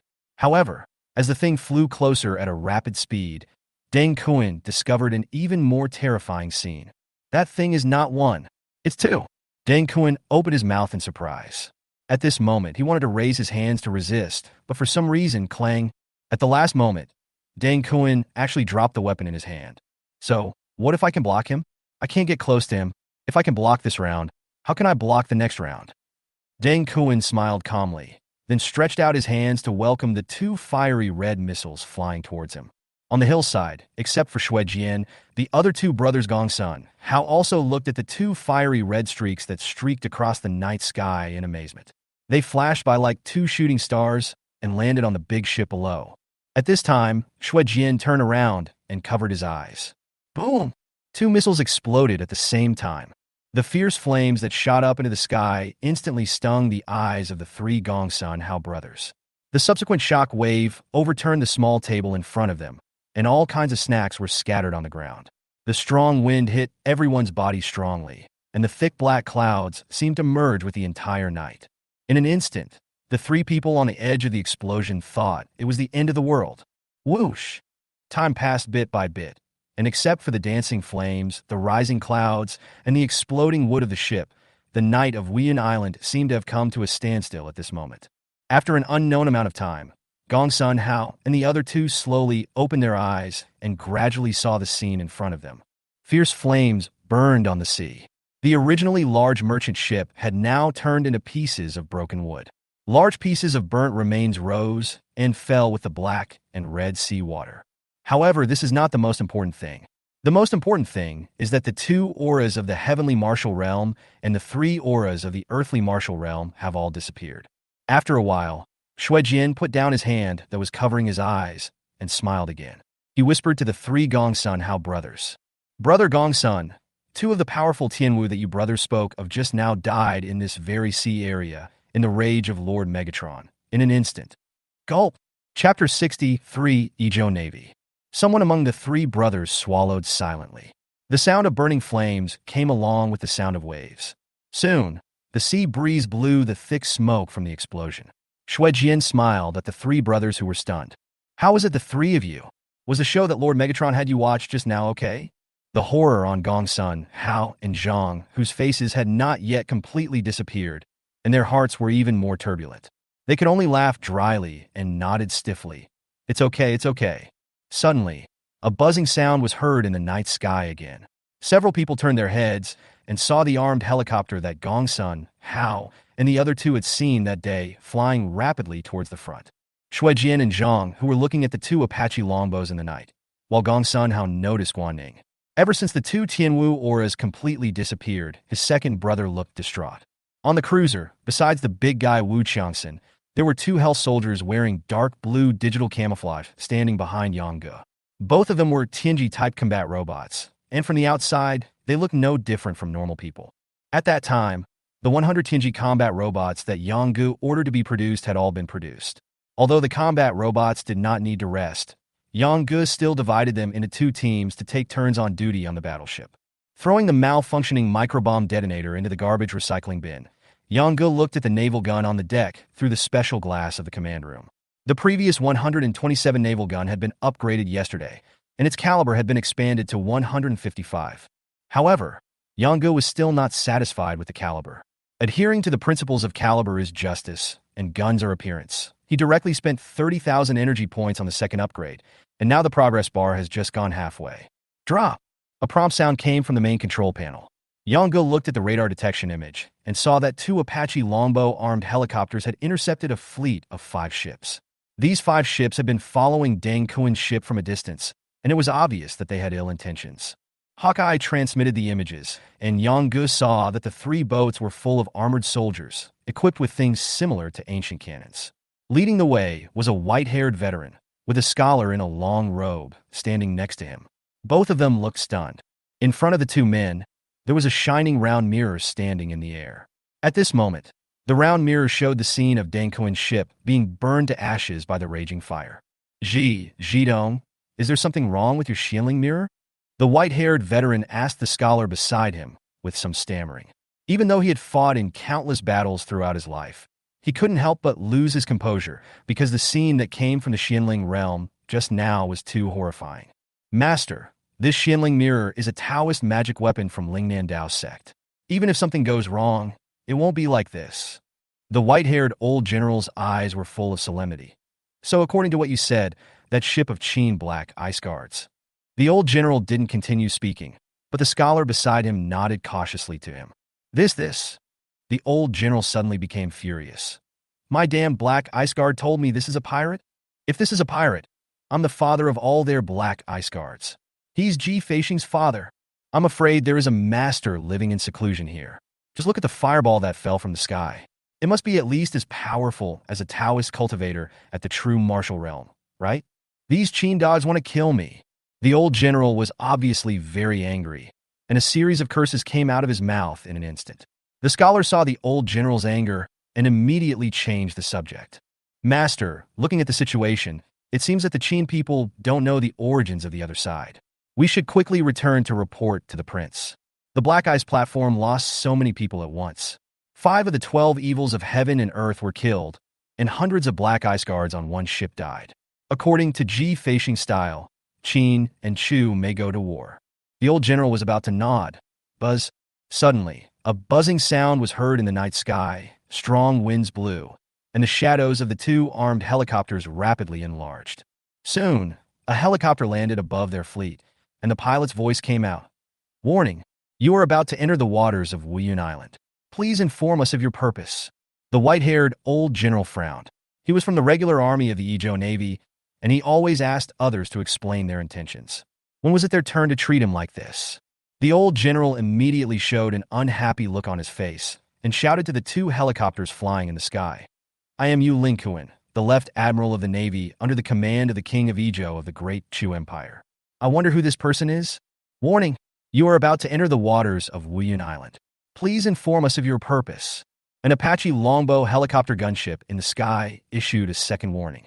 Yu Lingkuan was old, and his temper suddenly came up. He showed a bit of anger on his face and was about to speak. When the scholar saw Yu Lingkuan's expression, he immediately whispered hurriedly beside him. Master, Deng Kuin, do you want these sailors to follow you and die in the sea? In an instant, the anger on Yu Lingkuan's face solidified, then slowly changed, and finally turned into a flattering smile. This scene shocked the scholar. Does his mentor have such a side? At that moment, Yu Lingkuan smiled and said to the helicopter in the sky, Hey, this is all an accident. Please don't blame me. We will leave now. Let's leave now. After saying that, Yu Lingkuan immediately gave the order behind him. Turn the rudder. Return to the division. Buzz, buzz, buzz. The buzzing sound in the sky suddenly became rapid. 2 armed helicopters quickly circled around the 5 Izhou Navy warships and finally stopped in front of Yu Linkuin's ship. The pilot's voice was heard. "Are you coming here with a merchant ship ahead?" "No, no, no." Yu Linkuin, with a head full of white hair, shook his head like a rattle. "We don't know what merchant ship it is. We are not familiar with the people on that ship and have no contact with them." On the cruiser, Yang-gu watched this scene with great interest. Through the microphone of Hawkeye, he already knew that this was the Navy of Ijo. After a while, Yang-gu said into the headset, "Teach them a little lesson and let them go." Receive. The two longbow helicopters, longbow number 1 and longbow number 2, suddenly increased their altitude. Yu Linkuin on the ship below had just breathed a sigh of relief when suddenly whoosh whoosh. Two flames trailing white smoke flew out from under the wings of Chongbao number 1 and number 2, and in the blink of an eye they flew into the sea in front of the Izuo Navy fleet and exploded. Boom. Yu Linkuin and the scholar beside him were not unfamiliar with the two sudden bursts of fire. They had seen them in a Xianling mirror before. At this moment, the two of them closed their eyes and had only one thought in their minds. It's over. Yu Linkuin once thought that he would die here after decades of military service. A moment later, large splashes of waves splashed all over him, and then the buzzing sound in the sky gradually faded away. Yu Linkuin and the scholar opened their eyes at the same time and looked at each other, both of them with a lingering fear on their faces. Afterwards, the 5 naval warships under Yu Linkuin hurriedly returned in the direction they came from, not daring to stop for a moment. Chapter 64 Calm. The next morning, just as the first rays of light appeared on the eastern sea, at the Wuyun Island Pier, Shuijian and Xiaoyun saw Gongsun Hao and his party off. After a farewell speech, Gongsun Hao and his 2 companions, along with their guards and servants, boarded the ship and left. When Wuyun Island disappeared from sight, Gongsun Hao, who had been extremely excited since last night, became a little complicated. He stood at the bow facing the sea breeze, looking in the direction of Liaodong, then looking back at Wuyun Island. "Brother, why do you look so depressed?" Zhang Hu noticed the complicated expression on Gongsun Hao's face and walked over to ask. Gongsun Hao took a deep breath and asked, "How is my second brother? Is he still in such a state of dismay?" Zhang Hu said in a deep voice, "Second brother didn't sleep all night, it seems. The faith that I had always held in my heart was shattered." Zhang Hu nodded and said, "Yes, big brother, you know that the second brother has always been a martial artist. His greatest wish is to enter Tianwu, and last night." Listening to what Zhang Hu said, Gongsun Hao remembered the strange weapon that Shuijian called a missile, which could kill 2 Tianwu realm strongmen in an instant. For a moment, Gongsun Hao was a little confused. He didn't know whether it was right or wrong to invite Megatron to Liaodong. "Brother?" Seeing Gongsun Hao lost in thought, Zhang Hu called him. Gongsun Hao hesitated for a moment, then suddenly smiled at Zhang Hu, walked to the edge of the deck, grabbed the railing on the side of the boat, looked at the rising sun in the east, and his clothes fluttered in the sea breeze. After a while, Gongsun Hao turned around and looked at Zhang Hu and said, "Third brother, if one day I can no longer work for the well-being of the people of Liao, what will you and second brother do? Then my third brother and I will hold a knife and force our elder brother to give up the throne and let someone with more virtue take it. Then the 3 of us will ride horses and travel around the world. Whoever wants to sit on the throne, which is the responsibility of the people, can sit on it." Behind the 2 of them, Guan Ning strode over with vigorous steps. At first glance at Guan Ning's spirit, Gongsun Hao knew that he had thought it through. Gongsun Hao opened his arms and embraced Guan Ning, laughing. "Ha! Second brother is absolutely right. Whoever wants to sit on the throne can do so." When Zhang Hu saw his 2 brothers like this, he also joked, "Well, that's good. When the time comes to travel around the world, I, Zhang, will do honor to my ancestors and recognize more mothers." Gongsun Hao asked in confusion, Third brother, what does it mean to acknowledge several more mothers?" Guan Ning laughed and said, "Brother, third brother means to recognize more mothers-in-law." "Ha ha!" The 3 brothers burst into laughter, and their hearty laughter echoed far away in the clear morning breeze on the sea. On Wuyun Island, with the completion of the Prison Dragon naval base, everything seemed to have calmed down. All the spirit stones that Deng Kuan brought last night have been sent to the cruiser, and a total of more than 80,000 energies have been converted. Now, in addition to 3,000 main energies and 30,000 reserve energies, Yang-gu also has more than 120,000 follow-up preparation energies. Deng Kuan died, but his dragon seemed unaware of it. It spent the whole day chained to a chain in the mountains in the north of Wuyun Island, sleeping, sleeping, and eating, enjoying itself to the fullest. That morning, Wu Qiangxin and Xue Jian came to the cell where Pang Tian was held. Although Pang Tian, who was imprisoned on the ship for several days, did not suffer any torture, and the detention room had an independent food supply channel, so he was not starving. He seemed a little listless. He did not raise his head until Wu Qiangxin stood in front of him. You can leave now. The commander will send you back to Wuyun Island. However, because you have stepped on this battleship, you cannot leave Wuyun Island without the commander's permission. Wu Qiangxin said to Pang Tian in a cold voice. He looked at Pang Tian's somewhat empty eyes and added, "If the commander finds out that you have left the island without permission, I think you know how it feels to be hunted down." Pang Tian turned his head and looked at Lin Wu, who was imprisoned opposite him. His empty eyes gradually released bloodthirsty killing intent. He raised his finger and pointed at Lin Wu, his voice a little hoarse. "Can I kill him?" Clang! Wu Qiangxin threw a dagger in front of Pang Tian very decisively, and then the doors of Pang Tian and Lin Wu's cells opened at the same time, and Wu Qiangxin and Xue Jian stepped aside at the same time. Pang Tian picked up the dagger and rushed to Lin Wu without saying a word. The dagger in his hand stabbed Lin Wu's heart. Lin Wu wanted to resist. His injuries had mostly recovered over the past few days. The high-level martial arts power was suppressed in the detention cellar. The two people, who were both at the earthly martial realm, could only fight each other with physical strength. Finally, Pang Tian, holding a sharp blade, gained the upper hand and stabbed Lin Wu in the shoulder. Ah! Lin Wu's shrill screams echoed in the cell, and Pang Tian, who suddenly heard the screams, seemed to be aroused by his ferocity. He stabbed Lin Wu with his sword one after another, and it was not known whether it was intentional or unintentional. Although Pang Tian's sword strikes were fierce, he avoided Lin Wu's vital points with every strike. Soon Pang Tian was out of breath. Finally, with blood splattered all over him, he stabbed Lin Wu for the last time and slowly stood up. He did not kill Lin Wu. Pang Tian walked up to Wu Qiangxin, panting and wiping the blood that splashed on his face. He said calmly, "I suddenly remembered something you said to me.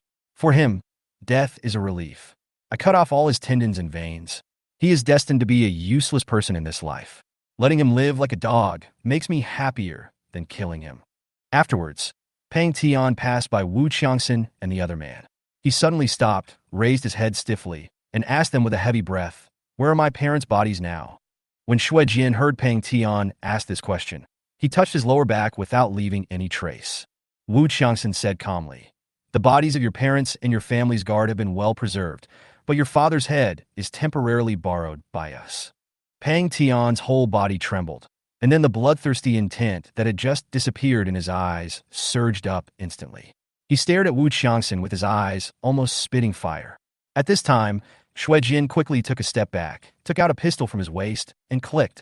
He cocked the gun, held it with both hands, and stared at Pang Tian with a pair of eyes as cold as lightning. "Boy, you can vent your anger on this big guy, but I warn you, you may not be able to beat him in this cell. And even if you win by chance, if he dies, you will have to pay with your life." Pang Tian suddenly closed his eyes. When he opened them again, the bloodthirstiness in his eyes faded a little, and his voice trembled slightly due to his unstable emotions. "The only use of my father's head is to give it to the people of Black Ice Platform to ask for credit, so Deng Kuan was bribed by you, right?" Yang Ge, who had been watching this side in the command room, was suddenly stunned. He found that Pang Tian did not seem to be as reckless as he appeared. On the contrary, he was somewhat scheming. Chapter 65 Naval Gun 203. Yang Ge lowered his head and thought for a while, then said a few words to Wu Qiangxin through the headset. In the detention room, facing Pang Tian's question, Wu Qiangxin said calmly, "Yes, but he is dead because he betrayed Megatron's trust in him. As for your father's head, he should have been taken to Qin by the Black Ice Guards." The news of Deng Kuan's death shocked Pang Tian. He was silent for a long time and whispered, "Thank you." "Thank you for what?" "Thank you for helping me get revenge." Wu Qiangxin asked calmly. "Deng Kuan is just a tool. Your real enemy is not dead." There was some despair in Pang Tian's voice. "I don't think I'll ever be able to get that person in this lifetime." "You can't, but Megatron can. Call." Instantly, Pang Tian's breathing became heavy, and he immediately turned to look at Wu Qiangxin. "Are you willing?" He was halfway through his words when Wu Qiangxin raised his hand to stop him. Wu Qiangxin stared into Pang Tian's eyes and said, Megatron will not openly launch a retaliatory strike against an empire because of your personal grudge unless...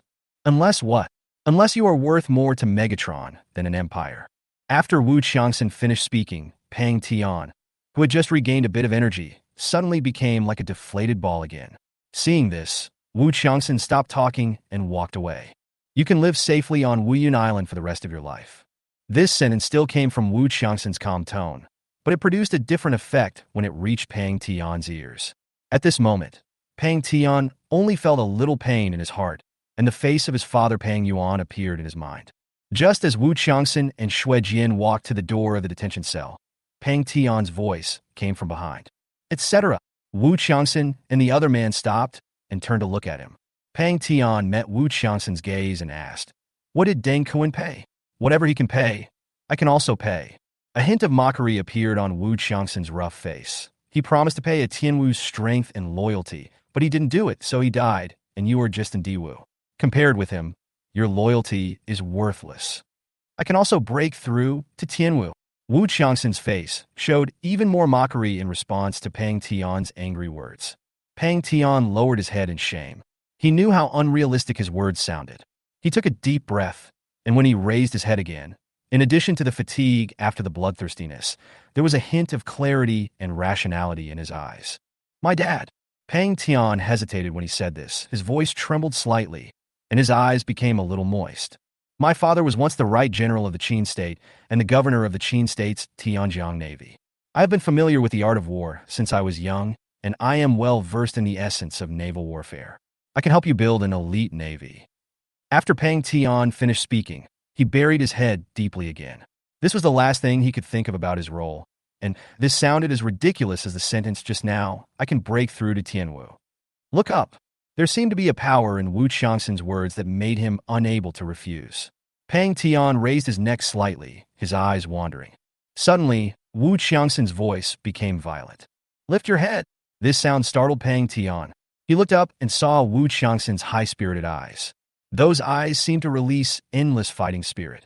Wu Qiangxin stepped forward and grabbed Pang Tian, asking him word by word, Do you know what it means to join us? It means that you will live under Megatron's protection and shadow for the rest of your life until you die. It means that you dedicate your life and glory to Megatron. Megatron's will is your life's mission. It means that you will become Megatron's sword and guard, protecting him from ice and fire, and clearing the way for him. It means that you will be loyal to Megatron for your entire life. From now on, spring flowers, autumn moon, summer rain, and winter snow will have nothing to do with you, because you will become a warrior under Megatron. You will have a new number and iron-like discipline, and you will be branded with Megatron's mark forever. The same words were spoken in a different person's voice. On the deck of the cruiser, under the gaze of the Decepticon Special Forces and 100 Tianji combat robot soldiers, Pang Tian bowed slightly to Yang Ge. He looked solemn and swore a solemn oath. Finally, Yang Ge, dressed in a neat military uniform, placed his white-gloved hand on Pang Tian's shoulder, like a nobleman accepting the allegiance of a knight. He smiled and said, Welcome to join my camp. I know that your Pang family is a famous family of naval generals in Qin State, but your father's generation has lost its luster and was even schemed against by treacherous people. I want to rectify Wuyun Island and the surrounding pirates, and I need someone to take charge. If this person is you, I will be very happy. Go and complete the glory that your father failed to complete. One day, you will stand in front of your enemy and let him know everything that your Pang family has suffered over the years. When Yang Ge said this, Pang Tian was already in tears. Drop! The next morning, a prompt tone came from Yang Ji's headset. Report to the commander, the upgrade of the ship's gun function module is complete. Current naval gun attributes. 203 naval gun, one-time damage. 3500, 127 naval gun, one-time damage. 800. Original 127 caliber naval gun was upgraded 2 levels to 203, which is also the highest level of the naval gun function module in the current weapon system. If you want to continue to increase the caliber, you must first upgrade the weapon system. What surprised Yang Ge the most was the damage of the 203 caliber naval gun. The 127 caliber gun only had 800. Now it has more than quadrupled, 3,500. It has basically reached the damage of a missile. One shot kills one Tianwu. Even if it's safer, 2 shots are more than enough. At that time, when dealing with Deng Kuan's dragon, the 800 damage of the 127 naval gun was enough to cause serious damage to it. If it was replaced by this 203 guy, Yang Ge couldn't help but come to the deck. He reached out and touched the barrel of the 203 naval gun, and couldn't help sighing in his heart. This is the face of a battleship. Continuing to browse the main control panel, Yang Ge discovered that after the ship's gun was upgraded to 203, the cruiser's displacement also changed. It has exceeded 10,000 tons, reaching the level of 12,000. This level of displacement can ensure that the warship sails more smoothly, while also providing a certain recoil stability for the ship's gun firing. After reviewing the newly upgraded naval guns, in the afternoon, Yang Ge called Xia Yun to his cruiser and discussed with him in detail the future management direction of the Prison Dragon base and Wuyan Island. Finally, Yang Ge added 2 Apache longbow-armed helicopters and 3 Tiger Eagle combat drones to the Prison Dragon naval base. He also filled up a helicopter bay and 2 drone bays above his cruiser. The upgraded Apache longbow requires 8,000 energy each, and the Tiger Eagle combat drone requires 2,000 energy each, which costs a total of 34,000 energy. After Xia Yun left, Yang Ge calculated the time Wang Hun would leave and found that it would take another half a month for him to come back, so there was no need to wait. That night, the 12,000-ton cruiser once again cut through the waves and began a new voyage towards the vast ocean to the north. Chapter 66 Waterspout. The sky is blue, the sea breeze is blowing, a group of seabirds are flying in the sky, and various sea fish are jumping up from the sea from time to time. On the cruiser breaking through the waves, Yang Ge would move a deck chair from the lounge and lie leisurely on the deck for several days, feeling extremely comfortable. In the past few days, some blind monsters came to seek trouble with Yang Ge, and were either shot by the whaling cannon on the bow or shot into sieves by the battleship's 37 semi-automatic cannon. There was also a giant great white shark, whose physique was definitely much larger than that of its ordinary peers. Relying on its huge body, it rammed its head into Yang Ge's cruiser. As a result, the cruiser of more than 10,000 tons did not move at all, and the great white shark became dizzy and almost turned over. As a large net was cast from the whaling gun, the great white shark immediately became Yang Ge's prey. From then on, in addition to enjoying the sea breeze and basking in the sun, Yang Ge's daily life had one more activity: raising sharks. Not knowing what the great white shark likes to eat, Yang Ge bought a large amount of fish bait from the mall system, mixed with some frozen meat products or sea fish caught by the Decepticon Special Forces, and threw it into the whaling net to feed it 2 or 3 times a day. Feeding the shark every day gave Yang Ge the same feeling as raising a dog in his previous life, so he would do it himself every day. The great white shark was huge in size, so naturally it had a big appetite. In the end, Yang Ge even bought it a meat and poultry hatchery module, and spent 1 energy point every day to buy a large amount of meat and poultry for it to eat. At first, the great white shark was trapped in the whaling net and struggled constantly, but after a few days of this life of having food served to it, it became much more obedient. The great white shark wanders around the warship every day. Sometimes when it is hungry and has no food to wait for, it will crash into the hull of the cruiser. The great white shark has discovered that after one crash, a black-haired guy will pop up on the iron ship and throw something strange, a little cold, but with good texture to the cruiser to feed it. Although it doesn't feel very fresh, it is novel, and you don't need to do it yourself, and it's full. So, even if the net that trapped the great white shark became looser and looser, and even was completely retracted in the end, this great white shark addicted to eating would still follow Yang Ge's warship every day. When it didn't want to prey on fish in the sea, it would swim up and bump into the hull of the warship, telling Yang Ge on the warship that it was time to have a meal. Day after day, Yang Ge gradually became familiar with the great white shark. He only knew that the great white shark was huge, but he didn't know how big it was exactly. Until one day, a flying monster flapped its wings and flew low over the sea. It seemed that all its attention was attracted by Yang Ge's cruiser. Suddenly, the sound of a giant creature breaking through the waves was heard, and a gray-white behemoth jumped out of the water and swallowed the flying monster into its stomach in one bite. Only then did Yang Ge realize what he was raising. It was definitely not an ordinary great white shark. Yang Ge was certain that the great white shark was definitely a monster. How could an ordinary great white shark grow to nearly 15 meters long? From then on, Yang Ge would be more cautious when feeding the great white shark. Maybe that foolish creature would leap towards him like it did when it rammed his battleship? Even though it was hit by the battleship's semi-automatic cannon before it leaped onto the deck, with its size, it would have crushed him to death if it had fallen on top of him. The great white shark in the sea naturally had no idea what Yongu was thinking. It still wandered around the warship every day. Occasionally, when it saw Yongu standing on the edge of the deck, it would perform a show of jumping out of the water for him. As the days passed, Yangji's cruiser had passed the East China Sea and was about to enter the North Sea. On this day, the situation at sea changed drastically. The weather at sea is always changeable, but this time it was completely different. The originally clear sky seemed to suddenly change after the cruiser entered a certain sea area. In an instant, a strong wind blew, dark clouds appeared in the sky, and bean-sized raindrops poured down, splashing. Large flakes of rain fell on the cruiser, and strong winds made the waves higher and higher. Even this 10,000-ton ship was rising and falling on the constantly surging sea. The signal of the Hawkeye drone in the sky was interrupted for a time, and Yongu could only observe the surroundings through the shipborne radar. There were indeed many light spots flashing within 50 miles, but this was all normal. It was normal to encounter some monsters and birds on the sea. The warship was still moving forward. The wind and waves seemed to be getting bigger and bigger as it went forward. The raindrops falling from the sky were getting faster and faster. Suddenly, Yongu saw the great white shark in front of the warship jump out of the water again. This time the great white shark shook its tail fin towards him, and after falling into the sea, it no longer wandered around the warship, but swam towards the area ahead where the clouds were thicker. Yongu secretly guessed, "Is it saying goodbye to me?" Before Yongu could express more emotion, a prompt suddenly popped up on the main control panel. Strong attribute energy creature detected.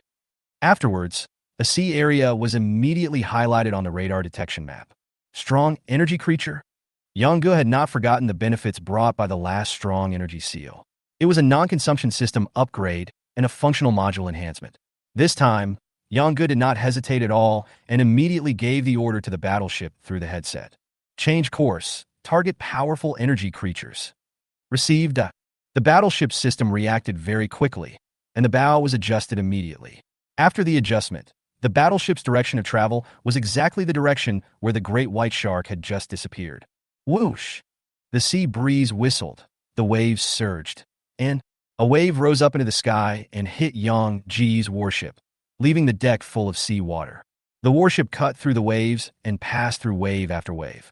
After an unknown amount of time, Yongu only felt that the sky seemed to have darkened. Turning on the battleship's searchlight, Yongu saw a black shadow connecting the sky and the sea from the dark clouds ahead. The shadow was expanding, and the air currents in the nearby sea were being attracted towards it. Yongu stared at the shadow and muttered to himself, "That appears to be a tornado?" Ah! Suddenly, a roar of a beast was heard, and suddenly a huge sea beast emerged from under the sea. The body of the sea beast was as big as a hill, and it rushed violently into the tornado. After this sea monster, various monsters of various shapes and sizes kept rushing towards the tornado. There were strange big birds flying in the sky, and mysterious big fish jumping out of the water. Yongu also saw the great white shark that he had fed for several days. Are these monsters crazy? Why are they rushing into the tornado? At this moment, behind the tornado connecting the sky and the earth, another huge figure suddenly appeared. From Yangji's perspective, the tornado connected the sea and the sky, and the figure was almost half the height of the tornado, occupying half of the sky and the earth. The battleship continued to move forward, and the distance between Yongu and the tornado slowly narrowed. Gradually, he could see clearly the thing standing next to the tornado. It was a monster that looked like an upright spider, but had a body covered with fish scales and a human face on its head. Chapter 67. Sea Monster. Is this the powerful energy creature? Yongu whispered, his eyes fixed on the monster. At this moment, the monster was floating on the sea, and several pairs of tentacles-like things on its body were dancing in the strong wind. With every dance, the tornado in front of the monster would spin more violently. Monsters from all over the place kept rushing into the tornado that was destroying the world. They seemed to be strongly attracted by something in it, crackling. Suddenly, a loud thunder sounded in the sky, splitting the dark sea into a flash of light. At this time, Yongu finally saw the appearance of the monster. It was not an upright spider. That's a Hydra. To be precise, it is a 9-headed snake with 1 human head and 8 snake heads. Before, Yong-gu saw that thing seemed to have 8 legs and thought it was a standing spider. Now he could see clearly that it was 8 huge snake heads that were extremely ferocious and exuded sinister intent. The head with a human face in the middle of the Hydra seemed to be chanting something. And it was this chanting that attracted the surrounding monsters to rush into the tornado one after another. The other 8 snake heads followed the chanting of the human head and rhythmically stretched out their tongues to touch the tornado. After each snake tongue made contact, a monster would be pulled out of the tornado and brought into its mouth. Then the huge snake mouths would suddenly bite shut, and pieces of blood would rain down. It was because Yong-gu had seen this seemingly regular dance in the dark before that he mistook the snake heads for the legs of a spider. Now Yong-gu understood that this Hydra actually eats in this way. What level of monster must this be to be able to eat so domineeringly? Suddenly, the human-faced snake head that was chanting stopped. It turned slowly and finally looked towards Yang-ge's cruiser. The next moment, the human-faced snakehead actually spoke in human language. People. Yes, it's people. There's a human presence. There are so many people. The voice of the human-faced snakehead sounded hoarse and sinister, as if its vocal cords had not fully developed. Yong-gu looked into the eyes of the human-faced snakehead through the glass of the battleship's command room. The human-faced snakehead opened its mouth, spit out a snake tongue, and slowly licked its black lips. What a wonderful aura! Humans, it's simply a gift from the demon god to our demon race. While the human-faced snakehead was speaking, several other huge snakeheads began to dance violently as if they were crazy, and then all 9 snakeheads dived under the sea in unison. The tornado, which was spinning increasingly rapidly, suddenly slowed down, but the monsters that were rushing towards this side like crazy did not stop. They still rushed forward into the violent tornado. At this moment, Yong-gu had no intention of paying attention to those monsters. He was very clear about the look that the human-faced snakehead gave him just now. That was definitely not a look that would allow it to just take one look and then dive into the sea and run away. The radar detection image automatically switched to sonar mode. The radar detection image that originally displayed the situation above the sea surface instantly turned into a sonar detection image below the sea surface. The image clearly showed that a huge object was moving towards them at a rapid speed. Torpedoes ready. The Sea Fish light torpedo is ready and can be launched at any time. Each launch consumes 30 energy points. Fire. 2 missiles. Received. At Yang-ge's command, the torpedo tubes on the side of the cruiser opened, and clouds of mist gushed out. Then 2 pitch-black Sea Fish light torpedoes with flames at the tails flew under the sea. Swish, swish. The noise caused by the 2 torpedoes hitting the sea was inconspicuous in the stormy sea. Under the sea, a giant monster with 9 thick snake heads was moving rapidly towards Yong-gu. 8 of the snake heads were swinging wildly during the movement, with snake tongues moving in and out of their mouths and fangs as sharp as curved hooks. 2 torpedoes headed straight for the Hydra, and the huge body of the Hydra became a conspicuous target at this moment. Looking at the 2 black objects flying towards it, the Hydra obviously thought they were some kind of sea fish. One of the snake heads opened its mouth and wanted to swallow one of the torpedoes into its stomach, while the other torpedo failed to attract the snake head's attention and went straight to the human-faced snake head. Boom, boom. Wow! A moment later, 2 huge water columns shot up into the sky, and 2 dull explosions and a shrill roar of a monster were heard from the bottom of the sea at the same time. Yong-gu turned his head and looked at the sonar detection image. The light spot that symbolized the life of the Hydra still existed. The attack of 2 torpedoes failed to stop the Hydra from advancing, but instead angered it a little. The Hydra moved even faster than before. Upon seeing this, Yong-gu immediately issued an order to the warship. Back off at full speed. Received. The cruiser began to retreat at full speed, but it was obvious that the cruiser's retreat speed could not match the speed of the Hydra's movement. Yong-gu immediately issued a series of commands into the headset. Torpedoes ready. 3 bursts. Fire now. The torpedo tube that had just been closed was opened again. Flames gushed out amid the smoke. 3 torpedoes entered the sea and headed straight for the Hydra under the sea. Prepare the guns. Fire automatically when the target surfaces. At the front of the cruiser has been loaded, and the muzzle height has been adjusted to point directly at the sea in front of the battleship. Missiles ready. 2 bursts. Target moving area 500 meters in front of the battleship. Get ready. The fiery red missile launcher opened the hatches of the two launch bays and adjusted the position. Boom, boom, boom. After a while, three dull noises came from under the sea. This time, the water column flying up from the sea was even more spectacular than before. The shock wave transmitted from the sea even caused Yangji's 12,000-ton giant ship to shake. Roar! Damn you! Accompanied by an indistinct roar and the sound of the sea surging, splash. Huge black scales stood out in the sea in front of Yang Ji's cruiser. The Hydra emerged from the sea, and two of its thick heads headed straight for Yang Ji's cruiser. Boom! The naval gun and 37 semi-automatic gun responded at the same time.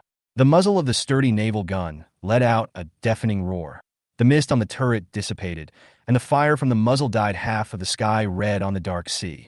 Bang! The naval gun hit the huge Hydra's trunk steadily. Roar! The 8 snake heads, including the one with a human face, roared miserably at the same time, and dark green snake blood and black scales flew everywhere.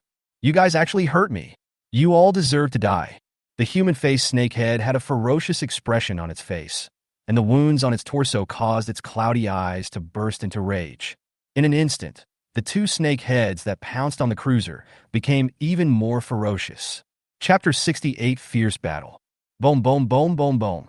37mm semi-automatic guns on the front and front center of the cruiser opened fire at full power. Bang, bang, bang, bang, bang. The seemingly hard scales on the two snakes' heads were instantly beaten into a bloody mess. One of the snakes was hit in the eye, and a cloudy, dark, yellow eyeball instantly exploded in the eye socket. Sudden and painful blow. The two snake heads not only did not retreat, but became more ferocious. They opened their mouths and bit the cruiser from the front and the back. The other heads of the Hydra were not idle either. The human-faced snake head was muttering something, and snake scales appeared on the snake head that looked like a human face. The snake tongue was moving in and out of its mouth, and its fangs were growing rapidly. The other two snake heads were raised high, with their mouths wide open. At the same time, Yanggu and the cruiser saw the huge body of the Hydra emerging from the sea, and hurriedly gave an order into the headset. Emission! Receive! 2 red missiles flew up into the thick clouds with flames, then turned sharply downward and attacked the Hydra. When a violent collision sound came from Yang Ji's side. The two snake heads that had bitten the cruiser just now had succeeded. One of them avoided the battleship's guns and bit the front of the battleship from the side, and the other bit the rear of the battleship. Call. A shadow in front of Yang Gu expanded rapidly. Bang! 2 sharp snake fangs bit the glass in front of the command room, one above and one below. Beep beep. Alarm. The main battleship is under attack. Wu Qiangxin and 2 Tianji combat robots immediately stepped forward to guard Yanggu. Fortunately, the special glass was still strong and no cracks appeared. Then, Yanggu and the others only felt a slight shaking from behind the battleship, and then Yang Ji's main control panel showed the picture of the battleship's rear. A huge snake head opened its mouth wide and bit towards the stern of the battleship, and its 2 sharp fangs bit straight into the hull of the battleship. Crack, crack! First there was a sharp sound of metal friction, then there was a crisp sound, and a fang of the huge snake head broke. Beep beep, alarm! The main battleship is under attack. Prompts sounded simultaneously in Yang Ji's earphone and on the main control panel. 2 areas in the huge, 3-dimensional view of the battleship on the main control panel had changed from green to yellow, indicating that these 2 places were attacked. The 2 snakeheads were unable to retreat after the attack was ineffective, and 2 missiles dropped from the sky and fell towards the Hydra's body. The Hydra seemed to have sensed the terrifying power contained in the 2 flames that fell from the sky. The human-faced snakehead muttered urgently, and 2 more snakeheads rose up to protect the 2 previously raised snakeheads. At this moment, the 2 snakeheads that had been raised in the air before actually formed 2 energy balls, one red and one white, in front of their mouths. After a moment, the 2 snakeheads that were biting the cruiser were immediately retracted, and the necks of the snakeheads that had spit out the 2 balls of light in the air shrank slightly. And wow, 2 air currents, one blazingly hot and one extremely cold, were heading straight for the cruiser. At the same time, in this vast dark ocean, accompanied by severe storms, the Hydra used its 2 snakeheads to hit the 2 bright red missiles. Boom, boom. 2 violent explosions of fire were accompanied by bursts of wild, beast-like roars.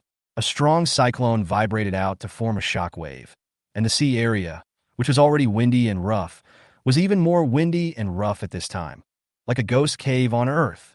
Indistinct. On this side, Yang Ji's cruiser was not far from the Hydra, and was also affected by the shock wave of the missile explosion. The huge 10,000-ton ship moved sideways and drifted far away. At the same time, it was attacked by the airflows ejected by the two snakeheads. One ice and one fire airflow covered the entire cruiser from beginning to end. Beep beep, alarm. The main battleship is under attack. One of the two yellow areas on the battleship view has turned red, which means that the area has been severely damaged and cannot be used normally. Yanggu was finally able to stand steady in the shaky command room after being pulled by Wu Qiangxin. He looked carefully and found that the part in the middle and rear of the battleship was severely damaged, including a 37 semi-automatic gun and a missile launcher located there. Seeing this, Yanggu breathed a sigh of relief. There were 4 semi-automatic cannons on the battleship, and the missile launcher would not have any effect for the time being. Snap, snap. Suddenly, 2 limp and charred snakeheads fell from the sky into the sea. The 2 snakeheads that had previously attacked the missile seemed to have been hit by a huge 10,000-ton rock at the moment of the fire explosion and fell rapidly from the sky. 2 of the snakeheads had turned bloody and blackened. The snakeheads that were originally covered with scales had now become bald, a mass of charred, rotten flesh, with only a few scales still hanging on the snakeheads. Ah! The human-faced snakehead suddenly roared. No, impossible. You don't have the aura of a cultivator at all. How can you have such a powerful force? No, no. Ah! As the human-faced snakehead roared, the 2 charred snakeheads that fell into the sea slowly crawled up. The bald charred snakeheads looked even more ferocious. After crawling out, a pair of snake eyes seemed to glow red, and they bared their fangs and claws towards Yanggu, as if they would not stop until his death. Yang Ji's face gradually became gloomy. He didn't expect that even his most powerful missile could not cause fatal damage to that thing. Once again, he and the human-faced snakehead met eyes. At this time, the face of the human-faced snakehead was already covered with snake scales, and a snake tongue was spitting out quickly. Its lips did not move, but a hoarse and sinister voice blurted out. Damn you, you have succeeded in angering me. You have successfully angered me. Ugly thing, wait to be roasted and served on the table. Yanggu turned on the cruiser's communication module and turned up the volume to the maximum. A burst of arguments made the expression on the face of the human-faced snakehead extremely interesting. Afterwards, Yanggu immediately said into the headset, Missile launchers, prepare, fully load, fire coverage. Emission. Swish, swish, swish. Yang Ji's energy was consumed by 600 points at once. 12 flames dragging thick white smoke flew into the sky in an instant. This scene seemed grand, but looking at the 2 bald snake heads, Yanggu knew that this was not enough. 12 beams of fire penetrated the low and dense clouds, then turned and flew towards the Hydra below. Roar! The human-faced snake head looked at the movement in the sky with a crazy look on its face. It let out a fierce roar, and immediately 2 snakeheads dived into the seabed and swam towards Yang Ji's cruiser. Seeing this scene, Yanggu suddenly stopped being afraid, and a hint of ruthlessness flashed in his eyes. 203 naval guns ready. Aim at the beast's head, 3 bursts. It is better to cut off 1 finger than to hurt 10 fingers. Yanggu wanted to see how strong the defense of this ugly monster was. At the front of the battleship slightly adjusted the muzzle direction and height, and then the entire turret suddenly sank. Boom. There was a deafening sound just now, and then 2 more sounds followed. Boom, boom. Chapter 69. Ready to serve. Bang. Roar. Explosions and sharp roars were heard one after another. Coincidentally, the 203 naval gun hit the head of a snake that had just been shed by a missile. In an instant, large pieces of flesh and blood flew off the snake's head, and the 2 scarlet spots in the snake's eyes suddenly became weak. However, before the snake head could catch its breath, 2 shots from behind arrived in an instant. Bang, bang. Explosions sounded one after another on the snake's head. Black clouds rolled, and a smell of burnt flesh spread.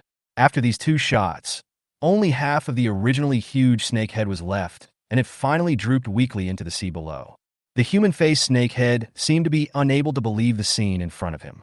The horror on his face could not be dispelled for a long time. On the cruiser, Yanggu smiled slightly. What a bullshit demon clan. Can they withstand 203? If they can withstand it, then let's take 2 more.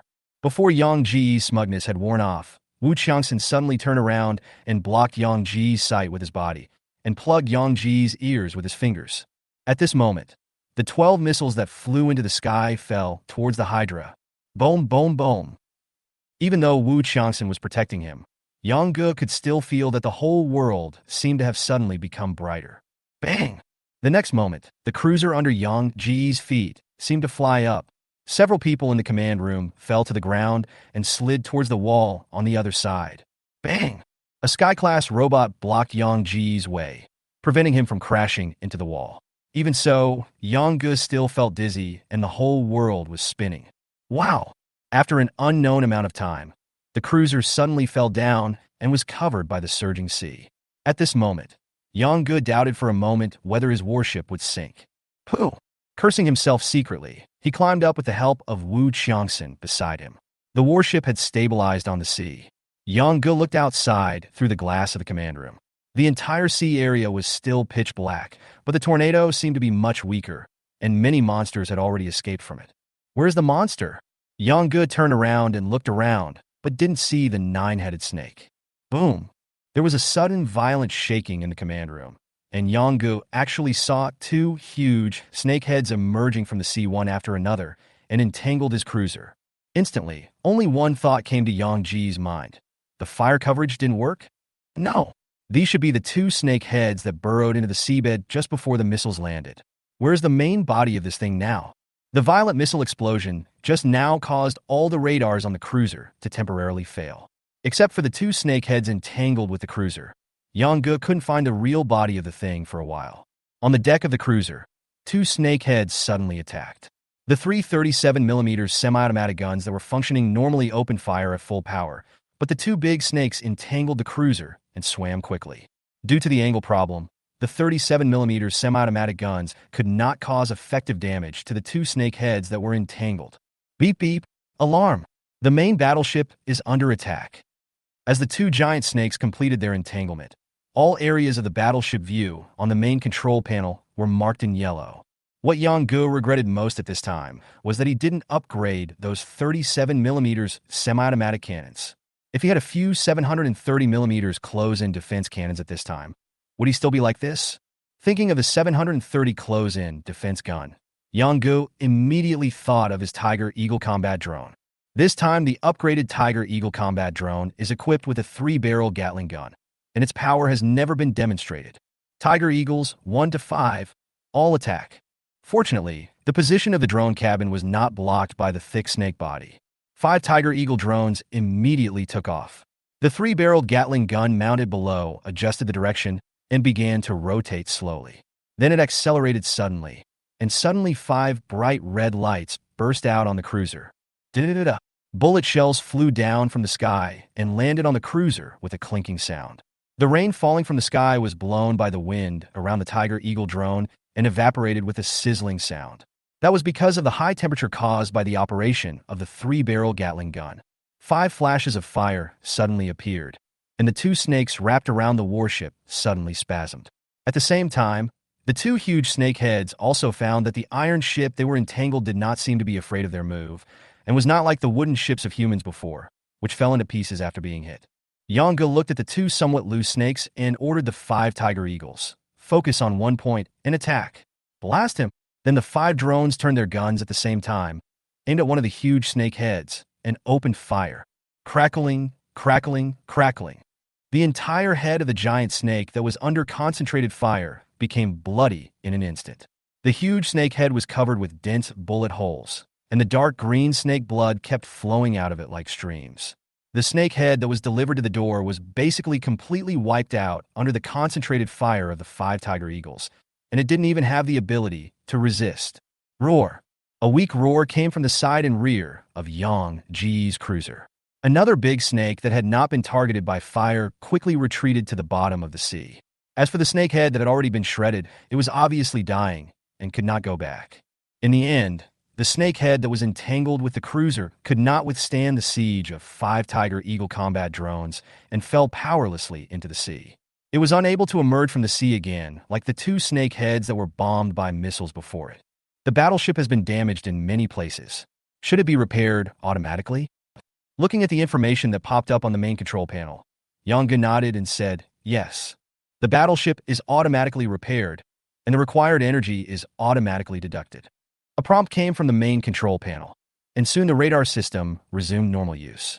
At the same time, after the missile attack just now, the storm in the sea area suddenly subsided, and the communication between the cruiser and Hawkeye also returned to normal. The view from Hawkeye was transmitted back, and Yongu immediately found the Hydra. The Hydra was not far away from Yongu at this time, but it was not appropriate to call it a Hydra now. A huge snake that was 100 meters long floated on the sea, and it was probably about 5/10 cooked. In the upper part of the snake's body, there are 9 huge snake heads. Each snake head can move freely with the snake body of several dozen meters. Now, one of the 9 huge snake heads had half of it blown off by the 203 naval gun and was drooping weakly on the sea. Of the other snake heads, 2 were still raised. One was the snake head with a human face, and the other was the one that had just entangled Yang Ji's cruiser. At this point, the look in the human-faced snakehead's eyes when it looked at Yang Ji's cruiser finally changed. Endless fear rose in its turbid eyes that were originally filled with bloodthirstiness. The crisis was suddenly resolved. The Hydra lost at least 2 heads. Although the remaining heads still looked alive, they should be able to be put on the table with another round of firepower coverage. Yongu smiled slightly. You damn ugly snake. You still want to eat me? Bah! Hand over your crystal core. Chapter 70 Arrival in Liaodong. The cruiser slowly turned, and 5 Tiger Eagle combat drones in the sky flew straight towards the Hydra. At this time, there was not a single piece of good meat on the body of the human-faced snakehead. Seeing these strange things flying towards it, it no longer had the domineering aura it had before. Instead, it dived under the sea and tried to escape. But how could a snake that was already smelling of meat run fast? It couldn't even hide under the sea surface. Soon, 5 Tiger Eagle drones were flying in front of the Hydra. Da-da-da-da! A series of bullets hit the sea in front of Hydra, and a column of water splashed high. Suddenly, the intact snake head of the Hydra stood up quickly and pounced on a tiger-headed drone in the air. Da-da-da-da! The Tiger Eagle drone that was attacked suddenly dodged while opening fire at full power, leaving bullet holes of varying depths on the snake's head. One Tiger Eagle was not enough to deal with the snake's head, but the snake's head suddenly stood up, and immediately the 3-barreled Gatling guns of the 5 Tiger Eagle drones were all aimed at it. At the same time, when Yongu saw that the snake was so cunning, he immediately felt that the snake was still a little short of fire.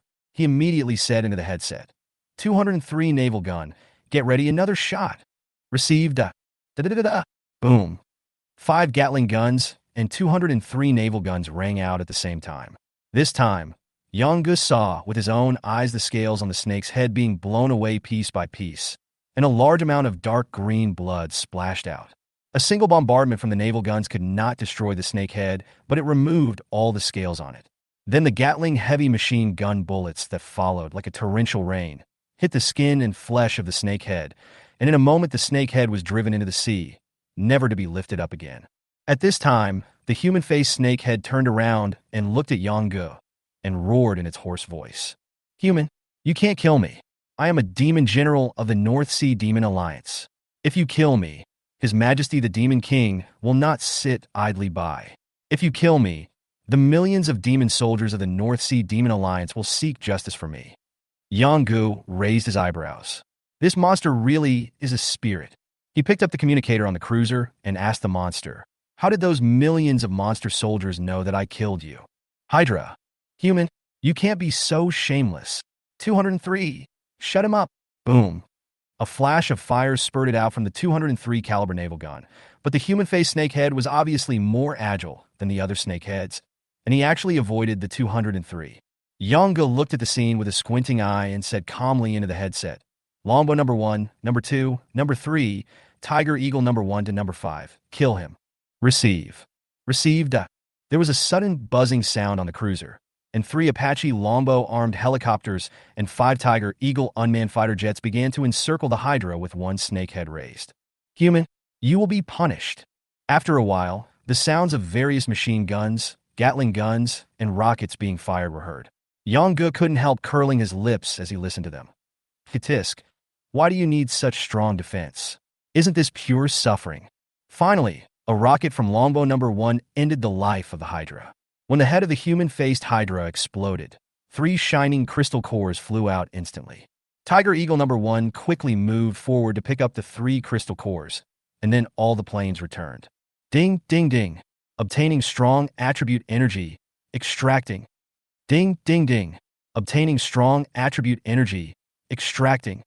Ding, ding, ding. Obtaining strong attribute energy. Extracting. 3 prompts appeared on the main control panel in succession. Considering the ice and fire attacks that Hydra had previously launched against him and the colors of the 3 crystal cores, Yangge could roughly guess that these 3 strong attribute energies should contain the elements of ice and fire. As for the third one, it was hard to say. Things here were settled, and Yangge was about to adjust his course to continue heading to Lyon, when suddenly he felt his warship's side being hit. The eagle eye in the sky quickly zoomed in on the view and found that it was actually the great white shark. After the great white shark hit Yang Ji's cruiser, it did not wait for him to throw food to it as it did before, but swam towards the body of the Hydra. After a while, all 9 heads of the Hydra were swallowed by the great white shark. Somewhat surprised at the great white shark's appetite, Yangge smiled slightly as he saw the great white shark still swimming around his warship after it was full. He walked to the deck and took a look at it. When it saw Yangge, the great white shark swam even more happily and performed a beautiful dive beside the warship. Afterwards, the cruiser continued to sail north, and the great white shark followed it all the way. From then on, the journey was smooth, and except for some ignorant monsters occasionally, nothing major happened. The extraction of 3 strong attribute energies was completed, namely 50 points of fire attribute energy, 50 points of ice attribute energy, and 10 points of life attribute energy.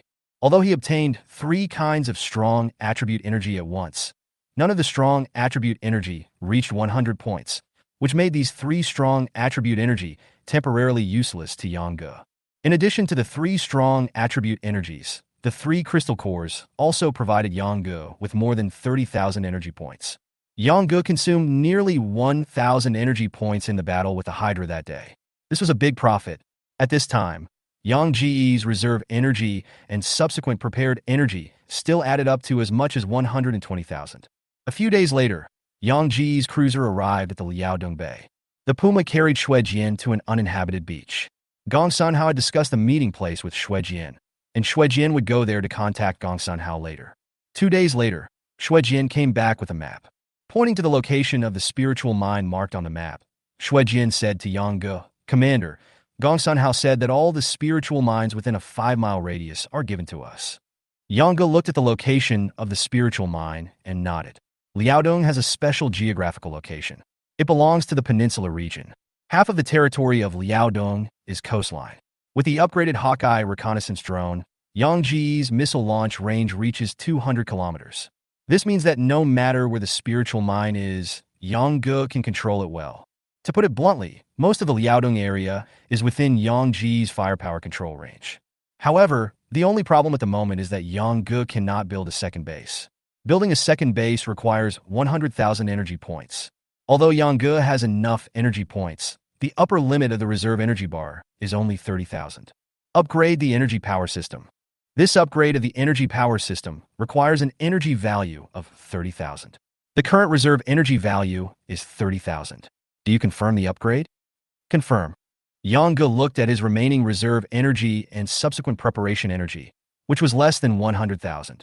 He said to Xue Jian, "Go to Gong Sanhao again and ask him to prepare the first month's output of spirit stones." Yes. Chapter 71, Third Generation Fighter.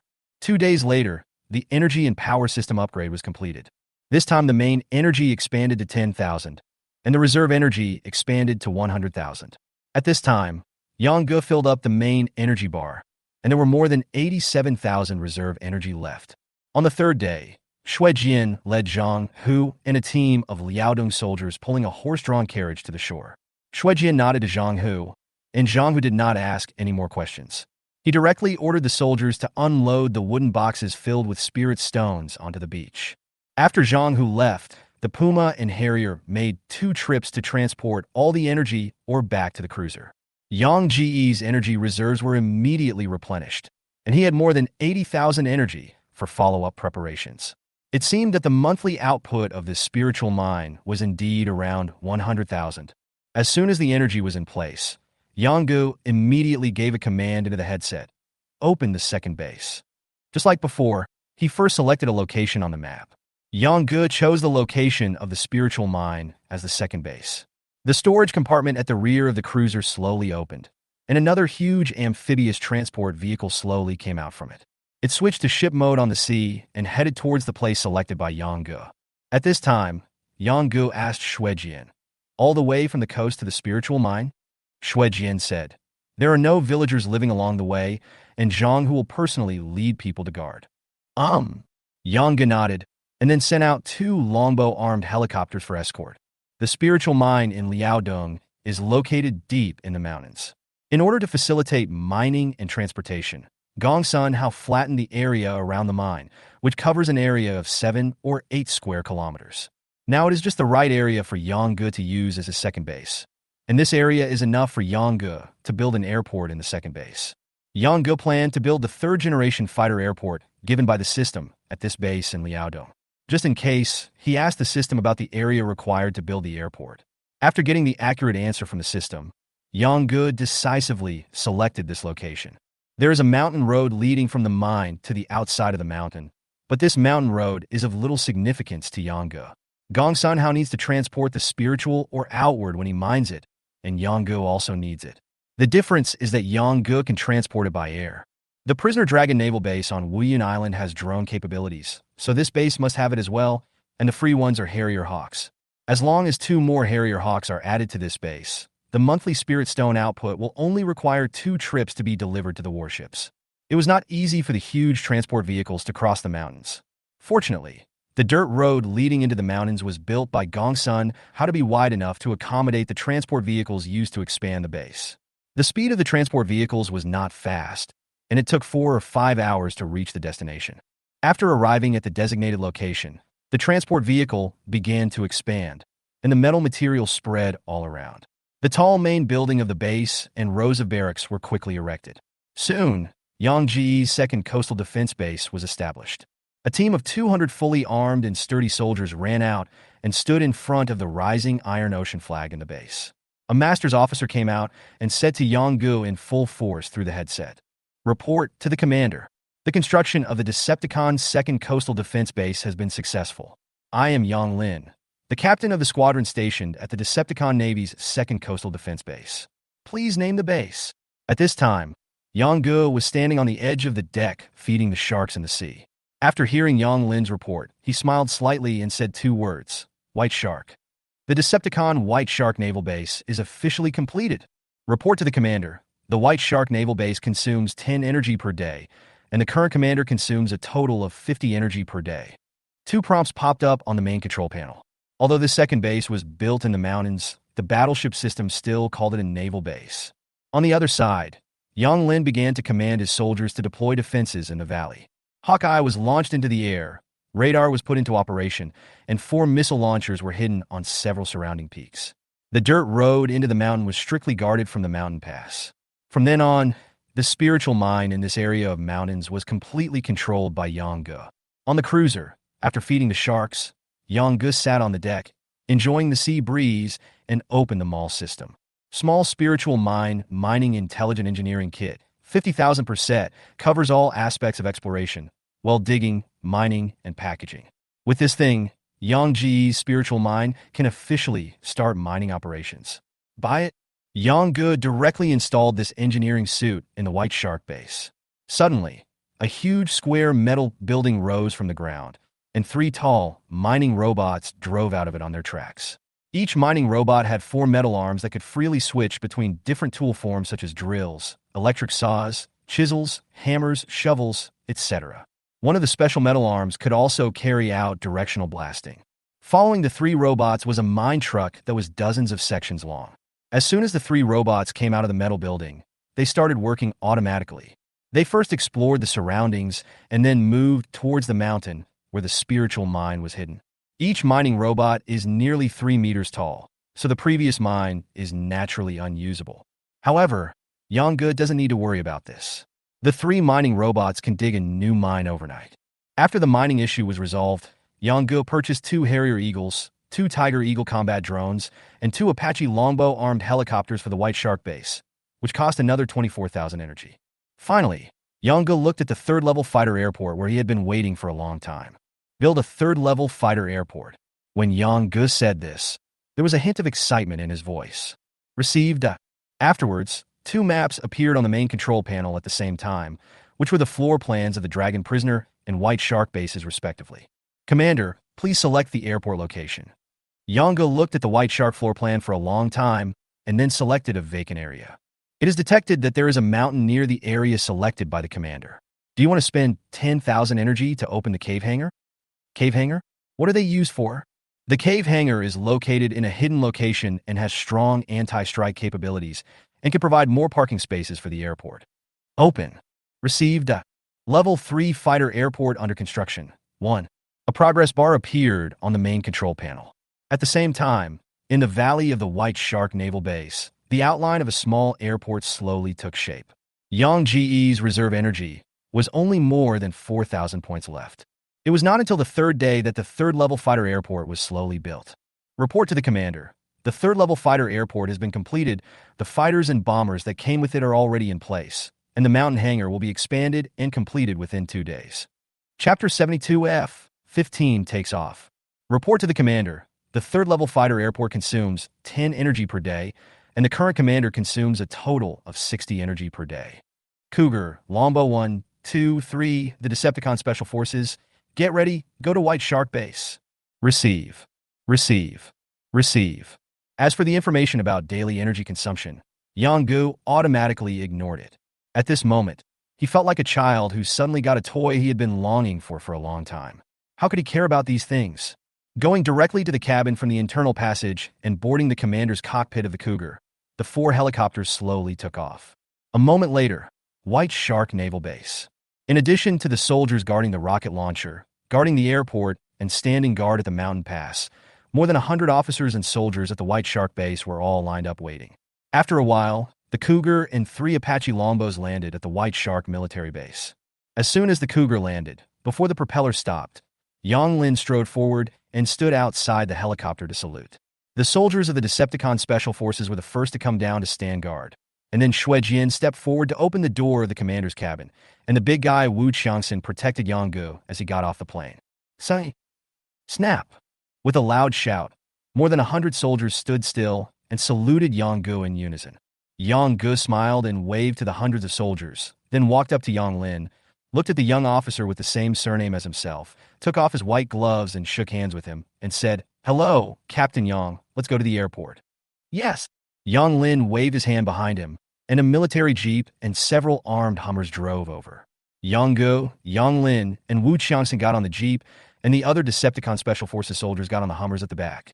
Then the convoy drove to the fighter airport in the White Shark Base. At this time, in the fighter cabin, 3 huge monsters with strong technological colors were standing tall in the hangar, 2 dark gray fighters in front, and a dark blue bomber in the back. There were also many staff members in the hangar who were checking and debugging each fighter. On the apron outside the hangar, the 4 pilots of the bomber, 2 official pilots, and 2 reserve pilots were lined up waiting for Yangji's inspection. Soon, the convoy stopped in front of the tarmac, and Yanggu got out. Say, swoosh! Another sonorous and powerful voice was heard, and 8 drivers saluted Yanggu at the same time. Yanggu stepped forward and scanned the 8 pilots one by one. What surprised him was that there was a female pilot here, and she was a formal pilot, not a reserve one. She was a female pilot. Yanggu stood in front of the 8 pilots and said, "At ease, everyone introduce yourselves." The 8 drivers said from left to right, "Report to the commander. My name is Tian Fei, and I'm the pilot of a fighter jet." "Report to the commander. My name is Tang Ming, and I'm the pilot of a fighter jet." "Report to the commander. My name is Qin Ming, nicknamed Thunderbolt. I'm the pilot of a bomber." Puff! Yanggu almost choked on his saliva. He stared at Qin Ming. Could it be that this guy had also traveled through time? "Report to the commander. My name is..." The next few pilots introduced themselves one by one. Among the remaining 5, 3 were also bomber pilots, and the other 2 were reserve pilots. Next, Yanggu gave a brief speech to the 8 pilots. Finally, he said, "Come on, warriors. As the first air force of the Decepticons, show us your majestic posture of soaring into the sky." "Yes." After the 8 pilots shouted in unison, except for the 2 reserve pilots, the other 6 ran to their own fighters in the hangar and entered the cockpit. At this time, a message popped up on Yang Ji's main control panel. The fighter planes at the Air Force Airport in the White Shark Naval Base are requesting to take off. Does the commander agree? Agree. This takeoff requires 440 energy. The current energy of the airport is 0. Please replenish the energy, commander. I'm stunned. The daily consumption of Yang Ji's cruiser is only 30, plus the 2 naval bases is only 50, and including this airport is only 60. Now these 3 planes cost 440 for each takeoff? Even though fighter jets are known to be big spenders, isn't this too expensive? Why does it take so much energy? The expense list is being retrieved. Please wait a moment, commander. This flight requires a total of 440 energy points, including fighter energy replenishment 10, mounted missile replenishment 100, 2 planes total 220, bomber energy replenishment 20, carried ammunition replenishment 200. A total of 220, 3 fighters require a total of 440 energy. If there is no combat consumption this time, how much energy will be needed for the next takeoff?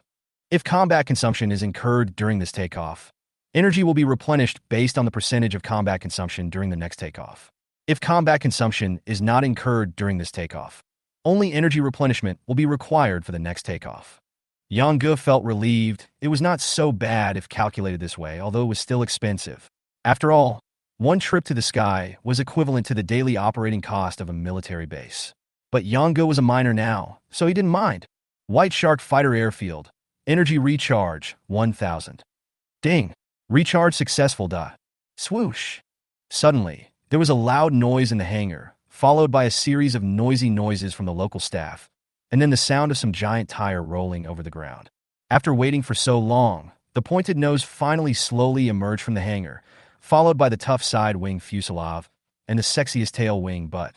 The first plane came out of the hangar, slowly turned from the runway, and after slowly moving forward for a while, it suddenly accelerated, raised its nose, and finally took off with an increasingly violent roar. Afterwards, another fighter and bomber also flew into the sky. Yang Ge watched and asked eagerly into the headset, "Can I switch to the fighter pilot's perspective? Need 5,000 energy points. Do you want to buy it?" No. Yang Ge refused very straightforwardly because he no longer had that much energy. Unable to switch perspectives, Yang Ge could only observe the 3 planes flying in the air through the real-time images of Hawkeye. As 2 of the planes accelerated, 2 light blue flames suddenly spurted out from the sexy tail wings. Boom. Suddenly, the speed of Mach 2 was maximized. Whoosh. Yang Ge only saw a black line from the Hawkeye radar, and the 2 planes disappeared from his sight. At this moment, a prompt sound suddenly came from Yang Ji's earphone. Beep, beep. The radar detection map on the main control panel opened automatically, and 2 green dots were passing over the White Shark base. Report to the commander. An alien flying life form was spotted over the White Shark base. Should it be killed? Hawkeye. As soon as Yang Ge uttered the 2 words, the real-time image of the 2 light spots was immediately transmitted, showing 2 people flying in the air. Yang Ge frowned immediately and said into the headset, "Number 1, number 2, come back." Receive. A man and a woman spoke in the same voice, and within a few breaths, the roar of fighter jets flying could be heard in the sky. Chapter 73, Liaodong No-Fly Zone. Above the White Shark base, 2 Earth Martial Realm cultivators from Goryeo were flying in the air. Looking at the vast land below, one of the younger cultivators had a look of arrogance on his face. He said to his companions, "Brother, I think this Liaodong King Gongsun Hao is a coward. He can't defend Liaodong. Sooner or later, this place will be incorporated into our Goryeo kingdom." The slightly older cultivator also looked at the land beneath him and said, "Yes, it's a pity to lose this beautiful and rich land." The young man sneered and said, "Brother, there is nothing to regret." After the beginning of autumn, the northern plains whose cavalry swarmed in from all over the mountains and slaughtered the people on this land and robbed their food. I don't believe that Gongsun Hao, who claims to be a benevolent leader, can still hold on without asking for help from us. Goryeo. The young man frowned and said, "That's true, but have you noticed, junior brother, that every year people say that the Hu cavalry is fierce, but every year Liaodong never lets the Hu cavalry gain much advantage. Brother, this year is different." A hint of excitement flashed in the young man's eyes, and he said excitedly, "This year, the 3 major tribes of Donghu have all migrated south from the grassland. The original Baishan and Heiha areas simply cannot support so many Hu cavalry. Once winter comes, there will be no food and hundreds of thousands of cavalry will all freeze to death. The senior brother nodded solemnly and said, "Yes, I heard that there are also the sand barbarians from the Everwinter Forest mixed in. Master Li Qingxuan has personally gone to Bai Qingjiang to take charge." When the young man heard his senior brother mention Li Qingxuan, a trace of envy flashed in his eyes, and he murmured, "Goryeo, Tianwu, Northern Kingdom fast sword Li Qingxuan, a role model for our generation." While the two were talking, a strange noise suddenly came from the front. "What's that sound?" The pair of brothers stopped in the air at the same time, looking straight ahead, their sights fixed on the direction where the strange noise came from. Gradually, the buzzing sound coming from the front became louder and louder, and two dots appeared in their sight. And when the two men saw the flying, almost in the blink of an eye, the dot had rapidly enlarged in front of them and turned into two gray steel giants. "Master, senior brother, this?" Swoosh. "What is it?" When the young man said the first half of the sentence, he was still looking at the two dots in front of him. When he finished the second half of the sentence, two huge steel monsters had already flown past him.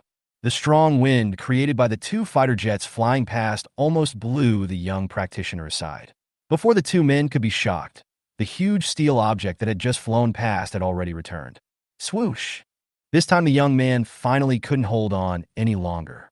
After all, his skills in controlling the air and flying were too shallow to withstand the strong wind. In an instant, the young man fell rapidly to the ground. The brother had no choice but to descend rapidly. He finally caught his fellow apprentice before he was smashed into a pulp. At this time, there was another buzzing sound behind the two of them, and two longbow-armed helicopters were flying towards the pair of brothers. "Master, senior brother, what is this?" At this moment, the young man was so upset that he could not even cry. Why did he keep encountering strange things today? The senior brother looked up at the top of his head. The two gray monsters were still hovering around, and the two flying iron lumps behind them quickly surrounded them. In the strong wind, a voice came from the armed helicopter. "Warning, you have trespassed into a military stronghold without permission. Please land and inspect." The senior brother did not sense any aura of cultivators around him. He could not help but sneer on his face. "Humph, they are just some ghosts, and they dare to let me be examined." After saying that, the senior brother pulled the junior brother forward and rushed forward. At this time, Yonggu on the ground received 4 voice messages at the same time. Reporting to the commander, the target is trying to escape. White Shark Base number 1, number 2, requests an attack. Reporting to the commander, the target is trying to escape. White Shark Base Longbow number 1, number 2, requests an attack. Yonggu was watching this through the Hawkeye camera. He said calmly into the headset, "Attack is allowed. Receive." Swoosh!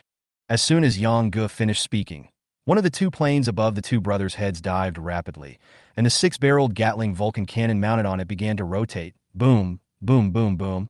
Lines of fire flew out, and in the blink of an eye, the two brothers didn't even have time to scream, and they turned into pieces of flesh and blood in the air. Report to the commander, mission accomplished.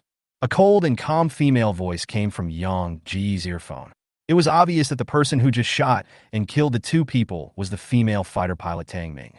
That night, a military jeep stopped outside the gate of Gong Sun Hao's palace in Xiangping City, Liaodong County. Gong Sun Hao got the information ever since Xue Jian, the runaway, arrived outside the gate of Xiangping City. At this time, Gong Sun Hao had already led his 2 sworn brothers to wait in front of the palace. As soon as Xue Jian got off the jeep, Gong Sun Hao immediately came forward and asked, "Didn't Brother Xue come here a few days ago? Why are you here this time?" Xue Jian stepped forward, took Gong Sun Hao's hand, and said with a smile, "Brother Gong Sun, let's talk inside." "Good." The next day, a series of public documents were sent out from the Liaodong Palace, and all of them said the same thing. From now on, a no-fly zone will be established within the Liaodong Kingdom, and flying is prohibited in the entire area. The no-fly zone designated by Gong Sun Hao is 10 miles in radius, and its core area is naturally Yangji's White Shark military base. This action will undoubtedly attract the attention of some interested people, but Yonggu is not afraid. Instead, he hopes that more people will notice him so that he can continue to obtain more Spirit Stone resources. Gong Sun Hao also sent people to deliver a copy of the document establishing a no-fly zone in Liaodong to the neighboring Great Yin Empire and the Kingdom of Goryeo. There was no movement from the Yin Kingdom. Because of the ban issued by the Emperor of Yin, the practitioners of Yin would not come to this remote Liaodong. On the contrary, The king of Goryeo frowned and fell into deep thought when he received the document from Gongsun Hao. On that day, the Jianlong division of the Goryeo kingdom was crowded with people, and large numbers of Jianlong guards secretly set out towards Liaodong.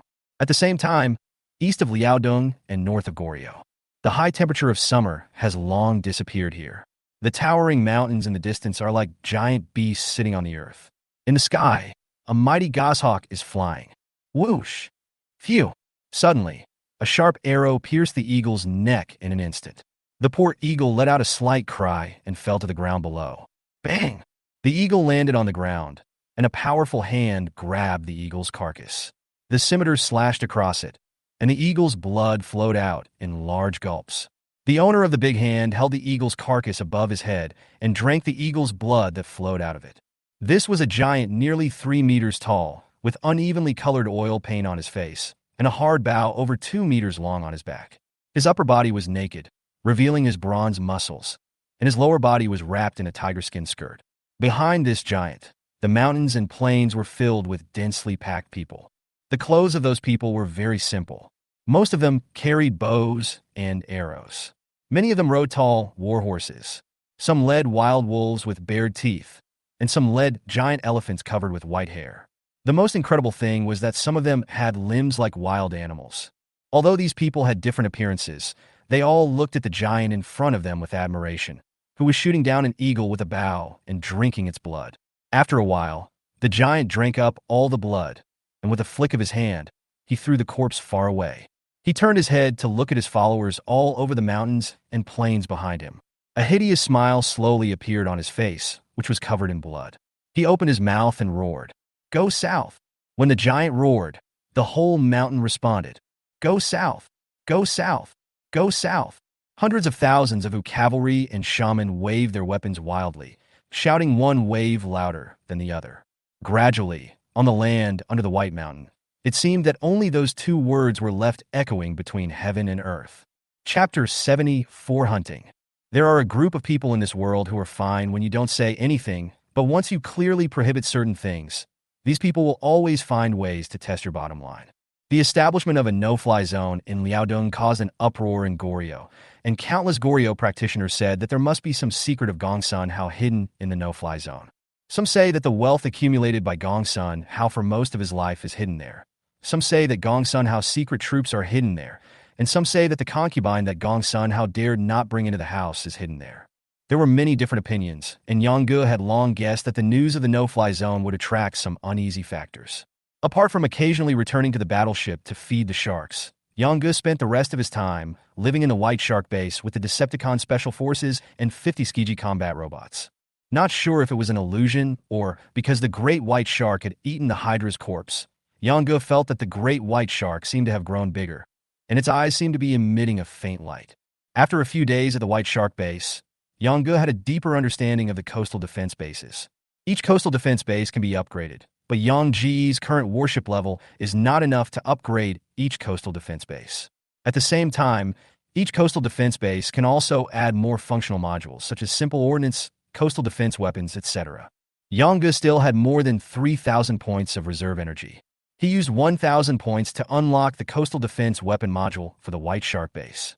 Unlocking this module gave him 4 anti-aircraft machine guns and a 130 caliber mobile coastal defense cannon howitzer. Yang Lin placed the 4 anti-aircraft machine guns on the surrounding peaks. As for the 130 caliber coastal defense howitzer, Yang Ge already had a plan in mind. The worst coastal defense guns in the coastal defense weapon module were all 150 caliber vehicle-mounted howitzers. The 130 caliber one given as a gift was really not good enough, and Yang Ge was ready to eliminate it. That night, at the White Shark Base Command Center, on the big screen at the command center was a radar detection map, which was sent back by the Hawkeye reconnaissance drone of the White Shark Base. From the detection map, it could be seen that some unfamiliar light spots were distributed around the White Shark Base. In less than a few days, 40 or 50 people have already set their sights on Yang Ji's White Shark Base. Some came alone, some in groups of 3 or 5, and the largest group had more than a dozen people. Standing in the command center with Yang Ge were the squadron leader of the White Shark Base, Yang Lin, and the Decepticon Special Forces. The 50 Tinji combat robots had been divided into 10 groups by Yang Ge and scattered in the mountains surrounding the White Shark Base. Each Tianji combat robot was an all-round soldier, with 5 people in a group and a sniper in each group. The 10 groups were scattered and lurking in the mountains and forests around the White Shark base, just waiting for someone looking for excitement to come to them and start a hunting feast. It was early morning and Yonggu was not sleepy at all because there were restless light spots on the map that began to move towards the White Shark base, and tonight's cat-and-mouse game was about to begin.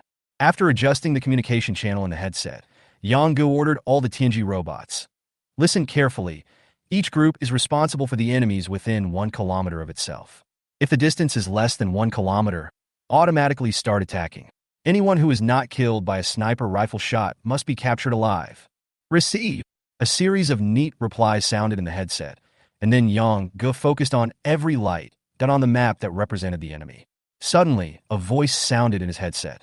Group 3 has found the target and is starting to act. Hawkeye automatically switched to the real-life images of the 3 groups' responsible areas. At this moment, in the valley in front of the 3 groups of 5 combat robots, 2 men in black tights were hiding behind a huge rock. One of them showed his head from time to time, pointing at something like a scroll in his hand, probably comparing the terrain to confirm the direction of advance. The other one was on guard for that person, but those 2 people obviously didn't realize that they had been targeted without knowing it. The snipers in the 3 groups quietly found a commanding height and began to wait. Once again, the man comparing the terrain poked his head out from the other side. Boom! The silenced sniper rifle suddenly made a low, muffled sound. Behind the huge rock in front, the man in black who was on guard felt that he was splashed with warm water. When he turned around, his eyes suddenly widened, and his mouth behind the mask opened into a circle. The companion who was alive just now was now empty on his shoulders. His head was missing. Only half of his neck was left, and blood was still gushing out. Even his body was still standing there. The man in black didn't dare to breathe for a while. He only knew that when he took a third breath, a night mountain breeze blew by, and a strong smell of blood filled his nose. And then, plop, the headless body of his companion slowly fell to the ground. The living man in black looked at his dead companion on the ground, not knowing what to do. He was stunned for a long time, then sat down tremblingly, silently praying that the night would pass quickly. Report to the commander. 3 groups of targets can be captured alive. The voice of the leader of Group 3 rang through Yongji's headset, and he responded calmly, agreed. The leader of Group 3 gestured to both sides behind him to move forward, and 2 Tianji combat robots holding assault rifles surrounded the boulder. After a while, they arrived behind the boulder. The man in black was frightened by the bizarre death of his companion and was about to resist, but the assault rifle equipped with a silencer made a muffled sound, and immediately a bloody hole was opened on the black-clothed man's leg. He staggered and fell to the ground. Then, one of the 2 Tianji robots was on guard, while the other took out the prepared thick wooden rope to tie his hands and stuffed his mouth with a fragrant rag. After dealing with all this, the 2 Tianji robots quietly retreated. The battle on Group 3 had just ended when another voice rang through Yongji's earphone. Group 7 has found the target and is beginning to move. Compared with the battle on Group 3's side, the battle on Group 7's side can be said to be simple and rough. The sniper, lying on a hillside, shot 3 people climbing up from the bottom in the head in succession. The whole process lasted less than 5 seconds. It was quick and neat. The sniper from Group 7 did not show any emotional fluctuations after succeeding, as if he had just shot up 3 watermelons instead of 3 heads. This is also one of the most terrifying things about the Tianji robot. It has no emotions. In the command center, Yonggu frowned as he watched the beautiful battle between the 2 groups of Tianji robots. Among these people, there was not even anyone at the level of individual martial arts, let alone earthly martial arts. Without experts, how could he extort spirit stones from the forces behind these people? Just when Yonggu frowned, suddenly, the picture on the big screen changed. A person was flying rapidly towards the White Shark base in the night sky. Judging from the flying speed, he was definitely a Diwu. TSK, TSK, TSK. The more skilled you are, the more courageous you are. Yonggu smiled and praised, then glanced at Yonglin. Yonglin understood, picked up the communicator, and said, "Attention, White Shark Base. There is an aerial target approaching from the southwest. Prepare the base's number 2 missile. Intercept. White Shark Base launches surface-to-air interceptor missiles. The current balance of surface-to-air missiles is 15. Swoosh. A hatch on the number 2 missile launcher deployed on the west side of the White Shark Base opened instantly, and then a slender surface-to-air missile flew into the night sky with flames. Chapter 75. It's quite powerful? Looking at the flash of fire in the night sky, Yang Gu suddenly thought of a question. If the other party is a Taoist, it is easy to deal with. Just tie his hands with ropes and gag his mouth with sackcloth. But if he's a martial artist in the Earth martial realm, think about the ugly old man who stirred up the entire sea with his crutch that day. What kind of rope can tie him up? This is difficult. The Intelligent Ordnance module does have a research and development function, which may be used to solve this problem, but the cost investment is huge. Just as Yang Gu was frowning, a loud noise suddenly came from the sky above the White Shark base. Boom. The interceptor missile has hit the target. Pung. The mysterious strong man who was originally flying at high speed was instantly blown into a bloody mist by the explosion of a ground-to-air interception missile, without even a trace of residue left. Yang Gu was dumbfounded. He turned to look at Yang Lin and asked, "Is your interceptor missile quite powerful?" Yang Lin hesitated and was at a loss for words, not knowing how to answer for a moment. Yang Gu retrieved the data of the Coastal Defense Base's surface-to-air missiles. Roland's surface-to-air interception missile, effective damage, 800. Obviously, the power of Roland is much weaker than that of Eagle Strike. On that day, Deng Kuan used his strength of Heavenly Martial Realm to destroy 7 of his Eagle Strike missiles. How come now a Diwu realm cannot even withstand one? Could it be that the man only has the ability to fly, but his own strength is not at all that of an Earth warrior? At this time, Yang Gu heard the voice of 2 groups starting to take action through his earphone.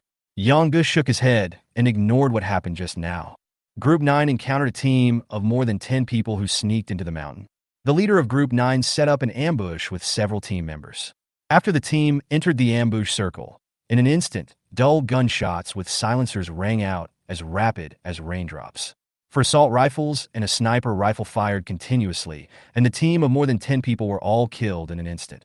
The battle here is over, and the scene turns to Group 1, which seems to have encountered a tough target. The opponent was a person acting alone, and a group of snipers who were lying in ambush missed the target with 3 consecutive shots, and all 3 shots were avoided even though they were secretly aimed. Yang Gu thought for a moment, looked at the radar detection map, and then said into the headset, "Group 2, southwest direction. Group 5, northwest direction. Group 1, drive the target to the west, close together, and move forward. Receive." The 2 groups of Tianji robots that were lurking and ready for battle immediately began to move. At this time, one group of 5 robots was still about 600 or 700 meters away from the target person. After Yang Ji's order was given, several robots in the group slowly approached the person with guns raised. The target person was very thin, so thin that it seemed as if all his limbs were made of bamboo poles. He was secretly moving towards the White Shark base under the cover of night, and did not realize that he had been secretly targeted. The Tianji robots under Yang Gu were not cultivators, so it was difficult for ordinary cultivators to detect them at a distance of 1 kilometer. It was not until a group of snipers opened fire that the man became alert. At this time, the man had already avoided 3 shots from a group of snipers. Yang Gu stared at the big screen and said into the headset, "Sniper, find a chance and try again. Receive. Call." A night breeze blew through the mountains, making a rustling sound in the forest. The man half-crouched on the ground, holding onto the trunk of a big tree, his eyes looking back and forth vigilantly. He knew he had been exposed. The 3 sudden muffled sounds just now made his back completely wet. He didn't know what that thing was, but he was sure that he could not withstand a single hit from it. The man kept adjusting his breathing, looked at the surrounding mountains, and prepared to change direction and continue moving forward through the forest. Suddenly, this person started and disappeared from where he was in an instant. Pung. It seemed that the dull sound of a sniper rifle was heard only after the man disappeared. There was a violent splash of wood chips, and a hole as big as an ordinary person's head appeared on the tree trunk that the man had been holding onto. The thick trunk was almost pierced in half. This time Yang Gu saw clearly that this man knew how to move short distances instantly, and seemed to have the ability to predict crises. Seeing this, Yang Gu ordered into the headset. Group 1 keeps a distance from the target. Group 2 and Group 5 stop advancing, and coordinate to deploy a defense net. After saying that, Yang Gu turned to Yang Lin and ordered, "Yang Lin, pull out your 130 caliber howitzer and calibrate it." "Yes." Pulled out the 130 caliber coastal defense howitzer that was given when the coastal defense weapons were unlocked. They were busy loading ammunition and adjusting the muzzle. In the forest over there, The man who had just escaped from a group of sniper guns was half crouching on the ground, breathing heavily, with 2 lines of cold sweat on his forehead. After a while, he wiped the sweat from his forehead and revealed a smug smile. There is indeed something strange in this forest. It seems that Gongsun Hao really has hidden something extraordinary here. That strange hidden weapon is really powerful, but it's still a little behind my speed. After muttering to himself with pride, the man stood up and spoke with infinite confidence. Today I must see what is hidden in this mountain. Boom. Suddenly, a loud noise from the front startled the man, and he cursed. Where did this idiot come from to make such a big noise? The man suddenly slowed down his speech in the middle of his words, because in this short moment, he already felt a scorching heat wave flying above his head. Movement. Faced with the crisis, the man continued to finish what he had just said without panic, then moved 3 meters to the side. He then stood up and patted the dirt off his body as if nothing had happened, and even straightened his hair that was messed up by the mountain wind. Call out. Bang! A violent explosion sounded, and the tranquility of the night in the forest was instantly broken. A strong flame rose up along with thick black rocks. Puff! A mouthful of blood spurted out far away, and the man who was fixing his hair the previous second was blown away by the shock wave of the explosion the next second. Bang! When he fell to the ground, his clothes were torn, his face was covered with dirt, blood was constantly flowing from the corners of his mouth, and he kept repeating 3 words. Impossible, impossible. Soon, the Tianji group that was closest to here ran over and controlled the seriously injured and unconscious person. At that time, the ugly old man in the Earth Martial Realm was directly turned into ashes by the bombardment of Yang Ji's 127 naval gun. This one looked better because the distance was far and the trajectory had some deviations. He moved some distance to the outside to avoid the center of the explosion, and it seemed that he still had a breath. Chapter 76, A Distinguished Guest Arrives. A few days passed like this, and gradually everyone realized that something was wrong. In the past few days, people have been sneaking into this forest every day, mostly at night, but some come during the day. But no matter when they come, they only see people coming in, but not leaving. Some people pretended to walk into the mountains along the mountain road in a dignified manner, but they were stopped by the guards of the White Shark Base after taking a few steps. They were told that the area ahead was a restricted area, and the obedient ones turned around and left. Several bodies of the disobedient ones had already been taken back. Another thing happened during these few days. Xia Yun, the squadron leader of the Dragon Prison Base, reported to Yang Ge that Wang Hun, Li Songlong, and Li Tsanghu had returned to Wuyan Island and brought back a boatload of spirit stones. At this time, all the pirates on Wuyan Island have been recruited by Xia Yun, and they train every day. Pang Tian has also joined them, and he has stood out in various trainings. Wuyan Island, Prison Dragon Naval Base. It has been 2 days since the 2 brothers Li Songlong came back. Both of them are not used to the changes that have taken place on the island, especially Li Tsanghu. In his heart, the soul of Wuyan Island, the kiln, is gone. Wang Hun was quite happy about this. He was a wanderer and had been living a carefree life on the quiet island these days. On this day, Xia Yun found the 2 brothers Li Songlong and told them the current situation on the island. He then asked them to make a choice, either to join the pirates in training or to leave Wuyan Island and find another way out. Xia Yun pointed to a box of silver ingots that 2 soldiers behind him were carrying off the Hummer and told them that it was a gift from Yang Ge. Finally, after the 2 brothers Li Songlong thought about it for a night, Li Songlong decided to join the pirates in training on Wuyan Island, while Li Tsanghu decided to leave. Brother, I'm used to being carefree with you. I can't stand being controlled every day. You have ideals, so you stay here. I don't have any big ambitions. I just want to continue to be a pirate. When Li Tsanghu said these words to his brother with a smile, Li Songlong's hand suddenly raised up. Li Tsanghu saw that his brother was about to slap him on the head again, and he couldn't help but close his eyes. But Li Songlong just patted him lightly, showed a rare smile, and asked him, "Have you thought about it?" Li Tsanghu smiled and said, "I've thought about it." The 2 brothers have lived together for decades, and this is the first time they have a disagreement. At the dock, except for a few pirates who were willing to stay with Li Songlong, all the other pirates under the 2 brothers got on the ship and prepared to leave with Li Tsanghu. On the shore, the 2 brothers, once known as the twin dragons of the East China Sea, hugged each other and said goodbye. Finally, Li Songlong asked the brother who had been following him for decades, "Where are you going?" "Leave a message." The Arctic Ocean. It seemed that he was not surprised at all that Li Tsanghu would mention this place. Li Songlong nodded and said, It is close to the eternal winter forest. There are many monsters and many merchants doing fur and crystal core business. It is a good place for pirates to make a fortune, but, as he said this, he looked at Li Tsanghu meaningfully and said, "There are a lot of meat, and there are a lot of wolves." Hey, Li Tsanghu grinned. "I am Li Tsanghu, but I am a tiger. Why should I be afraid of him having more wolves? Brother, don't worry about this." After saying that, Li Tsanghu turned around and walked towards the boat. Without even looking back, he shouted, "Brother, I'm leaving. Take care." Li Tsanglong watched Li Tsanghu leave. After a while, he yelled at Li Tsanghu's back, "Survive!" Li Tsanghu waved his hand behind his back, got on the boat, and raised the anchor. After Li Tsanghu left, Wang Han hired a few pirates from other islands and set off for Liaodong with a ship full of spirit stones. Wuyun Island returned to its former tranquility, but among the pirates participating in the training, there were several unfamiliar figures, led by Li Tsanglong. White Shark Base.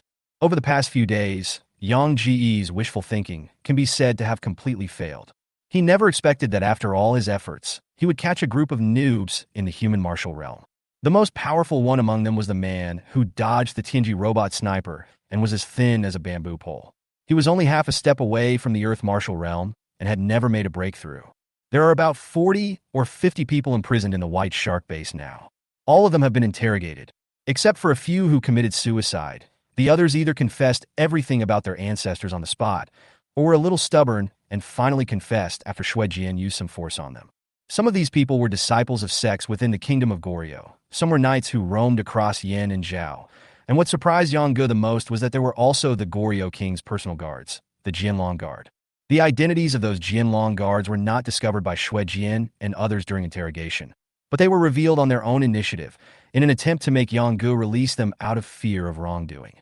However, not only did Yang Ge ignore these people, but he also asked Xue Jian to give each Jianlong guard a little more care as appropriate.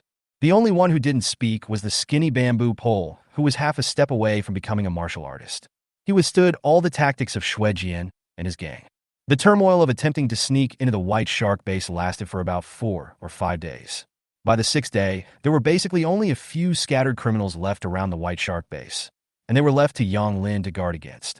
Next, Yang Ge borrowed a master from Gongsun Hao, wrote more than 10 business cards, and sent them to the background forces behind the 40 or 50 prisoners. As for those who had no background, the mine left by Gongsun Hao was no longer needed, but it was still there. Each person had a task of 10 tons, with food and accommodation provided, and they could leave at any time after digging enough. 3 days later, on the outskirts of the mountains around the White Shark Base, Yang Ge specially picked a place near the main road and by the lake with beautiful scenery. He set up a stage and arranged tables and chairs, waiting for the distinguished guests to arrive. In the early morning, just as the sun showed a hint of golden hue, billowing smoke and dust rose from the distance. A group of people and horses came from the east. At the same time, the rumbling sound of horse hooves was heard from the west, and another group of people and horses were galloping towards them. Both parties came on horseback, and there were many with a strong aura of Earth martial realm among them. It was obvious that the concept of no-fly zone was beginning to show results. The two groups of people met in front of the mountain road and stopped. The group coming from the east was led by a fat man. When the fat man saw the people on the opposite side, he was surprised and said, "Wow, it's so lively here in the wild mountains today." Opposite the fat man was an elderly man and a very handsome man in white. When Yang Ge saw the very handsome man through his eagle eyes, he knew that it was a woman in disguise, and she was very beautiful. Afterwards, the elderly man and the fat man bowed slightly to greet each other, but the woman dressed as a man looked down on him, and the two groups walked towards the mountain path together. Not long after walking on the mountain path, a guard from the White Shark Base came forward and pointed to a temporary path on the side, motioning everyone to go over there. These people turned their horses around and moved forward. During this process, the leaders of both groups fixed their eyes on the weapons in the hands of the guards. Chapter 77, Let's Go. The fat man coming from the east quietly winked at the people behind him, and an attendant who followed the fat man immediately understood. He rode his horse to the side and said with a smile to a soldier from the White Shark Base holding an assault rifle, "Brother, this weapon in your hand looks unfamiliar." The soldier remained silent with a cold face. The attendant laughed awkwardly to himself twice, then smiled and said to him, "Brother, can you show us your skills so that we can learn from each other?" As soon as the follower said this, the white shark soldier in front of him gently pulled the bolt and sneered. "Are you sure?" The follower who came with the fat man was not stupid.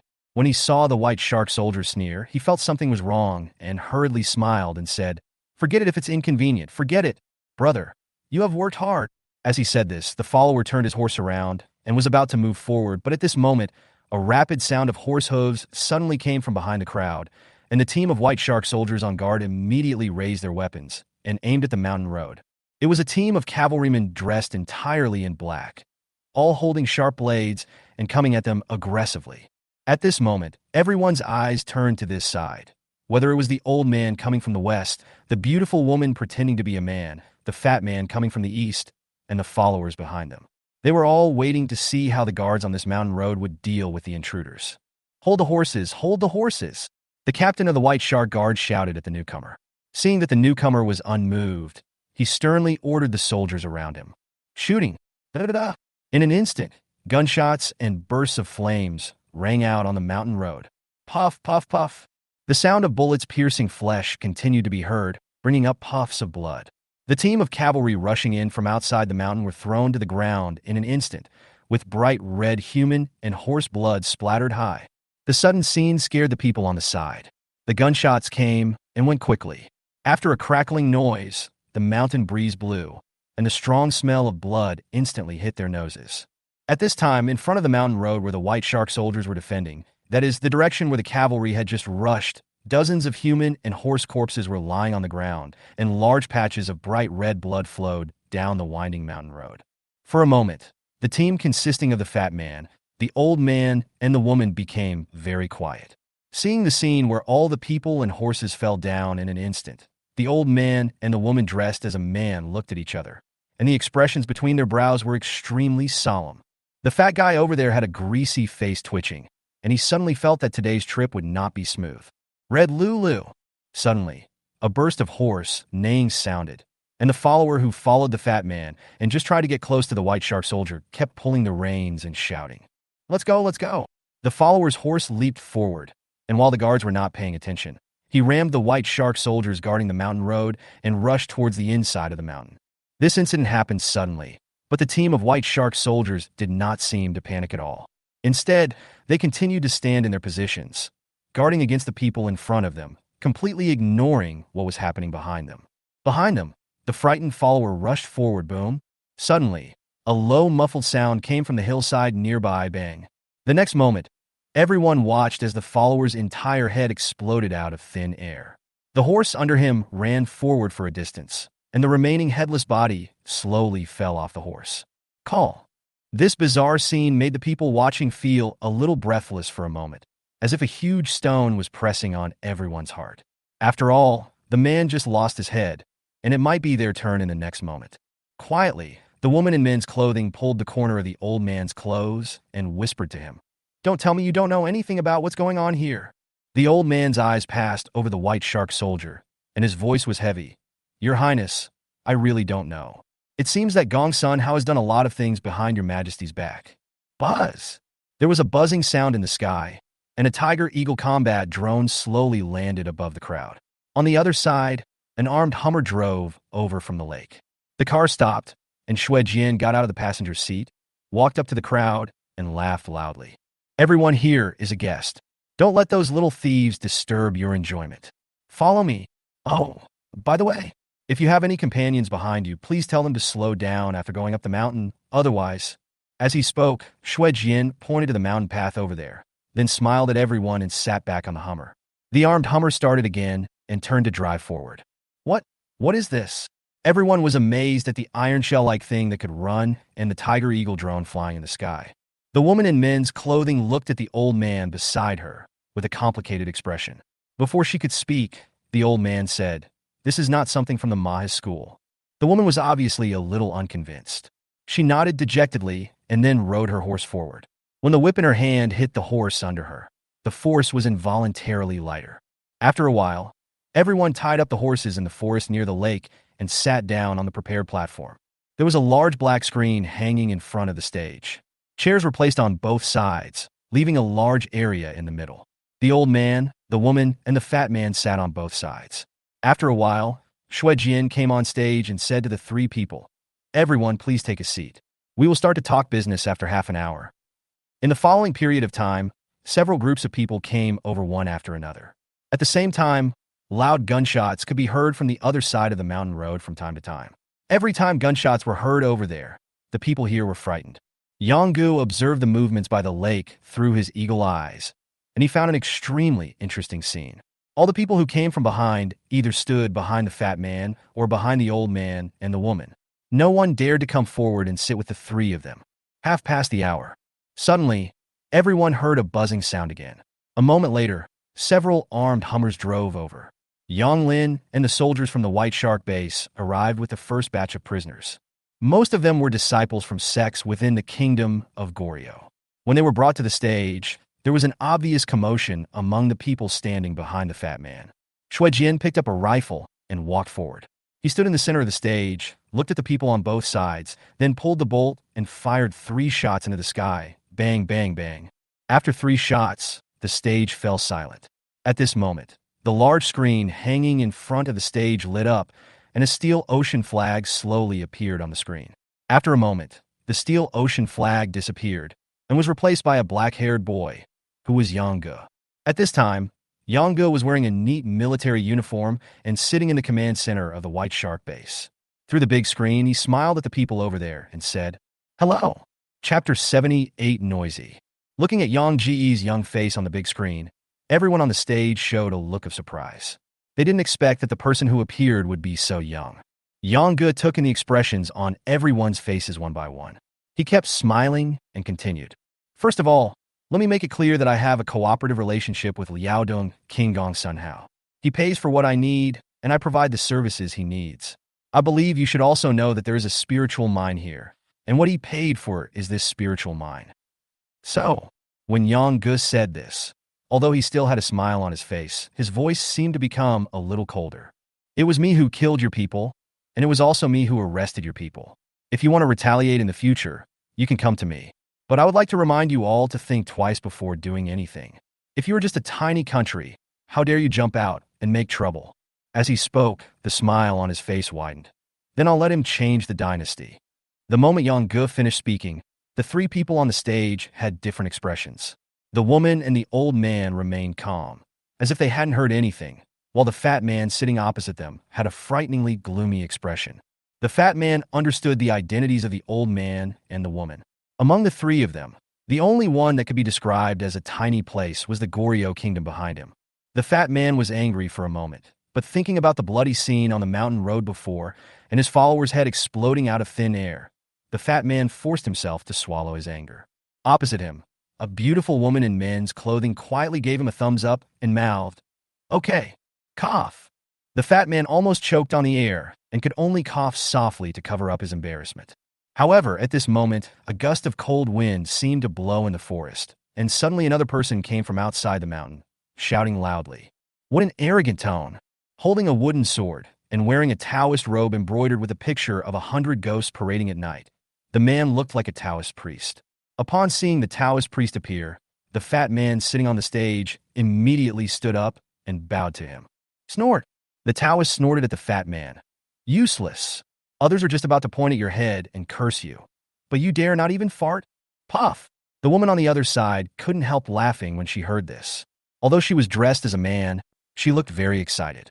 She covered her stomach and said to the old man beside her, "Huh, I'm dying of laughter."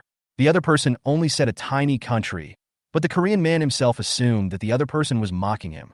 Ha ha ha!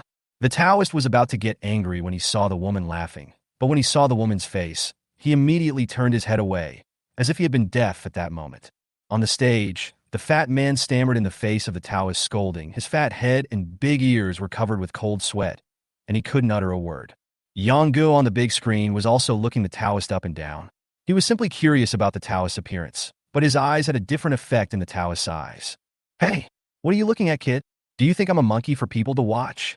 For a moment, Yonggu blinked innocently. He didn't expect that he would be blamed, even though he didn't say anything.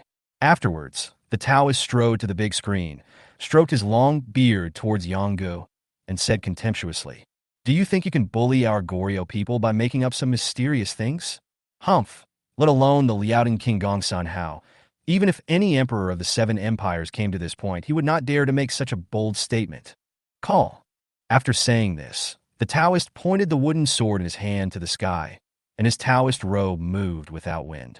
In an instant, the sky and the earth changed color. The wind and clouds moved, and beside the Taoist, several black ghost shadows appeared out of thin air in broad daylight. Upon seeing this, the smile on the woman's face gradually faded, and the guards behind her moved closer to her. The old man on the side narrowed his eyes at the Taoist priest, tilted his head, and whispered to the woman. The leader of the Goryeo 100 Ghost sect is already half a step into the heavenly martial realm. It is said that he will be the second Goryeo heavenly martial realm after Li Sunghoon. Hearing the old man's introduction, the woman's eyelids twitched. How could a small country like Goryeo produce two Tianwu? On the big screen, Yanga looked at the Taoist who seemed to be performing acrobatics and frowned. Sorry, I don't really like people interrupting me when I'm talking, and you are as noisy as a toad and very annoying.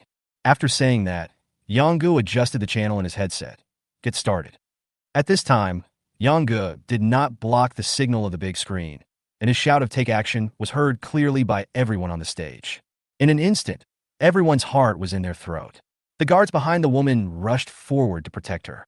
The old man stretched out his hand to stop the guards behind him from approaching. His eyes were as sharp as lightning, and he stared at the old Taoist.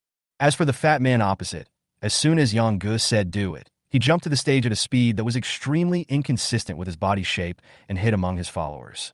The Taoist on the stage also heard Yang Ji's order. Something seemed to be moving inside him, and a sinister smile appeared on his face. Ha ha ha, boy, pay the price for your arrogance. For the rest of your life, you will always live in the shadow of a ghost. Boom. Bang. Suddenly, a loud explosion was heard from the nearby mountain peak, and the intact head of the Taoist priest Baigay, who was waving the peachwood sword and performing magic, exploded instantly. Seeing the blood mist spreading all over the ground, the scene that everyone had seen before happened again. At this moment, the wind in the mountains and forests seemed to have stopped, the clouds in the sky seemed to have stopped moving, and the ghost shadows around the Taoist disappeared in an instant. This part of the world seemed to have fallen into deathly silence at this moment. The onlookers couldn't believe their eyes. This was the peak of earthly martial arts, half a step to heavenly martial arts. Just gone like that? What? Clank. A moment later, the old man who had been sitting on the stage like a monk in meditation suddenly stood up. He let out a scream, and the chair behind him fell to the ground. Almost at the same time, a horrified female voice sounded beside the old man. Get out of the way! The beautiful woman dressed as a man pushed away the guard in front of her and stared at the scene in front of her, her face full of disbelief. On the opposite side, the fat man who was squatting in the middle of a circle of guards saw everything that happened on the stage through the legs of the guards in front of him, and he sat down on the ground. If the disappearance of the head of the follower who had frightened his horse before brought shock to everyone, then the instant the head of the Taoist who was half a step away from heavenly martial arts exploded within 10 steps in front of them brought fear to everyone. This means that the life and death of everyone here is controlled by the black-haired boy on the big screen. At this moment, Yanggu in the command center held his forehead with his hand, feeling heartbroken. The loud noise just now had cost him 50 points of energy. A more powerful version of the super long Barrett with 2,000 energy in one gun and 50 energy per bullet. This is the equipment that Yanggu bought for CI in order to cope with today's situation. He emptied out his last savings. Chapter 79 Claim. The leader of the 100 Ghost sect, who had been so majestic in his lifetime, was now being dragged away like a dead dog. Looking at the long bloodstain left on the ground, everyone in the venue began to reconsider the strange force before them. Behind the old man, a guard lifted the chair up again. The old man sat down trembling, no longer as calm as before. The woman next to him glanced at the old man inadvertently, and seeing the old man's distraught look, the woman secretly breathed a sigh of relief. Opposite the two men, the fat man sitting on the ground finally stood up with the help of several followers. Sweat was pouring down his fat face. He sat back in his seat tremblingly, wiping his face with a handkerchief. Wow! A basin of water was poured on the table, diluting the bloodstains. Yanggu on the big screen continued. I hope these little things will not disturb the mood of our distinguished guests. You can call me Megatron. Please introduce yourselves. The woman and the fat man on the stage looked at each other. The old man obviously had not yet recovered from his shock. It was obvious that what had just happened had had the strongest psychological impact on him. The fat man wiped the sweat off his face and was about to speak, but the woman opposite him took the lead and stood in front of the stage, bowed to Yanggu on the big screen, and said, "Zhao Jingwen, Princess Xingyang of Zhao State, greets Lord Megatron." The woman in white, who was dressed as a man, said this. But in her heart, she always found it difficult to associate this handsome black-haired boy with that domineering name. Yanggu nodded and looked at the other two. Zhao Jingwen's words just now seemed to pull the old man back from his shock. As soon as Zhao Jingwen finished speaking, the old man immediately stood up and said, "I am Wu Yangchu, the deputy commander of the Right Army of the Yin State Border Guard Army. I am honored to meet you, Your Excellency." One of these two people is a princess of Zhao State, and the other is a general of Yin State. They are both people with wealthy families. Yanggu was very happy, but he still had a faint smile on his face. Finally, he looked at the fat man. The fat guy waited for a long time and finally saw that it was his turn. He said with his fat face shaking, "I, your humble servant, Wen Changxiu, the right counselor of the Wejongbu of the Kingdom of Goguryeo, greets you, Your Excellency." Afterwards, the various people standing behind the three men introduced themselves one after another. They were either from the Yin Kingdom or the Goryeo Kingdom. They were all people with some background, big or small. Of course, not all those captured by Yanggu were kingdom spies or sect disciples. There were also lone wolves, but at the moment those lone wolves were busy in the mines. After everyone had introduced themselves one by one, Yanggu didn't waste any more words. The first team of prisoners had been brought to the stage. According to the standards given by Yanggu, they were given wooden boxes that were 3 feet square and half a meter high. For those below the human martial realm, 3 boxes of high-quality spirit stones were exchanged for 1 person. For those at the human martial realm, 10 boxes of high-quality spirit stones were exchanged for 1 person. Those who were unwilling to exchange could stay and mine. When Yanggu put forward the standard, the old man and the fat man had no objection. It was a bit expensive, but both families could still afford it. Zhao Jingwen looked even more indifferent. She just came here to watch the fun. No one arrested here was from her Zhao state. But the visitors from those sects were worried, and they all had sad faces, especially some sects where people had died and many disciples had been captured. They had anger in their eyes, but dared not say a word. 2 people from the sect turned away on the spot, but Yanggu did not stop them. After all, he didn't mind having too much free labor. The first batch of captives standing on the stage at this time were all from various sects within the Kingdom of Goryeo. Shuejian stepped forward, pointed at the first captive and asked both sides. This person claims to be a disciple of the Songjin sect of the Goryeo Kingdom, and is at the human martial realm. Is there anyone who can claim him? As soon as Shuejian said this, the captive immediately lowered his head in shame. After all, he was a cultivator who had reached a certain level, but now he was being treated like a commodity. Yes, yes. A thin man came out from behind the fat man. Shuejian looked at him and said, 10 boxes of high-quality spirit stones are ready. Come and pick me up. The thin man felt a pain in his eyes, but he finally nodded and said, Okay. Afterwards, Shuejian pointed at the 2 people next to the first prisoner and said, These 2 also claim to be from the Songjin sect, but they don't have any realm. You. The thin man immediately revealed a look of contempt. Humph. These 2 are imposters. They are not disciples of my Songjin sect. As soon as the thin man said this, the 2 captives were stunned. One of them shouted, Uncle Master, you can't do this.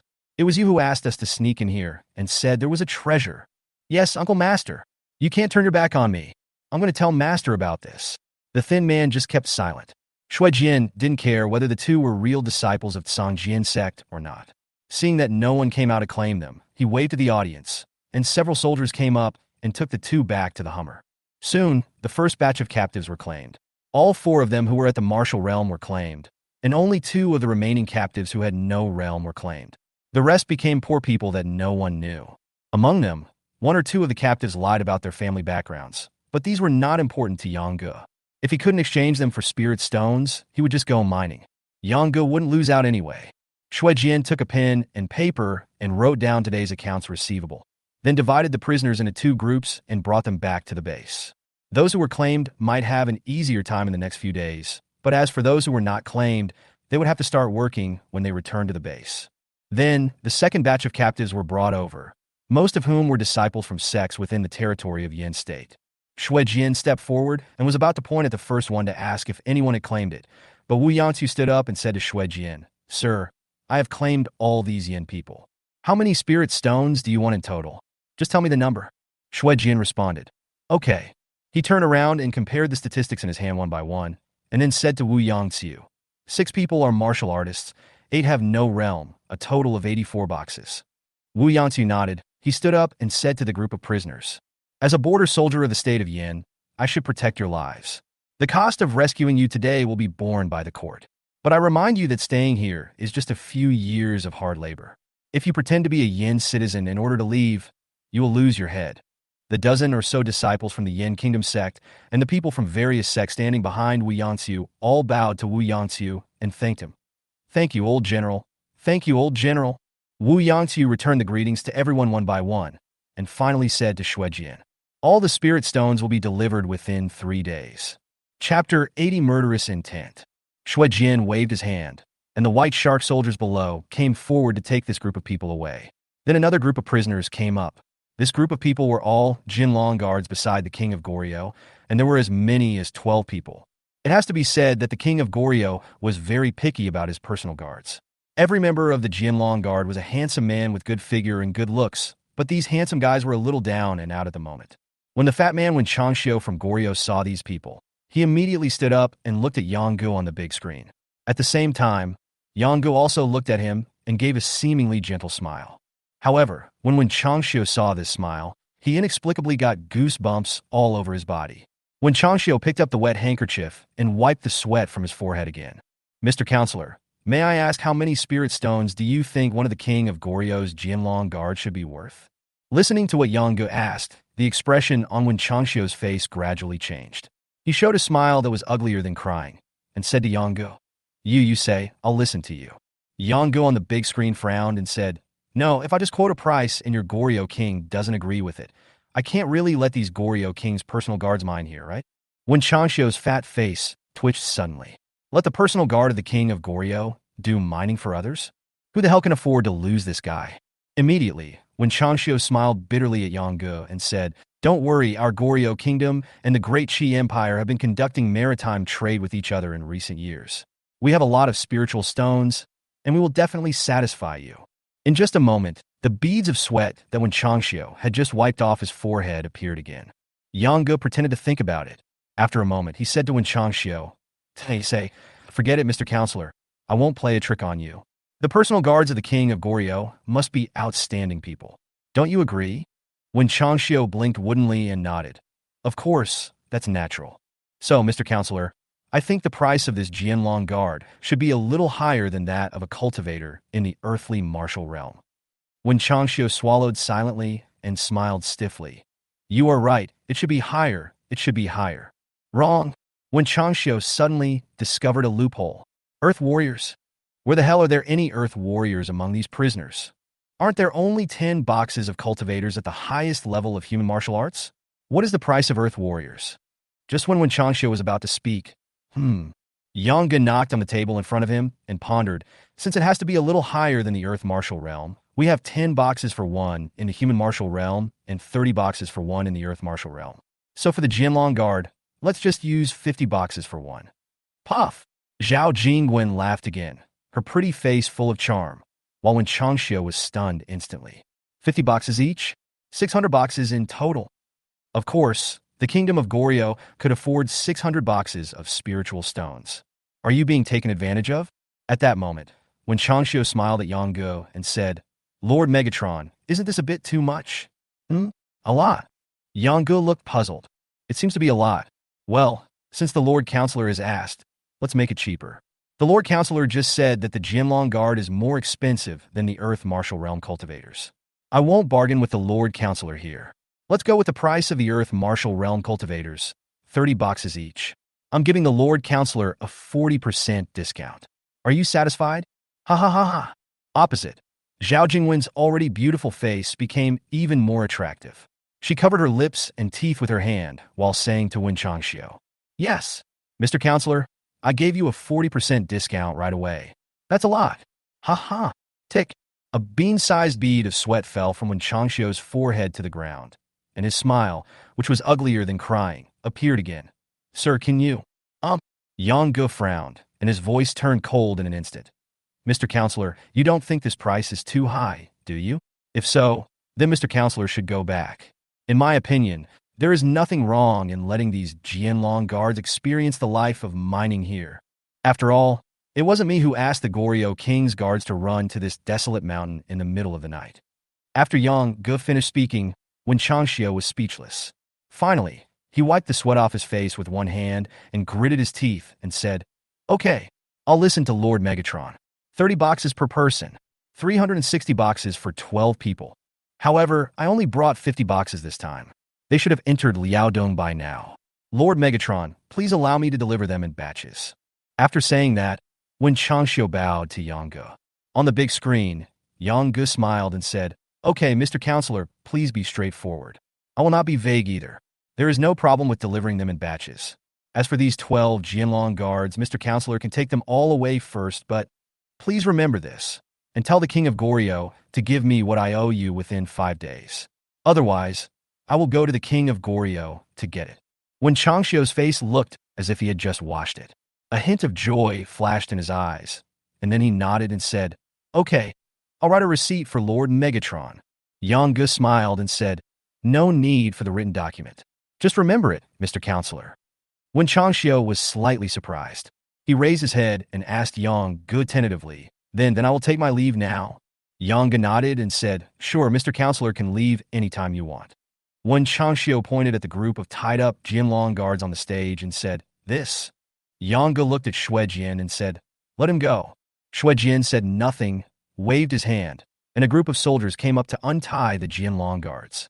The Jianlong guards, who suddenly regained their freedom, quickly walked to Wen Changxiu, fearing that they would be left behind if they were a step slower. Wen Changxiu bowed to Yang Gu again and said, "Thank you for your generosity, Lord Megatron. I will not bother you any more now. Go slowly, Mr. Counselor." After saying that, Wen Changxiu led his group to leave. At this time, a team of soldiers came onto the stage, carrying the man who had dodged 4 shots from the Tianji robot sniper and was as thin as a bamboo pole. When Wen Changxiu saw the man's eyelids twitch, he immediately turned his head to look at Wei Yanku. He was about to move forward, but suddenly stopped. He winked at his followers and sat back in his seat. Yang Gu asked in confusion, "Didn't the counselor want to leave? Why did he come back again?"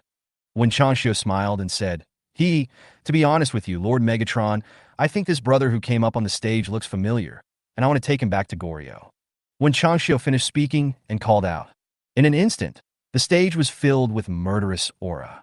A murderous aura that could only be condensed through years of experience in the battlefield and was as tangible as a substance enveloped Wen Changxiu, making him feel suffocated in an instant.